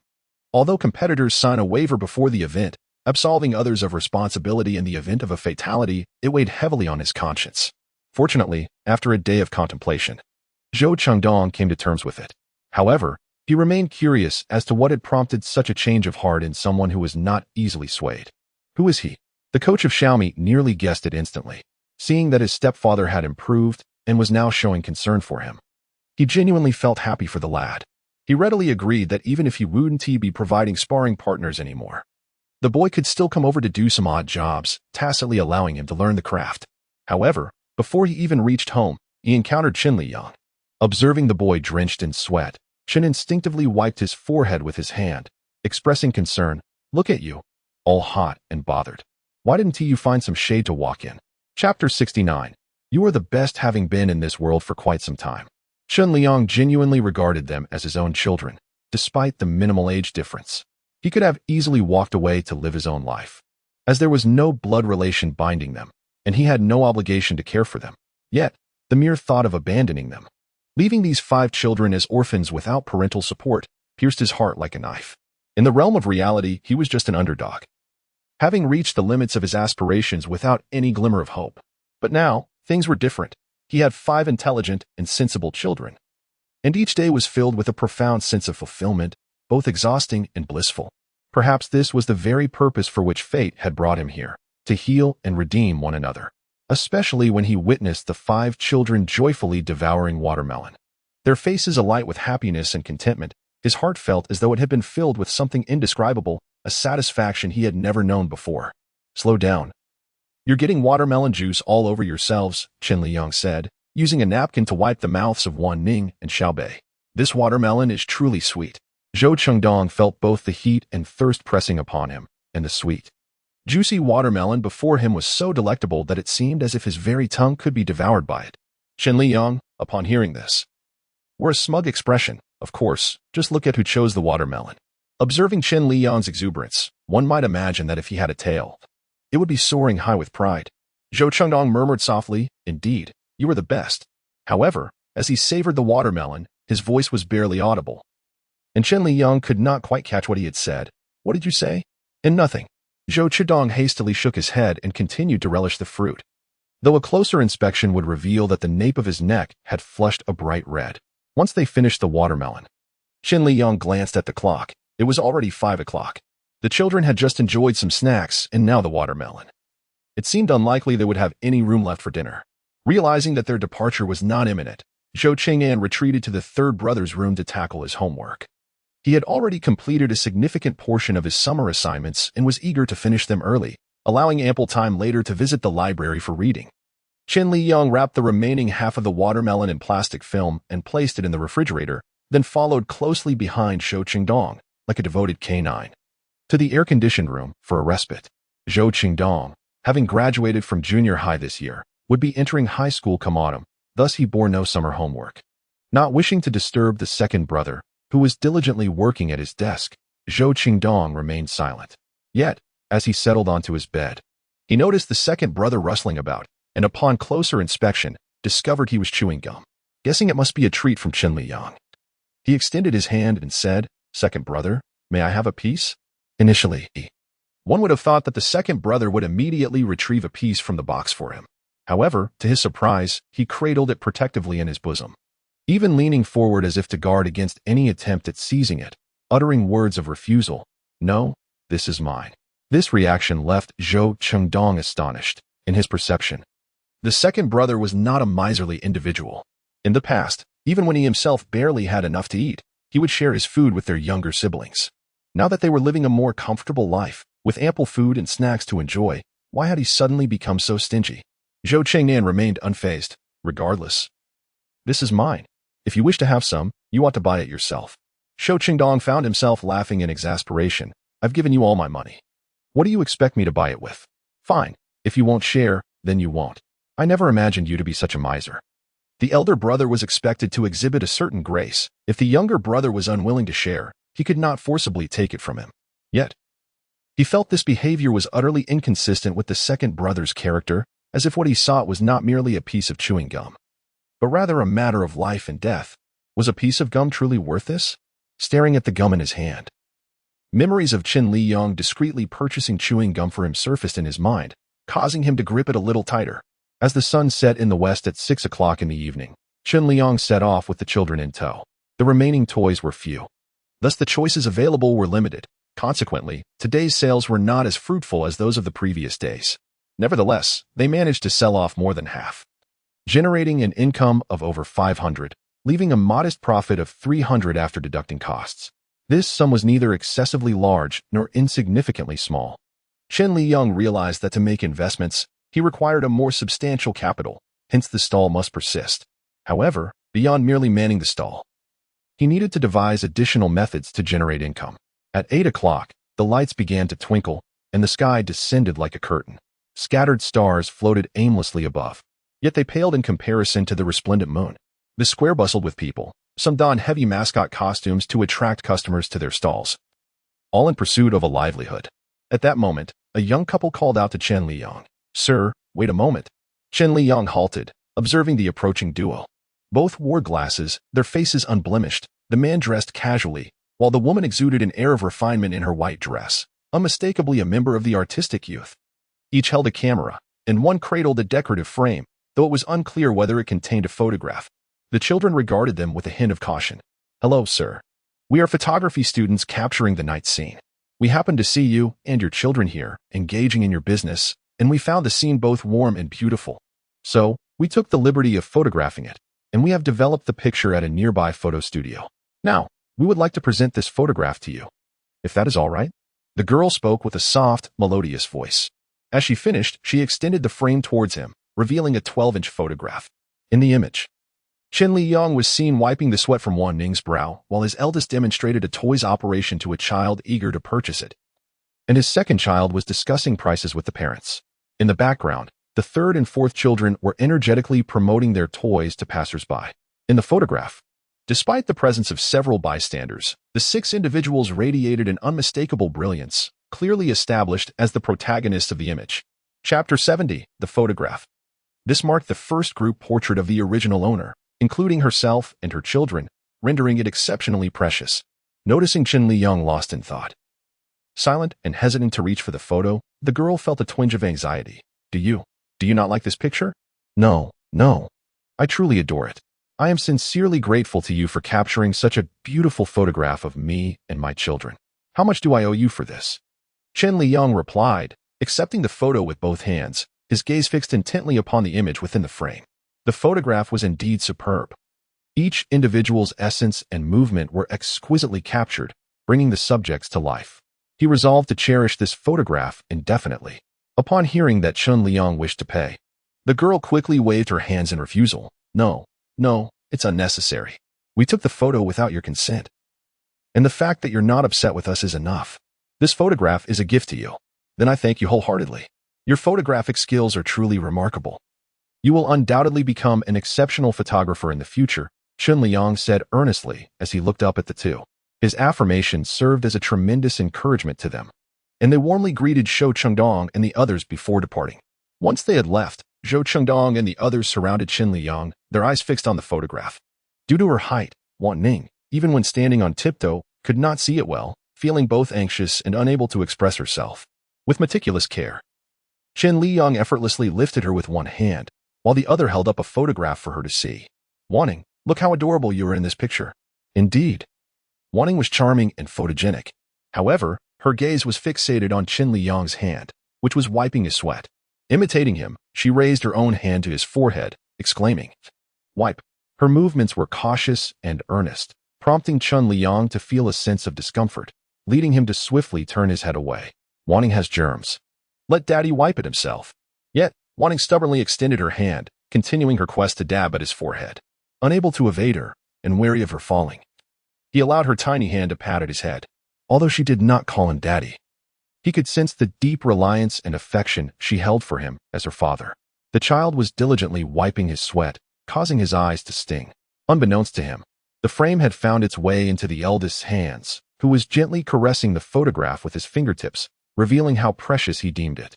"Of course, if you want more, Daddy will take you to the photo studio, and each of you can have a copy." Chen Liyang nodded in agreement. It was rare for them to have a family portrait, and he wished to have several copies made to avoid the risk of loss or damage. The heat was unbearable, and holding Wan Ning felt like two fiery orbs colliding. Thus, he set her down and led them to the photo studio. Upon seeing the photograph, the studio owner immediately recognized it, exclaiming, "Isn't this the one just developed? What a surprise to see the real thing." Upon hearing Chen Liyang express his desire to print 5 more photographs, he promptly proceeded with the task without hesitation, as these were intended for his child's personal collection. Chen Liyang opted for 10-inch prints, slightly smaller than the frames. The total cost for the 5 photographs, including lamination, amounted to 75 yuan, with each print priced at 15 yuan, reflecting the high consumption standards of a second-tier city. Due to this minor detour, they arrived home just before 9 o'clock. And after such a long day, everyone was quite famished. Chen Liyang first placed the frames in his room before calling the children to take their baths while he prepared dinner. There was still a considerable amount of food left from lunch, and with the addition of one more dish, they would have enough. Conveniently, there were eggplants at home, which he could use to make a delectable braised eggplant dish. By the time he finished cooking, the 4 little ones had completed their baths. They found the individual bathing process too slow, opting instead to wash in pairs, leaving only Wan Ning to bathe alone. "Let us eat first, Wan Ning. I will help you wash afterwards," Chen Liyang said as he carried the dishes into the living room. Now that Wan Ning was growing up, it was time for her to learn to bathe and dress independently, and even he could no longer assist her in the same manner. Dinner was quite simple. Chen Liyang's braised eggplant was not particularly favored, with enough oil exuding from the dish to fry another plate of food. Had it not been for the sake of his pride, it is likely that the others would have avoided it entirely, as it was rather greasy. Observing his culinary failure yet again, Chen Liyang couldn't help but sigh, pondering why it was so challenging to create a dish that would truly delight the children. Ultimately, as the other dishes were consumed, only his solitary eggplant remained, forlornly resting on the table. To avoid waste, Chen Liyang decided to store the food in the refrigerator, intending to give it to Zhao J's black dog, Qiu the following day. Being a local country dog, Qiu is not particularly discerning about food and is likely to enjoy the eggplant he prepared. After taking a brief respite, Chen Liyang took Wan Ning to bathe. As he washed her, he patiently taught her how to wash herself, believing that with repeated instruction over several days, she would eventually learn to bathe and dress independently. However, he was eager to instill independence in Wan Ning sooner rather than later, especially since she would be starting kindergarten in September. He did not have faith in the kindergarten teacher's patience to assist each child in dressing. The sooner she learned, the more peace of mind it would bring. Furthermore, it remained uncertain whether the children's mother had found a new partner abroad. Would she be able to devote her attention to Wan Ning then? He felt it prudent to prepare for any eventuality. Nonetheless, his current focus was not on the children's mother, but rather on caring for the children, ensuring they do not stray down the wrong path but instead pursue a bright future. That evening, the children settled down in a room with air conditioning. The brothers Shou Chengdong and Shou Cheng and spread out on the floor of the 3rd and 4th sibling's room to enjoy the cool air. Chen Liyang, accompanied by Wan Ning, continued to share bedtime stories with her. Unbeknownst to him, in another room, the 4 Zhou brothers were each examining a photograph taken that night under the light. Standing in the illumination, they could now clearly see every face, with Chen Liyang's visage standing out as the most striking, radiant, gentle, yet resolute. After his transformation, Zhou Chengdong noticed that others appeared more attractive. Although his own appearance remained unchanged, he found himself inexplicably drawn to their charm. "Lao San, didn't you say you didn't want any photos? What are you doing now?" Zhou Qingdong teased as he observed Lao San captivated by the images. Lao San's expression stiffened momentarily before he casually replied, "I've already developed 5. It would be a waste to discard the extras." "Not at all. I can keep 2. If one gets lost, I'll still have another," Zhou Qingdong pressed, hoping to coax Lao San into admitting that he no longer harbored any prejudice against Chen Liyang. This brother of his was too stubborn, excessively fixated on trivialities. And even when he was wrong, he adamantly refused to acknowledge it. It seemed that he alone in the family still held biases and animosity toward Chen Liyang. Zhou Chengdong wished for him to recognize his true feelings soon, so that their family could live harmoniously together. Unfortunately, he did not hear what he longed to hear. That night, everyone had a beautiful dream, envisioning their fractured family united once more. 2 days passed, and it must be noted that Aunt Zhao's dog, after indulging in the oil-braised eggplant prepared by Chen Liyang, had an unfortunate day, relieving itself 5 times and consequently trembling at the sight of Chen Liyang. Following a brief moment of guilt, Chen Liyang happily went to retrieve his packages. The toys he had reordered online had arrived, totaling 2,000 yuan, which should provide him with several days of sales. Today marked the day when the children received their report cards. Aside from Zhou Qingdong, who had taken his midterm exam a week early and already received his results, the other 3 were unaware of their scores. In truth, aside from the slightly underwhelming academic performance of the eldest and the 4th child, the rest of the family excelled in their studies, particularly the second child, who has consistently ranked among the top 3 in his grade since elementary school. Zhou Qingxi, at the age of 10, is currently in the 4th grade, excelling in the subjects of Chinese, mathematics, and English, where he consistently ranks within the top 10 of his class, with significant potential for further improvement. Zhou Chenbei, who started school only last year, faced bullying from classmates due to his family's circumstances, which led to a sense of aversion towards his studies, resulting in less than satisfactory grades.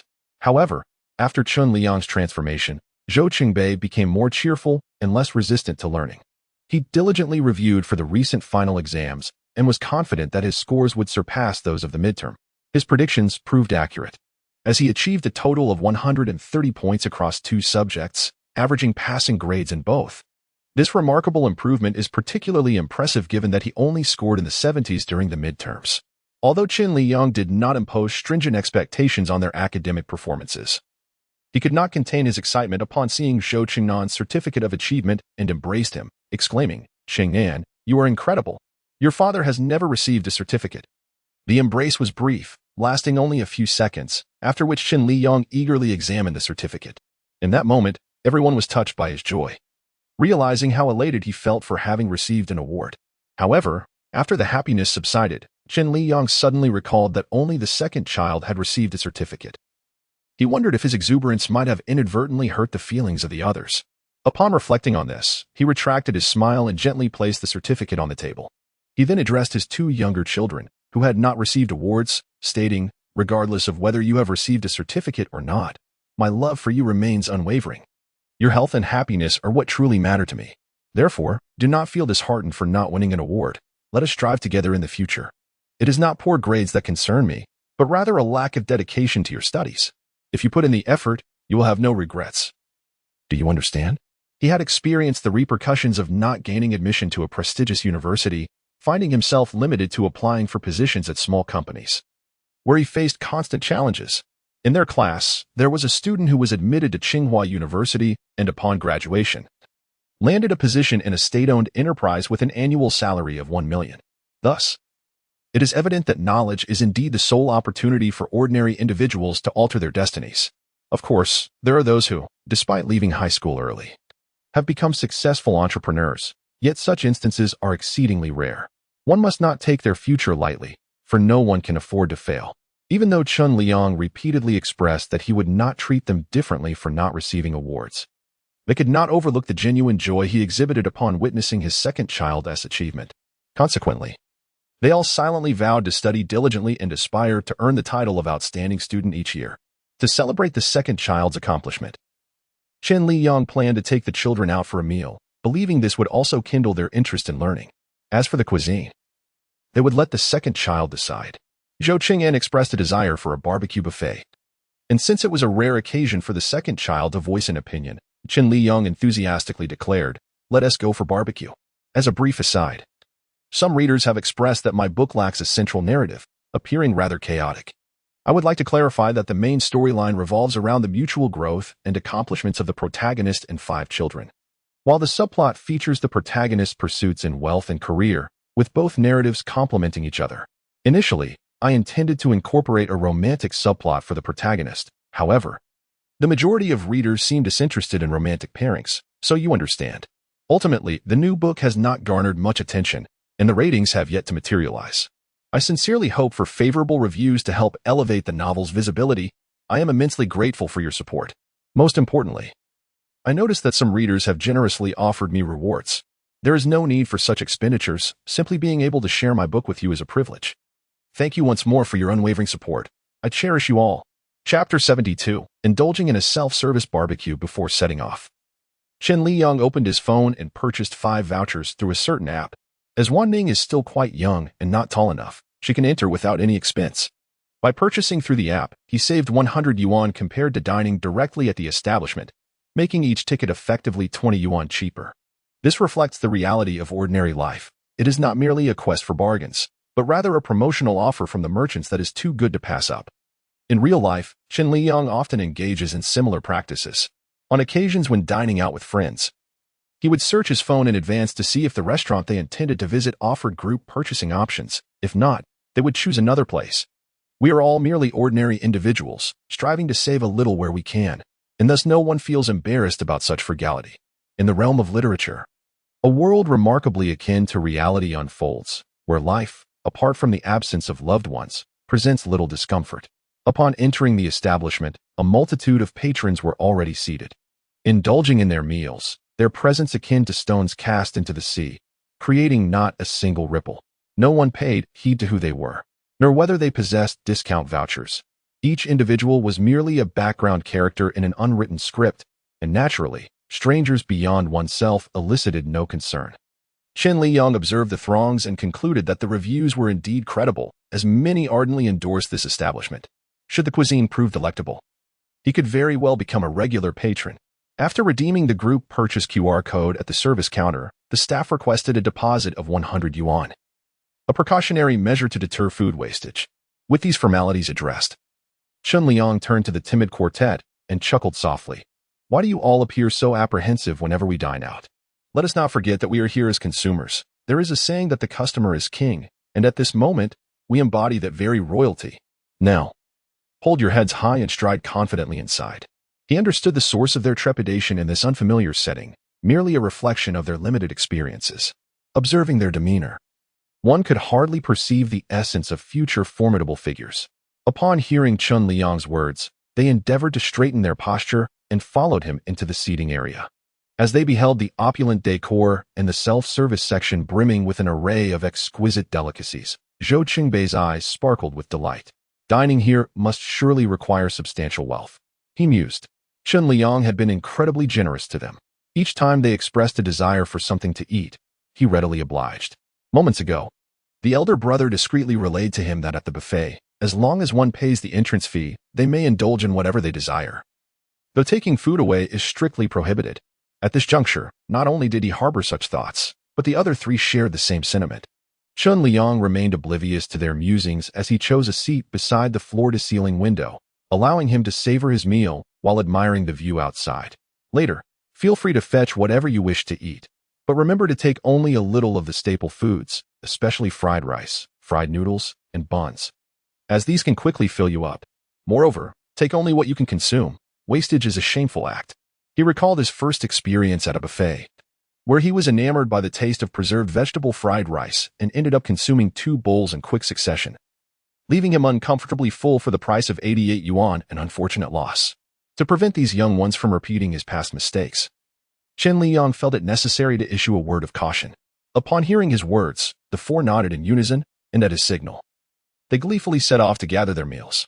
While this establishment primarily offered a self-service barbecue, a plethora of other enticing dishes awaited, and the children could easily be lured by the visually appealing, low-priced items. Fortunately, Chen Liyang had prepared them well, and thus the 4 brothers from Shou resisted the temptation of the staple foods, instead rushing to procure barbecued meat and seafood. Noticing the children diligently selecting their preferred dishes, Chen Liyang leaned down and softly addressed Wan Ning, seated in the booth. Wan Ning, please wait here. Daddy will fetch you something to eat, all right? Wan Ning obediently nodded, okay. Though Wan Ning still spoke slowly, each word emerging with effort. It was heartening to Chen Liyang that she was expressing a variety of vocabulary. With a gentle smile, he affectionately tousled her hair, saying, now, Daddy is leaving. To his surprise, Wan Ning uttered another word, eat. Chen Liyang was momentarily taken aback. Eat. Wan Ning, are you saying you're hungry and want to eat right now? However, Wan Ning shook her head, persistently repeating eat. What do you want to eat? Is it that you wish for Daddy to take you along to fetch something? Just as Wan Ning had begun to articulate her thoughts, Chen Liyang found himself struggling to grasp her meaning.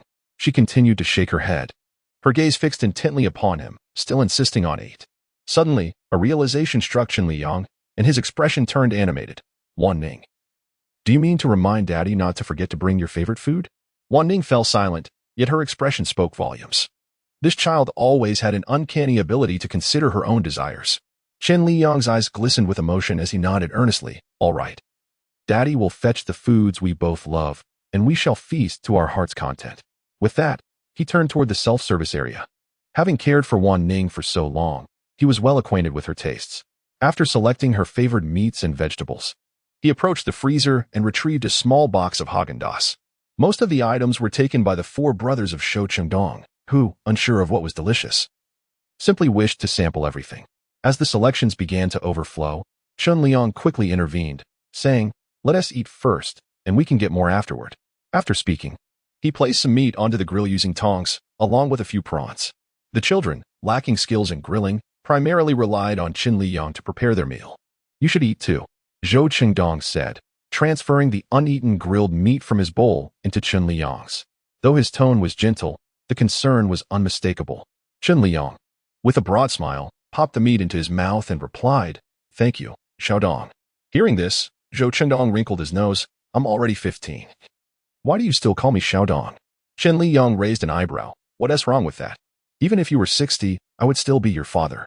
I'll call you however I please, and you have no right to object." Zhou Qingdong wanted to retort, but, seeing Chen Liyang's unyielding demeanor, ultimately held his tongue. Never mind. He could call him whatever he liked. It was merely a title. Chapter 73. Can we sit a while longer soon?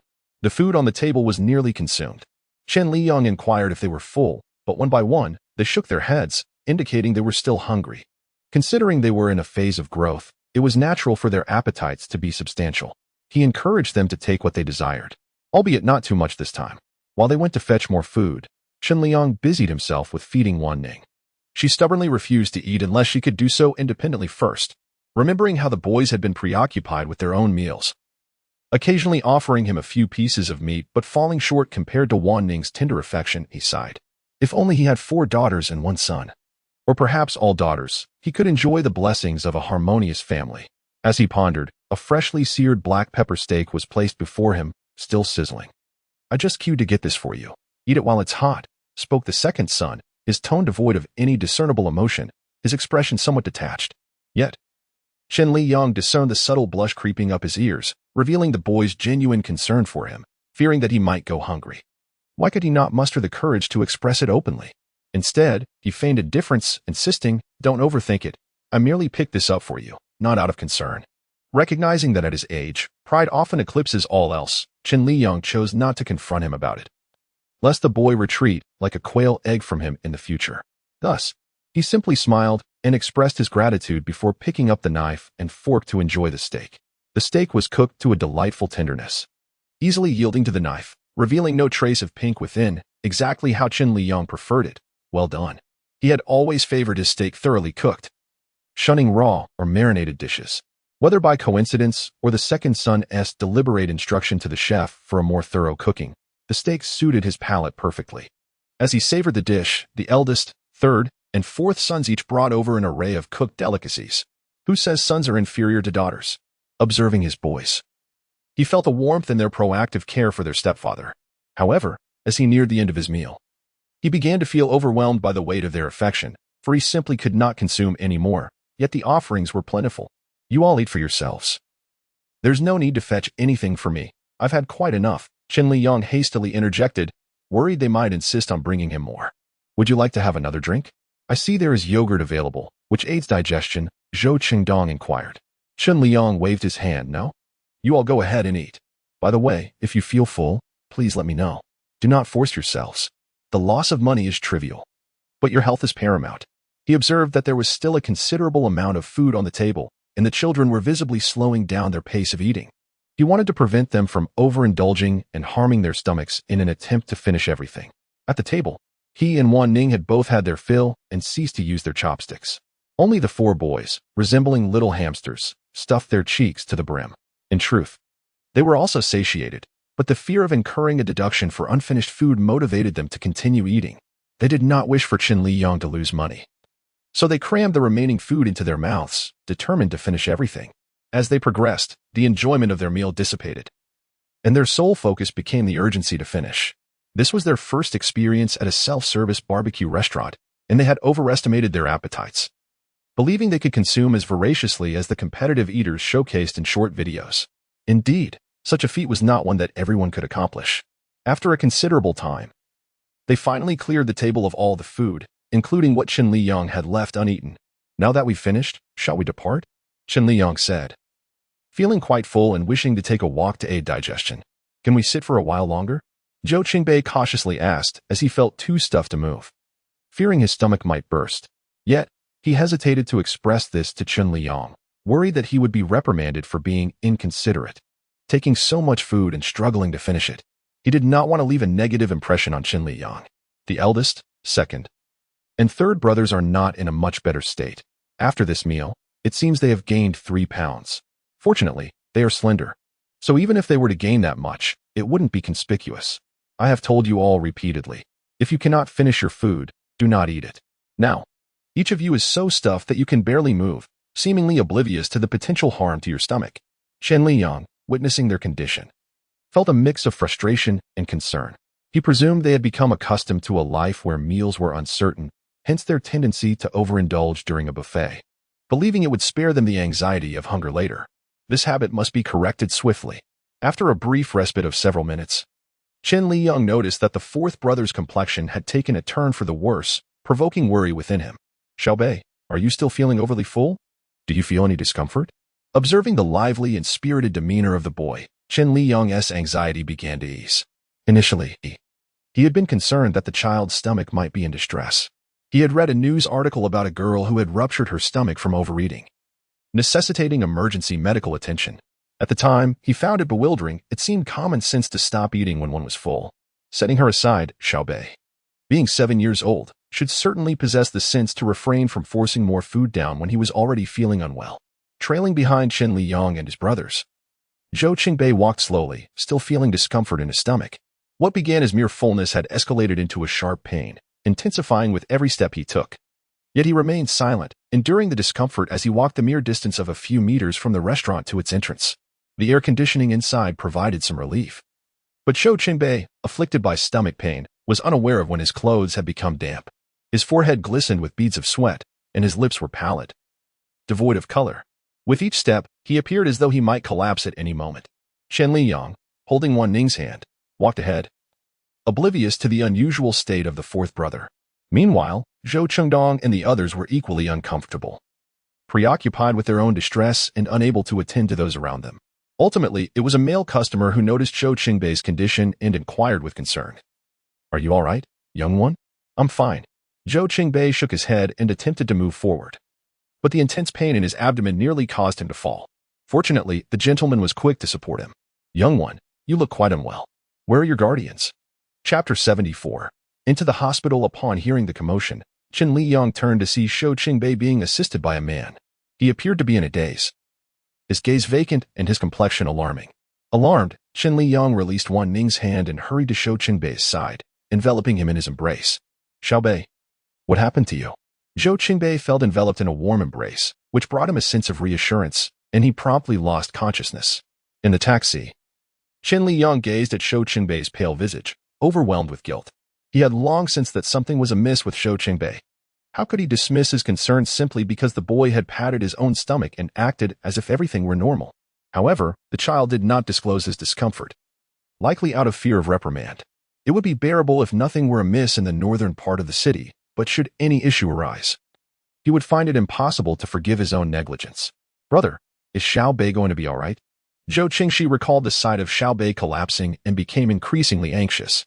Xiaobei will certainly be fine. You all needn't worry, Zhou Chengdong replied, his voice tinged with a somber tone that inexplicably provided some comfort, though internally he was also beset by unease. As the elder brother, he felt woefully remiss for not noticing his younger sibling's distress. If he were not mistaken, Xiaobei's fainting spell was likely related to overeating. Had he known better, he would not have allowed Xiaobei to join them for the meal. Yet, it was too late for regrets. All he could hope for now was that Xiaobei would emerge from peril. Master, can you please expedite our journey? Along the way, Chen Liyang persistently urged the taxi driver. Upon seeing the unconscious child and the anxious adult, the driver, rather than expressing irritation, accelerated with determination. Without running any red lights, he managed to transport Chen Liyang to the nearest third hospital in 10 minutes. Chen Liyang had pre-scanned the payment code, and after settling the fare of 12 yuan, he rushed into the hospital, cradling the unconscious Zhou Qingbei. Doctor, please save my son. His voice rang out, laced with a barely perceptible tremor, as he resembled a solitary warrior in distress. Clutching Zhou Qingbei's back, he had unknowingly bent over in desperation. Hearing his plea, a nurse swiftly approached with a mobile stretcher, inquiring about the child's condition while wheeling him into the emergency room. Upon learning that the child had fainted after a buffet meal, the doctor immediately commenced a series of examinations. Chen Liyang, lacking any medical knowledge, could only stand helplessly to the side, observing the doctors and their flurry of activity. His mind was in a haze. The thought of someone who had been lively just moments ago now lying on a cold hospital bed, teetering between life and death, struck him with profound realization of life's fragility. If Xiao Bei were to perish, he would bear the weight of culpability, for had he not intervened, Xiao Bei might have lived to see 37 or 38. Yet, the child was merely 7 years old, with a lifetime ahead of him. The sight of a child in distress often leaves adults in disarray, a scenario the doctors were all too familiar with. They endeavored to soothe Chen Liyang's turmoil. Do not panic. We have identified the cause of your son as fainting. He suffered a rupture of the stomach wall due to overindulgence, which led to excruciating abdominal pain and subsequent unconsciousness. The patient's condition is precarious and necessitates immediate surgery to clear the spilled gastric acid and repair the damaged stomach wall. If you have no objections, we will require your signature on the consent form. Upon learning that Xiao Bei had fainted merely from overeating, Chen Liyang found it difficult to comprehend. Xiao Bei was no fool. He understood the concept of fullness. Yet, how could he have allowed himself to gorge to the point of rupture? Surely, that ordeal must have been agonizing. Was it merely the dread of wasting food and incurring his reprimand that compelled him? He had explicitly stated that if he could not finish his meal, he need not eat, and that the financial implications were inconsequential. However, such considerations were futile now. Gazing at his pallid son, who had already been fitted with an oxygen mask, Chen Liyang resolutely nodded. Very well, I shall sign. Please, doctor, ensure my son receives the best care possible. Rest assured, we shall exert every effort to ensure the success of this surgery. However, there is no need for excessive worry. Your son arrived in a timely manner, and the probability of a successful operation remains quite high. Upon hearing the doctor's assurances, Chen Liyang felt a wave of relief wash over him. Before long, the nurse approached with numerous forms requesting Chen Liyang to proceed with the payment. As the doctor was in the process of arranging the operating room, he took the documents to the payment window, where he disbursed 20,000 yuan as an initial deposit, with the understanding that further payments would be necessary should the amount prove insufficient. The sudden expenditure left Chen Liyang's savings in a precarious state. However, he felt no regret. For nothing was of greater significance than the safety of his son. Money could be earned anew, but the loss of life was irrevocable. Prior to the surgery, the nurse inquired about Zhou Qingbei's personal medical history, including any known allergies or previous serious illnesses, as well as any past surgeries. Chen Liyang was at a loss, as the text he had consulted provided no insight into whether his son had any allergic tendencies or prior surgical experiences. Are you not the child's father? How is it that you possess such scant knowledge? She thought, her brow furrowing in disapproval. Initially, she had perceived Chen Liyang as a diligent parent due to his evident concern for the child, but her assumptions began to waver. Unbeknownst to her, Chen Liyang was merely the child's stepfather and had no intention of divulging this information to the nurse. As for calling the child's mother, it seemed utterly impractical. Not only did he lack her phone number, but given her current state of amnesia, reaching out to her would also be a futile endeavor. With this thought, Chen Liyang decided to set aside his concerns and promptly dialed Aunt Zhao, requesting her to have the child answer the phone.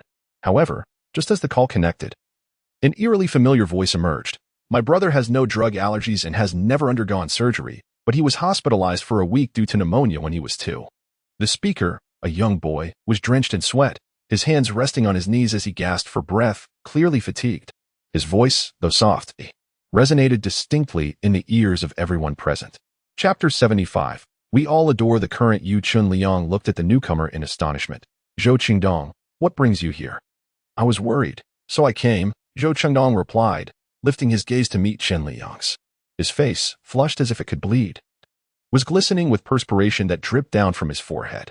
It was not difficult to imagine the extent of his exertion. After understanding the patient's condition, the nurse entered the operating room.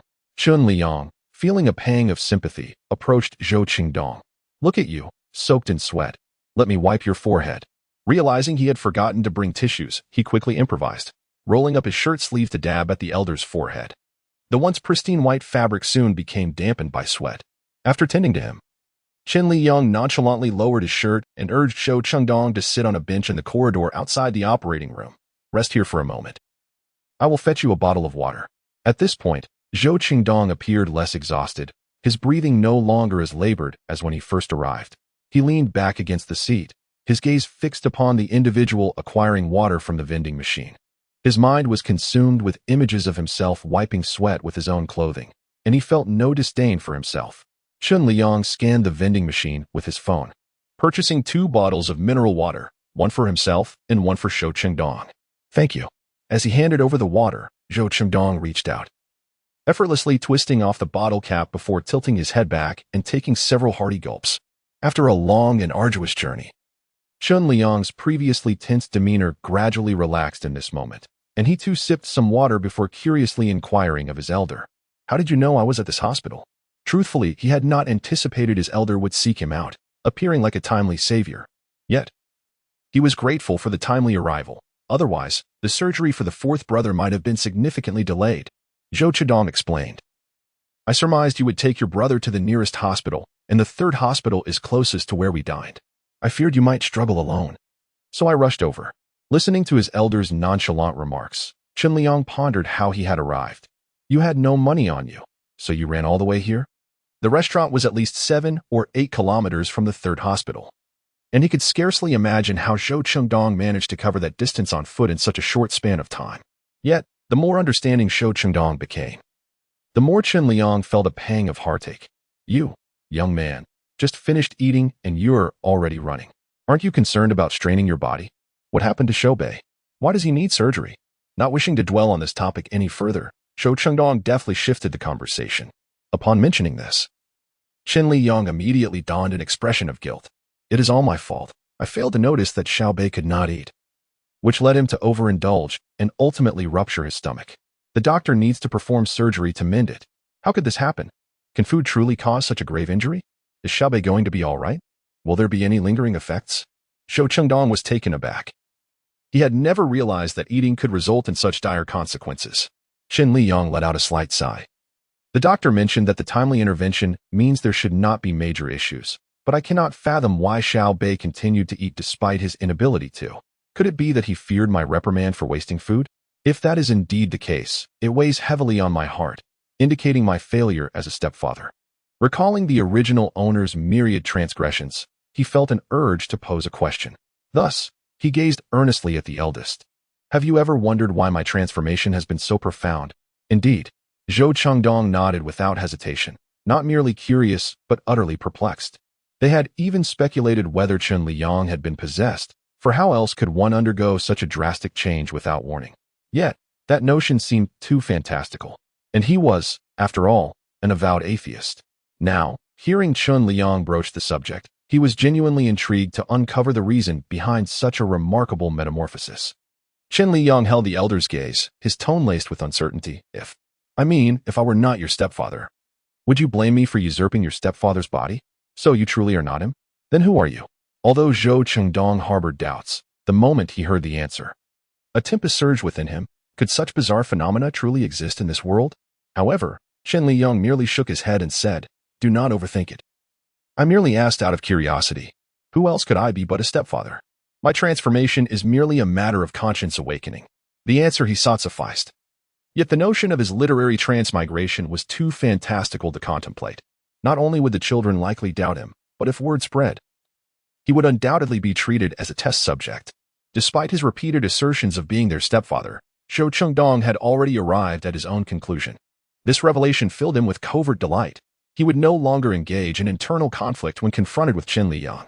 Otherwise, memories of the past and the harm he had inflicted would haunt him incessantly. Although Chen Liyang had changed for the better, those deep-seated wounds remained etched in his heart. Forgiving someone who had once committed acts of cruelty against himself and his siblings was no small challenge. For to forgive would signify a betrayal of his former self and the oaths he had once cast aside. Now, the turmoil within him had been resolutely resolved. He had never truly favored that bloodthirsty, brutal stepfather, and thus the concept of forgiveness held no relevance. He comprehended Chen Liyang's reluctance to divulge the truth for such matters. Once spoken, would render one either a lunatic or subject to experimentation. As the eldest son, he bore the obligation to safeguard this secret diligently. Chen Liyang remained oblivious to the fact that he had inadvertently revealed himself before the boss. In a bid to divert the boss's attention, he engaged in aimless chatter, weaving together half-hearted conversations, observing the boss's understanding and empathetic demeanor. Chen Liyang couldn't help but ponder what a remarkable future he might have had if he had not strayed onto a misguided path. The surgery lasted for an hour and a half, and at last, the door to the operating room swung open. Upon hearing the commotion, Chen Liyang hurried over, inquiring, "Doctor, how did the surgery go?" After listening to the doctor's response, he expressed his gratitude profusely, exclaiming, thank you, doctor, for your hard work." Following this, he executed a deep bow, nearly at a 90-degree angle. In that moment, he truly grasped the anxiety that parents experience while waiting outside their child's operating room.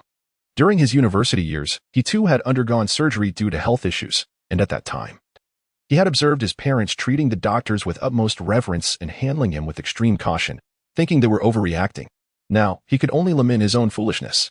The doctor promptly assisted Chen Liyang to his feet and, after imparting a few post-operative care instructions, departed. Meanwhile, Zhou Chendong, witnessing Chen Liyang's earnest gratitude towards Xiaobei, was now entirely convinced that he was not the true Chen Liyang, for the genuine Chen Liyang would never behave in such a manner. Shortly thereafter, the nurses brought Xiaobei out on a gurney. Lying on the moving bed, Xiaobei's eyes remained tightly shut, his pallid complexion betrayed his frailty. And an intravenous needle was inserted into his hand, rendering him as delicate as a porcelain doll. Chen Liyang felt a pang of sorrow upon seeing him like this. The two followed the nurses into the ward, which contained 3 hospital beds. Xiaobei's hospital bed was situated at the far end of the room, while the 2 remaining beds were already occupied by patients. In the middle lay a young girl, and at the entrance was a young man, each accompanied by family members. Upon noticing the arrival of a new patient, the others in the room cast their curious glances toward Xiaobei. After the nurses assisted him onto the bed, they departed. This was partly due to their concern about insufficient manpower, and partly because they worried that Chen Liyang might struggle alone. Since he had nothing pressing to attend to, he preferred to stay and lend a hand. At that moment, he sat beside Xiaobei, gripping tightly the hand that was free from Enfor. Xiaobei appeared quite frail. Despite a month of diligent care, he remained emaciated, and his illness rendered him even more haggard. "Do not worry too much. Xiaobei will be fine. Once discharged, he will surely be lively again," Zhou Chendong reassured, recognizing that Chen Liyang was likely feeling guilty. In truth, if anyone should feel guilt, it was he himself. Chen Liyang had only spent a little over a month with them and had failed to notice Xiaobei's abnormal condition. As Xiaobei's elder brother, having never been apart since birth, it was troubling that he too had overlooked Xiaobei's distress. "Are you feeling unwell?" Chen Liyang inquired. Recalling that Zhou Qingdong had eaten quite a bit at noon and had run a considerable distance afterward, Zhou Qingdong shook his head. "I am fine. I have mostly digested it by now." At that moment, an elderly lady, appearing to be around 60, could no longer contain her curiosity and asked, "Young man, is this all your son?" She observed that Chen Liyang seemed no older than 30, which made the notion of him being the father of the boy in the bed seem like a case of early marriage. If the older child was also his, she would have begun to suspect that he had married and fathered children while still underage. Chen Liyang nodded with a smile. "Yes, they are all my sons." The elderly lady, taken aback, responded, "My goodness, indeed. You must have married quite early, then?" Outside, he preferred not to emphasize his role as a stepfather. The old woman was quite gregarious. Noticing Chen Liyang's silence, she continued speaking. "You had your children early, while I had mine later. I wonder if my advanced age during pregnancy affected the child's health, as she has been frail since childhood." Now it was Chen Liyang's turn to be astonished. He glanced at the bed beside the elderly woman, where a girl of about 10 years lay. Initially, he had assumed she was her granddaughter, only to discover she was her daughter. It was truly admirable that she was able to bear children at such an age. "Sister, you seem to be in quite good health," he remarked after a pause. He had intended to call her auntie, but given that her daughter was nearly the same age as his youngest sibling, it felt inappropriate. The elderly lady sighed. "Since having my daughter in my old age, my health has certainly declined. I fear what will happen if I were to suddenly pass away. What would become of her?" "Do not dwell on such thoughts. You are destined for a long life," Chen Liyang reassured her, although he was curious about why she would take the risk of having a child at her age. He recognized it was a personal matter and did not pry. "Indeed, one should not overthink," he continued, "but from the way you express concern for your child, it is evident you are a devoted father. In this day and age, there are few responsible fathers. My own husband, when our daughter falls ill, is preoccupied with playing chess in the park." The elderly lady sighed once more. Chen Liyang does not regard himself as a good father. Otherwise, he would not have been oblivious to the distress of his son, Xiaobei, who was forcibly consuming food. After approximately half an hour, Xiaobei finally stirred awake. He gazed around in bewilderment at the unfamiliar surroundings, feeling a haze clouding his mind. Where am I? The only recollection he had was of his agonizing stomach pain, after which his consciousness faded away, leaving him in oblivion. Upon noticing that Xiaobei had awakened, Chen Liyang felt a surge of relief. Xiaobei, you're awake. Do you have any idea how close you came to frightening your father to death? Zhou Qingbei turned to look at the concerned face of his father and realized he was in a hospital. He recalled that his hospitalization was due to overeating, and a wave of guilt washed over him. I'm sorry, I shouldn't have fainted. This way, we wouldn't have to incur hospital expenses. Is it true that you wouldn't inform me about your stomach discomfort unless you fainted? You would rather endure the pain silently? At this juncture, Chen Liyang's expression grew significantly more serious. He felt it was imperative to clarify matters with Xiaobei and resolve the emotional rift between them. Seeing his father's anger, Zhou Qingbei became anxious. He cast a worried glance at his elder brother, hoping he would intercede on his behalf. However, Zhou Chengdong remained indifferent. This was a matter between Chen Liyang and his younger brother, and it was best for them to resolve it without his involvement. If you truly wish to alleviate my worries, you must inform me in a timely manner. Failing to recognize discomfort in your body can lead to dire consequences. Although he understood that Xiaobei needed reassurance at that moment, Chen Liyang felt it was crucial for him to grasp the gravity of concealing his physical ailments. I acknowledge my mistake. I should not have concealed the truth from you. Please don't be angry with me. Zhou Qingbei's eyes were red, seemingly on the verge of tears should Chen Liyang utter another harsh word. Chen Liyang's heart had already softened. He could never bring himself to blame Xiaobei. His stern demeanor was merely a precaution against similar incidents in the future. Witnessing Xiaobei's realization of his wrongdoing, Chen Liyang's expression softened considerably. However, there was still a matter he needed to clarify. Xiaobei, tell Daddy, you were clearly full. Why did you insist on eating more? Were you afraid that I would scold you for being wasteful? To his surprise, Xiaobei shook his head. No, I know you wouldn't scold or hit me. After a moment's hesitation, Zhou Qingbei bit his lip, finally continuing, it's because I understand that earning money is not easy for you. I didn't want you to lose any income, yet it seems I inadvertently caused you to spend more. Please don't be angry with me. In the future, when I go to a buffet, I promise I won't take so much food, and I won't waste again.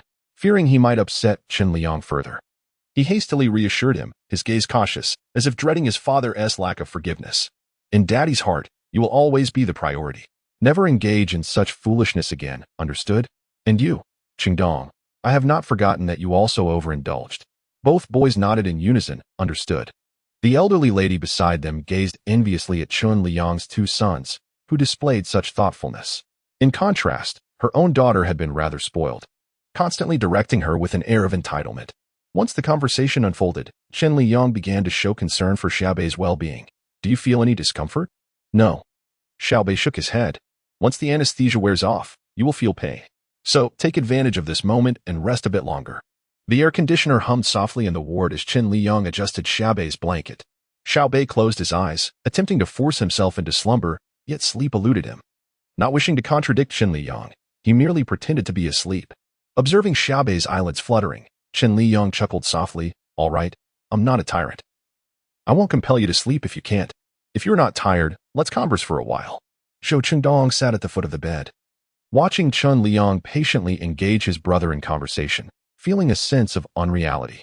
Fortunately, he had already uncovered Chen Liyang's secret.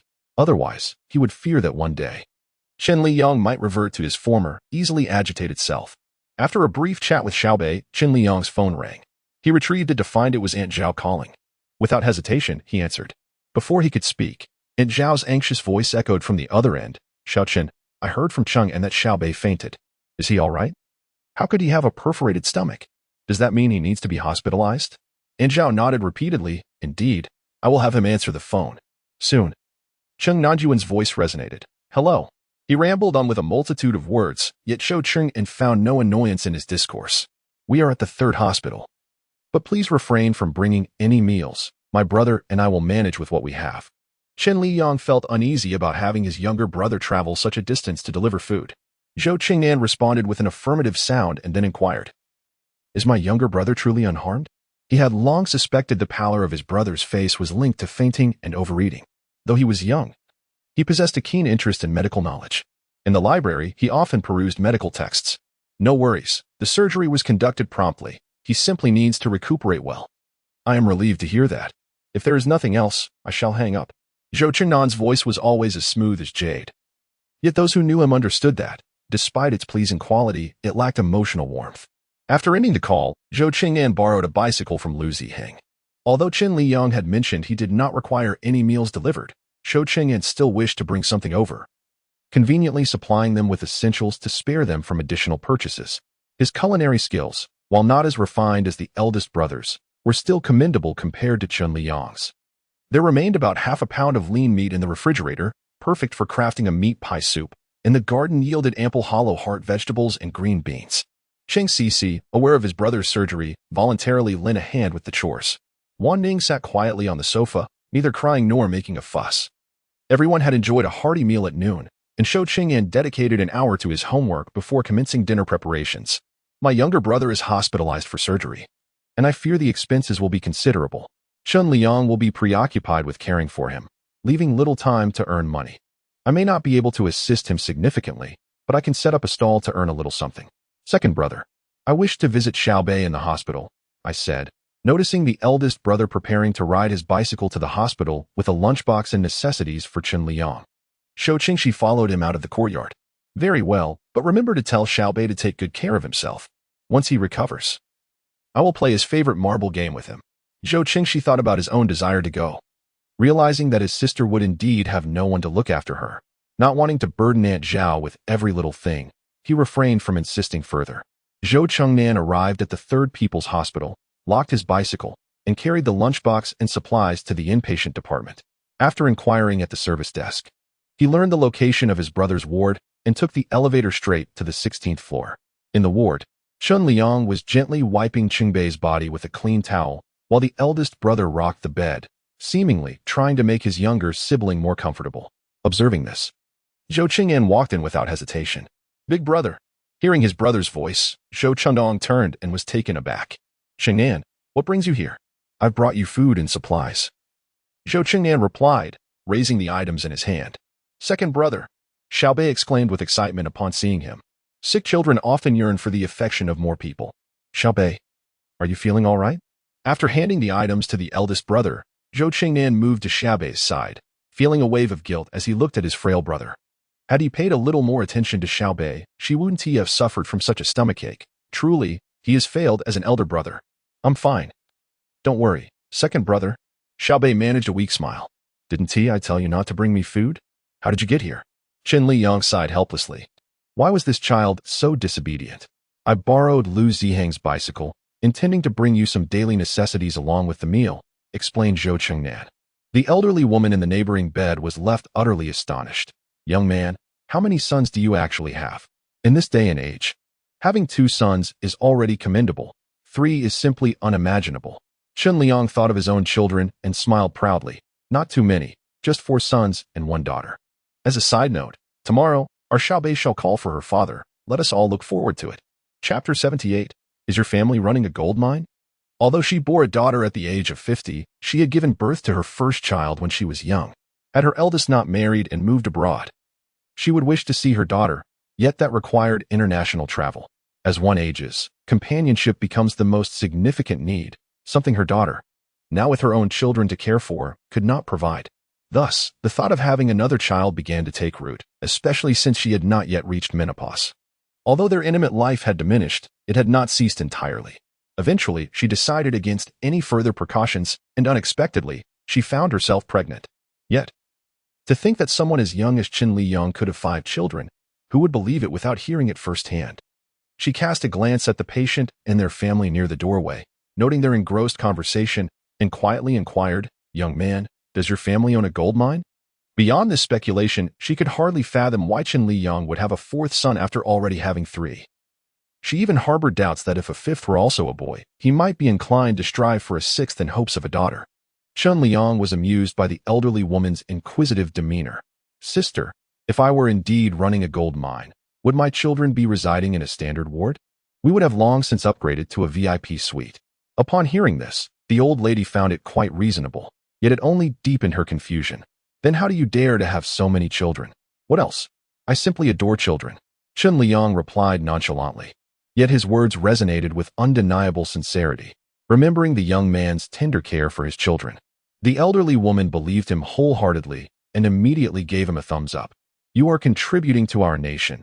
Your children seem so considerate, and I am certain they will achieve great success. Just wait and enjoy the fruits of your labor. Chen Liyang smiled gently. In the eyes of parents, nothing is more significant than the health of their children. As long as they are all healthy, I am indifferent to everything else. At this, the elderly lady grew increasingly fond of the young man. Listening to their exchange, the eldest and second child refrained from interrupting. However, Chen Liyang's words filled their hearts with sweetness. The feeling of being valued by their parents was truly delightful. Sister, I must take my leave now. It is time for my meal.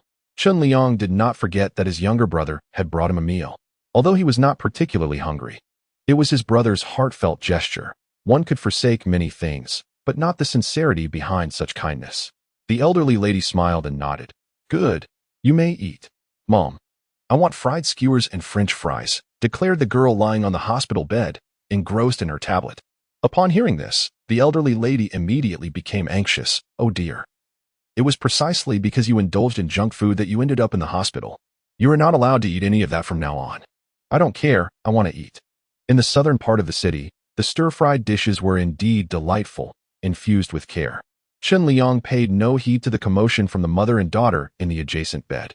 He merely mused that the girl was far less considerate than his own wanting, lacking even half of her understanding.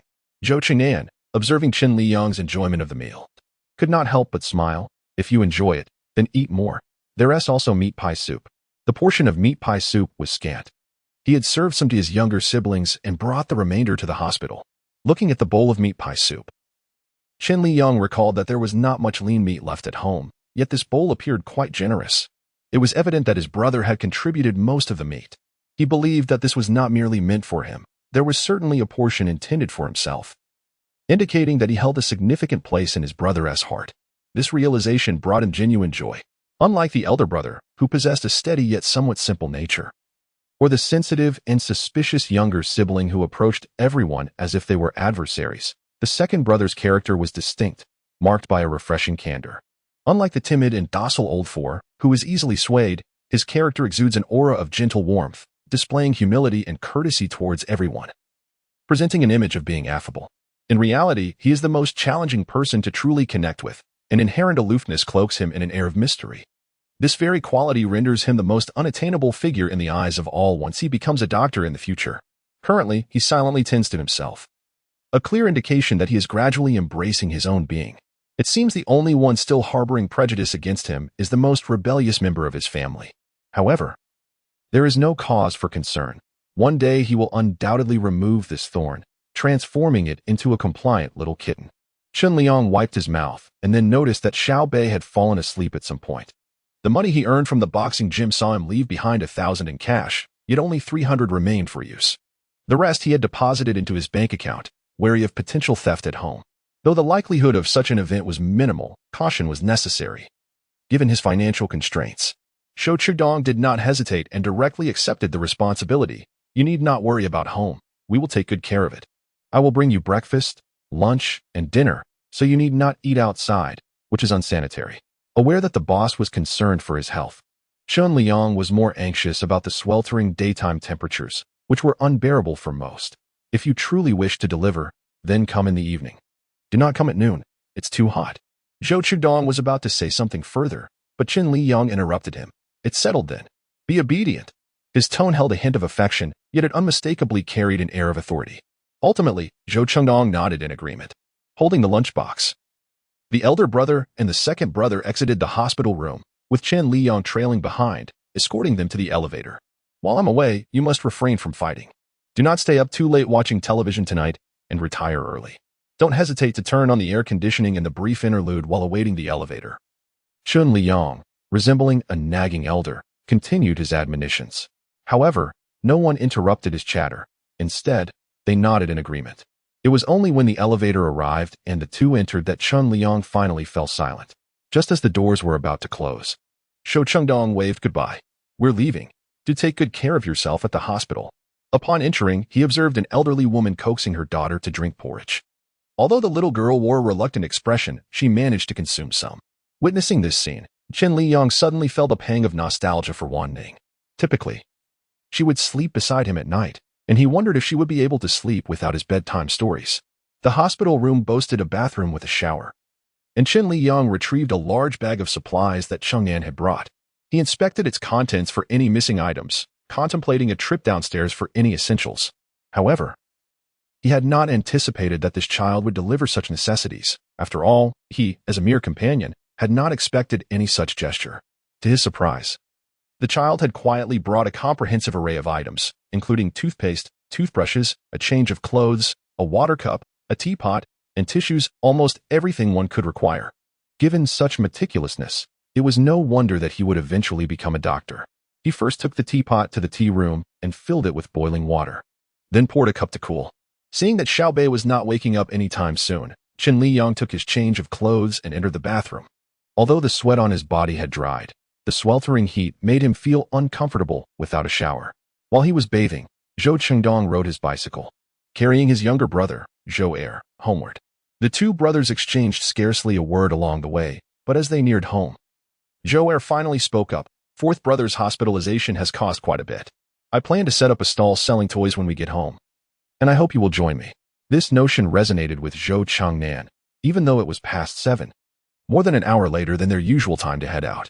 However, the nightlife was just beginning. Many food stalls typically opened after 9, and the streets remained bustling with people. As long as there were patrons, sales could always be made. Even if they did not sell anything, they were merely spending time, with no real loss involved. Without hesitation, the two resolved to act. Upon arriving home, they assigned the dishwashing task to Chengxi, while each took a bag of toys and ventured out. Upon learning of their intention to set up a stall, Zhou Chengxi wished to accompany them, but his presence would necessitate that Wan Ning also join. Concerned for his sister's safety in the late hours, Zhou Chengdong felt uneasy. She was quite beautiful, and he feared she might attract unwanted attention.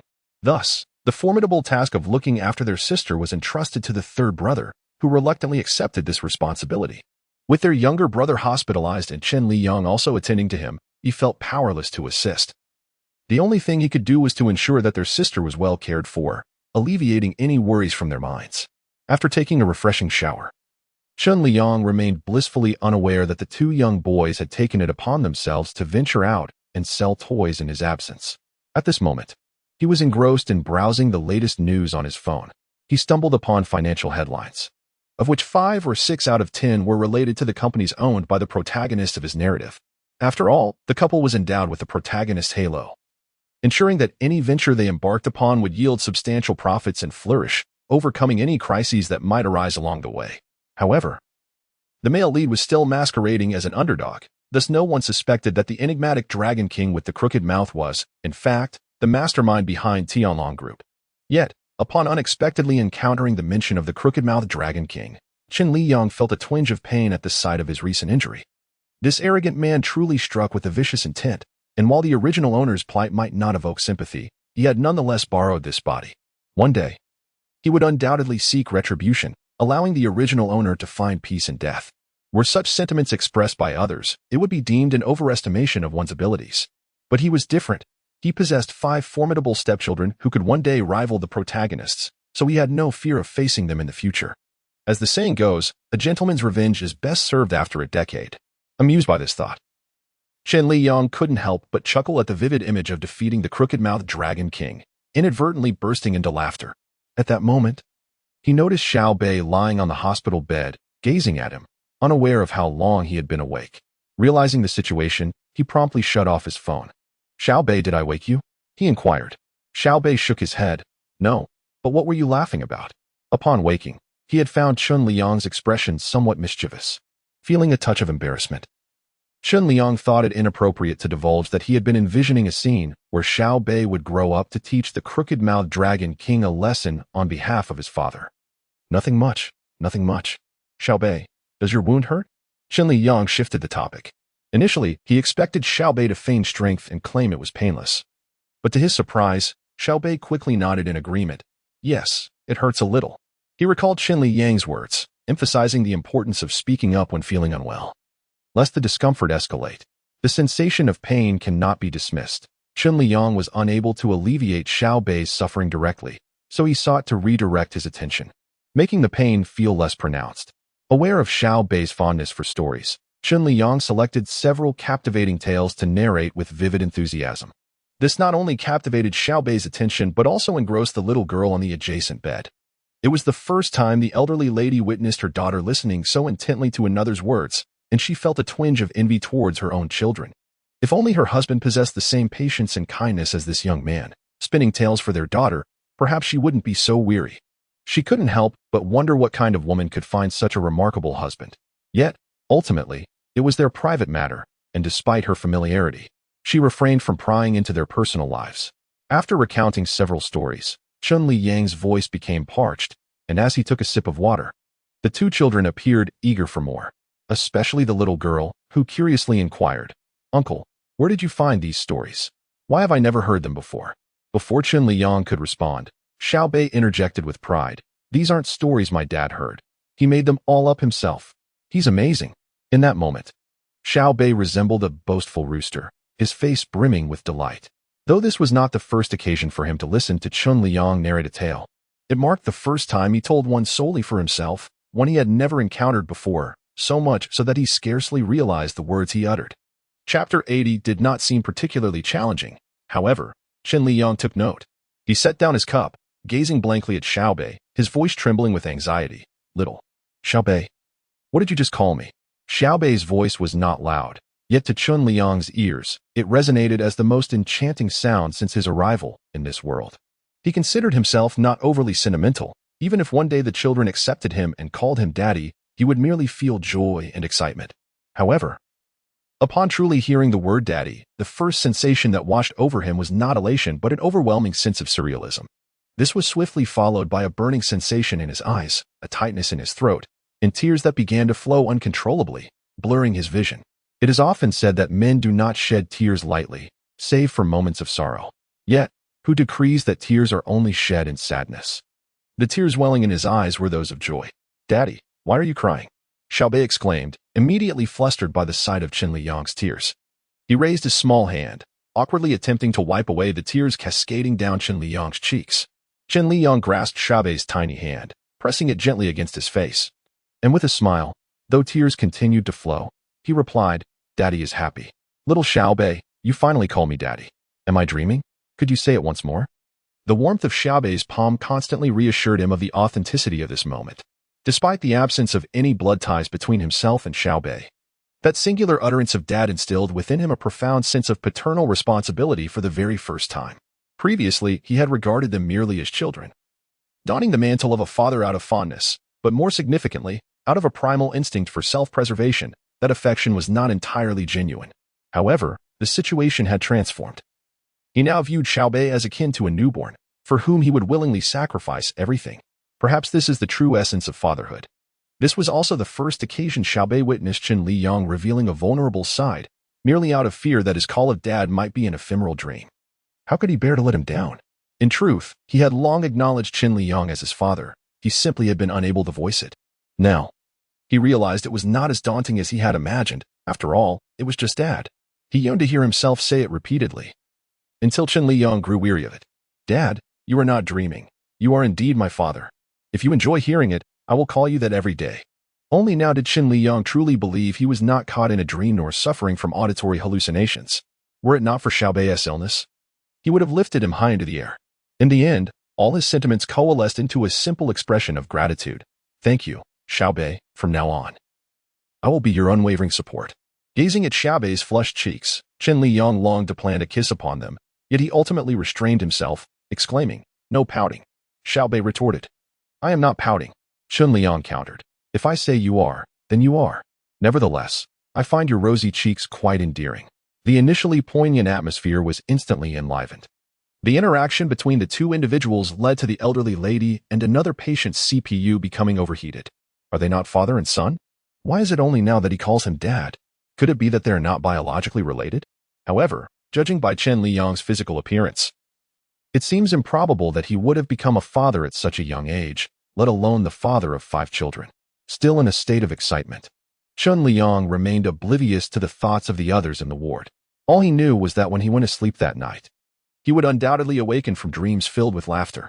This utterance of dad was not merely a title, it represented Xiaobei's acknowledgement of him. A recognition earned through genuine sincerity. Such a sense of achievement could not be encapsulated in a few words, though the hospital bed was spacious enough. Chen Liyang feared that he might inadvertently disturb Xiaobei's wound during his slumber.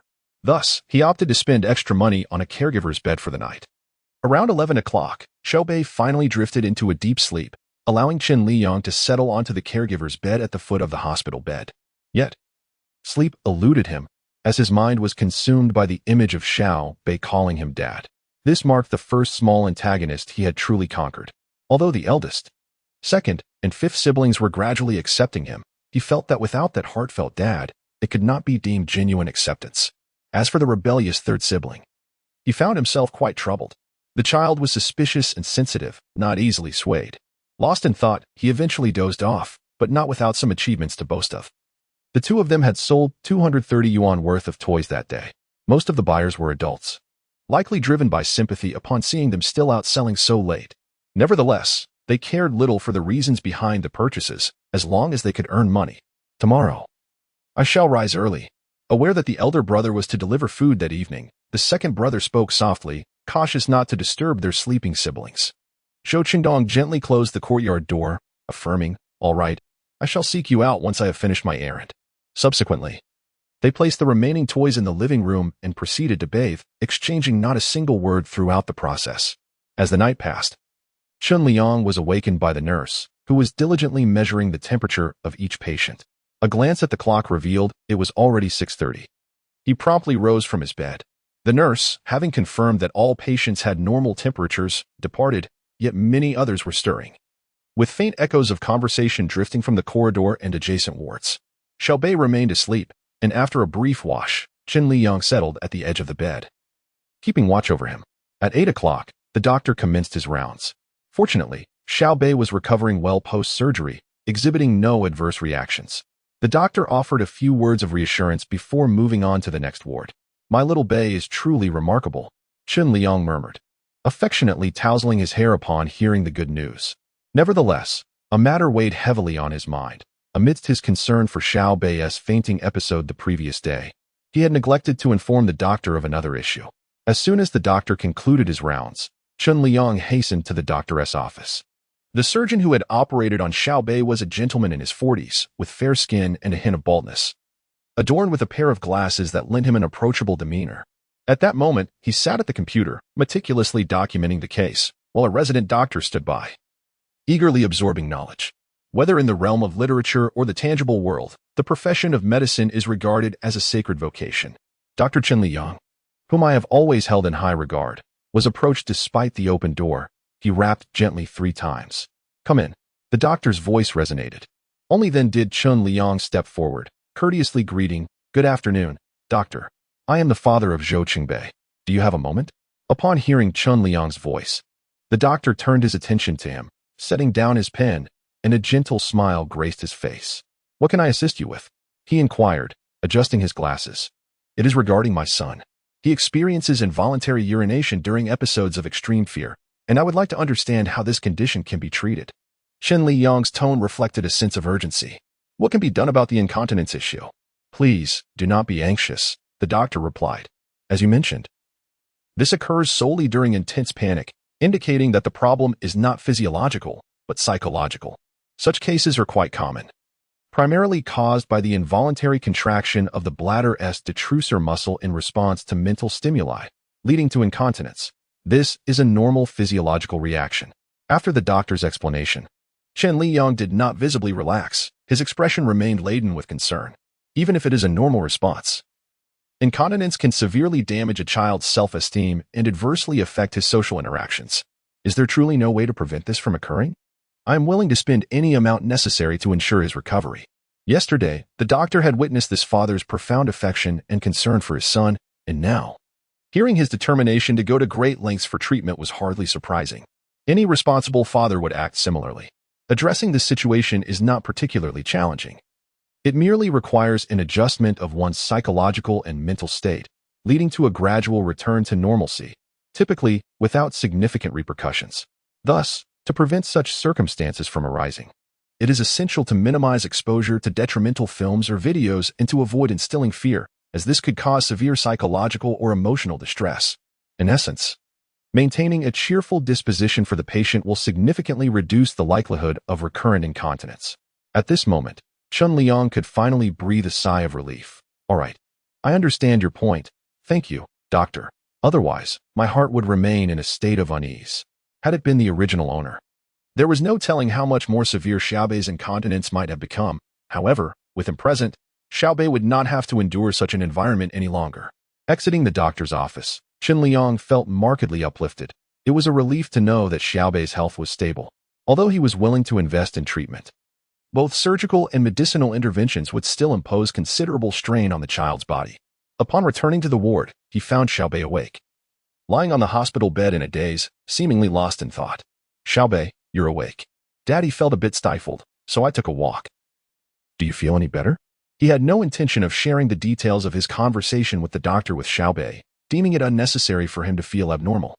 Xiaobei blinked his long eyelashes. Daddy, I feel much better. Can I be discharged? Chen Liyang sat on the stool, smiling as he shook his head gently. That's not feasible. My dear, the doctor requires you to stay in the hospital for several days. However, if you obediently cooperate with the doctor and listen to the nurses, you might be able to leave in a week. I will certainly cooperate with the doctor and heed the nurse's advice, striving for an early discharge, Xiaobei replied eagerly, nodding incessantly, exuding an aura of innocence. I am the most obedient, Dad. You can trust me. Chen Liyang tenderly ruffled his hair. The child's hair had grown quite a bit, soft to the touch and rather pleasant, albeit slightly coarse.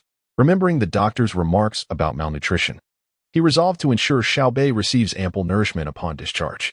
As their conversation flowed smoothly, Xiaobei suddenly seemed lost in thought, his expression turning gloomy. Xiaobei, what troubles you? Is your wound hurting? Chen Liyang asked with concern, taking hold of one of the child's small hands. Unexpectedly, Xiaobei's eyes glistened with tears.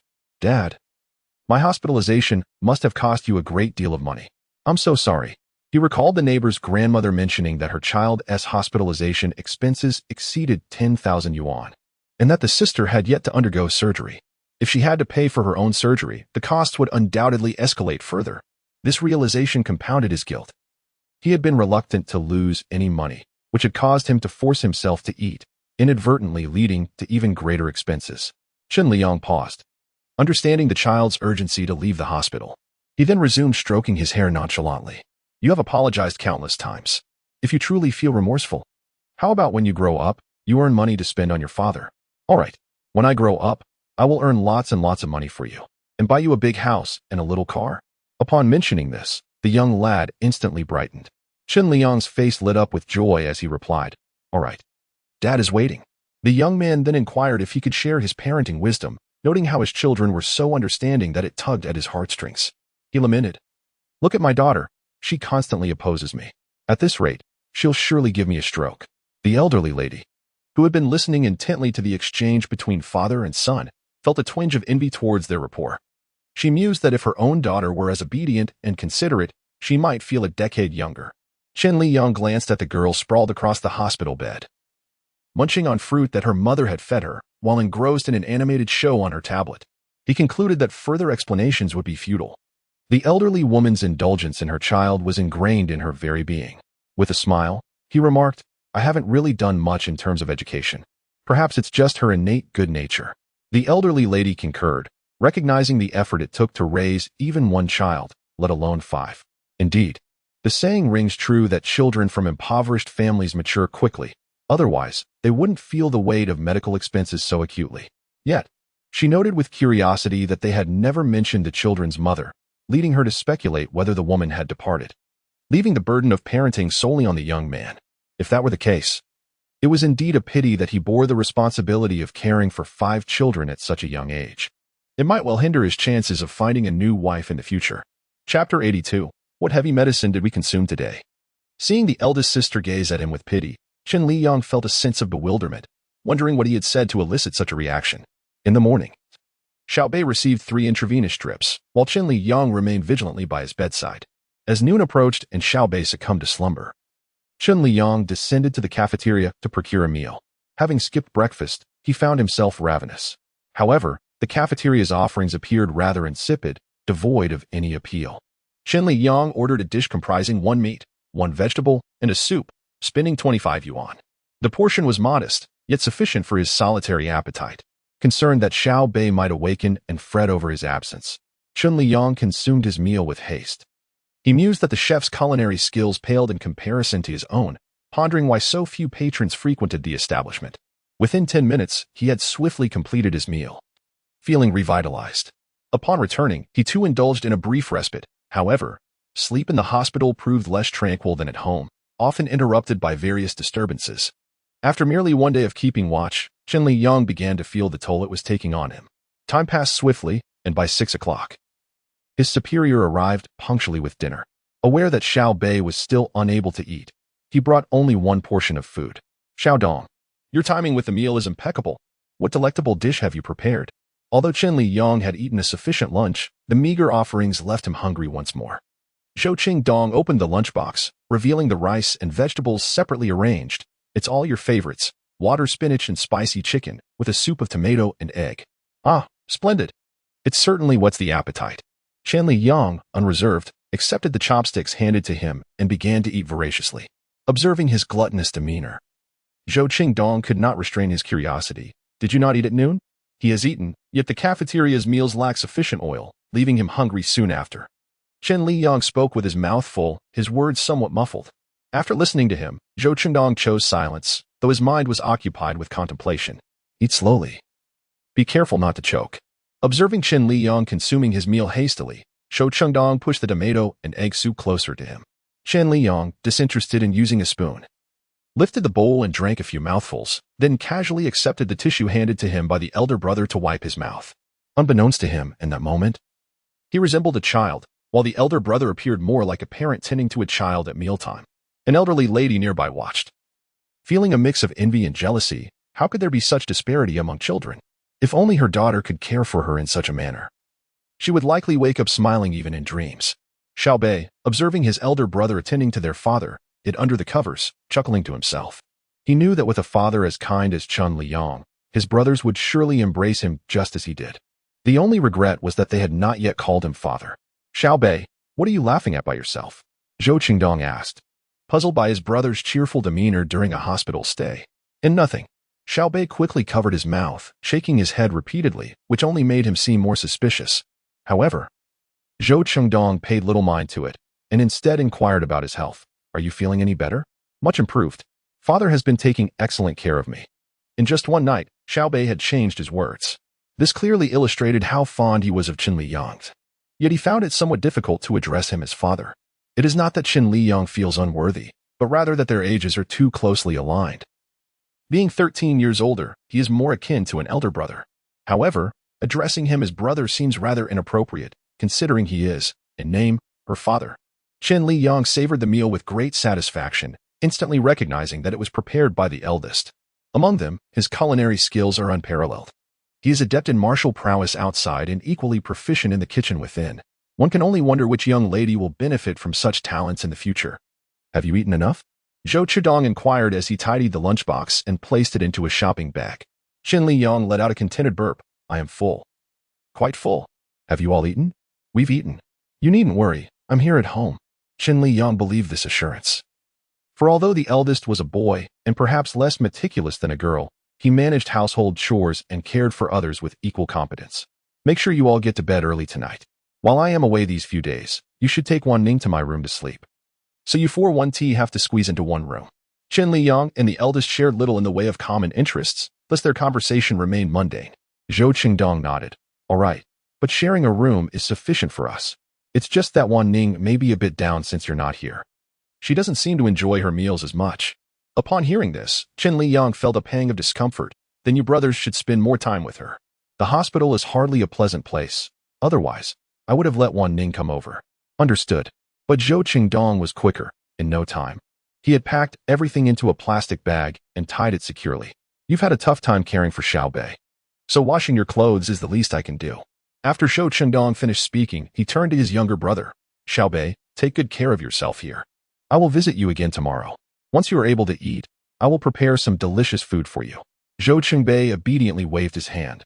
Goodbye, big brother. As before, Chen Liyang accompanied the eldest to the elevator. Today, the eldest came by bus. Although the journey was not significant for him, he feared that running would leave him drenched in sweat, and Chen Liyang insisted on not letting him deliver meals.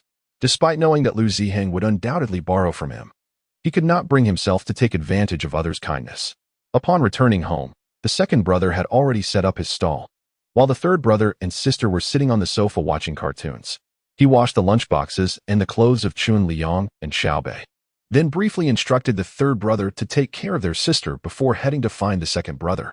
Having set up his stall early today, Zhou Qing'an chose an excellent location with a steady flow of passersby. Coupled with his gentle demeanor, pleasant speech, and warm, sunny smile, his success rate was exceptionally high. To earn a little more, he had to be a bit more charming. After all, likable individuals are always welcomed, a lesson taught by his teacher. His greatest skill was, in fact, disguise. Sometimes, he even convinced himself that he was indeed that person. When the eldest brother arrived, he had already made 200 yuan. Seeing his success, Zhou Chengdong felt elated. "You little rascal, you've done well. What kind of magic did you take today to earn so much without a word?" Chapter 83. I cannot call out after a while, Zhou Qing'an remarked with a smile. "If you see a woman with a child, sweetly call her beautiful sister a few more times. Perhaps you'll earn more than I do." Zhou Chengdong, envisioning that scene, felt a shiver run down his spine. "Forget it. I cannot bring myself to do that." The consequence of his reluctance was evident as he watched his younger brother sell toys one by one. While he struggled to sell even a single item after a long time, the brothers frequently changed their stall locations as the hours passed, continuing until 9 o'clock. At that hour, few adults ventured out with children, making the toys less appealing to buyers. Remarkably, they earned a substantial sum today, 600 yuan in total. Although most of it was earned by the younger brother, it did not diminish the elder's joy. If they could maintain such earnings daily, by the time Xiaobei was discharged from the hospital, they would have several thousand yuan. While this amount would fall short of covering Xiaobei's hospital fees, it would certainly surprise Chen Liyang. Consequently, they decided not to disclose their evening market venture to Chen Liyang. The following day, Zhou Chedong remembered Chen Liyang's complaint about the hospital food lacking flavor. He planned to bring lunch to the hospital, as he also intended to visit the boxing gym in the afternoon to see if he could discreetly pick up an extra job for a bit of additional income. However, he knew he must keep this from Chen Liyang. Yet, in order to cover Xiaobei's hospital expenses, he felt he had no other option. After all, he was not intending to engage in underground fights. He merely sought to be a sparring partner, risking only minor injuries. Throughout the journey, he mentally prepared himself for this endeavor. To avoid running into Chen Liyang at the cafeteria, Zhou Chengdong took his younger siblings for a morning run, then proceeded to the market to purchase groceries, leaving the breakfast preparations to his younger brother. Today, he purchased 2 pounds of fatty pork and half a pound of quail eggs, intending to prepare a dish of braised pork with quail eggs. He also acquired 2 potatoes and a handful of oilseed vegetables. Having grown weary of the homegrown produce, he decided to change his palate today, seeking a more balanced nutrition. Consuming the same vegetables daily is not conducive to one's health. At 10 o'clock, he began his culinary endeavors, first sought the pork until it released its fat, then frying the quail eggs until they were golden on both sides, ready to be simmered gently in a clay pot. The remaining vegetables were quick to stir-fry. In just an hour, he completed the lunch, hastily devouring a few bites before rushing to deliver the meal to Chen Liyang. As soon as he exited the elevator, he overheard Chen Liyang on the phone, repeatedly apologizing, claiming he had forgotten and did not intend to delay the rent payment, promising to transfer the funds immediately. It suddenly dawned on him that yesterday was the rent due date. After hanging up, Chen Liyang reached out to Sister Wang via a messaging app and promptly transferred 500 yuan. It was for that very amount that he received a barrage of scolding from Sister Wang. Yet, for the sake of survival, he could only endure it, as it was his own forgetfulness that led to this predicament. He vowed that when he eventually prospered, the first order of business would be to dismiss this landlord. "Hey, Chengdong, why are you here so early? Didn't we agree that you would deliver the meal in the evening?" As Chen Liyang turned around, he spotted his boss standing in the corridor, beads of sweat dotting his forehead and his face flushed from the sun. Chengdong smiled and explained, "I came to deliver the freshly cleaned clothes and thought I would bring the meal along as well. I am yet unfamiliar with you, surely. You must have overheard my lament last night regarding the lack of oil in the cafeteria's meals, prompting you to deliver lunch to me today." Chen Liyang can indeed be rather oblivious at times, yet he is not foolish. He is capable of discerning this much. All along, he merely regarded the leader as responsible, not realizing that he could also possess such delicate sensitivity. The leader, caught in the act, displayed no embarrassment, instead offering a hearty smile. I have no pressing matters. And taking the bus won't be too taxing, so allow me to bring your lunch and dinner before Xiao Bei is discharged. This reflects a child's filial piety, which Chen Liyang could not possibly disregard. Very well, but do remember to bring an umbrella next time you go out. Your skin is becoming quite dark from the sun. In truth, the leader's complexion is not overly dark. It is a healthy shade of wheat, radiating vitality. Chen Liyang's comment stemmed primarily from concern about the harshness of the sun and the risk of sunburn. However, Zhou Chengdong thought to himself that carrying an umbrella outdoors would be unthinkable. It would appear far too effeminate. The two entered the hospital room, with the elderly lady recognizing the leader and striking up a familiar conversation. Young man, have you brought lunch for your father again? Although she could not articulate the word father, it did not hinder her acknowledgement of Chen Liyang's role. As usual, lunch was delectable, and Zhou Qingdong had even prepared a box of chilled watermelon, complete with toothpicks for Chen Liyang's convenience. After finishing his meal, Chen Liyang indulged in the post-lunch fruit, reveling in the moment. Indeed, having a thoughtful child is a profound source of happiness, especially considering he is surrounded by so many considerate youngsters. Is the money I gave you sufficient? Chen Liyang inquired, noticing the leader's silence, which resembled that of a closed book, prompting him to initiate the conversation. The child possesses numerous admirable qualities. However, he is somewhat reticent, not in the aloof manner of a domineering CEO depicted in novels, but rather in a purely introverted way, characterized by a charmingly simple and somewhat endearing disposition. Yesterday's and today's expenses for meals totaled 75, leaving over 200. Do not bring all the delectable dishes at once. You are at a stage of growth and should consume more nutritious food. Do you understand? Chen Liyang remarked, proffering a piece of watermelon skewered on a toothpick to the eldest. Upon seeing the watermelon before him, the flush on Zhou Qingdong's face deepened, his ears turning red as well. He felt too shy to eat directly, so he extended his hand to receive it before bringing it to his mouth. Chen Liyang, however, did not overthink the gesture, as it was only natural for a father to feed his son. The elderly woman in the adjacent bed could only feel envy. They say daughters are their father's little darlings, but she now realized that sons could also embody that affection. She pondered why her own child was not a son, perhaps even more considerate and dutiful than this young man. Xiao Bei watched the two relish the watermelon, filled with longing, yet lamentably tethered to a feeding tube. Unable to taste anything, merely able to gaze wistfully.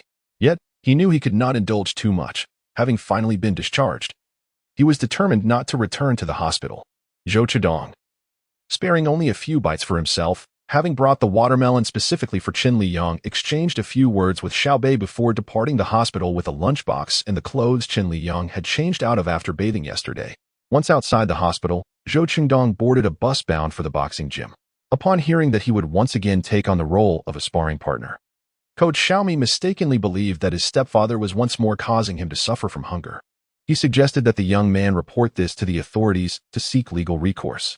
Realizing that Coach Xiaomi had misunderstood Chen Liyang, he hurriedly clarified that his stepfather was indeed a good man and had not mistreated them. It was merely his own desire to earn a little extra income. This was the first instance in which Coach Xiaomi had witnessed Zhou Qingdong so fervently defending his stepfather, leading him to conclude that perhaps the man had genuinely reformed.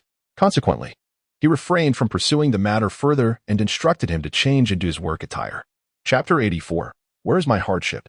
Due to his part-time job, Zhou Chengdong delivered meals half an hour later than usual that evening. Chen Liyang, having eaten a hearty lunch and not feeling particularly hungry, inquired casually, "Why are you half an hour late today?" The older man's expression momentarily stiffened, revealing a hint of discomfort as he replied, "I took a nap this afternoon and woke up a bit late."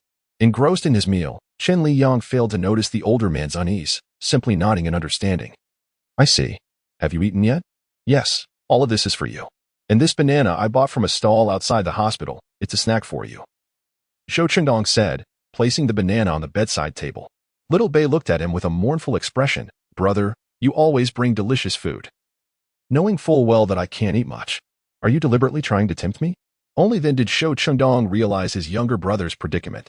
Feeling a bit embarrassed, he scratched his head and said, "I'm sorry, Little Bei. I forgot. I'll put the banana away in the cabinet so you won't be tempted." After speaking, he ruthlessly placed the banana into the cabinet designated for personal items. Zhou Qingbei, he suspected that his brother was doing this on purpose.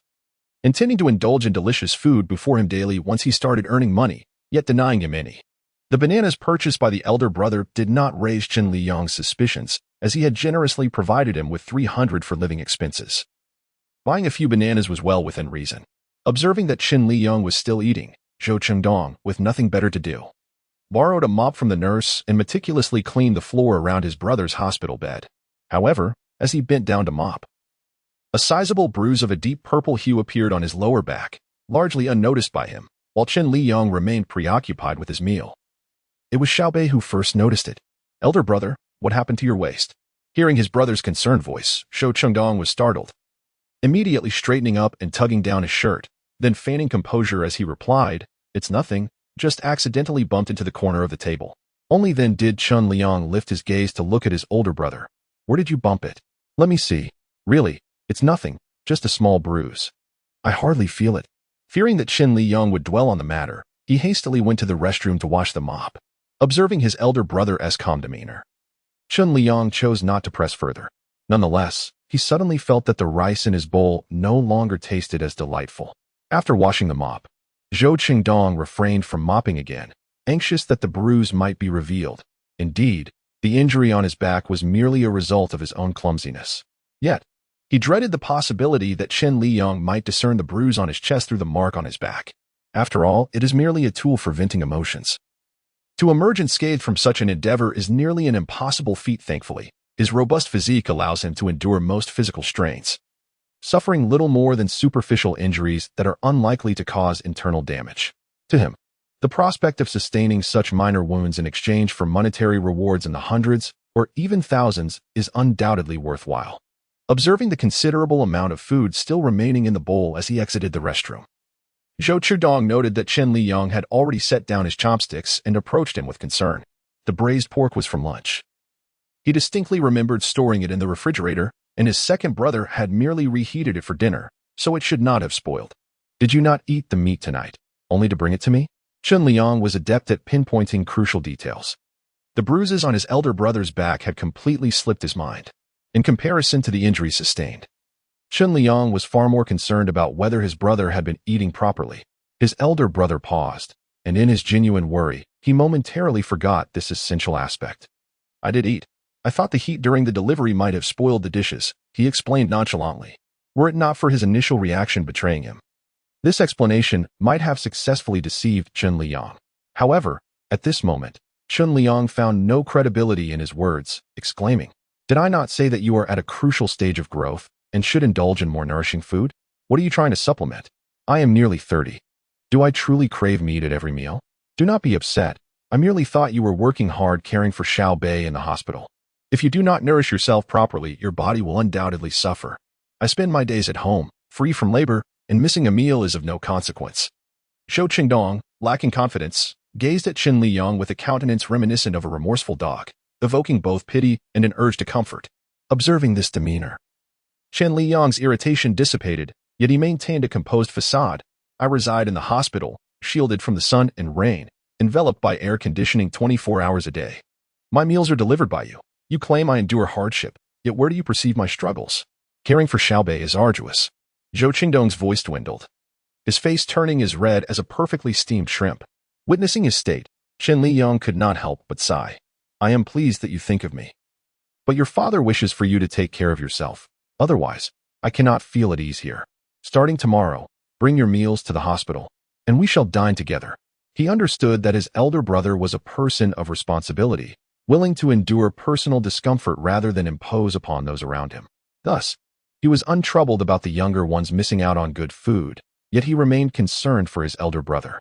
No amount of words or nods could replace the assurance of watching him eat under his own supervision. Realizing that Chen Liyang was genuinely upset, Zhou Qingdong could only acquiesce. "Very well, but will you truly not eat these meals? Is it unpalatable?" Noting that his elder brother still harbored grievances against him, Chen Liyang pointed to the untouched braised pork. "I have filled myself with your vexation today. As punishment, you shall consume this meat. Leave the rice. I have already eaten, and it is unsanitary. You truly are blissfully unaware of your fortune. How can you bear to disregard the sincere intentions of a child who cares for you?"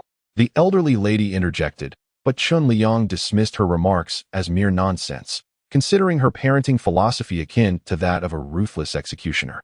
To heed even a single word from her would be an act of negligence towards the child. Under Chen Liyang's watchful gaze, Zhou Chidong had no choice but to consume the meat, though it was somewhat salty, and he silently finished the rice as well. Although Chen Liyang had previously declared that he had eaten and found it unsanitary, he bore no aversion to it, for he held the belief that wastefulness was a disgrace. This principle had been explicitly stated during their visit to the buffet. Observing Zhou Chengdong polish off the meal, Chen Liyang surmised that the latter had not been adequately nourished the previous evening. Indeed, persuading him to bring food along to share had proven to be a wise decision. By the time they concluded their meal, the clock had struck 7, and the vibrant neon lights outside illuminated the surroundings in a lavish display. Zhou Qingdong remained preoccupied with the prospect of setting up a stall, and after tidying away the lunchbox, he prepared to depart. Chapter 85. Do you live by the sea? The boy was quite sensible, though at times, his overabundance of understanding became a sweet burden for him. On the way back to the hospital, Chen Liyang felt a peculiar discomfort in his eyes. How could the original owner of this life have been so cruel as to mistreat such a wonderful child? Upon returning to the ward, he found Xiao Bei secretly engrossed in the tablet of the sister in the adjacent bed, where his beloved animated series was playing. So captivated was he that he failed to notice Chen Liyang's entrance. Seeing Xiao Bei so deeply absorbed, Chen Liyang took out his phone and searched for the same animated series for him. Xiao Bei, you can watch on Daddy's phone. However, staring at the screen for too long is harmful to your eyes. You may only watch for half an hour. After that, Daddy will tell you a half-hour bedtime story, and then you must obediently go to sleep, all right? Chen Liyang was not a rigid parent. The hospital room lacked a television, and since Xiao Bei was unable to walk, he found himself quite bored. Occasionally allowing him to watch television to pass the time was acceptable. However, the elderly lady, in her quest for tranquility, permitted him to indulge in it, a parenting approach that left much to be desired. Xiao Bei never anticipated that Chen Liyang would take his phone to show him cartoons, which made him excitedly accept it with both hands, exclaiming, "Thank you, Dad. I love you. Dad loves you too. Now enjoy." Chen Liyang affectionately ruffled Qingdong Bei's hair and then went to take a shower with a change of clothes. His shower was brief, over in just 5 minutes. At that moment, Xiao Bei was engrossed in the cartoons, his focused expression surprisingly amusing. With his hair still damp, Chen Liyang hastily dried it with a towel and settled into a chair to rest. Remembering the bananas Chengdong had purchased for him, he stood up and approached the cabinet against the wall, retrieving a banana to enjoy. It was indeed perfectly ripe, sweet, and tender. The eldest truly had a knack for managing household affairs. "Young man, I just heard you say you aren't even 30 yet. Does that mean you had a child while still a minor?" This question had been bottled up in the elderly lady for quite some time. She understood it was a matter of privacy, yet her curiosity was insatiable. Chen Liyang gazed at her with a sly smile, akin to a cunning fox. "Dear auntie, do you live by the seaside?" The elderly lady momentarily found herself at a loss, shaking her head in confusion. "No, I live in the city center." "What's the matter with that? If you don't live by the sea, why are you so inquisitive?" Chen Liyang raised an eyebrow, still chewing on a banana. Yet the words that escaped his lips were infuriating. The elderly lady choked for a moment, having thought this young man was easy to converse with. Little did she expect him to display such a brusque demeanor. Yet, as fate would have it, one does not strike those who wear a smile.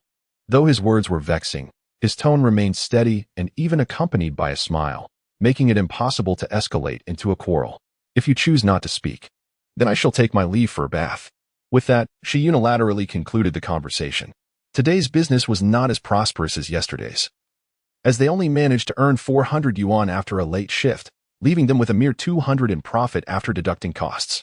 The younger brother, counting the money, felt a twinge of disappointment, while the elder brother gently reassured him, business cannot always flourish. Being able to make a profit is commendable. Tomorrow, we shall strive harder.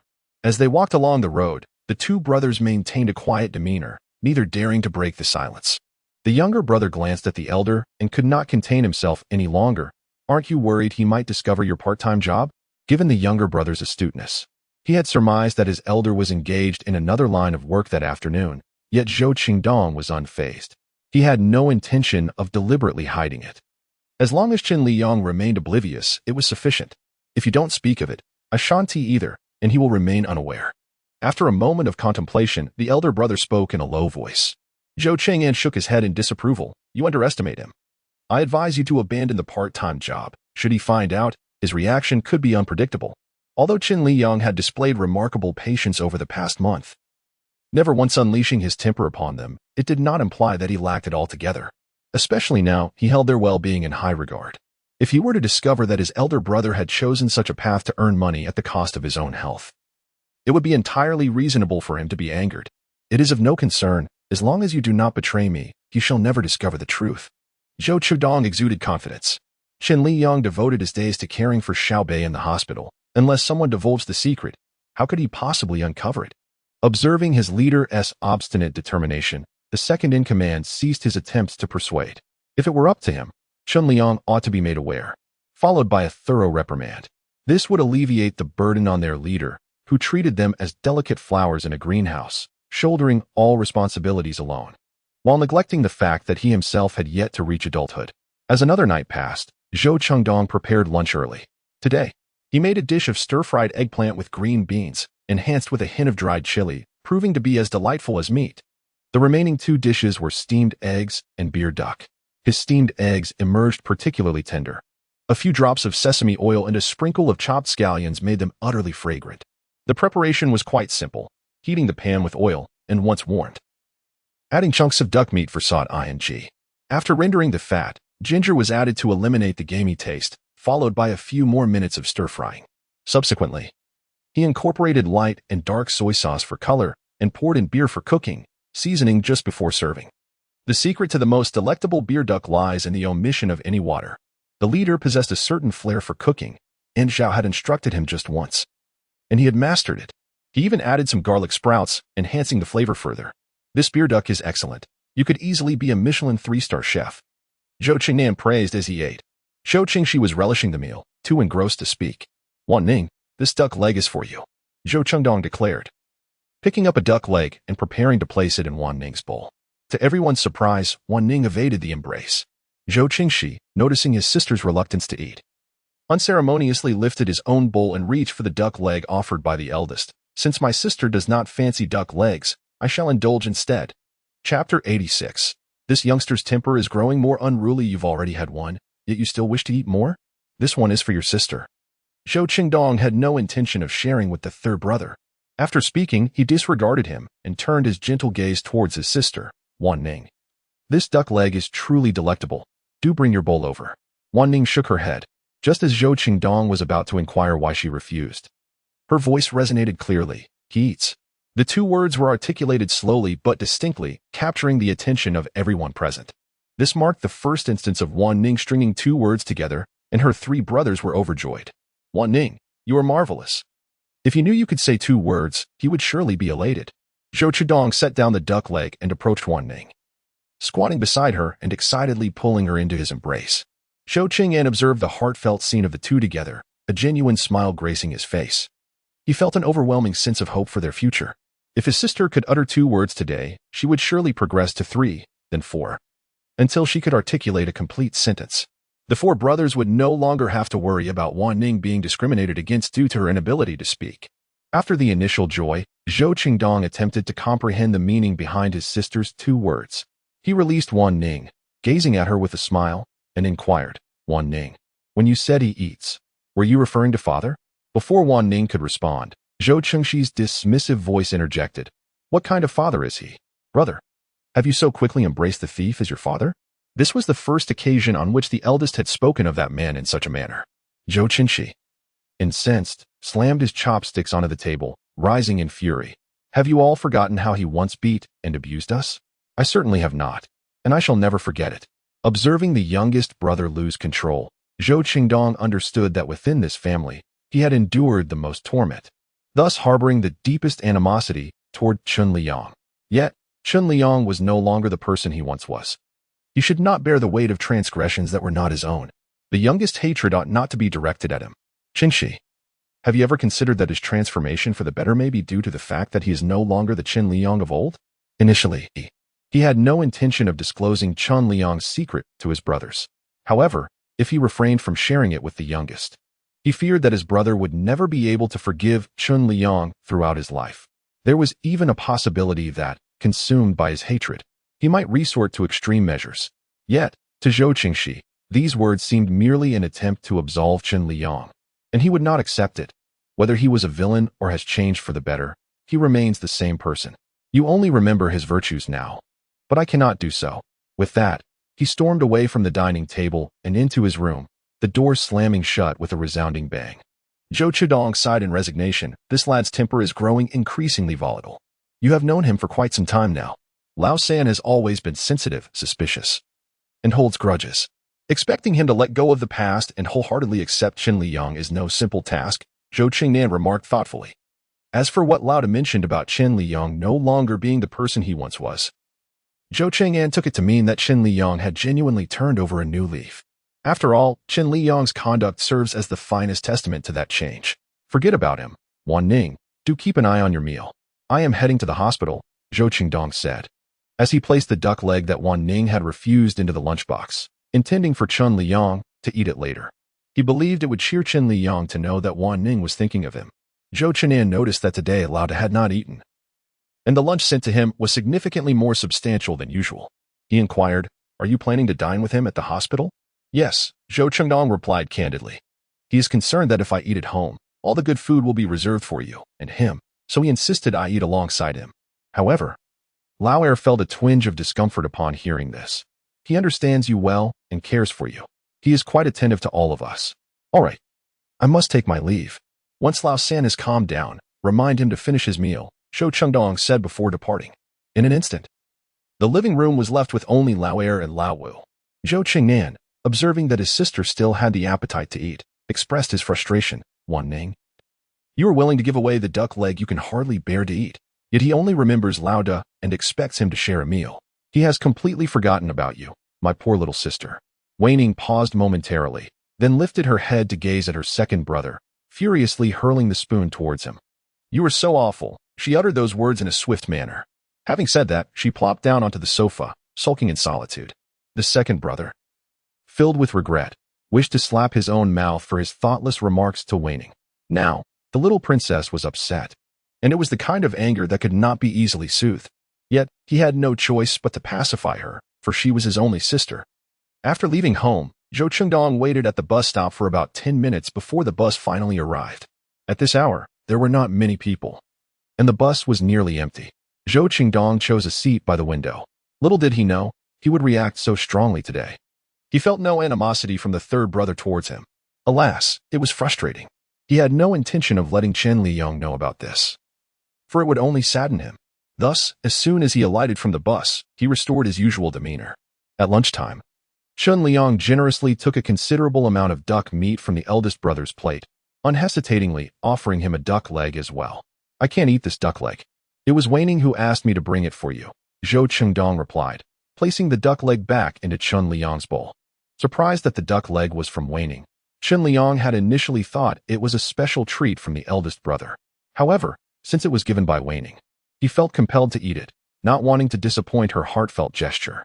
Witnessing the entire exchange, Zhou Qingbei drooled at the sight of the two passing the duck leg back and forth, though he was unable to partake himself.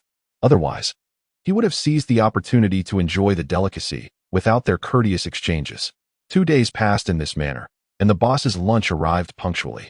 Halfway through the meal, Chen Liyang felt a twinge of thirst and rose to pour himself a glass of cool water. As he stood, he inadvertently noticed a bruise on the collar of the boss's shirt, which triggered memories of a significant bruise on his lower back from a few days prior. At that time, he had intended to inquire about it, but the boss swiftly diverted the conversation. Now, with another injury marking the boss, and taking into account his previous part-time job, Chen Liyang's mind began to piece together a tentative conclusion. However, he refrained from questioning the nature of the injury directly, maintaining an air of nonchalance as he continued to eat and drink. It was only after the boss left to entrust Xiao Bei to the care of the old lady that Chen Liyang hurriedly followed him outside. Chapter 87. Pursuit. Zhou Chengdong remained oblivious to the fact that he was being followed. As was his routine, he boarded the bus when it arrived, intent on heading to the boxing gym. Given the boss's prowess, it seemed unlikely he would be prone to repeated falls. Thus, if one were to dismiss that possibility, it led to a more troubling conclusion. He had been injured by someone.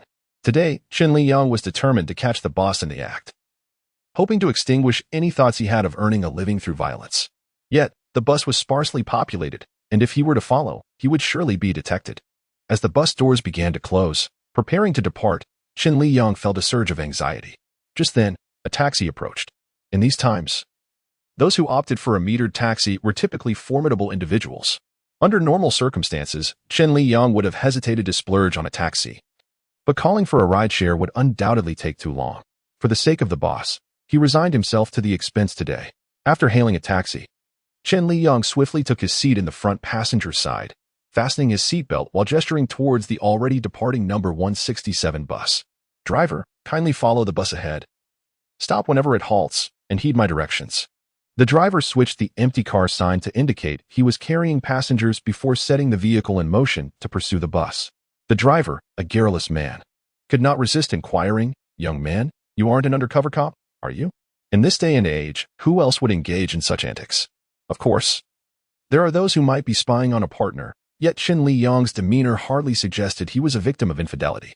Amused by the driver's remark, Chen Liyang replied, "What, do I resemble a police officer?"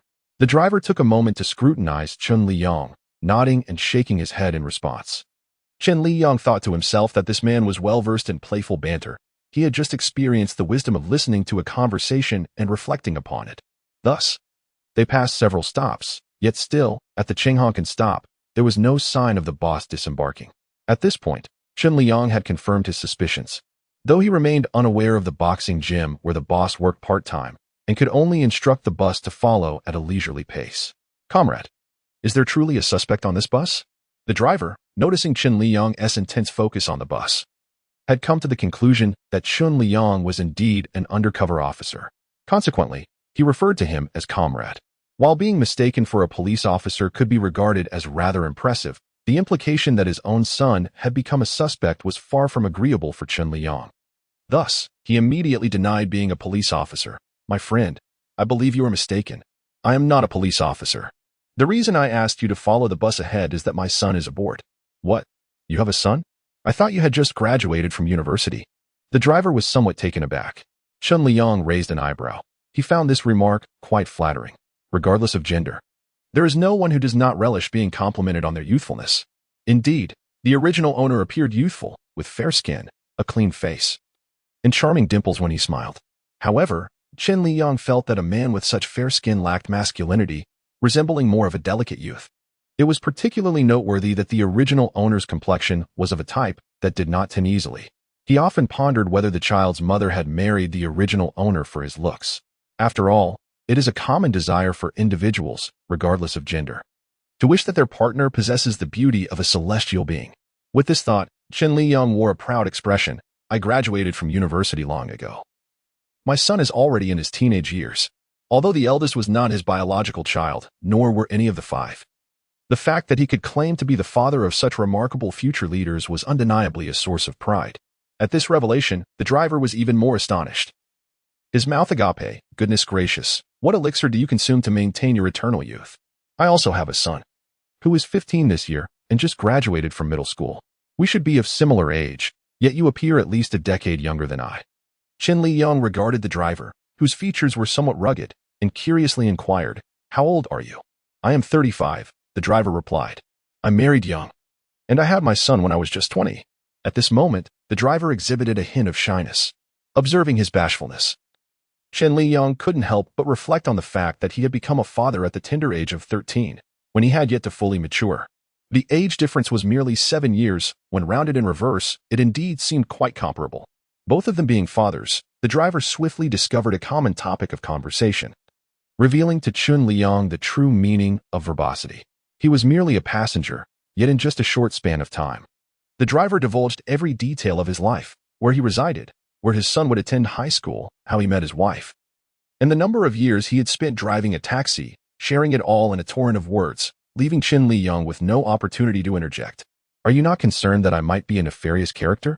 Chen Liyang mused silently, listening to the incessant chatter of this man who seemed oblivious to the interests of others. The driver truly did not regard him as a stranger, regardless of whether his stories held any appeal.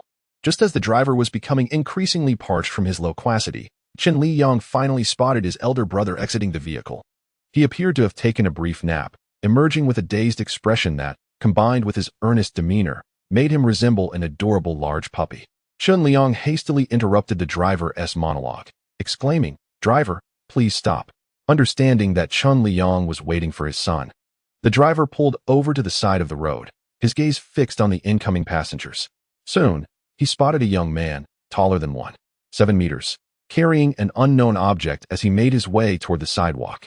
The driver pointed at the young man and inquired, "Is that your son?" Chen Liyang nodded affirmatively. "Yes, that is my son. Your son is quite tall. My son is only 1.6 meters. The driver gazed on with envy. Boys tend to mature later, and he will surely grow dramatically in the future. How much is it, my friend? Chen Liyang did not have the luxury of time to discuss the matter of children's heights and promptly took out his phone. The driver glanced at his watch. It costs 32 yuan. You may as well give me 30. Thank you, my friend. Although he managed to save 2 yuan. Chen Liyang felt a twinge of regret. Spending 30 yuan for a place that could be reached for just 2 seemed quite extravagant. After transferring the 30 yuan, Chen Liyang exited the vehicle, aware that if he did not hurry, he would lose sight of his destination. Chapter 88. I am Shou Qingdong's father. The driver, observing the departing passenger, suddenly recalled that he had forgotten to inquire about what he was tracking such a tall son for. Could it be that he feared early romance? Regardless, he never pried into his own son's whereabouts, due to the inability to linger too long by the roadside.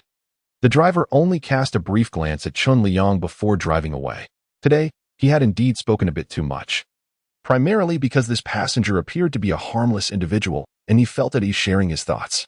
Indeed, he was yet another person whose principles aligned with his appearance.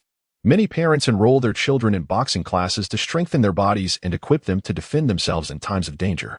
Naturally, there are also those who are already knowledgeable about boxing, venting their frustrations at the gym. Some spar with boxing coaches, while others seek partners to alleviate their stress. Among them are those utterly ignorant of boxing who still wish to find sparring partners to vent their emotions. Yet, it is often those who know nothing that pose the greatest danger, as they lack the understanding to avoid critical strikes and fail to control their strength when striking others. Those who possess understanding tend to exercise restraint in their actions. After all, they are merely here to vent their frustrations, not to take lives. Chen Liyang, concealed behind a grand tree, felt a wave of relief as he patted his chest, narrowly avoiding detection. His leader's acute perception was truly remarkable. Amid such a throng of people, he was able to sense the anomaly. Indeed, he was born to serve in the military. Fortuitously, Chen Liyang had the foresight to hide behind the tree, preventing his own exposure. Before long, Shou Qingdong arrived at the boxing gym where he usually worked part-time, conveniently located along the roadside, making it easily identifiable. Upon witnessing his leader enter the establishment, Chen Liyang refrained from rushing in, opting instead to wait a while before surprising him. However, the heat outside was unbearable. It was noon, the sun at its most relentless. Just a few minutes after stepping out of the taxi, Chen Liyang was already drenched in sweat. If he remained outside, it would not be long before he succumbed to heat exhaustion. Thus, he decided to enter a small convenience store, only a few shops away from the boxing gym, to purchase an ice pop. Meanwhile, as Shou Qingdong entered the gym, Coach Xiaomi informed him that an old customer would soon arrive, specifically requesting him as a sparring partner, urging him to change into appropriate attire promptly. Shou Qingdong was elated. There was no greater joy than the prospect of earning extra income upon his arrival. After placing his belongings in the lounge, he swiftly donned his sparring gear and boxing gloves. The customer arrived with remarkable speed, before Shou Qingdong had even finished changing. Nevertheless, respecting the individual's privacy, he refrained from inquiring further, for he was not driven by curiosity. His purpose for being there was to earn a living, not to indulge in gossip. Just as Shou Qingdong was preparing to take the stage, Chen Liyang finished his popsicle in the shop, feeling considerably cooler, and headed to the boxing gym. The front hall served as the reception area, while the back hall was designated for classes and sparring. Upon entering, Chen Liyang was promptly greeted by a staff member, and without wasting words, he stated his intention to find Shou Qingdong. Most of the people in the gym recognized Shou Qingdong, but it was the first time someone had come specifically to seek him out. Just as the staff was about to escort Chen Liyang inside, Coach Xiaomi emerged from the back hall, having always been in charge of Shou Qingdong.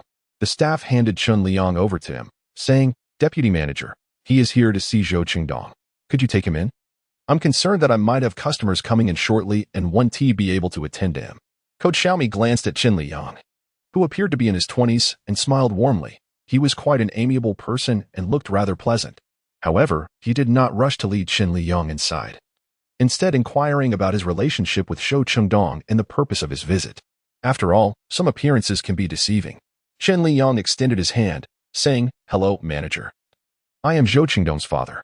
Upon seeing the elegantly long and attractive hand, Coach Xiaomi was momentarily taken aback. His tone was calm, his smile gentle, and gratitude shone in his eyes. Yet, because of this, Coach Xiaomi found it hard to believe what he was seeing. He was not unaware that Zhou Chengdong had a stepfather. In Zhou Chengdong's descriptions, his stepfather was a man with a severe propensity for violence, always dressed like a thug, exuding an air of menace throughout the day, ready to strike at the slightest provocation. Yet the man before him displayed a gentle demeanor, his smile warm and healing. His attire was casual, and paired with his pristine, ethereal presence, he appeared entirely uncharacteristic of someone capable of child abuse. He even suspected that Zhou Chengdong had deliberately tarnished his stepfather's image to garner sympathy for himself, allowing him to remain in this position. Could it be true that his stepfather had truly reformed? If so, the transformation was astonishing, as though he had become an entirely different individual. It was no wonder that just days prior, he had inquired whether his stepfather had struck anyone again, urging him to report it. He had been so fervent in defending his stepfather. If he were in Zhou Chengdong's shoes, with such a handsome and gentle stepfather, he too would be reluctant to allow others to misconstrue him. However, might I inquire as to why you seek him? He is currently occupied and may not have the time to converse with you, he gently asked. Faced with such a tender individual, he felt that raising his voice even slightly would be a transgression against this father figure. Zhou Chengdong was indeed fortunate, having lost his biological father, yet gaining such a young and handsome stepfather. Upon hearing the coach's words, Chen Liyang's smile vanished instantly. The boy was undoubtedly serving as a punching bag for others. With this thought in mind, he refrained from saying anything further and stealthily made his way to the back hall while Coach Xiaomi was distracted. Chapter 89. Do not be angry. Then he beheld Chengdong standing on the arena, enduring a relentless barrage of punches from his opponent, each blow falling upon him like raindrops. He staggered backward with every strike yet remained silent. Chen Liyang's eyes instantly brimmed with tears. He yearned to rush forward and envelop him in his embrace. However, he understood that this was Chengdong's duty, and any impulsive action would only thrust him into an awkward predicament. The sight of him being battered pained Chen Liyang's heart profoundly. At the age of 15, he spent his summer days gaming in internet cafes, often complaining about his mother's cooking. In comparison, his 15-year-old self was nothing but a pest, a foul-tempered one at that. What hardships must one endure to become so mature? Life's tribulations had not shattered his tender spirit. Instead, they had transformed him into a resilient poplar in a desert, strong enough to evoke sympathy. Coach Xiaomi, who had come running, anticipated that Chen Liyang would create a scene and drive away customers.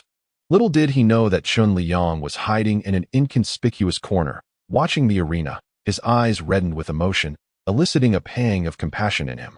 On the stage, Chengdong's heart suddenly felt a twinge of anxiety, though he could not pinpoint the source of his disquiet. Nevertheless, his heart refused to settle. That familiar sensation resurfaced, as if a pair of eyes were scrutinizing him from some unseen place. Every passing moment became an ordeal for him. Are you all right? Coach Xiaomi sensed that Chen Liyang was not in a good state. Chen Liyang shook his head. I am fine. His voice no longer carried the previous warmth, now imbued with a hint of cold detachment. The coach, Xiaomi, could sense the paternal affection he held for Zhou Chengdong. Otherwise, he would not have exhibited such an expression while accompanying him during practice. Thus, Chen Liyang surreptitiously observed for over an hour, remaining silent throughout. With each blow that Chengdong endured, he counted aloud, tallying to a total of 326 strikes, each one causing his heart to ache alongside Chengdong's suffering. Note, let us not conflate this part-time job with reality. Eventually, Zhou Chengdong lay exhausted on the ground, numb from the beating, longing only for a moment of respite. Upon concluding the session, Coach Xiaomi promptly approached the customer, lavishing praise upon him for his improving boxing skills. After all, the customer is king. Once the male patron had vented his frustrations, he felt considerably better. This employee you hired is quite commendable. He can take a beating without uttering a sound, displaying remarkable fortitude. Though these words were intended as compliments, they felt like salt rubbed into Chen Liyang's wounds, especially the phrase regarding his resilience, a testament to the immense pain Chengdong had endured. Yet, he was still just a child, burdened with trials he should never have had to face. Chen Liyang understood why Qingdong had initially agreed to his request, but ultimately reneged on his promise to continue this part-time work. Ultimately, it stemmed from his inadequacy as a stepfather. After assisting Xiaobei with surgery, their finances had dwindled.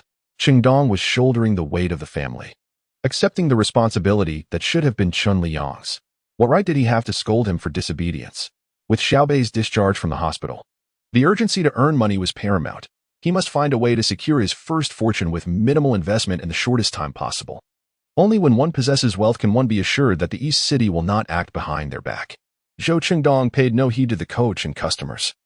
He simply lay on the ground, his chest rising and falling violently. He stared up at the ceiling light until a figure materialized before him. It was a person so familiar that he initially thought he was hallucinating. After blinking furiously, he realized the figure remained, startling him into an upright position. "You, what are you doing here?" He was uncertain whether Chen Liyang had witnessed his earlier humiliation, which only heightened his anxiety. Chen Liyang extended his hand. "Can you stand?" Zhou Qingdong nodded repeatedly. "Yes, yes." As he spoke, he removed his boxing gloves and placed his hand in Chen Liyang's palm, using the support to rise. The exertion in his abdomen revealed an injury that had previously gone unnoticed, now pulsating with pain. Yet, he dared not show it, fearing Chen Liyang would scold him for disobedience. Unbeknownst to him, Chen Liyang had already inferred his discomfort from the slight furrowing of his brow, though he chose not to voice it. "You've been working part-time here these past few days?" Though phrased as a question, his tone carried a sense of certainty. Zhou Qingdong realized that since Chen Liyang had found him, there was no point in concealing the truth, so he nodded. "Yes, but you needn't worry. This part-time job is not life-threatening, just ordinary sparring." Chen Liyang abruptly lifted his shirt, revealing a tapestry of scars, crisscrossing in a shocking display. He inhaled sharply. "Is this what you call no life-threatening danger? Do you not realize that at merely 15 years of age, it is not your place to burden this household with your own injuries?" His tone was unusually frigid, devoid of any loud reprimands or angry accusations. Yet, the more composed he appeared, the more anxious Zhou Qingdong felt. This version of Chen Liyang instilled a far greater fear in him than the previous Chen Liyang, who resorted to physical violence and deprivation of food. This fear transcended the physical realm. It was a psychological torment. He preferred the current Chen Liyang and wished for him not to harbor anger or disregard him. "Could you please refrain from being angry with me? You may look intimidating, but it truly doesn't hurt at all, I promise." He stood before Chen Liyang, head bowed, his tone timid. "As an aside, oh dear, I have received quite a number of unfavorable reviews today. For those who have yet to comment, could you perhaps bestow a 5-star rating to offer me a bit of solace?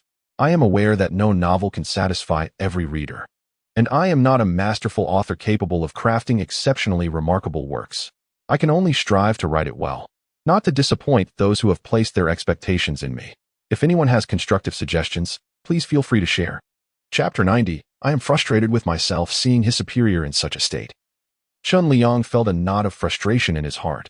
"It is not you I am angry with, it is myself. If I were not such an inept father, there would be no need for you, a child, to resort to such extremes for the sake of earning money. Please do not speak of yourself in such a manner. In my eyes, you are the best father in the world, even better than my biological father," Zhou Qingdong replied, lifting his gaze to meet Chen Liyang's.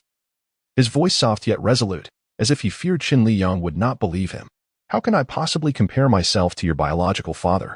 It is he who granted you life and brought you into this world.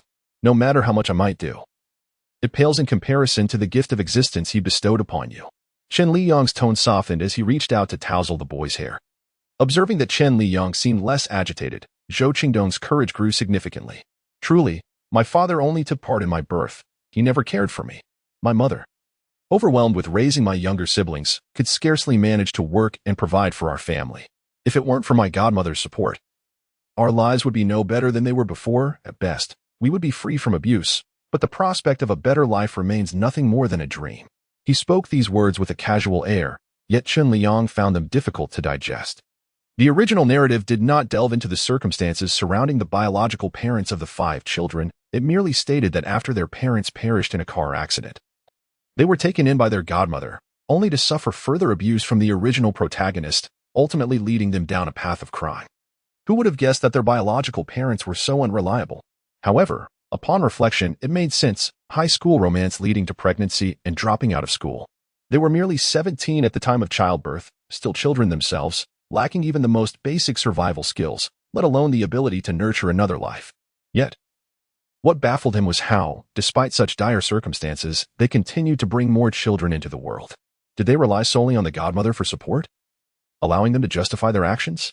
What misdeeds had Shoyuru committed in her past life to befriend someone capable of such extremes for her children?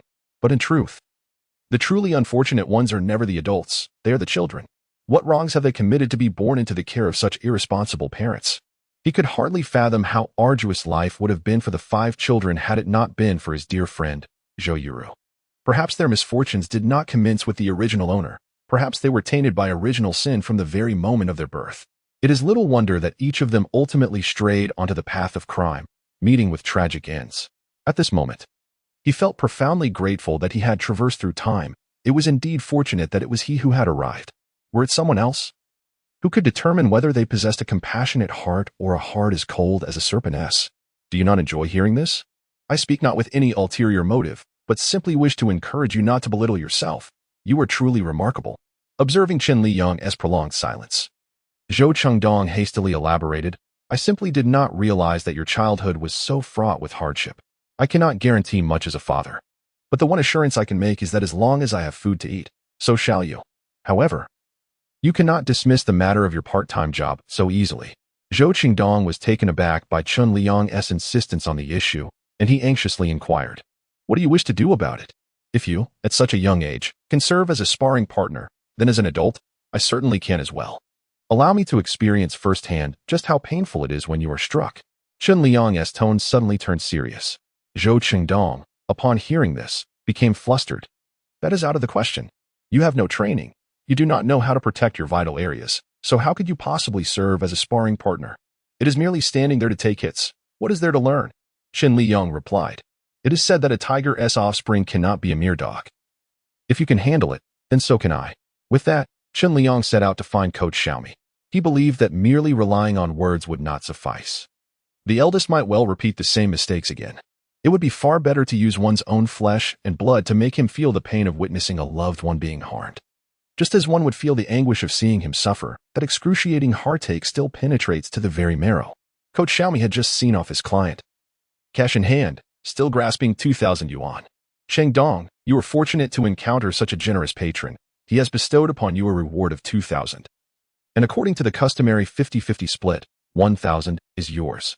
The smile on Coach Xiaomi's face vanished instantly upon sensing the discord between the two. Chengdong offered a strained smile, murmuring his thanks before cautiously accepting the money, which he then gingerly handed to Chen Liyang, saying, this money is for you. I assure you, I will never take on such work again. From now on, I will merely assist here and learn the art of boxing. Coach Xiaomi's eyes widened in disbelief. Could it truly be that Chengdong was so obedient? Wasn't he typically a taciturn individual, maintaining decorum even in casual conversation? Who would have guessed he possessed such a soft side? One could only wonder what charisma this stepfather wielded to mold his stepson in such a manner. Was it perhaps through sorcery? As Coach Xiaomi indulged in his inner musings, Chen Liyang declined the money, stating, this is the money you earned through your own injuries. I cannot accept it. Keep it for yourself. Yet, my purpose in earning is to spend it on you.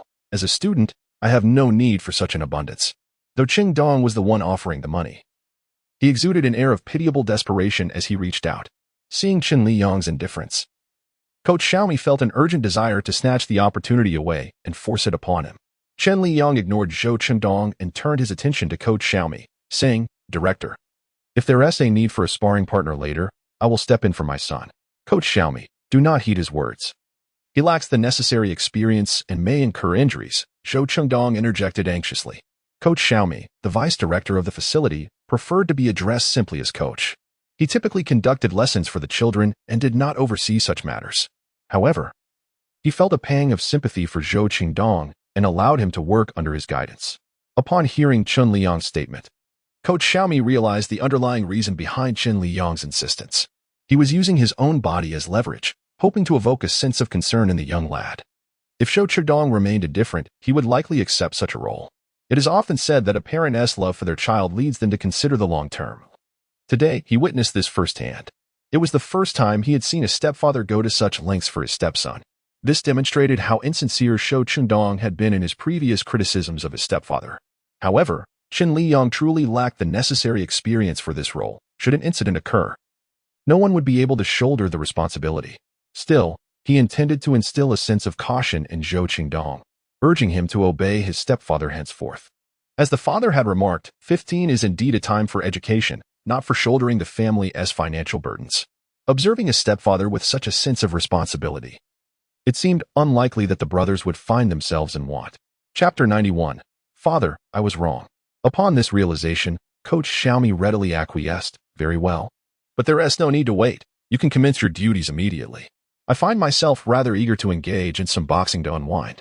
Seizing the moment while Zhou Qingdong was momentarily distracted, he cast a knowing glance at Chen Liyang, conveying a silent message that promised certainty in his approach. Instantly, Chen Liyang comprehended the unspoken intent, deeply moved by this gesture. Having spent considerable time in this world, he came to appreciate that the non-player characters in this narrative, whether they be secondary figures or otherwise, possessed a humanity that often surpassed that of the protagonists. These characters embodied warmth and righteousness, resembling individuals from the real world. In stark contrast to the main characters who relentlessly pursued their own interests, resorting to merciless violence at the slightest provocation, treating the law with utter disregard. Unbeknownst to Zhou Qingdong, who was oblivious to the covert exchange of glances and the ensuing performance prepared for him, he mistakenly believed that Coach Xiaomi was merely advocating on his behalf. In the past, Zhou had not hesitated to speak ill of Chen Liyang, even embellishing his criticisms.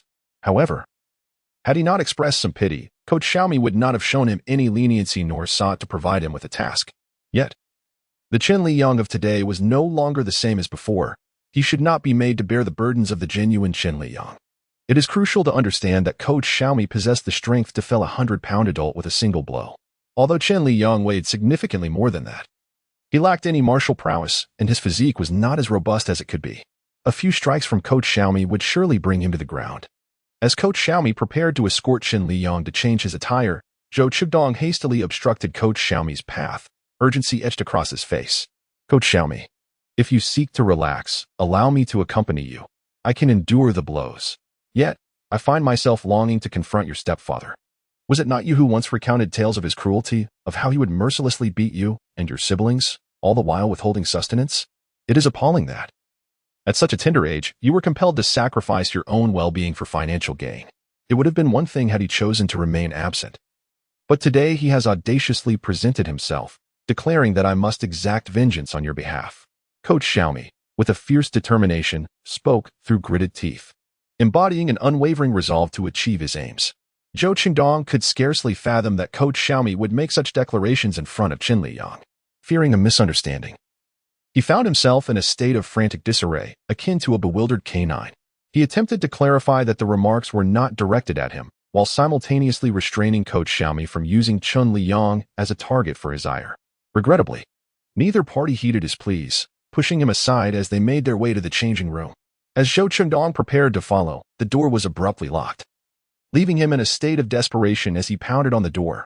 Please open up. Coach Xiaomi, do not torment him. I was deceiving you. He has never wronged you. If you desire to let off steam, I can serve as your sparring partner, for I am the trained professional. His voice was laced with urgency, betraying a barely perceptible tremor. Genuine fear gripped him. He feared for Chen Liyang's safety, knowing that if Coach Xiaomi were truly incensed, the consequences would be beyond his endurance. Regret gnawed at him. He lamented not heeding the counsel of his second brother.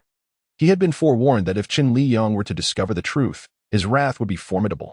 In that moment, he had clung to a sliver of hope, believing that as long as he and his second brother remained silent while Chen Liyang was preoccupied with caring for Xiaobei in the hospital, the truth would remain concealed.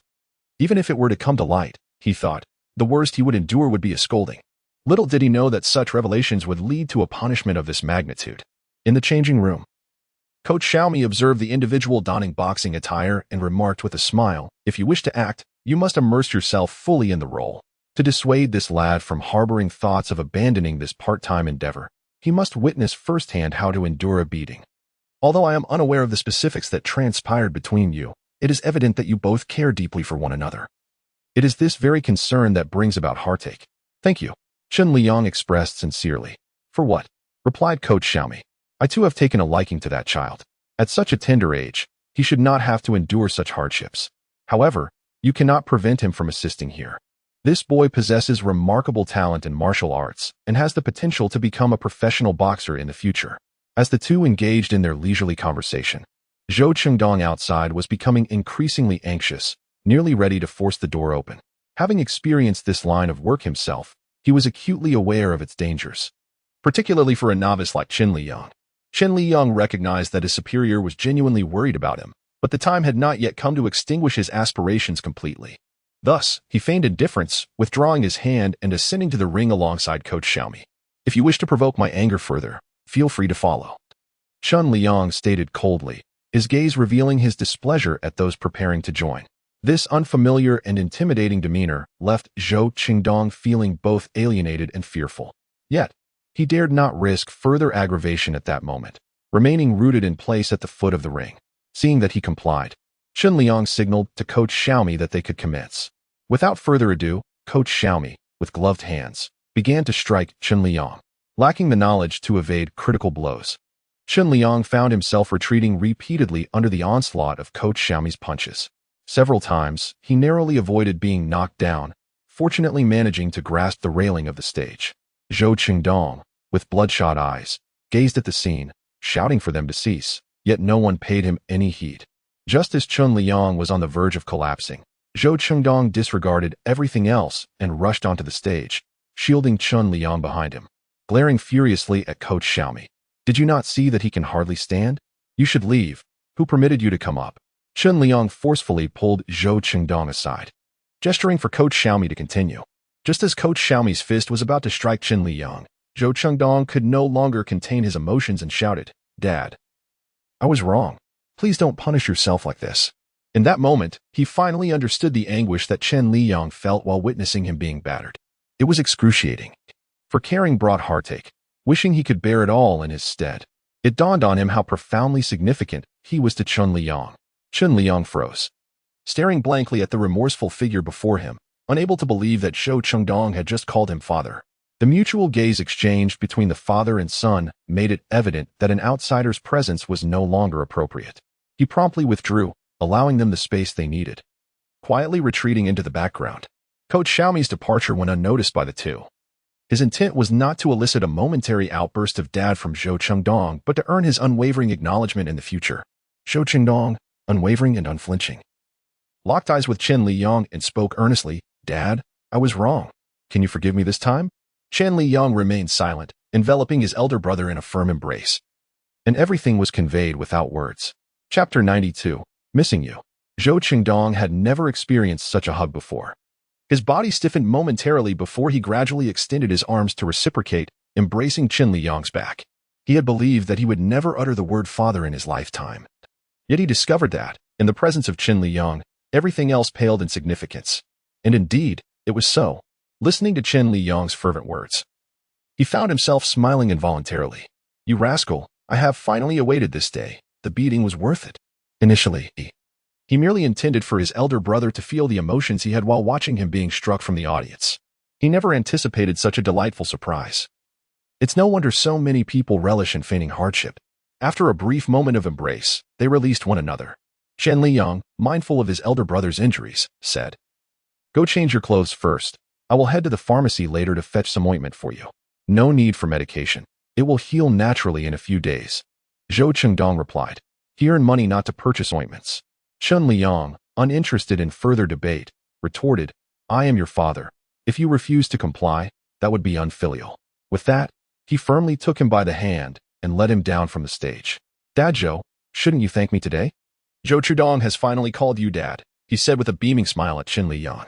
Moments earlier, he had been covertly watching the two, witnessing their father-son bond nearly overflowing. It made him contemplate adopting a child, albeit fearing the possibility of raising a rebellious one, which could lead to regrettable consequences. "Thank you. I shall treat you to a meal another day." Chen Liyang cast a grateful glance. "There is no need for a meal. Do not forget what I previously mentioned. He may not accompany the practice, but he must come to the gym whenever possible. This is the first time in his many years as a coach that he has encountered such a talented child. If this talent is stifled, it would truly infuriate him."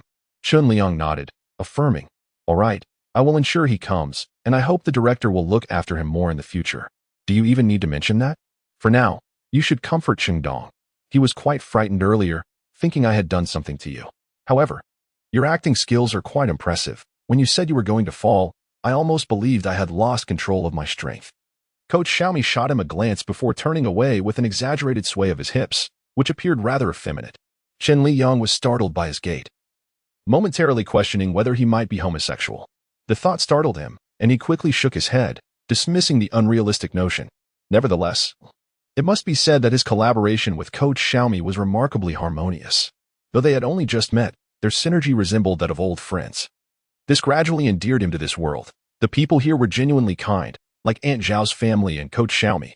They all extended their utmost goodwill to assist others, which was profoundly moving. Exiting the changing room, the eldest had already donned his attire. Upon seeing Chen Liyang, he was reminded of the earlier scene, and his face instantly flushed crimson. Only now did he experience a sense of delayed realization. He had just called someone only 13 years his senior dad. What a predicament. He felt a bit embarrassed. Chen Liyang gazed at the boy whose eyes flickered and whose cheeks were flushed, chuckling. You have already called me dad, and there is no turning back now. Aware of the older boy's sensitivity, Chen Liyang refrained from further teasing him. After exchanging pleasantries with Coach Xiaomi, he took Shou Chengdong and departed from the boxing gym. Nearby, a pharmacy awaited, where Chen Liyang procured 2 of the most expensive ointments. Until the injuries on Shou Chengdong's body healed, his heart would remain heavy with worry. Observing the myriad of bruises, frustration welled within him. Had you heeded my advice, you wouldn't have ended up like this. I should have let you fend for yourself and endure the consequences. Understanding that Chen Liyang's words stemmed from concern, Zhou Chengdong couldn't help but chuckle. He shook his head repeatedly. I merely feel fortunate to receive your care. Having you in my life is a blessing. If I continue to disregard your advice, I might just drive you to despair. Chen Liyang retorted with a mock irritation, yet his application of the ointment was gentle. At that moment, Zhou Chengdong recalled something. How did you know I was working part-time here? Your bruises are so conspicuous that even a blind person could see them. I surmised you were being reckless and followed your trail here. My intuition proved correct. Zhou Chengdong could only respond with silence. Upon leaving the boxing gym, the two boarded the number 167 bus and alighted at the Chengzhong village stop. With time still on their side, Chen Liyang felt a pang of longing for the little ones back home and contemplated visiting them. However, as they passed by Aunt Zhao's house, they encountered the black dog, Qiu, who had been dozing by the gate. Upon hearing Chen Liyang call her name, she was so startled that she jumped up and vanished in the blink of an eye. The elder remarked, how could she not be frightened after being treated so poorly? However, he dared not voice this in front of Chen Liyang, fearing it might wound his pride, so he allowed Qiu to endure a little grievance. Chen Liyang asked, would you care to listen to what you were saying? Come here for a hug. Before he had even stepped into the living room, he spotted Wan Ning leaping off the sofa, barefoot, with her arms wide open, rushing towards him. Instantly, Chen Liyang crouched down, arms outstretched, and embraced the rushing Wan Ning, eagerly planting a kiss on her cheek and saying, good girl, did you miss Daddy? After asking, he rose, cradling Wan Ning as he walked inside. I missed you, Wan Ning exclaimed, wrapping her arms tightly around Chen Liyang's neck and giving him a resounding kiss on the cheek.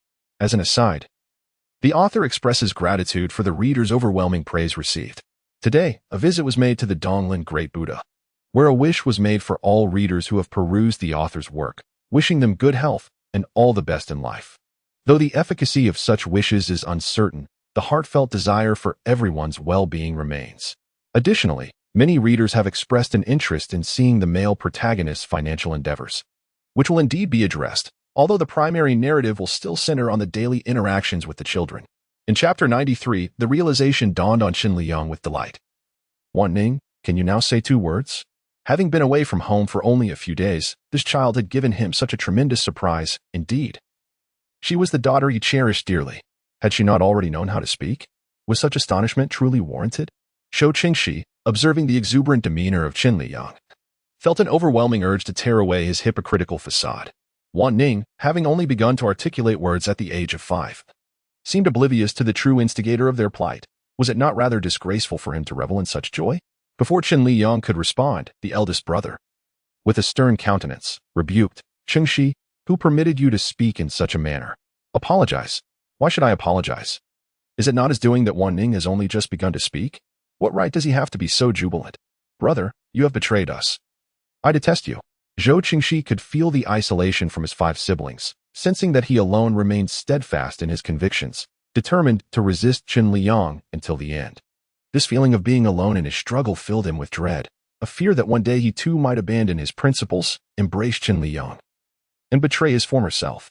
This polarized sentiment was driving him to the brink of madness. Zhou Qingdong, witnessing his brother's obstinacy, felt a sense of helplessness. Qingxi, can you not relinquish the hatred that resides within you? Would it not be better for our family to live joyously together? With a cold snort, Zhou Qingxi retorted. You all are a family. What am I to this? Zhou Qingdong was about to respond, but was interrupted by Chen Liyang. Xiaoxi, set aside your prejudice against me for the moment, but Qingdong is your biological brother. The five of you share the same bloodline, no matter when or where. You are family, and that will never change. If you allow me to create a rift between you and your brothers, it would be a foolish course of action. Upon hearing these words, Zhou Qingxi was consumed by a mix of anger and humiliation. Who are you to instruct me? My disputes with my brother are none of your business. Upon closer inspection, one might discern the disarray in his footsteps, mirroring the turmoil that currently besieges his heart. Why? One may ponder, does Chen Liyang exhibit such remarkable restraint and temperament at this moment? And why, indeed, does he articulate such thoughts with an air of self-reflection? Having committed numerous transgressions, what compels him to refrain from embracing his darker nature entirely? Can one merely inflict a slap and then offer a sweet date, as if to erase the occurrence altogether? In the confines of the room, he gingerly touched his forehead, a place that had once been marred by swelling and bruises. The myriad scars adorning his body, although faded over time, remain a testament to his past. Who, one might ask, is to bear the burden of the suffering he has endured? Observing his younger brother retreating once more into the room, concerned that Chen Liyang might be disheartened, Zhou Qingdong softly reassured, do not let sadness cloud your spirit. Xiaoxi's nature has always been thus. Since childhood, he has found it exceedingly difficult to alter his convictions. I believe that one day he will come to recognize your merits and willingly embrace you. Listening to his elder brother's heartfelt words, Chen Liyang felt a significant lift in his spirits. I am fine. I am both an adult and a figure of authority. How could I allow myself to be angered? Yet, he acknowledged that Xiaoxi harbored his own concerns, unwilling to share them with him. As an elder brother, offer him guidance, and do not let him dwell in solitude with his thoughts, content with the current state of affairs. Chen Liyang felt a sense of fulfillment as both Xiaobei and Qingdong had begun to call him father. Observing Wan Ning's demeanor, he was certain that it would not be long before he, too, would hear the endearing word father addressed to him. As for the second child, he sensed a growing acceptance toward him, which he regarded as a promising sign. He no longer yearns for all the children to call him father. As long as the family is united and whole, it matters not whether they utter that term. He firmly believes in a profound truth: sincerity is the ultimate weapon. As long as he is genuine with the children, one day they will all embrace him. After all, did not the eldest, the fourth, and the fifth children succumb to his heartfelt sincerity? Even if the second and third children were to conspire against him in the future, he would still have the eldest to safeguard him. With his son, who possesses formidable strength, what reason would he have to fear any future threats? Moreover, once he becomes prosperous in business, he could easily afford to hire a dozen bodyguards for his personal protection. What is there to worry about? Quick, have a drink. You seem to be sweating profusely, the second child said, unexpectedly bringing over a glass of cool water. Observing the genuine concern masked by an air of indifference, Chen Liyang felt a surge of joy. He smiled and said, I can't drink while holding my sister. Would you feed me? A flicker of hesitation crossed Zhou Qingdong's face, his ears betraying a hint of crimson. Yet, instead of complying, he placed the glass into the eldest's palm. You feed him. The eldest, momentarily taken aback by the cup now resting in his hand, was bewildered as to how he had been designated to serve. Seeing Chen Liyang's eager expression, he cautiously inquired, Me, feed you? How can you be so adorable? I was merely jesting. How could I possibly let you feed me?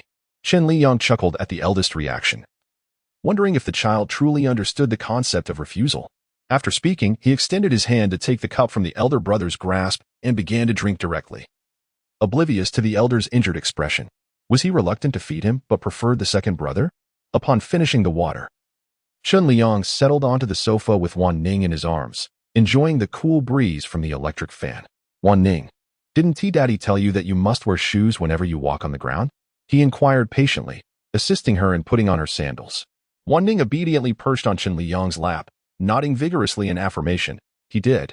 Then why did you rush down without your shoes? Chen Liyang pressed on. This child needed more communication. With encouragement, She could express herself more freely. Once he had helped her into her shoes, he gently moved her to the adjacent sofa, positioning her to face him. Is it because you were eager to see Daddy? He guided her softly. After all, she had only just begun to speak. Her vocabulary still limited. There were words she struggled to articulate, necessitating adult guidance. In time, she would learn to express herself independently, without needing adults to teach her. Wan Ning nodded fervently, acknowledging Chen Liyang's assertion. Yet, he yearned to hear her say it aloud. Then say you want. Daddy. He recognized that he resembled a cunning wolf, enticing the little lamb. Nevertheless, Wan Ning was so endearing, he longed to hear her call him Daddy. For her voice would surely be the sweetest of all. Chapter 94. Take good care of yourself. If the elder brother and the fourth brother were aware of his current thoughts, they would undoubtedly feel melancholic. The sound of the younger sister's voice was most enchanting. Could it be that they possessed a quacking tone? Upon hearing Chen Liyang's words, Wan Ning gazed at him intently. Remaining silent, Chen Liyang assumed she had not heard him clearly and reiterated his statement. Unexpectedly, Wan Ning crossed her arms and turned her head away, emitting a haughty snort. Her demeanor seemed to convey, I may be young, but I am not foolish. You think I would be easily deceived into calling you Daddy? Not a chance. Chen Liyang was thoroughly amused by her reaction and laughed heartily, though he felt a twinge of regret that Wan Ning did not call him Daddy. However, the transformation in Wan Ning's demeanor since his arrival was striking. He recalled her initial state, where she had been compliant, neither crying nor throwing tantrums, yet resembled a soulless doll, easily manipulated by others. In contrast, the current Wan Ning exhibited her own temperament, displaying her emotions with clarity, her joys, sorrows, and whims. Children ought to be this way, whimsical and adorable, rather than monotonous and puppet-like. Meanwhile, Zhou Qingxi, hearing the cheerful laughter emanating from the living room, became curious about its cause. He promptly sat up from his bed, donned his slippers, and opened the door slightly, only to find Chen Liyang affectionately teasing Wan Ning by playfully tickling her nose. The elder and second siblings were laughing alongside them, creating a scene of warmth and joy. He, however, felt somewhat out of place, yet he was not envious. If Chen Liyang had genuinely changed for the better, that was one thing. But if it were merely an act, he would see to it that the mask was removed. After a while of playfully engaging with Wan Ning, Chen Liyang decided it was time to head to the hospital. If not for his longing for the children, he would not have interrupted his journey. Although Xiaobei was being looked after by a caring elder sister on the middle bunk, he still felt a tinge of unease. The child, timid by nature, had grown anxious from the long absence. Wanting, your father must attend to brother Xiaobei at the hospital. You must behave and listen to your brothers at home. In a couple of days, when brother Xiaobei is discharged, I will spend quality time with you, all right? Chen Liyang gently pinched Wanning's baby fat cheek. It seemed that in just a few days, her face had become more delicate, losing some of its previous roundness. Upon hearing that Chen Liyang was leaving, Wanning, who had initially been sulking, couldn't help but pout her lips, a clear display of her discontent. Seeing her like this melted Chen Liyang's heart. However, the hospital was in need of his presence, and he couldn't entrust his elder and second child with her care. He could only embrace Wanning, offering her gentle reassurances. Wanning, dear, brother Xiaobei has undergone surgery and requires someone to take care of him. You surely wouldn't want him to be alone at the hospital, would you? In just 2 days, you will be able to see him. Wanning lifted her head, her eyes glistening with tears as she gazed at Chen Liyang, insisting, I don't want you to go. Chen Liyang was taken aback by Wanning's reliance on him, yet he knew it was impossible to take her along to the hospital. He tenderly kissed the back of her little hand, his voice soft. Wanning, you are a good girl, aren't you? Yes. Wanning's voice carried a hint of sobbing, clearly reluctant to part with him. Eventually, swayed by Chen Liyang's hopeful gaze, she nodded. Okay. Such a good girl. Now, father must leave, he said, ruffling Wanning's hair affectionately before rising to face his elder and second child. In their home, you two are responsible for taking care of the younger siblings. Should anything arise, please contact Aunt Zhao for me. Shou Qingdong nodded, assuring, you need not worry about the household. Just remember to rest well at the hospital. All right, I'm off. Goodbye. Wan Ning. Chen Liyang smiled and waved at Wan Ning. She lifted her delicate little hand and softly uttered a farewell, just as Chen Liyang was about to leave. A thought struck him. He retrieved a tube of ointment from his pocket, purchased from the pharmacy, and handed it directly to the eldest. This is for you to apply twice a day. If you find it difficult to reach certain places, let Chang'an assist you. Zhou Qingdong acknowledged the ointment with a nod. As Chen Liyang prepared to turn away, he realized he had scarcely spoken to the second brother, having been preoccupied with Wan Ning. He paused and addressed Chen Liyang. Take good care of yourself. Such straightforward words conveyed the most sincere concern. Chen Liyang was somewhat taken aback. He had expected Chen Liyang to leave without further ado. Under Chen Liyang's gentle gaze, he nodded slightly. I will, and you too, have worked hard caring for Xiaobei. With such a wonderful group of children, even the toil is a form of happiness. Now I truly must take my leave, Chendong. You need not bring me meals these next few days. Rest well, goodbye. After speaking, Chen Liyang departed. Goodbye, goodbye. The eldest and second brothers echoed, watching Chen Liyang's retreating figure. Once he was gone, the atmosphere in the house felt markedly more somber. Zhou Chendong was not naturally loquacious. And although the second brother was not shy, he certainly was not one to seek conversation for its own sake. There is no need to mention the eldest, who sulked alone in his room. The youngest sister, Wan Ning, has always been indifferent towards her brothers, unlike Chen Liyang, who, upon arrival, would seek embraces and act with childlike whims. They could not help but speculate that perhaps Chen Liyang was her biological father, while they were merely her stepbrothers.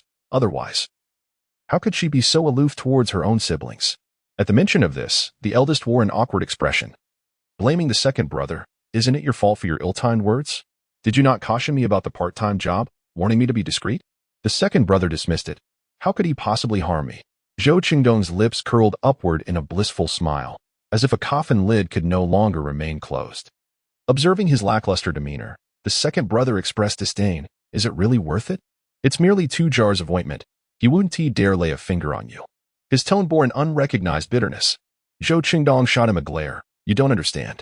Today, he followed me to the boxing gym, witnessing me getting pummeled during practice. Although he was furious, he refrained from punishing me. Instead, he experienced firsthand what it was like to be a sparring partner. When Coach Xiaomi's fist struck him, I realized the emotion he felt while secretly watching me endure the blows. Chapter 95. The second brother's humiliation. His actions were intended to make me empathize, to understand his anguish. Afterward, he took me to buy the ointment and personally applied it for me. Given the lengths he went in for my sake, how could I deny him as my father? This was something Zhou Changnan had not anticipated. He assumed that if Chen Liyang discovered the eldest was working part-time behind his back, he would merely express his anger. Who would know such a course of action? It is likely that even a biological father would find it challenging to take such a step. It is no wonder that the eldest brother appears so undervalued. If he were to be coddled and cherished by Chen Liyang, he would probably become even more inconsequential. Yet, the kindness of Chen Liyang is ultimately not directed towards him, and he cannot engage in acts of seeking affection. Everything should unfold naturally. Oh, where are you going? Observing the person silently stepping out of the house, the eldest brother wore a perplexed expression. On such a scorching day, you venture out? Have you lost your senses? Nevertheless, he is already 13. Intelligent enough that the eldest brother does not worry about him encountering any peril. Wan Ning, have you taken a nap today? Would you like to rest for a while? Zhou Qingdong, noticing his gloomy sister, approached her side. Wan Ning shook her head, tears streaming down her cheeks in solitude. Chen Liyang had just been here, and she had restrained her tears, but now that he had departed, she felt no need to hold back. While the eldest brother busied himself with comforting Wan Ning, Chen Liyang had already boarded the bus to the hospital. Zhou Qing'an had dashed off to Aunt Zhao's house, joining Lu Ziheng in a gaming session to unwind. After all, the daily homework had left him mentally exhausted. In the hospital, Xiaobei lay on the hospital bed, perusing a comic book. This was a gift from his grandmother to help him pass the time.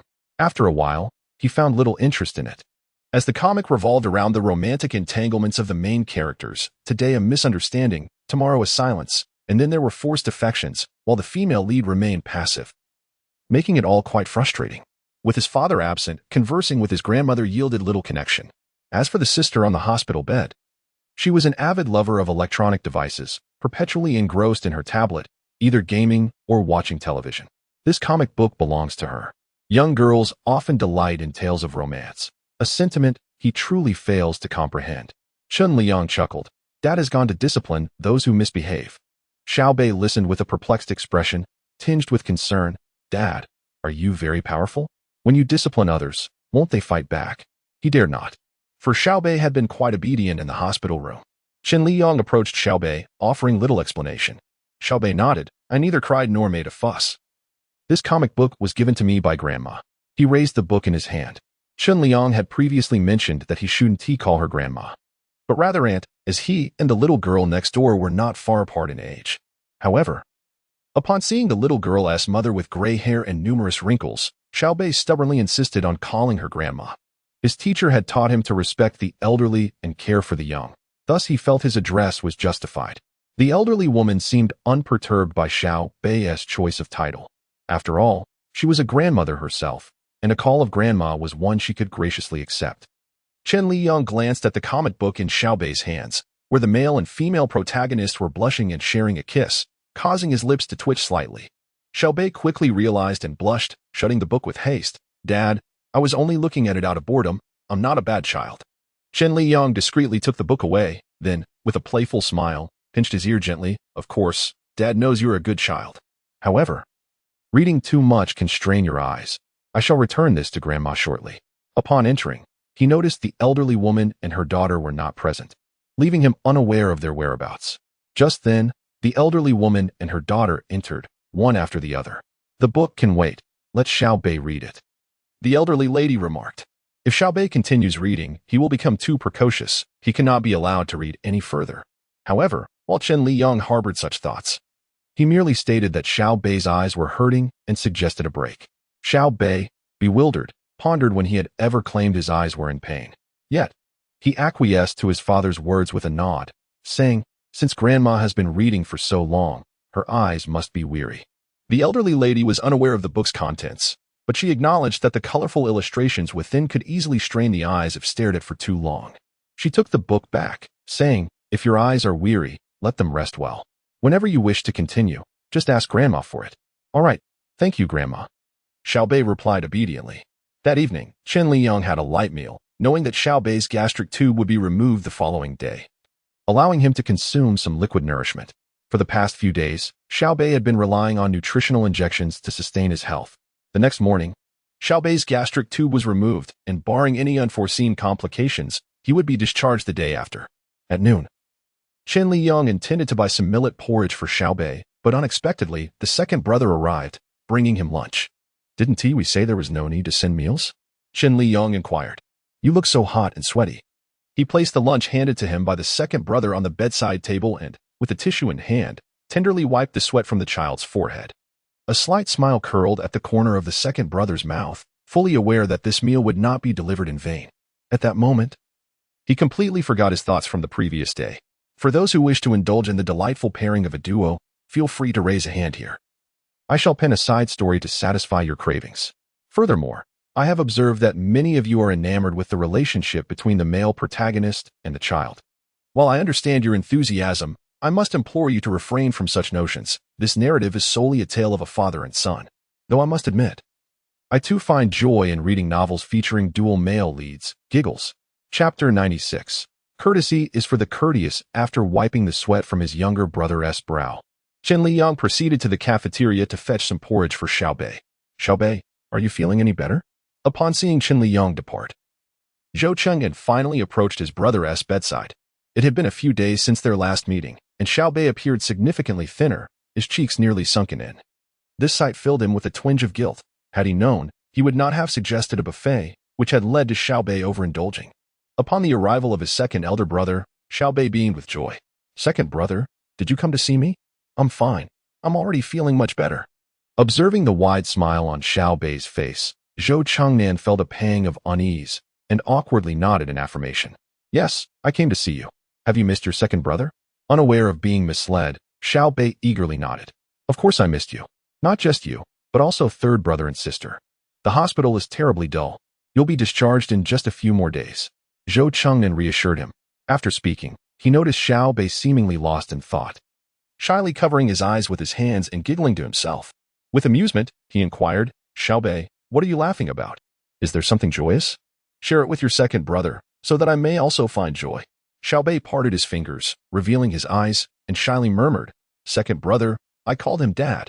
Upon uttering those words, his entire face flushed, yet the joy radiating from him was unmistakable. Zhou Chengnan was momentarily taken aback. What did you say?" "I said I called him Dad. He is truly wonderful. Why don't you call him Dad too?" Xiaobei released his grip, his sparkling eyes fixed intently on Zhou Chengnan. He was oblivious to his second brother's thoughts, only aware that Chen Liyang had been exceptionally kind to them. and felt it was appropriate to address him as dad to bring him joy. Child, isn't he your biological father? The elderly lady caught a whiff of gossip in the air. With him absent, it was the perfect moment to inquire. Her curiosity had lingered like a virus, spreading within her and causing her discomfort. Only then did Xiaobei realize that he had forgotten others were present in the hospital room, and his expression grew tense. The fact that Chen Liyang was their stepfather had remained a secret within the confines of the room during the last inquiry about their father. He had refrained from divulging such information. If the elderly lady were to discover this and inform their father, would he be angry with him? Zhou Qingyan observed the inquisitive expression on her face and responded with an off-topic remark.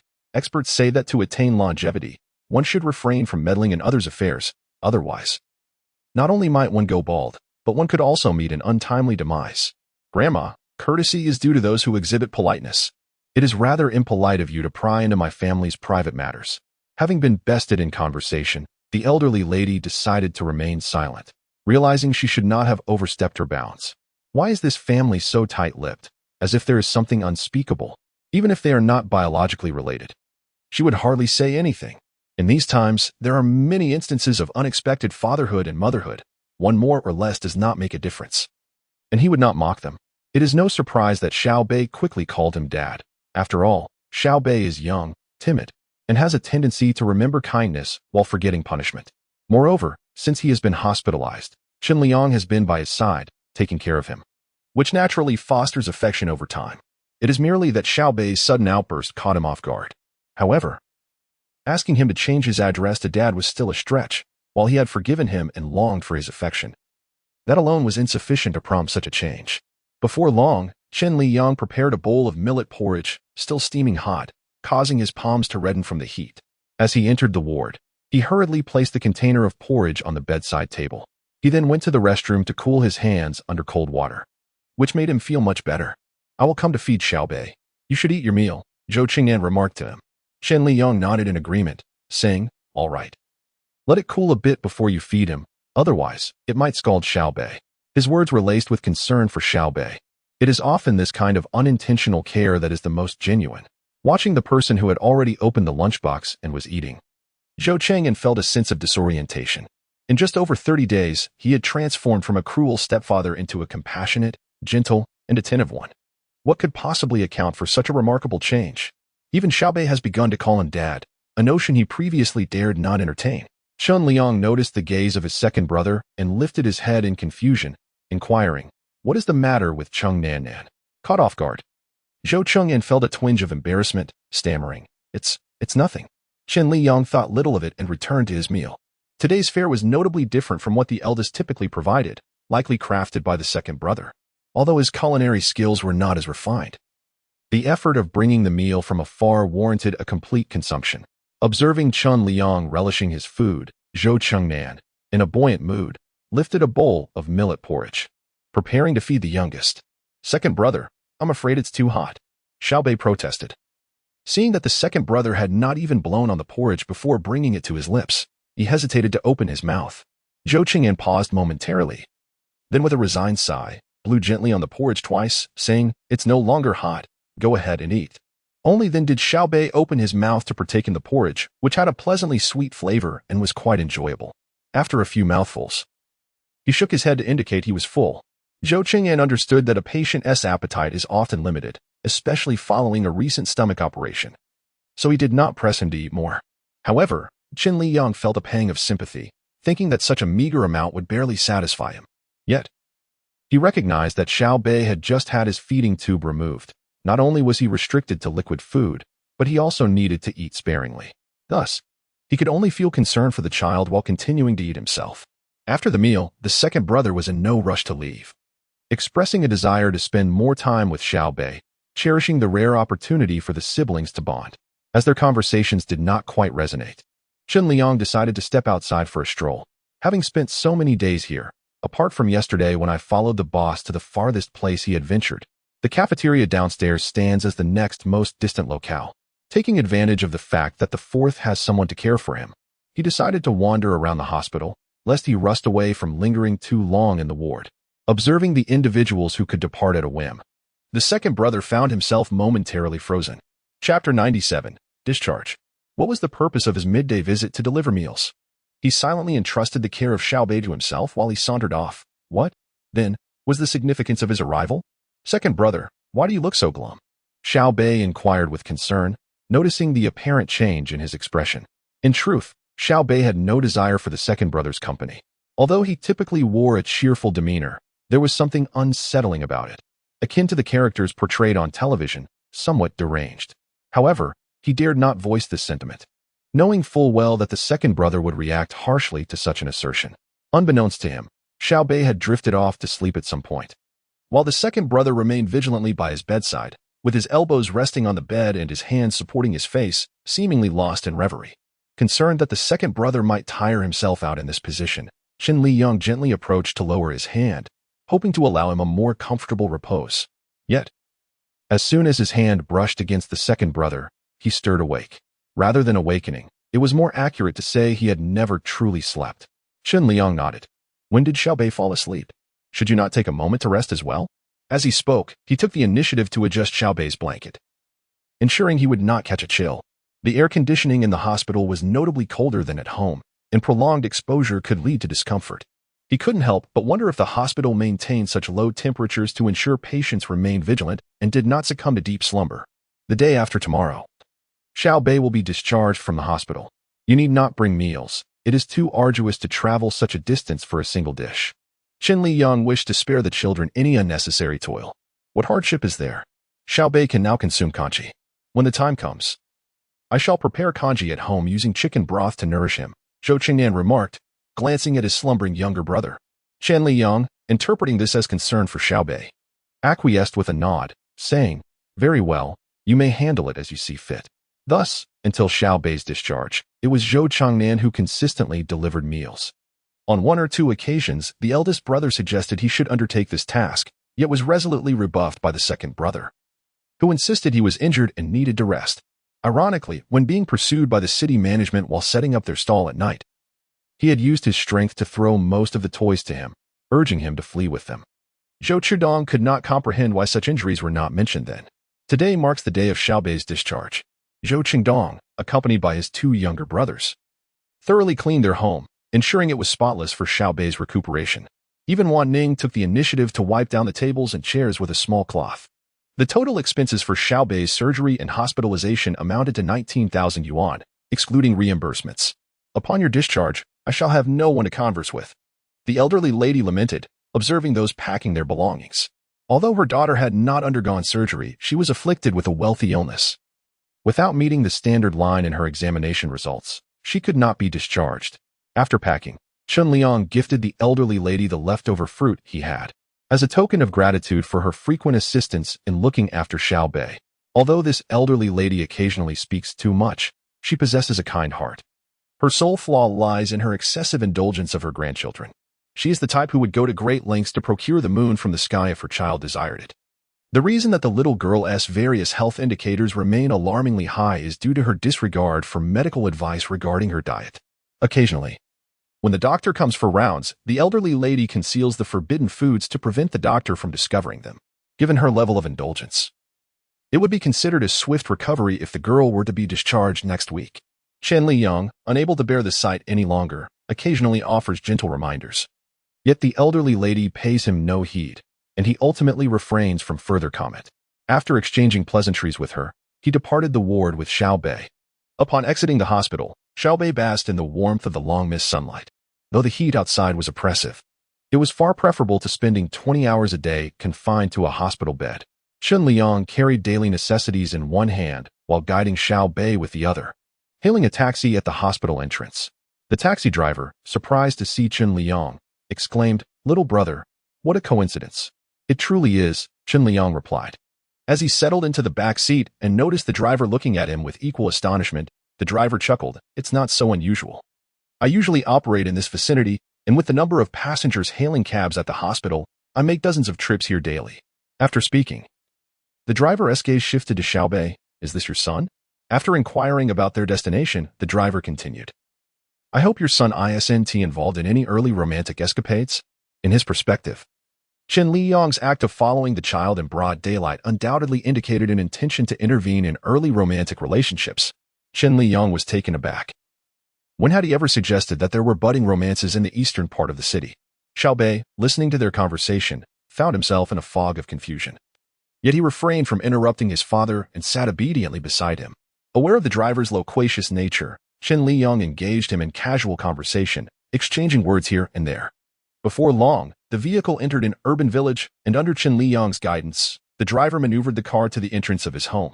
Chen Liyang's residence here surprised him. Typically, families with any means would relocate from such a place. The fact that Chen Liyang still resided in this area suggested limited resources. It was only upon witnessing a stream of children emerge from the courtyard that he began to comprehend the reasons behind Chen Liyang's living situation. However, he remained puzzled as to how, given these circumstances, Chen Liyang mustered the courage to father 5 children. Yet, a pang of compassion stirred within him as Chen Liyang prepared to pay for the ride. Having just exited the hospital, Chen Liyang held some daily necessities, indicating he had recently brought a child home. The family's financial situation was already precarious, and the added expenses of hospitalization would surely exacerbate their difficulties. With several young mouths to feed, the challenges they faced were evidently immense. Originally, the fare was 26 yuan, but he suggested that Chen Liyang pay a nominal sum of 10 yuan, merely for fuel, taking no more than that. Chapter 98. Preparing to earn money. Chen Liyang expressed his gratitude and handed over 20 yuan. In these times, earning a living is no easy feat for anyone, and despite his own struggles, he did not wish to deprive Chen Liyang of that 10 yuan. However, Chen Liyang insisted, "Brother, the fare is 26. I've only given you 20, which is already a concession. Human interactions are reciprocal. When you treat me kindly, I cannot allow you to suffer." "Very well, please step inside quickly." "It is quite warm outside," said the driver as he turned the vehicle around and drove away. "Allow me to assist." Zhou Chengdong voluntarily took the items from Chen Liyang's hands. Chen Liyang expressed his gratitude with a simple thank you before proceeding into the living room with the children. "We have turned on the air conditioning in your room. Would you care to rest for a while?" Zhou Chengdong inquired as he placed the items down. Chen Liyang shook his head. "No, I must prepare lunch shortly." He first lifted Wan Ning onto his lap, then gestured beside him for the third child to sit down. "Who wishes to sit beside you?" "I deliberately choose the other sofa," retorted the third child, immediately opting for a spot farthest from Chen Liyang. Observing this, Chen Liyang chose not to engage further. The child's thoughts ran deep, and it was not so simple to open his heart. Merely contrary. As long as he was not up to mischief, it was acceptable. "The house appears quite tidy. Have you all been cleaning?"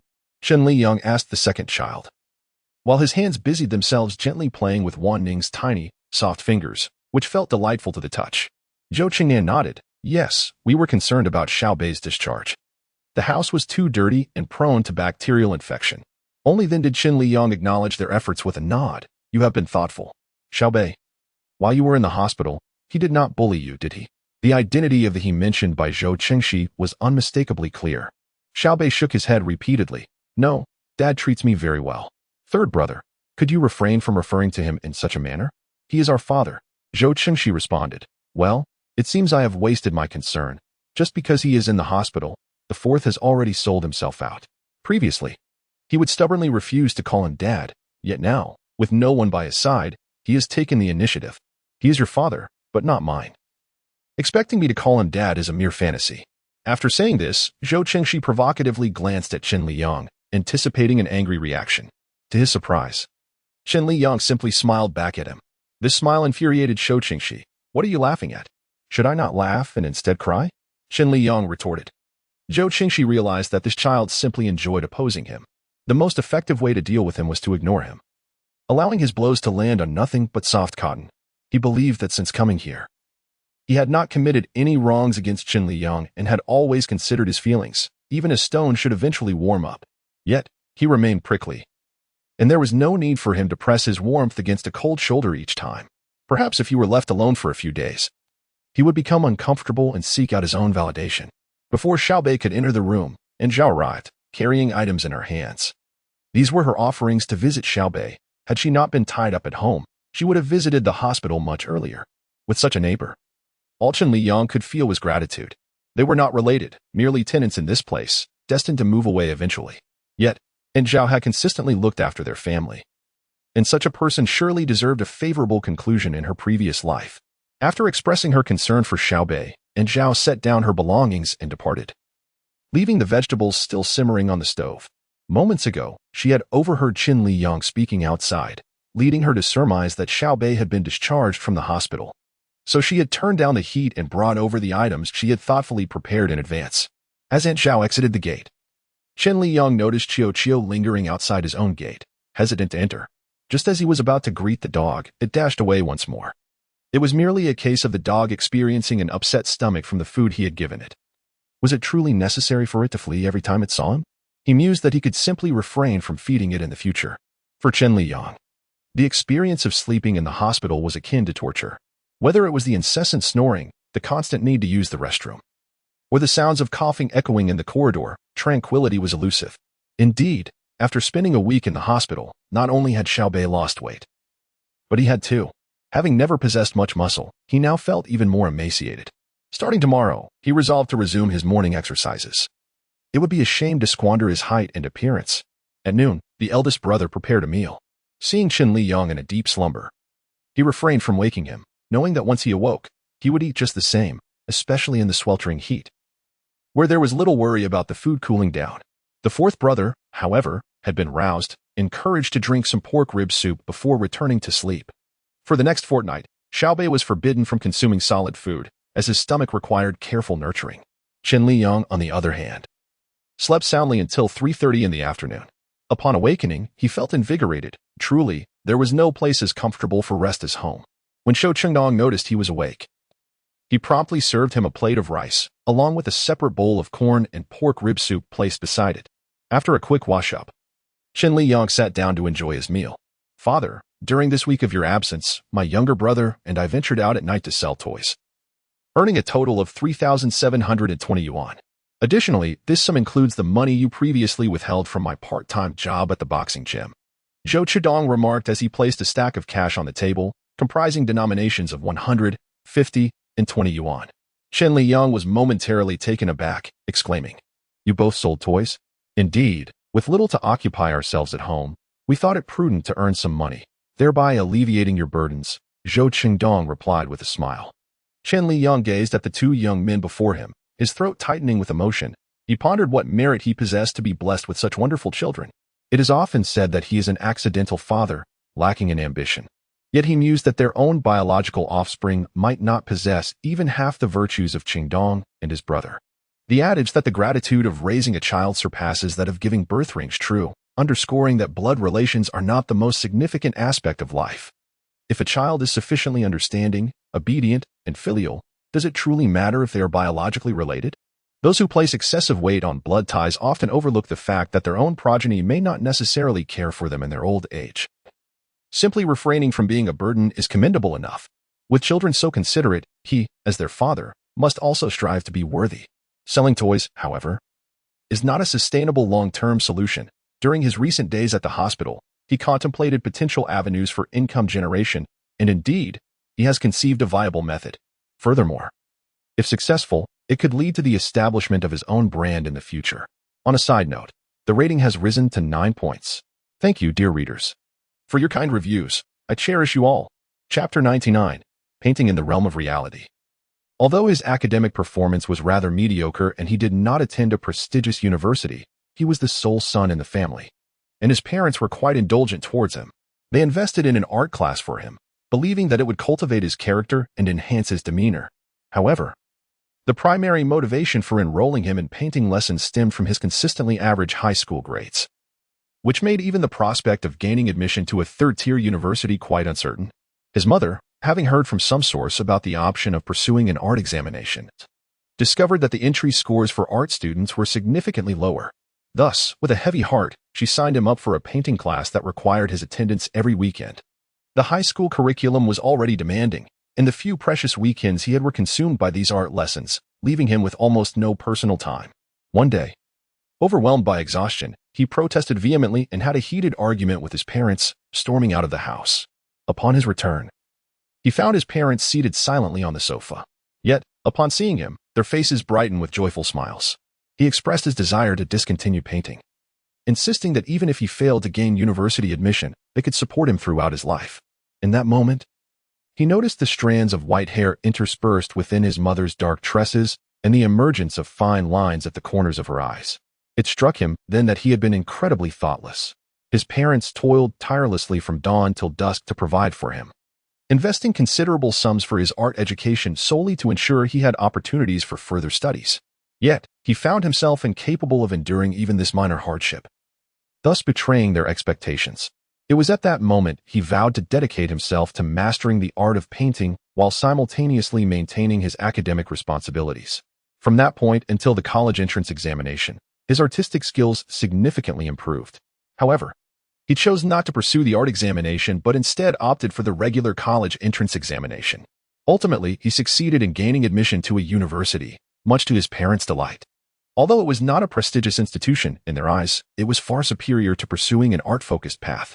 During his time at university, he did not neglect his painting, the only talent he truly possessed.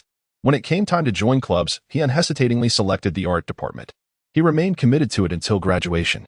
While his painting skills could not rival those of renowned masters, he was among the top in his club. On several occasions, he achieved notable rankings in painting competitions held by various colleges. At that time, he naively believed that he was destined for a career as a successful painter. Thus, after graduation, he did not rush to find employment. Instead, he continued to paint, enter competitions, and participate in various art exhibitions. However, the reality proved to be far less glamorous than his aspirations. Upon leaving the academic environment, he realized how challenging it was to make a name for oneself through painting in the real world. He became acutely aware of the intricacies of the art scene, understanding that regardless of his talent, certain positions had already been predetermined, leaving those without connections to merely play the role of participants. From that moment on, he lost interest in painting and relied on his university diploma to secure a teaching position, thereby embarking on a life of mundane routine. Although he had not painted in years, he believed that he could still wield a paintbrush. However, he had no intention of relying on selling his artwork for income, as he possessed a realistic understanding of his own abilities. He discovered that, whether in the realm of reality or within the pages of a book, adults exhibit a remarkable willingness to indulge children and invest considerable thought into their adornment. Consequently, a myriad of children's products abound. However, the fantastical nature of the literary world often diverges from reality. For instance, clothing styles here tend to be rather monotonous, while in the real world, children's attire frequently features an array of beloved characters from fairy tales, such as Tigger, Curious George, and SpongeBob SquarePants, all of which enjoy immense popularity. For older children, designs can be crafted with a sense of fashionable academia. Girls of Wan Ning's age have even more options available, including embroidered dresses, formal gowns, dungarees, Elsa-inspired dresses, and various ensembles. He, being an aspiring artist, finds that he possesses the ability to sketch a wide range of subjects, discovering that illustrating clothing is significantly simpler than portraying people or animals. It is not only essential for the likeness of characters or creatures to be accurate, but also to capture their essence, which presents a considerable challenge. In contrast, drawing clothing merely requires one to depict the style and annotate the measurements accordingly. Once these specifications are complete, manufacturers can produce garments based on the illustrated designs. In truth, Chen Liyang could easily submit his meticulously crafted designs to a fashion company for consideration. Should they be selected, he would receive compensation. However, lacking any notoriety at present, even a successful selection would yield minimal financial reward. Rather than having his designs scrutinized as though they were mere cabbages at a market, he finds it preferable to pursue his own path. Once he completes his clothing designs, he intends to register them for copyright protection to safeguard against potential plagiarism. Then he could take the opportunity to commission a batch from the manufacturer and test the waters. When the time comes, he would have his 5 children wear the clothes, each a shining example, serving as living advertisements as they stepped out. He would find a bustling location to set up a stall, and business would surely follow. Once he earned some modest profits, he could rent a storefront, hire an employee, and truly establish the business. If all went well, he could open a branch, expanding into a national chain, ultimately creating his own brand. Such aspirations were certainly within reach. This was the ultimate goal for which he fought tirelessly. Perhaps some might view him as a failure, an ordinary individual who had merely traversed into a story. Yet, he was just a regular person.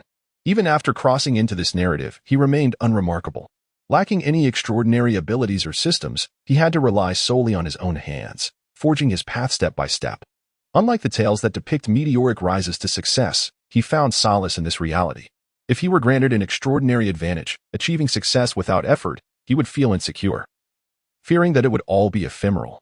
At this moment, he felt profoundly grateful for having diligently learned to draw. Otherwise, he would have struggled to identify any special talent within himself. Even if his mind conjured vivid images, failing to translate them onto paper would render them meaningless. "Dad, what are you thinking?" he asked. "Though this money isn't substantial, it is the result of the hard work that Chen Liyang and I have put in. We will do our utmost to make our family better. Leave the matters of earning money to me. If I'm not home in the future, you should stay indoors. What if something dangerous happens while you're out selling at night?" Seeing Chen Liyang's serious expression, the two could only nod in agreement. "That is more like it. After finishing the meal, I shall venture out, entrusting the responsibility of caring for the younger siblings to you." He intends to visit the supermarket to procure supplies for his artistic endeavors. In the 100th chapter, Wan Ning's affection. He decided to take a day off from selling toys, allowing himself the opportunity to practice, as it had been quite some time since he last painted, and he feared his skills may have diminished. Upon completing his meal, Chen Liyang set out. Given the oppressive heat, he refrained from taking the children along. He had saved the money given to him by the eldest, as in the early stages of his entrepreneurial journey, finances were scarce, and there was no need for politeness at this juncture. Once he began to earn, the children would also enjoy a better standard of living. In the stationery section of the supermarket, Chen Liyang gathered a substantial stack of sketch paper, 500 sheets in total. He also acquired sketching pencils, 2B erasers, painting brushes, fine liner pens, markers, rulers, and all other essentials required for his art, since he intended to rely on this for his livelihood. He could not afford to skimp on these supplies. Subsequently, he proceeded to the produce section, intending to purchase some beef shank. The last time Aunt Zhao had gifted him with beef shank, it had been exceptionally flavorful, and he yearned to prepare it for the children. Having been away from home for a week, he was concerned that the children had not been eating properly. So he aimed to prepare some of their favorite dishes to make up for it. He seldom bought beef, and this cut was notably expensive, 55 yuan per jane, totaling over 100 yuan for two. Naturally, he intended to share some with Aunt Zhao as well. Such gestures were customary in human relationships, and he could not afford to be stingy. Ultimately, he purchased 3 jane, spending 165 yuan, which felt like a considerable expense. After acquiring the beef shank along with some ginger, scallions, garlic, and other condiments, he made his way to the fruit section, for in such weather, fruits were an indispensable necessity. The children, wary of unnecessary expenditures, refrained from purchasing snacks and fruits. Yet, as a father, he felt compelled to indulge them. Considering he was alone, he decided to buy a watermelon and a bunch of bananas. He proceeded to the checkout, where his total expenditure exceeded 400. With no income earned, the significant outlay left Chen Liyang feeling a pang of regret. Upon returning home, the clock struck 5:30. With a large family to feed, Chen Liyang had purchased a hefty stone melon, the weight almost causing his hands to bruise. "Had I known you were going to the supermarket, I would have insisted on accompanying you." Zhou Chendong, initially believing Chen Liyang was out on errands, would have gladly joined him as a laborer had he known the true purpose of the trip. The arduous journey carrying such a load alone was evidently exhausting. "But look at your hands, how they VE marked. Next time you go to the supermarket, remember to call me. I am not afraid of the heat." Zhou Chidong observed the imprints on Chen Liyang's hands, his tone surprisingly assertive. Chen Liyang couldn't help but chuckle at his demeanor. "You're so awkward. If you're concerned about me, just say it outright." Zhou Qingdong's face flushed, a hint of embarrassment surfacing as if caught in a moment of vulnerability. Fortunately, Wan Ning came to his rescue, approaching with both hands cradling a glass, her movements lively as she emerged from the kitchen. The glass was filled to the brim, and as she walked, water sloshed over the edges. She reached Chen Liyang, gazing up at him with her sparkling eyes and sweetly exclaimed, "Drink some water." Chen Liyang, momentarily distracted from teasing the older child, found all his attention captured by his darling daughter. With a beaming smile, he reached out to accept the glass, saying, "Thank you, my dear daughter." Upon finishing, he swiftly drained the cup of water. He couldn't quite discern whether it was merely a psychological effect, but he felt that the water tasted distinctly different from usual. He realized it must be infused with the essence of love. However, his smile quickly faded as Zhou Qinnan's voice cut through the moment. "Wanting, was the water in the cup tap water?" The family's kettle was typically placed on the dining table, where they would pour themselves cooled boiled water, but Wanting had just emerged from the kitchen. With a look of innocent confusion, Wanting nodded, "Yes." At that moment, all eyes turned towards Chen Liyang. He had not anticipated that he had consumed tap water. Did this mean that the little cotton-padded jacket would be drafty? Yet, upon reflection, he felt somewhat fortunate. At least it was not water from the toilet. Previously, while scrolling through short videos, he had come across numerous clips of mischievous children filling containers with toilet water for their unsuspecting parents, a sight too grotesque to fathom. Clearly, Wanting still cared for him. Otherwise, he would have been drinking toilet water instead of tap water. Nevertheless, he deemed it essential to impart some basic life knowledge to Wanting. He handed the cup to the eldest beside him, then bent down to lift Wanting and brought her to the dining table, pointing to the kettle atop it. With patience, he explained, Wanting, tap water should not be consumed directly. The water in this kettle is what we typically drink. Do you understand? Wanting nodded, her understanding somewhat ambiguous. And Chen Liyang found himself charmed by her adorably dazed expression. He couldn't help but envision the lovely little dress he had designed for Wanting and how stunning it would appear. At this moment, Xiaobei emerged from his room and, upon seeing Chen Liyang cradling his younger sister, obediently called out, Dad. Did you wake up, Xiaobei? Are you feeling unwell after coming out of the hospital? Chen Liyang inquired with concern. Initially feeling a twinge of jealousy over his father's affection for his sister, Xiaobei's face brightened at his father's attention. And he eagerly shook his head, exclaiming, I feel perfectly fine. That's wonderful. By the way, I bought some bananas. Each of you can have one. And I will prepare dinner for you later, Chen Liyang said as he gently set Wanning down. He first retrieved the bananas from the shopping bag, placed the beef shank into the kitchen, and put the remaining art supplies into his room. The eldest distributed a banana to each person, ensuring that Chen Liyang received one as well, even thoughtfully peeling it for him. This gesture compelled Chen Liyang to eat, and after expressing his gratitude, he took a large bite. In the living room, Chen Liyang conversed with the children, deliberately ignoring the third child. The neglected Shou Qingxi felt isolated. Aware that this was Chen Liyang's intention, yet he refused to concede. He could endure being overlooked. After finishing the banana, Chen Liyang tossed the peel into the trash can and stood up. Today, we shall not set up a stall. I bought beef shank, and I will consult Aunt Zhao on how to prepare braised beef. Once I master it, I will cook for you tonight. Given the expense of the beef, he could not afford to make mistakes. It would be too wasteful if the dish turned out inedible. The eldest and the second child exchanged glances, their lips twitching at the thought of their father's culinary endeavors. They harbor no fears except for the thought that Aunt Zhao might teach him a craft he cannot master. In culinary skills, he truly lacks talent. Chapter 101, The Unfounded Confidence of Chen Liyang. With this in mind, Zhou Chengdong spoke up. I will accompany you. I can lend a hand when the time comes.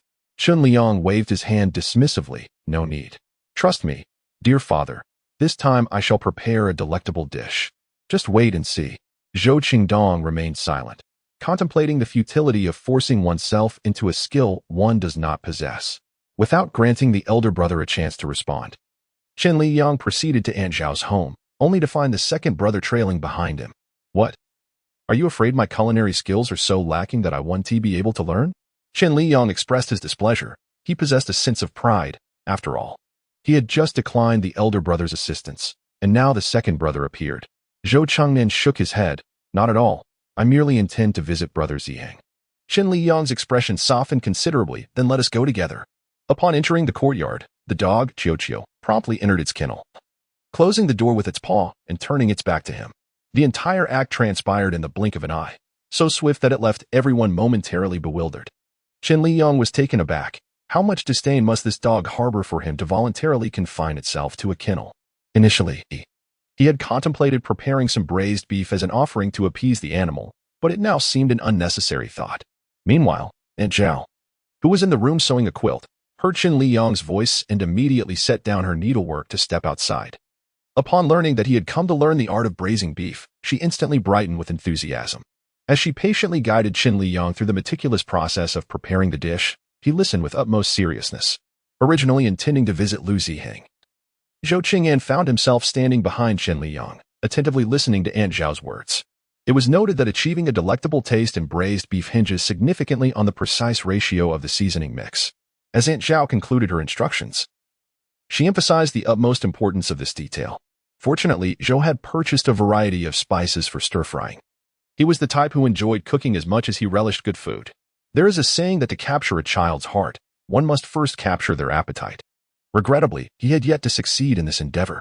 Nonetheless, he held firm in his belief that diligence would eventually be rewarded, and one day, The children would come to adore the meals he prepared. The thought of them visiting him in his old age, savoring his dishes together, filled him with profound joy. "Didn't you say you were going to play with Lu Ziheng?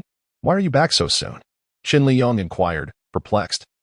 As he glanced back at the person trailing behind him, Zhou Qing'an, maintaining his composure, explained, "He is busy with his homework, and I didn't want to disturb him." Chen Liyang remained skeptical, asking, "Is that so? Have you finished your own assignments?" "Just a few essays left to complete my summer homework," Zhou Qing'an replied. Aware of the boy's academic proficiency, Chen Liyang knew that he need not worry about his assignments, so he fell silent and continued walking home. Upon arriving, he promptly retreated to the kitchen.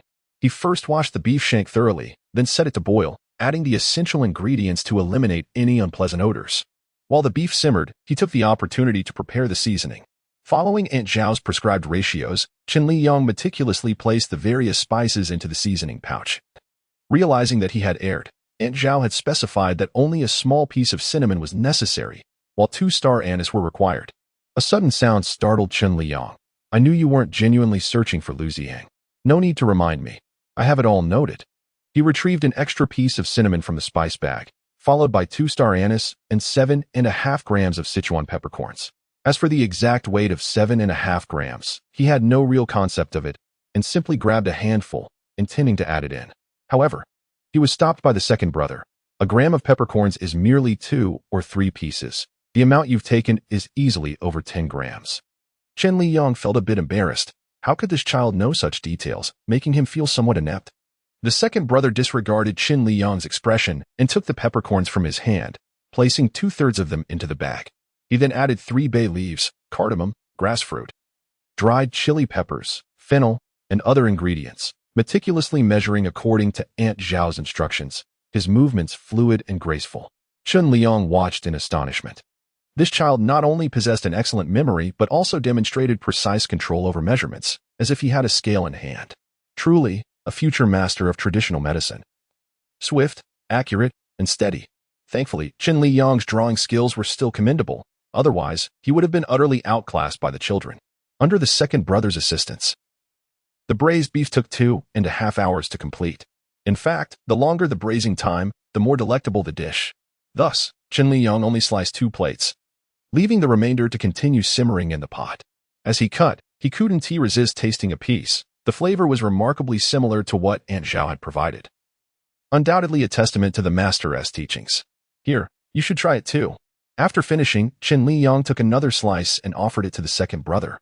The success of today's braised beef, though he is reluctant to admit it, is undeniably attributed to the assistance of the second child. Although his culinary skills do not match those of the eldest, he excels in the mastery of ingredients and cooking times. Zhou Qing'an did not anticipate that Chen Liyang would feed him. Blushing, he opened his mouth to accept the piece of beef offered to him. "Delicious, isn't it?" Chen Liyang inquired with an exuberant expression. While the second child's contributions were significant, he remained a head chef, thus his achievement was commendable. Zhou Qing'an, enchanted by Chen Liyang's smile, nodded in agreement, exclaiming, "Truly delightful." The second child meticulously arranged the plates, possibly exhibiting a touch of obsessive-compulsive behavior. As the 2 platters of beef were laid out with impeccable precision, resembling works of art. At that moment, the eldest, holding Wan Ning's hand, along with the 4th child, approached, drawn by the enticing aroma.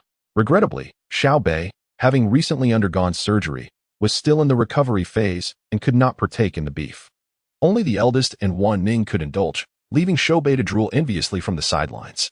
"Xiao Bei, once you have regained your health, I shall prepare some for you," Chen Liyang gently reassured him.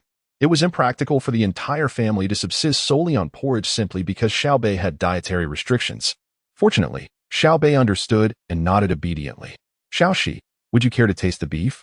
The eldest, upon finishing his meal, brightened and called out to the person seated on the sofa in the living room. Zhou Qingxi, already enticed by the savory aroma, finally rose to join them in the kitchen. "Dear second, please take this plate of beef to Aunt Zhao. I will stir-fry some vegetables, and then we shall dine." Chen Liyang handed a platter of beef to the second son. On this occasion, Chen Liyang's braised beef was particularly well received, filling him with a profound sense of accomplishment. Although his stir-fried vegetables remained largely untouched, it was not a complete failure. After all, it had been several years since he last picked up a paintbrush. Even if he recalled how to paint, the outcome still fell somewhat short of his expectations. It was only after misplacing a dozen sheets of sketch paper that he rediscovered his artistic flair. Chapter 102. All things favored this particular drawing took an hour and a half, leaving Chen Liyang's hand aching. To create a well-designed garment, one must first establish the anatomical division lines, ensuring consistent spacing in each area. Next, he meticulously rendered the structure of the head, including facial features, hairstyle, and the model's pose. Once the model was accurately depicted, he proceeded to outline the clothing and shoes, ultimately employing a fine pen to delineate the true contours, erasing any extraneous lines thereafter.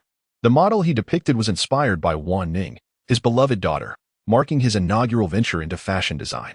Wan Ning was strikingly beautiful, with large eyes, a petite mouth, and a hint of baby fat on her cheeks. No matter how she was portrayed, she would never appear unappealing. However, after such a prolonged hiatus from painting, Chen Liyang felt as though he still lacked that elusive spirit. Yet, he was not preparing for a competition. His primary aim was to illustrate the clothing designs. As he had only just resumed wielding the brush, his designs were relatively simple. Yet they possessed a uniqueness that set them apart from the commonplace. Each distinct style manifested a wholly different sensation on the model. The enchanting Elsa pettiskirt, when worn by Wan Ning, exudes a playful and adorable charm. Another delightful ensemble features a suspender dress paired with a white t-shirt and complemented by black princess shoes and knee-high socks, elevating Wan Ning's grace to a realm of nobility while infusing a touch of refreshing elegance. Although the initial draft appeared somewhat hasty, the design of the garments left him thoroughly satisfied. Just as he was immersed in admiring his creation, he noticed Wan Ning had quietly approached, straining on her tiptoes to glimpse the artwork on the desk. "When did you come in?" Chen Liyang exclaimed, startled by the tiny hand that suddenly rested on the table, only to find Wan Ning beside him, gazing intently at the drawing. Yet, from her vantage point, she could likely discern only a vague outline. The desk, slightly over a meter high, barely allowed Wan Ning to peek over the edge. To his surprise, Wan Ning exhibited a curious side. Chen Liyang lifted her effortlessly, placing her on his lap, her back against his chest, facing the desk. He then picked up a drawing and inquired with a smile, "Wan Ning, this is a dress designed by Daddy. Do you like it?" Wan Ning studied the picture in Chen Liyang's hands, recognizing herself depicted therein. Her face instantly lighting up with joy, her eyes sparkling like they were filled with light. "It's beautiful," she exclaimed, her voice brimming with uncontainable delight, a testament to her genuine affection for the artwork. Gazing at Wan Ning's profile, her smile causing her eyes to curve like crescent moons, Chen Liyang felt an overwhelming sense of fulfillment in his heart. "Wan Ning, when you say something is beautiful, do you mean the clothes in the painting or the person depicted within it?" Only then did Wan Ning turn to face Chen Liyang, perhaps overwhelmed by joy. Her cheeks flushed a rosy hue, rendering her irresistibly charming. She remained silent for a moment before planting a kiss on Chen Liyang's cheek and excitedly pointing to the painting in his hands, exclaiming, "Both are beautiful." At that moment, her three-word declaration illuminated Chen Liyang's world. He instinctively tightened his embrace around Wan Ning. "Wan Ning, you can speak 3 words now. You are truly remarkable." The pace of this child's progress was astonishing, and she was increasingly adept at articulating her emotions. It was no wonder that this child was destined to become a silver-tongued, persuasive lawyer. With such rapid advancement, he believed she would be able to communicate effectively before the school year commenced. Consequently, he felt reassured that Wan Ning would not suffer any bullying in kindergarten, left to endure her grievances in silence. "I like it," Wan Ning declared, taking the painting from Chen Liyang's hands and examining it with great care. "Wan Ning, do you mean you like the dress I designed for you?" Chen Liyang leaned closely to her, his finger pointing at the voluminous gown of Princess Elsa depicted in the artwork. This world not only lacked many fairy tales but also a multitude of animated stories. Yet, Princess Elsa was particularly beloved among children in reality. As he wandered outside, he often encountered little girls donned in Elsa's enchanting attire, complete with crowns and magic wands. Suddenly, he paused, lost in thought. Upon observing the painting, he felt an inexplicable void, only to realize that he had neglected to depict the crown and magic wand. Thus, cradling Wan Ning in one arm, he resumed painting with the other. Wan Ning remained still, her gaze fixed intently on his work. After approximately 20 minutes, the crown and magic wand were finally completed, rendering the design a true masterpiece. "Wan Ning, do you think it looks even more beautiful with the crown and magic wand added?" Chen Liyang inquired with a smile. Without hesitation, Wan Ning nodded enthusiastically. "Yes, it's beautiful. As long as my dear daughter is pleased. Once I refine the image, I shall take it to the clothing factory for production. The very first piece made will be for you to wear." After speaking, Chen Liyang glanced at the clock. It was already 10 o'clock, and he realized it was time to sleep. Without further ado, he left the design behind and took Wan Ning to bed, sharing a cozy blanket as the air conditioner hummed softly, lulling them both into slumber. The following morning, apart from Xiaobei who stayed home, Chen Liyang took his eldest children for their usual morning run. Lu Ziheng was reluctantly conscripted into their ranks. With school out for vacation, he found himself confined at home, perpetually in the presence of his mother. In her eyes, even his mere act of breathing seemed erroneous. Perhaps it was the onset of menopause. But whenever she failed to see him engaged in his homework, she would bombard him with relentless tirades. Even when he explained that there was no summer homework for his third year of middle school, she accused him of laziness, insisting he should seek out assignments on his own, or at the very least, read a book. The torment he endured was unbearable. He could not fathom why his own mother treated him with such harshness, while exhibiting nothing but gentleness towards the Zhou siblings next door. Now, even the right to indulge in a leisurely morning slumber has been stripped away, a true embodiment of a heartless capitalist. Yet, he dared not voice such sentiments, confining his grievances to the recesses of his mind. After a half-hour morning jog, everyone felt utterly exhausted. Chen Liyang, having taken a week's respite from running at the hospital, found himself struggling to keep pace. Upon finishing, he sought refuge in a shaded area, indifferent to the dirt beneath him. The children, on the other hand, appeared to fare better. After all, their youthful exuberance ensured that half an hour of running was hardly enough to render them immobile. "Have a sip of water." Zhou Chudong produced a bottle of mineral water from seemingly nowhere and extended it towards Chen Liyang. At that moment, Chen Liyang's throat was parched. Just as he reached out to take it, Zhou Chudong, as if struck by a thought, unscrewed the cap before handing it back to him. Chen Liyang accepted it with a sense of familiarity, tilting his head back to take several gulps. This spectacle left Lu Ziheng nearby utterly astonished. Was Zhou Chengdong not being excessively attentive to his stepfather? Although Chen Liyang appeared quite well now, it was undeniable that in the past, he had been quite the brute. How could such memories fade so swiftly? To be frank, even Lu Ziheng had never shown such consideration towards his own father. "Aren't you a tad too kind to your stepfather?" He couldn't help but murmur. Zhou Chengdong looked perplexed. Is this a bad thing? To him, he believed he was merely performing small acts within his capacity, and nothing he did warranted such praise. Yet, Lu Ziheng's gaze seemed to convey the extraordinary nature of his actions. Lu Ziheng observed the unknowing affection of one who is devoted to their father, and softly clicked his tongue.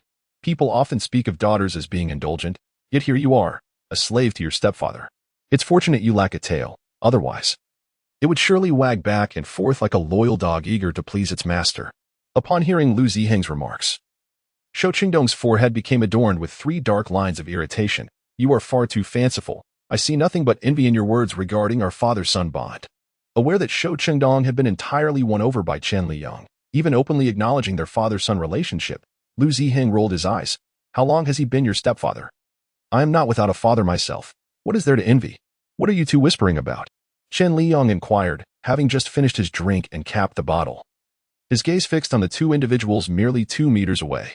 He had overheard their conversation, albeit muffled, and had initially chosen to ignore it. However, as their discussion grew more animated, he could not help but interject. Zhou Qingdong recalled Lu Ziheng's earlier comment about being a stepfather's slave, and his expression shifted to one of slight discomfort, and nothing. He did not believe himself to be a slave to his stepfather. Rather, he thought it only right to reciprocate the kindness Chen Liyang had shown them. After a brief respite, Chen Liyang felt his strength return significantly. He then rose from the ground, dusting off his trousers, before taking Wan Ning's hand and heading homeward. Upon arriving, Chen Liyang entered the kitchen. Perhaps due to the ambient temperature, the dough had risen splendidly, taking on a honeycomb appearance. The household was stocked with vermicelli, cabbage, and the braised beef shank left over from the previous day. He intends to prepare 2 types of fillings, one with vermicelli and cabbage, and the other with finely chopped beef shank. Upon learning that Chen Liyang was making buns, Zhou Qingdong and a few others promptly washed their hands and gathered around the dining table in the living room, eager to assist Chen Liyang in kneading the dough, and later to help with the bun filling. "Oldest, please shred the cabbage. Second, retrieve the soaked vermicelli I prepared earlier, and shortly stir-fry the filling to enhance its flavor. Wan Ning, your sole responsibility is to enjoy yourself." Chen Liyang glanced at Wan Ning, who sat on a stool, wanting to help, but he couldn't bear the thought of her getting her face smeared in the process. Wan Ning, displeased, shook her head. No. For others, her meaning might have been lost. But Chen Liyang grasped her intent immediately, responding with a resigned expression. All right, then you can assist with wrapping the buns. Wan Ning's face brightened, and she nodded eagerly. Meanwhile, Zhou Qingbei, who felt left out, quickly interjected. Dad, what about me? What can I do? Zhou Qingbei could only lower his head in disappointment, softly acknowledging, oh. He wished to help his father, thinking that if everyone was working while he was idle, perhaps his father would love them a little more. Yet, he did not want to defy his father. Chen Liyang, seemingly oblivious to his disappointment, continued kneading the dough. Unlike Wan Ning, who could wash up after getting messy, Zhou Qingbei's fatigue would be detrimental to his health and recovery. In the end, Zhou Qingxi was the only one left without a task, standing awkwardly by as he observed the bustling activity around him. However, observing Chen Liyang's demeanor, it seemed he had no intention of assigning him any tasks. This disparate treatment left him bewildered, as a profound sense of isolation engulfed him. Yet, he could not bring himself to lower his pride. Instead, he maintained a stern countenance, emphasizing his discontent in hopes of attracting Chen Liyang's attention. Alas, Chen Liyang remained impervious to his plight, engrossed in jovial conversation with his elder brothers, leaving him to watch from the sidelines. He surmised that Chen Liyang was being deliberately dismissive, astonished by such pettiness. Before long, the dough was expertly kneaded, and the eldest brother had finally shredded the cabbage, while the beef shank was chopped into filling. The second brother had also stir-fried the vermicelli and cabbage to perfection, and all that remained was the assembly of the dumplings. However, scarcely had they begun wrapping when their faces were smeared with flour, resembling clowns. Wan Ning, with her petite hands, struggled to form the dumplings, growing increasingly frustrated, ultimately succumbing to sulking on a stool. Chen Liyang found amusement in Wan Ning's demeanor, noting her fiery temperament. Come, let me teach you, he said, as he deftly shaped a dumpling in his hands before moving behind her to guide her, his hands enveloping hers, demonstrating the technique. While his dumplings may not have been as visually appealing as those from a vendor, they were at least sealed well enough to be deemed successful. Zhou Chengdong watched the tender, patient, and earnest manner in which Chen Liyang instructed Wan Ning. And if one could overlook the somewhat unappetizing appearance of the dumplings, the scene was indeed picturesque. Conversely, Zhou Qingxi, observing the rather unattractive dumplings, finally found his moment to shine, erupting into mockery. With skills like yours, how dare you teach Wan Ning to make dumplings? Chen Liyang compared the dumplings he made with those crafted by his elder brothers, only to discover the disparity was indeed rather significant. Yet, this child displayed a complete lack of respect for his elders, openly ridiculing him. Just as he was about to speak, Xiao Bei's voice rang out in defense. Third brother, although the dumplings made by father may not be much to look at, their flavor will undoubtedly be the finest. Chen Liyang was uncertain whether this child was complimenting him or his father, but seeing Xiao Bei's protective demeanor, he chose to interpret it as praise for himself. Cut it out. You've never tasted his dumplings, so how would you know they're the best? Besides, Xiao Bei, you're still unwell. Even if the dumplings were ready, you wouldn't be able to eat them, so spare him the defense. Is it not enough that his dumplings are poorly made? Zhou Qingxi maintained a disdainful expression. Chen Liyang raised an eyebrow at him, his nonchalant demeanor provoking Zhou Qingxi's irritation. What are you looking at? I haven't said anything incorrect. This left Zhou Qingxi with the sensation of his fist striking cotton. You are adorable, and your entire family is adorable. Ha ha, Xiaoxia. You are indeed quite charming. Doesn't my family become your family? Observing the uproarious laughter surrounding him, Zhou Qingxi finally realized he had ensnared himself in his own words. Why, you're not allowed to laugh, he stammered. However, Chen Liyang ceased his laughter, while the elder brothers erupted into mirth once more. The sight of the third brother, deflated and resembling an agitated lion whose fur had been smoothed down, was quite amusing. Moreover, they understood that the third brother did not genuinely harbor animosity toward Chen Liyang. Otherwise, he would not persistently seek attention in such an oblivious manner. Chen Liyang feared that further teasing would lead to regrettable consequences, so he waved to the third brother. What do you intend to do? Zhou Qingxi inquired, his expression filled with caution. With a smile, Chen Liyang elucidated, Did you not say that my buns are unsightly? They indeed are. Zhou Qingxi replied in a hushed tone. Since you find them unattractive, why not try making a few yourself? I would like to see how exquisite your creations could be. In truth, Chen Liyang had already discerned the subtle expression on Zhou Qingxi's face, understanding his desire to assist. Zhou Qingxi scoffed. No matter what, they will still be more appealing than yours. With that, He hurried to the kitchen to wash his hands. Indeed, the buns he fashioned were far more aesthetically pleasing than those of Chen Liyang. The corners of Chen Liyang's mouth twitched. At that moment, he found himself grappling with an unprecedented doubt regarding his culinary skills. It was one thing to be outdone by the eldest and second brother in cooking, but to now be surpassed by the third brother in bun making was disheartening. Fortunately, Xiaobei had refrained from intervening. Had the fourth brother outshined him as well, he would have lost face as a father. Quite impressive, Xiaoxi, he remarked, attempting to ease the awkwardness with a touch of insincerity. Zhou Qingxi, brimming with pride, retorted, I maintain that your buns are the ugliest. Regardless, I firmly believe that the buns made by my father are the most delicious. Zhou Qingbei resolutely chose to defend Chen Liyang, refusing to allow anyone, even his own brother, to speak ill of him. He had witnessed how Chen Liyang cared for him during his week in the hospital, and it remained etched in his heart. Having lost his biological parents in a car accident at the tender age of 3, his memories of them were a blank slate. It was Chen Liyang who bestowed upon him a semblance of paternal love, akin to the words in books that describe fatherly love as a flame that ignites the light of hope. In the past, Chen Liyang represented a devil to him, bringing nothing but despair. However, the current Chen Liyang has become the sole beacon of light in his darkness, igniting a glimmer of hope for life. He believes that this version of his father will always stand by him and protect him, and thus he must wholeheartedly support him in return. Moreover, he is confident that one day his elder brother will also transform, just like himself. Once the first batch of buns was prepared, Chen Liyang proceeded to steam them. Approximately 15 minutes later, the buns emerged from the steamer, and he commenced steaming the second batch. Observing the completed buns, Chen Liyang felt a profound embarrassment, almost as if he could dig a hole with his toes. The buns, already lacking in aesthetic appeal, appeared even more unappetizing after steaming, to the extent that their appearance could dampen one's appetite. The 5 children gazed at the buns he had made, ensnared in an odd silence. Perhaps it's best not to eat these buns. We should give them to Qiuqiu at Aunt Zhao's house instead. You all should eat the ones you made yourselves. Although his buns were rather unattractive, with some resembling those freshly extricated, they were certainly palatable.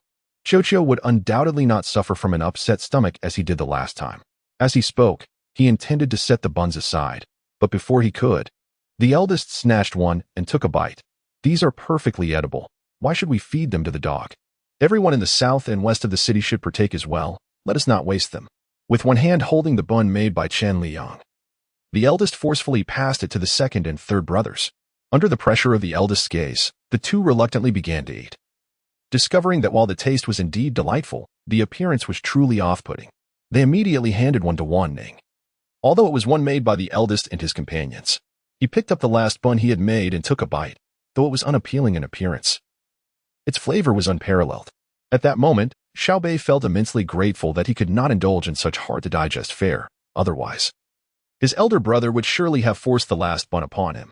It was not that he looked down upon their father, it was simply that the bun resembled excrement, especially when the yellow broth leaked out. By 9:30, the buns were finally steamed to perfection, and fortunately, Chen Liyang had not made too many. 2 of them were even sent to Aunt Zhao's house. Ultimately, Qiuqiu could not escape Chen Liyang's culinary skills and was compelled to eat 2 buns, though thankfully, this time he did not suffer from any stomach troubles, which was indeed a stroke of luck amidst misfortune. As Chen Liyang and the elder brother were tidying up the kitchen, his phone, which he had left charging in the room, rang. Hearing the ringtone, Zhou Qingyan entered Chen Liyang's room and approached the charging phone. Upon glancing at the screen, which displayed the word scam, he immediately hung up.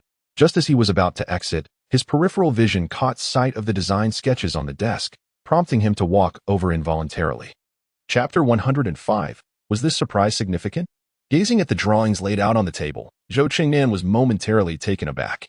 In stark contrast to Chen Liyang's work, it was as if there were a chasm of difference between them. He had never realized that Chen Liyang possessed such artistic talent. And indeed, he executed it remarkably well. Although the trash can was filled with discarded drafts, the final result was enough to captivate anyone's attention. Yet, the clothing style worn by Wan Ning was unlike anything he had ever seen. It was not difficult to surmise that this must have been Chen Liyang's own imaginative creation. And it had to be said, it was truly beautiful. He could hardly fathom how stunning it would be if such garments were to adorn Wan Ning's figure. As he was earnestly admiring the artwork, a sudden thought struck him. He recalled that Chen Liyang had once claimed he was incapable of painting. This was during the time when he had just married his mother. So what was this? The artistry was undeniably exquisite. Why had he professed his lack of skill? Ever since he had improved, he felt as though a multitude of secrets lay concealed behind him. Brother, what are you looking at? Noticing that his second brother had entered Chen Liyang's room and had yet to emerge, Zhou Qingxi curiously followed him inside. He found his brother standing in a daze before the desk, holding a sheet of drawing paper. Upon approaching, he realized it was a sketch. And the figure depicted was unmistakably their youngest sister. He was instantly captivated. The likeness was remarkable. The skill was undeniably exceptional. Who created this? He picked up another sheet, which illustrated Wan Ning in suspenders. The entire ensemble was strikingly beautiful, both demure and regal. The piece his brother held resembled a little sprite descended from the heavens. Each outfit's design was unprecedented to him, and the patterns were whimsical and charming. He marveled at how one could conceive such ideas and execute them with such finesse. Observing the gleam in his third brother's eyes, Zhou Qingyan set aside the drawing in his hand and inquired with a smile, "Do you not find it delightful? Are you not in awe of the artist who rendered these works?" Without hesitation, Zhou Qingxi nodded, "Of course. Just for the fact that he could capture our sister's beauty so splendidly, I must declare myself his #1 fan. At that time, I shall request him to create a painting for me as well, which I will certainly cherish." Zhou Chengnan nodded in agreement, remarking that with such artistic skill, one could indeed be considered a painter. As for the identity of the artist, one should ponder whose room this is. Zhou Qingxi, who had been admiring the painting, felt his smile falter, glancing at the artwork before promptly shaking his head, refuting his brother's assertion. Who claims that just because a painting is in his room, it must be his work? Have you forgotten when Mother inquired if he could paint? He explicitly stated that he could not, and he possesses no particular talent. So how could he possibly create such a splendid piece? With this reasoning, he became even more convinced of his stance. He could hardly prepare a meal, let alone produce such beautiful art. I understand that you struggle with your perceptions, but we must not generalize based on limited evidence. His claim of being unable to paint could very well be a ruse. Just look at the sketches in the trash bin, if not him. Then who else could have drawn them? Zhou Qingnan retrieved the discarded sketches from the bin, unfurling them one by one. Astonishingly, they depicted Wan Ning, albeit most were incomplete, indicating the artist's dissatisfaction that led to their abandonment. However, this was sufficient to affirm that the artist was indeed Chen Liyang. If he was capable of painting, why would he deceive anyone? Zhou Qingxi, reflecting on his earlier comments, felt an overwhelming urge to slap himself. Zhou Chengnan, with a smile, evaded the question. You just stated that whoever painted sister, you would be their fan. Does that still hold true? Zhou Qingxi found himself at a loss for words, reluctantly setting aside the painting in his hands. Who knows if it's really his work? I certainly shan't be his admirer. I didn't scrutinize it closely before, and honestly, I didn't think it was anything remarkable.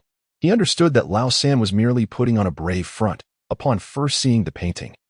His eyes had indeed gleamed with interest.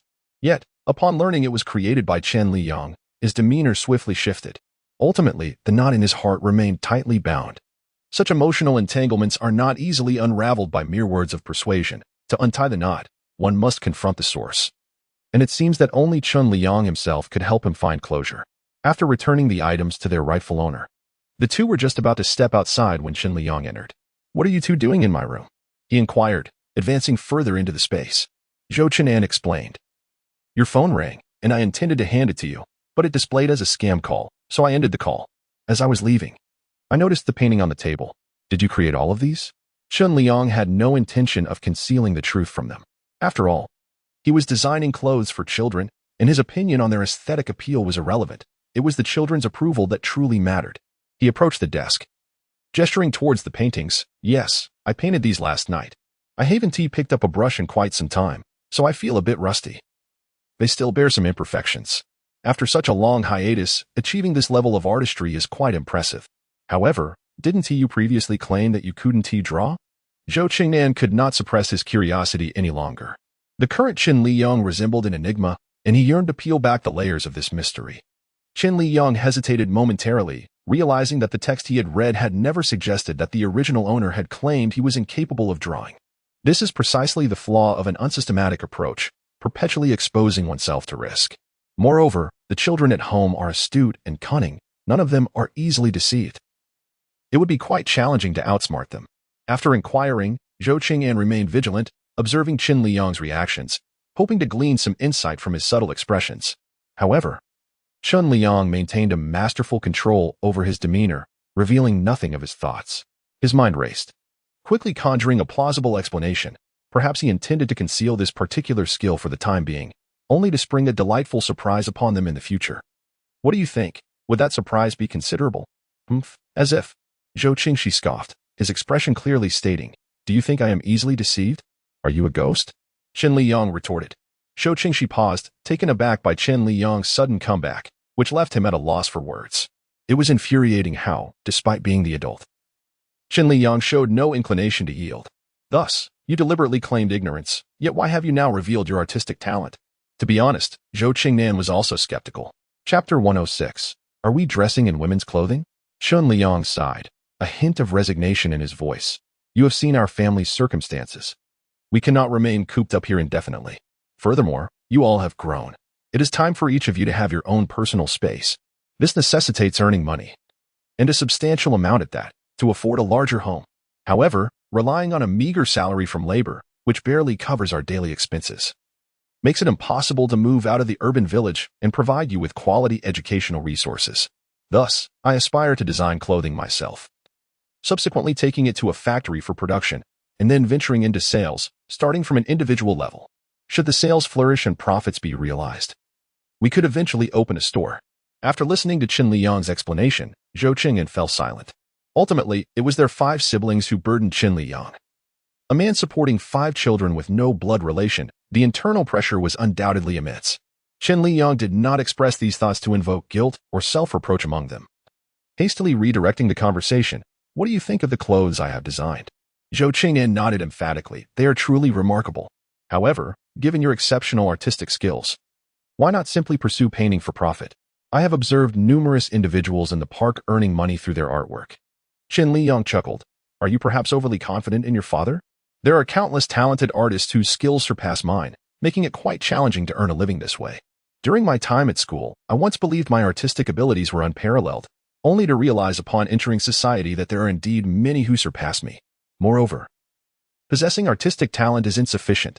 One must also be acquainted with prominent figures in the art world, as recommendations are essential for gaining recognition. Otherwise, no matter how exquisite the work, it remains undervalued. I have neither the time to squander on such pursuits nor the desire to become a painter. My sole aim is to earn money swiftly to support these little ones and to relocate from this place as soon as possible. Who said that your art is so splendid that it will undoubtedly attract buyers? Zhou Qingyan vehemently disagreed with Chen Liyang's sentiments, asserting that this was the most beautiful painting he had ever seen. Faced with the unreserved trust of the child, Chen Liyang felt a surge of joy. He couldn't help but gently pat the back of his head, expressing gratitude for Xiaonan's praise. Thank you for your kind words regarding the clothing design. However, let's defer the discussion about selling paintings for later. When you mentioned that the design was excellent, was that truly sincere? Please do not offer mere consolation, as I am relying on this endeavor for my entrepreneurial pursuits. His touch was delicate and tender, evoking a sense of being cherished in Zhou Qingyan. This was a luxury he had never dared to hope for, yet it had now transformed into a daily occurrence. He nodded earnestly, affirming, I speak from the heart. Not only is your artistic skill commendable, but your imagination is also remarkably rich. I have never encountered such animated characters, and their depiction on clothing is both innovative and visually appealing, sure to captivate many young girls. These words flowed sincerely from him, setting aside the artistry. He had never seen clothing styles like these before. Once crafted, they would undoubtedly draw a significant crowd. If Chen Liyang could consistently innovate and design a variety of aesthetically pleasing and trendy garments, he might indeed establish a firm foothold in the fashion industry. For some inexplicable reason, as he observed Chen Liyang speaking earnestly about striving for their entrepreneurial success and the gleam in his eyes, he felt an unwavering conviction that success was within reach. Zhou Qingxi found the hand resting on his elder brother's head somewhat bothersome, at their age. Such playful gestures seemed rather childish. Xiaoxi, what are your thoughts? Chen Liyang smiled as he turned to the youngest sibling. Had he not known that Chen Liyang was designing clothes to support them, he would have, without hesitation, voiced that they were unappealing. Yet now, such words eluded him. If he were truly able to achieve success in his entrepreneurial endeavors, it would undoubtedly improve the lives of his siblings, which is precisely what he yearns for. Observing that even the third brother was no longer nitpicking, it was evident that they were genuinely pleased with their creation. And Chen Liyang felt a surge of happiness and newfound confidence. At that moment, the eldest, fourth, and and fifth siblings entered the room. Wan Ning had seen the painting the day before, so she was not particularly surprised. Instead, she pointed at her depiction in the artwork, beaming with pride. This is me. Indeed, anyone with functioning eyesight could recognize that it was Wan Ning. Shou Qingdong and Shou Qingbei examined the painting, their reactions mirroring those of the second and third brothers. Upon learning that it was painted by Chen Liyang, who intended to produce it at the garment factory for sale, they all expressed their support. Verbal support is of little use. You must assist your father when the time comes, Chen Liyang remarked with a smile. As soon as he mentioned needing help, Shou Qingdong eagerly volunteered without waiting to hear what was required. The others also offered their willingness to assist, including the usually reluctant third brother, who begrudgingly decided to help him just this once in order to improve their family's circumstances. Once the garments were completed, all of you will model for your father. With your good looks, wearing the clothes will make you living advertisements, ensuring excellent sales. Observing the understanding nature of his children, Chen Liyang felt a profound sense of gratitude. He was not fighting this battle alone. The feeling of being supported was truly wonderful and emboldened him against the fear of failure. For them, this task was hardly a burden. If wearing the clothes could boost sales, they would be more than willing to don them daily. However, at that moment, Shou Qingbei was more curious than anything else. Dad, are you planning for us to wear women's clothing? He had not seen the designs for men's clothing and assumed that Chen Liyang only specialized in women's wear. Although donning women's attire might be somewhat embarrassing, he did not mind being the subject of ridicule as long as it could assist his father in earning money. Upon hearing this, the others finally realized that it appeared as though all of Chen Liyang's creations were indeed for women. The thought of them truly wearing women's clothing was quite eye-catching. Would it even generate sales? Nevertheless, it was true that their donning of such garments would undeniably attract a considerable amount of attention. Yet, they feared the possibility of adverse effects, as the visual might be too alluring to bear. Contemplating this, aside from Shou Qingbei, the others began to regret their hasty agreement. The prospect of wearing women's clothing was not terrifying in itself. What truly instilled fear was the thought of encountering acquaintances, which would be a calamity. Was it too late to express their regrets now? Observing the fluctuating expressions on their faces, Chen Liyang could already surmise their thoughts and could not help but chuckle. Xiaobei, how can you be so adorable? No matter how eccentric a father may be, he would never force you to wear women's clothing to boost sales. At this point, visions of the four brothers clad in Elsa princess gowns, adorned with crowns and wielding magic wands, surfaced in his mind, causing him to shudder involuntarily. While they were indeed good-looking, wearing women's attire did not suit them at all.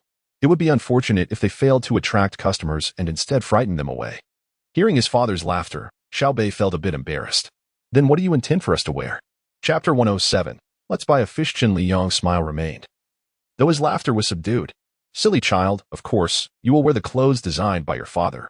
At this, all four of them widened their eyes in disbelief as they gazed at Chen Liyang. Xiaobei was filled with excitement.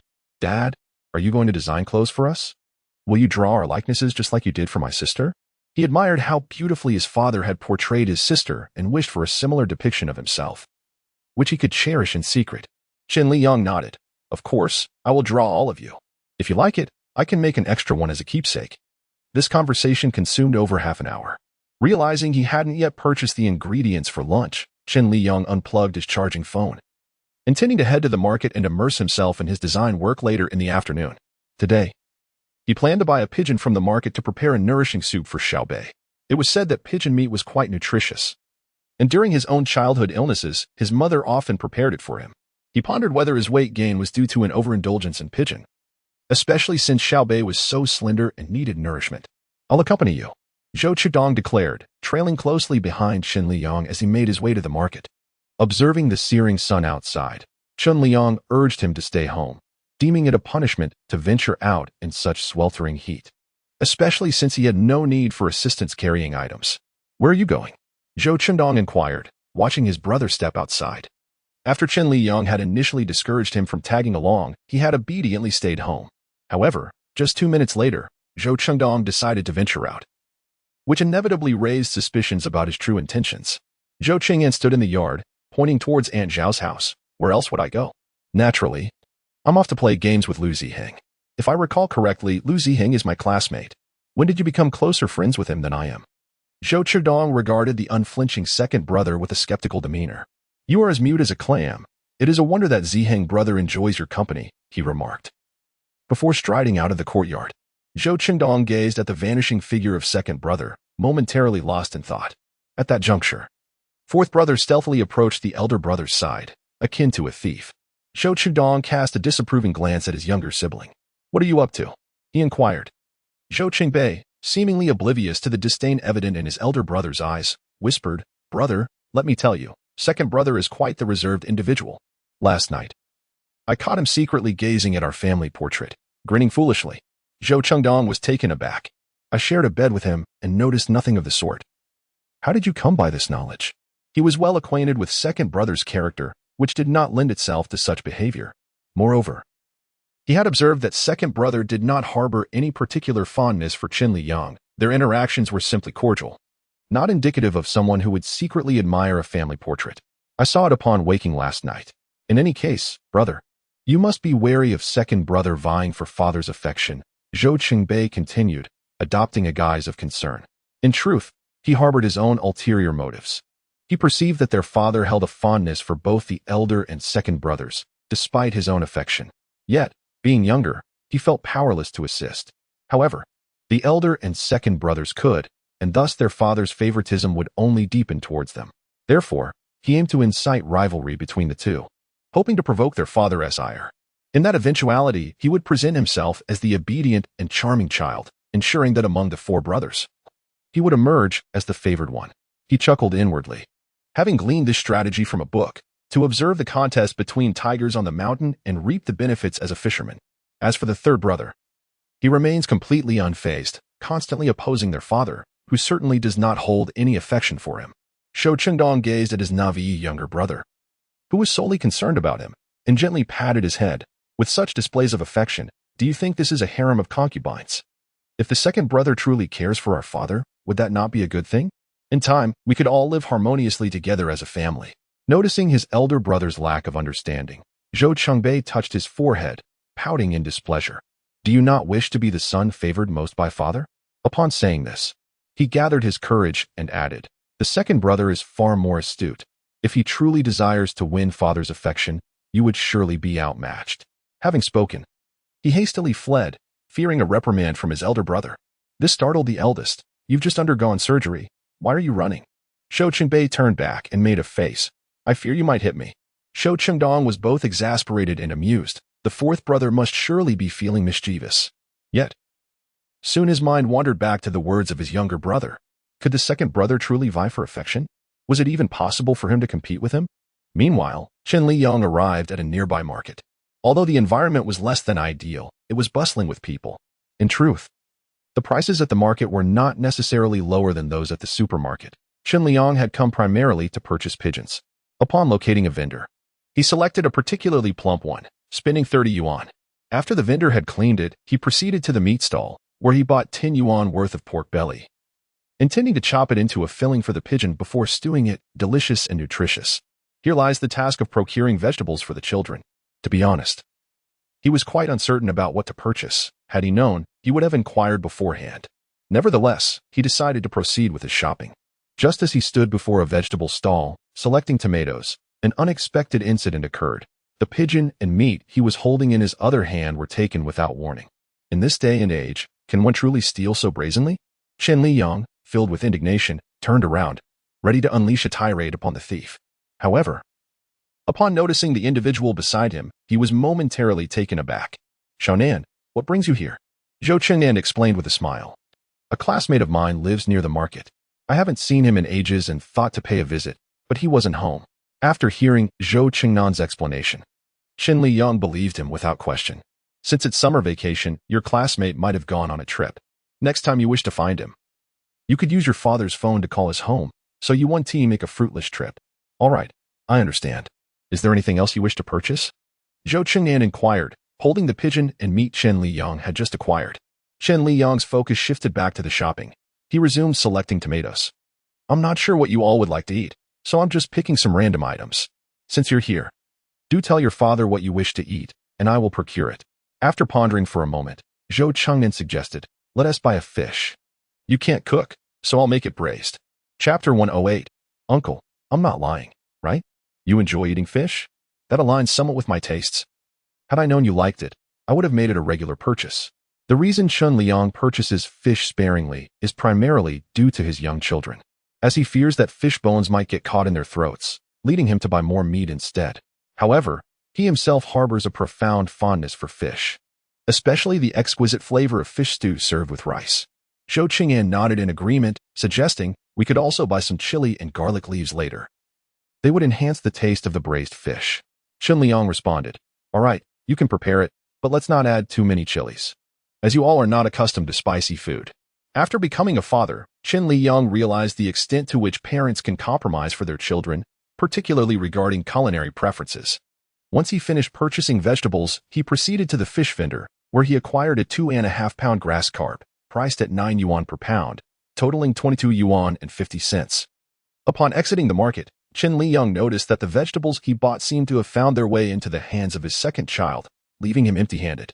Concerned that his child might tire, he hurried to take some of the burden, only to be evaded by the second child, who remarked, "I can manage this little bit. It's just enough for a bit of exercise." It was amusing, as his intent was merely to foster goodwill, seeing that his child was indeed handling the load effortlessly. Chen Liyang smiled and complimented, "Well done. You've grown up and are learning to share the burden with adults." Zhou Qingnan's tone turned somber as he replied, "You have contributed significantly to this family. Unlike our elder brother, who is so capable, or Xiaobei, who is so well-behaved and likable, all I can do is these small, manageable tasks." Chen Liyang felt a pang of empathy upon hearing his words, realizing that he often overlooked the needs of his second child, primarily because the boy was so steady and posed little concern. To his surprise, even this child had moments of uncertainty, revealing a deep-seated yearning for affection. Immediately, he embraced the second son as shoulder and remarked, "In the eyes of your father, all of you hold equal importance. Do not belittle yourselves in the future." Zhou Qing'an softly acknowledged with an choosing not to elaborate further. Excessive sentimentality can be counterproductive, yet his objective had been successfully achieved. Meanwhile, Zhou Qingdong was in the living room teaching his sister to count when he overheard the second son and Chen Liyang approaching with laughter from the courtyard. Just as Chen Liyang was about to speak, Zhou Qing'an candidly interjected, "I happened to encounter Lu Ziheng when I was leaving, and we came in together." Chen Liyang responded, "Dad, is that so?" Zhou Qingdong, normally devoid of elaborate thoughts, found himself suspecting the second son's honesty, especially after the fourth son had previously instilled doubt in him. "Uncle, I did not deceive my elder brother, right?" Just as Chen Liyang grappled with whether to expose the second son's words, the latter's enthusiastic call of uncle left him bewildered. Although not his father, it was still a proper address, a far cry from the previous casualness of simply speaking without preamble. Under the second son's gaze, Chen Liyang instinctively nodded, "Yes. I met him at Aunt Zhao's doorstep." Only then did Zhou Qingdong refrain from further comment, stating, "Dad, you should take a break. I will prepare dinner." As he spoke, he reached out to take the vegetables from the second son. The latter had intended to cook a delightful braised fish for Chen Liyang that afternoon, replying, "You have been cooking lately. Allow me to take charge today. But don't you dislike cooking?" Zhou Qingdong recalled that the second son possessed a mild obsession with cleanliness, particularly disliking the scent of cooking oil in the kitchen. In the past, cooking was a necessity for him, hence he seldom devoted much thought to the culinary arts. Otherwise, with the intelligence of the second son, his culinary skills would have undoubtedly surpassed his own. Zhou Chengnan chuckled, "It has been quite some time since I last cooked. I thought I might practice my skills. If you find it tedious, you may assist me." With two young lads to care for, Chen Liyang had taken on the role of a carefree overseer. While the eldest and second son busied themselves in the kitchen, he settled on the living room sofa, teaching Wan Ning how to read. It was an opportune moment to impart knowledge, enabling her to keep pace with her peers once she began kindergarten. He intended for Wan Ning to start attending classes in preschool, allowing her to enter first grade at the age of 6 next year. Wan Ning was remarkably bright. After just a few lessons, she could memorize the characters and read them accurately. Truly, she was destined to become a formidable adversary, a silver-tongued, eloquent attorney with an exceptional capacity for learning. The lunch prepared by the second son may not have been as visually appealing as that of the eldest, nor as flavorful. Yet, the braised fish was a particular favorite of Chen Liyang's, not only because it was generously spiced but also due to the delightful accompaniments, especially the broth that paired beautifully with rice, prompting him to devour 2 large bowls. Consequently, he lavished praise on the second son throughout the meal. The fourth son cast a glance at the eldest, as if to say, "See, you doubted my judgment." He had always believed that the second brother was the most inscrutable among the four siblings. Although the third brother had a volatile temperament, his emotions were often transparent. While the second brother was a mystery, nonetheless, the eldest remained reluctant to view the second brother in such a complex light, believing him to be quite sensible. After finishing his meal, Chen Liyang entered his room to continue working on his designs. During this time, the second brother brought him fruit twice and offered some suggestions. As a side note, today marks New Year's Eve, the final day of 2023. I wish everyone a joyous new year, filled with happiness and success. Since I will be celebrating the new year with friends, the update is a bit earlier today. However, starting tomorrow, barring any special circumstances, updates will resume around 11:40 p.m. each night. In Chapter 109, the two embraced. Over the next few days, Chen Liyang spent his days drawing and in the evenings. He ventured out with the children to sell toys, earning a modest sum. The cooking duties fell to the eldest brother, while the second brother stayed by Chen Liyang's side, observing him sketch and offering his personal insights. It must be said that the second brother had an astute eye. The modifications made based on his suggestions elevated the work to new heights. In the southern part of the city, Chen Liyang, impressed by the second brother's intelligence, inquired, "Have you ever considered what you want to do in the future?" After pondering for a moment, the second brother replied, "I aspire to become a doctor." Yet, his hands were likewise stained with blood not meant for the operating table, embodying a demon disguised in human flesh, reveling in the act of killing.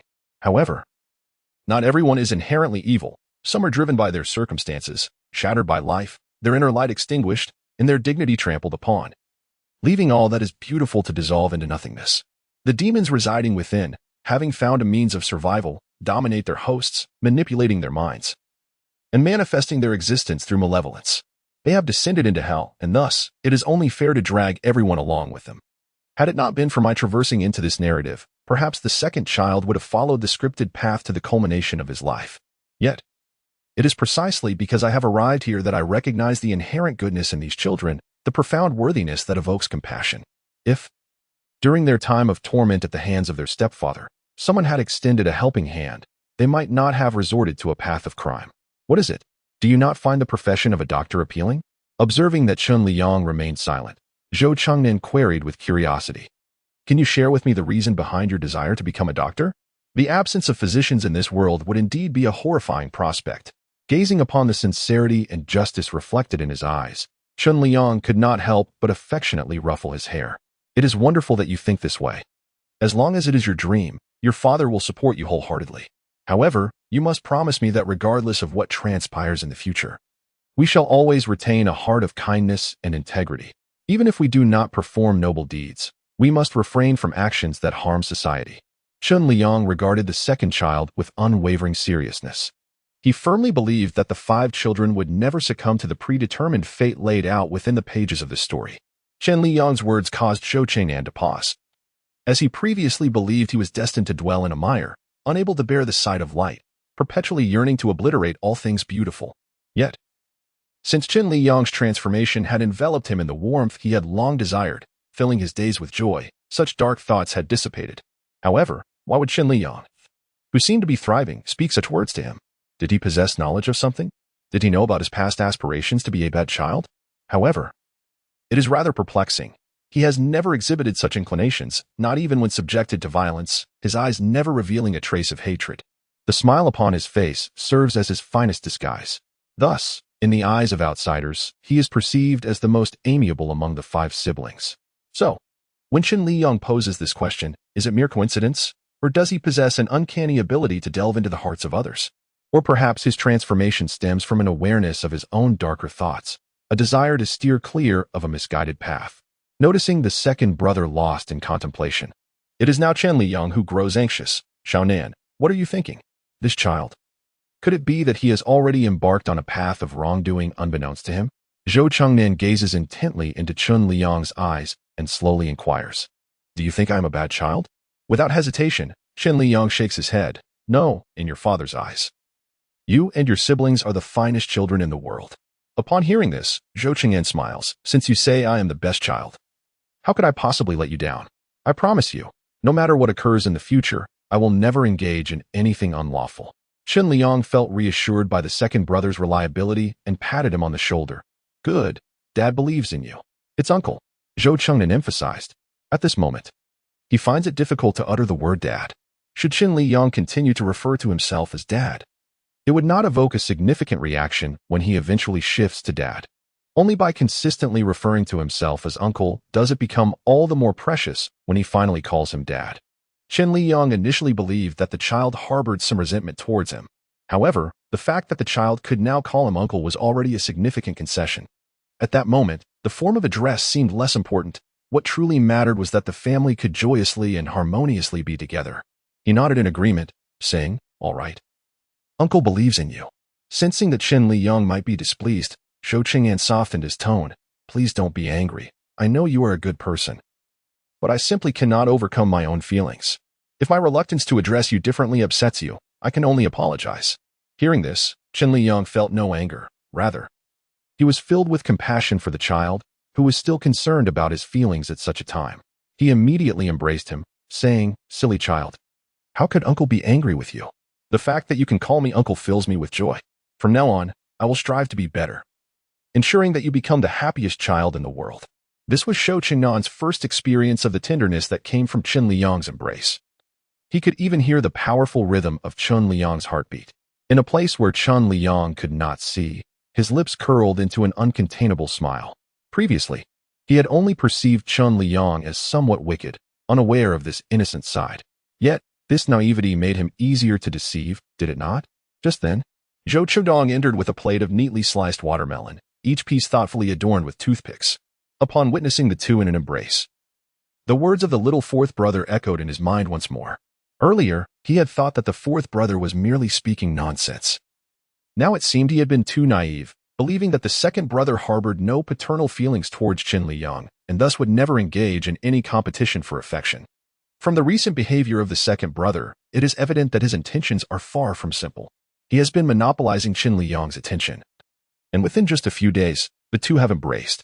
In Chapter 110, should we reconsider this? Upon seeing the eldest brother enter, Chen Liyang immediately released the second brother and greeted him with a smile. "Cheng Dong, you arrived just in time. I have just designed a new outfit, inspired by your likeness. Come and see what you think." When Shou Chernan noticed the eldest brother's arrival, he boldly called out, "Elder brother." Zhou Chengdong casually walked in and inquired, "What were you discussing? Why are you two embracing? Has something occurred?" Just as Chen Liyang was about to respond, Zhou Chengnan interjected, "We weren't discussing anything in particular. I was simply feeling down, and my uncle was comforting me." "Feeling down? Would you like your elder brother to give you a hug as well?" Shou Qingdong set down the fruit and immediately opened his arms, ready to embrace the second brother. He anticipated that Shou Qingnan would shy away, but to his surprise, the latter also opened his arms, and they engaged in a heartfelt embrace. "Thank you, elder brother. With your concern, I feel much better." His words were sincere, extinguishing the burgeoning self-doubt within Shou Qingdong. It seems he had overthought the situation. The second brother has always been somewhat indifferent to familial affection. How could he possibly invest such energy in it? Observing the harmonious bond between the two brothers, Chen Liyang couldn't help but smile, recognizing them as a genuinely caring pair. "Elder brother, you should take a look at my uncle's drawing. I need to use the restroom." After embracing the eldest brother for a few seconds, the second brother released him and promptly exited the room, not even bidding farewell to Chen Liyang. This realization only solidified the leader's conviction that he had been overthinking, prompting him to scrutinize the artwork with newfound seriousness. After a week of diligent effort, Chen Liyang successfully designed outfits for the 5 children, culminating in a total of 15 distinct styles, with each child receiving 3 ensembles. Following unanimous acclaim from the children, he began to prepare the necessary documentation to register the copyright at the Copyright Office. Failing to secure a copyright would expose him to the risk of infringement by unscrupulous individuals. Without registration, not only would he face the daunting prospect of losing any potential legal battle, but he could also be vulnerable to counterclaims.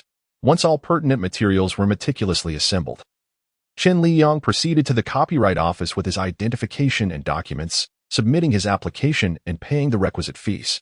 Now, all that remained was to await the approval and issuance of the registration certificate. The process from application review to certificate issuance typically spans around a month, provided no supplementary materials are required. This timeline afforded Chen Liyang the opportunity to visit the garment factory and commence production of the clothing, aligning the completion of the garments with the anticipated arrival of the copyright certificate. Exiting the Copyright Office, A weight lifted from Chen Liyang's shoulders. Since he had resolved to pursue this industry, he recognized the necessity to mitigate all risks and safeguard his rights. The garments he designed are truly unique in this world, and there was a legitimate concern that someone might attempt to replicate and sell them illicitly. Armed with his registered copyright certificate, he felt empowered to confront any potential infringement, ready to seek restitution that could potentially devastate those who dared to profit without labor.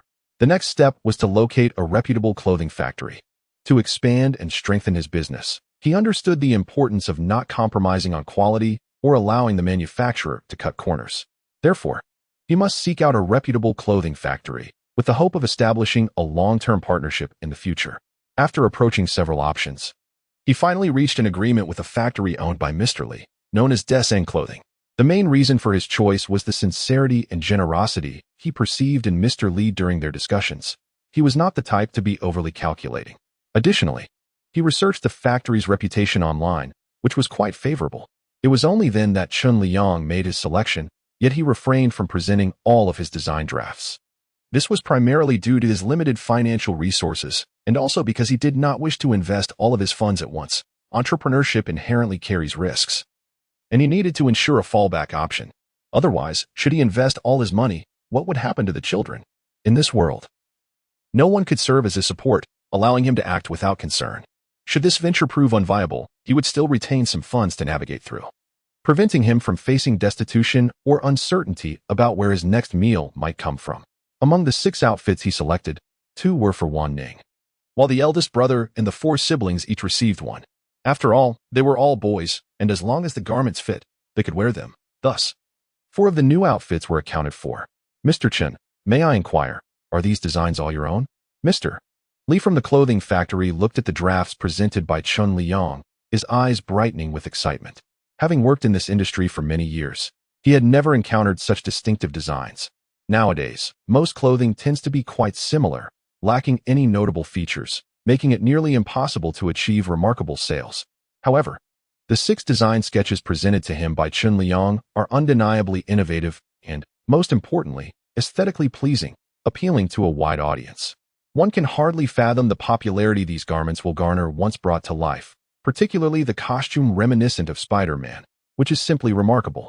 It is astonishing how an ordinary spider could inspire such profound creativity.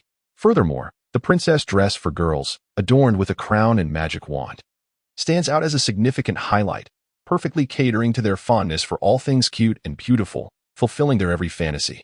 Observing the individuals engrossed and admiring the artwork, Chen Liyang nodded slightly, affirming, "Yes, I designed all of these. Can you produce these garments?" Each piece features a common logo, conceived by his second sibling. He suggested that if one aspires to establish their own brand, it is essential to possess a distinctive emblem. In the future, when others see the logo, they will recognize the origin of the garments, serving as a form of anti-counterfeiting identification. Moreover, clothing adorned with a logo exudes a sense of sophistication, as opposed to appearing as a mere generic brand. Upon reflection, Chen Liyang found this idea quite sensible and promptly sketched a sun logo on each design draft. This sun is not an ordinary one. It contains 5 stars of varying sizes within it, symbolizing the 5 siblings of Zhou Qingdong, with Chen Liyang himself representing the sun, illuminating their new beginnings. These words were spoken by Shou Chenan, and upon hearing them, Chen Liyang immediately illustrated the logo. He is confident that this emblem will achieve national recognition, for he aims to ensure that everyone is aware of his 5 remarkably understanding children. Bosley nodded repeatedly. "Of course, I can certainly do that. Having been in the garment industry for many years, I may not be a major tycoon, but I can confidently say that in this city, there are garments I can create that others cannot. I truly appreciate your design. You might not be aware, but in addition to making clothes, I also own my own clothing company. If you are willing to sell me these 6 design drafts, I can offer you 100,000 for each. Furthermore, after deducting all costs from the clothing sales, I would be happy to share 1% of the profit with you." "Mr. Chen, would you consider this proposition?"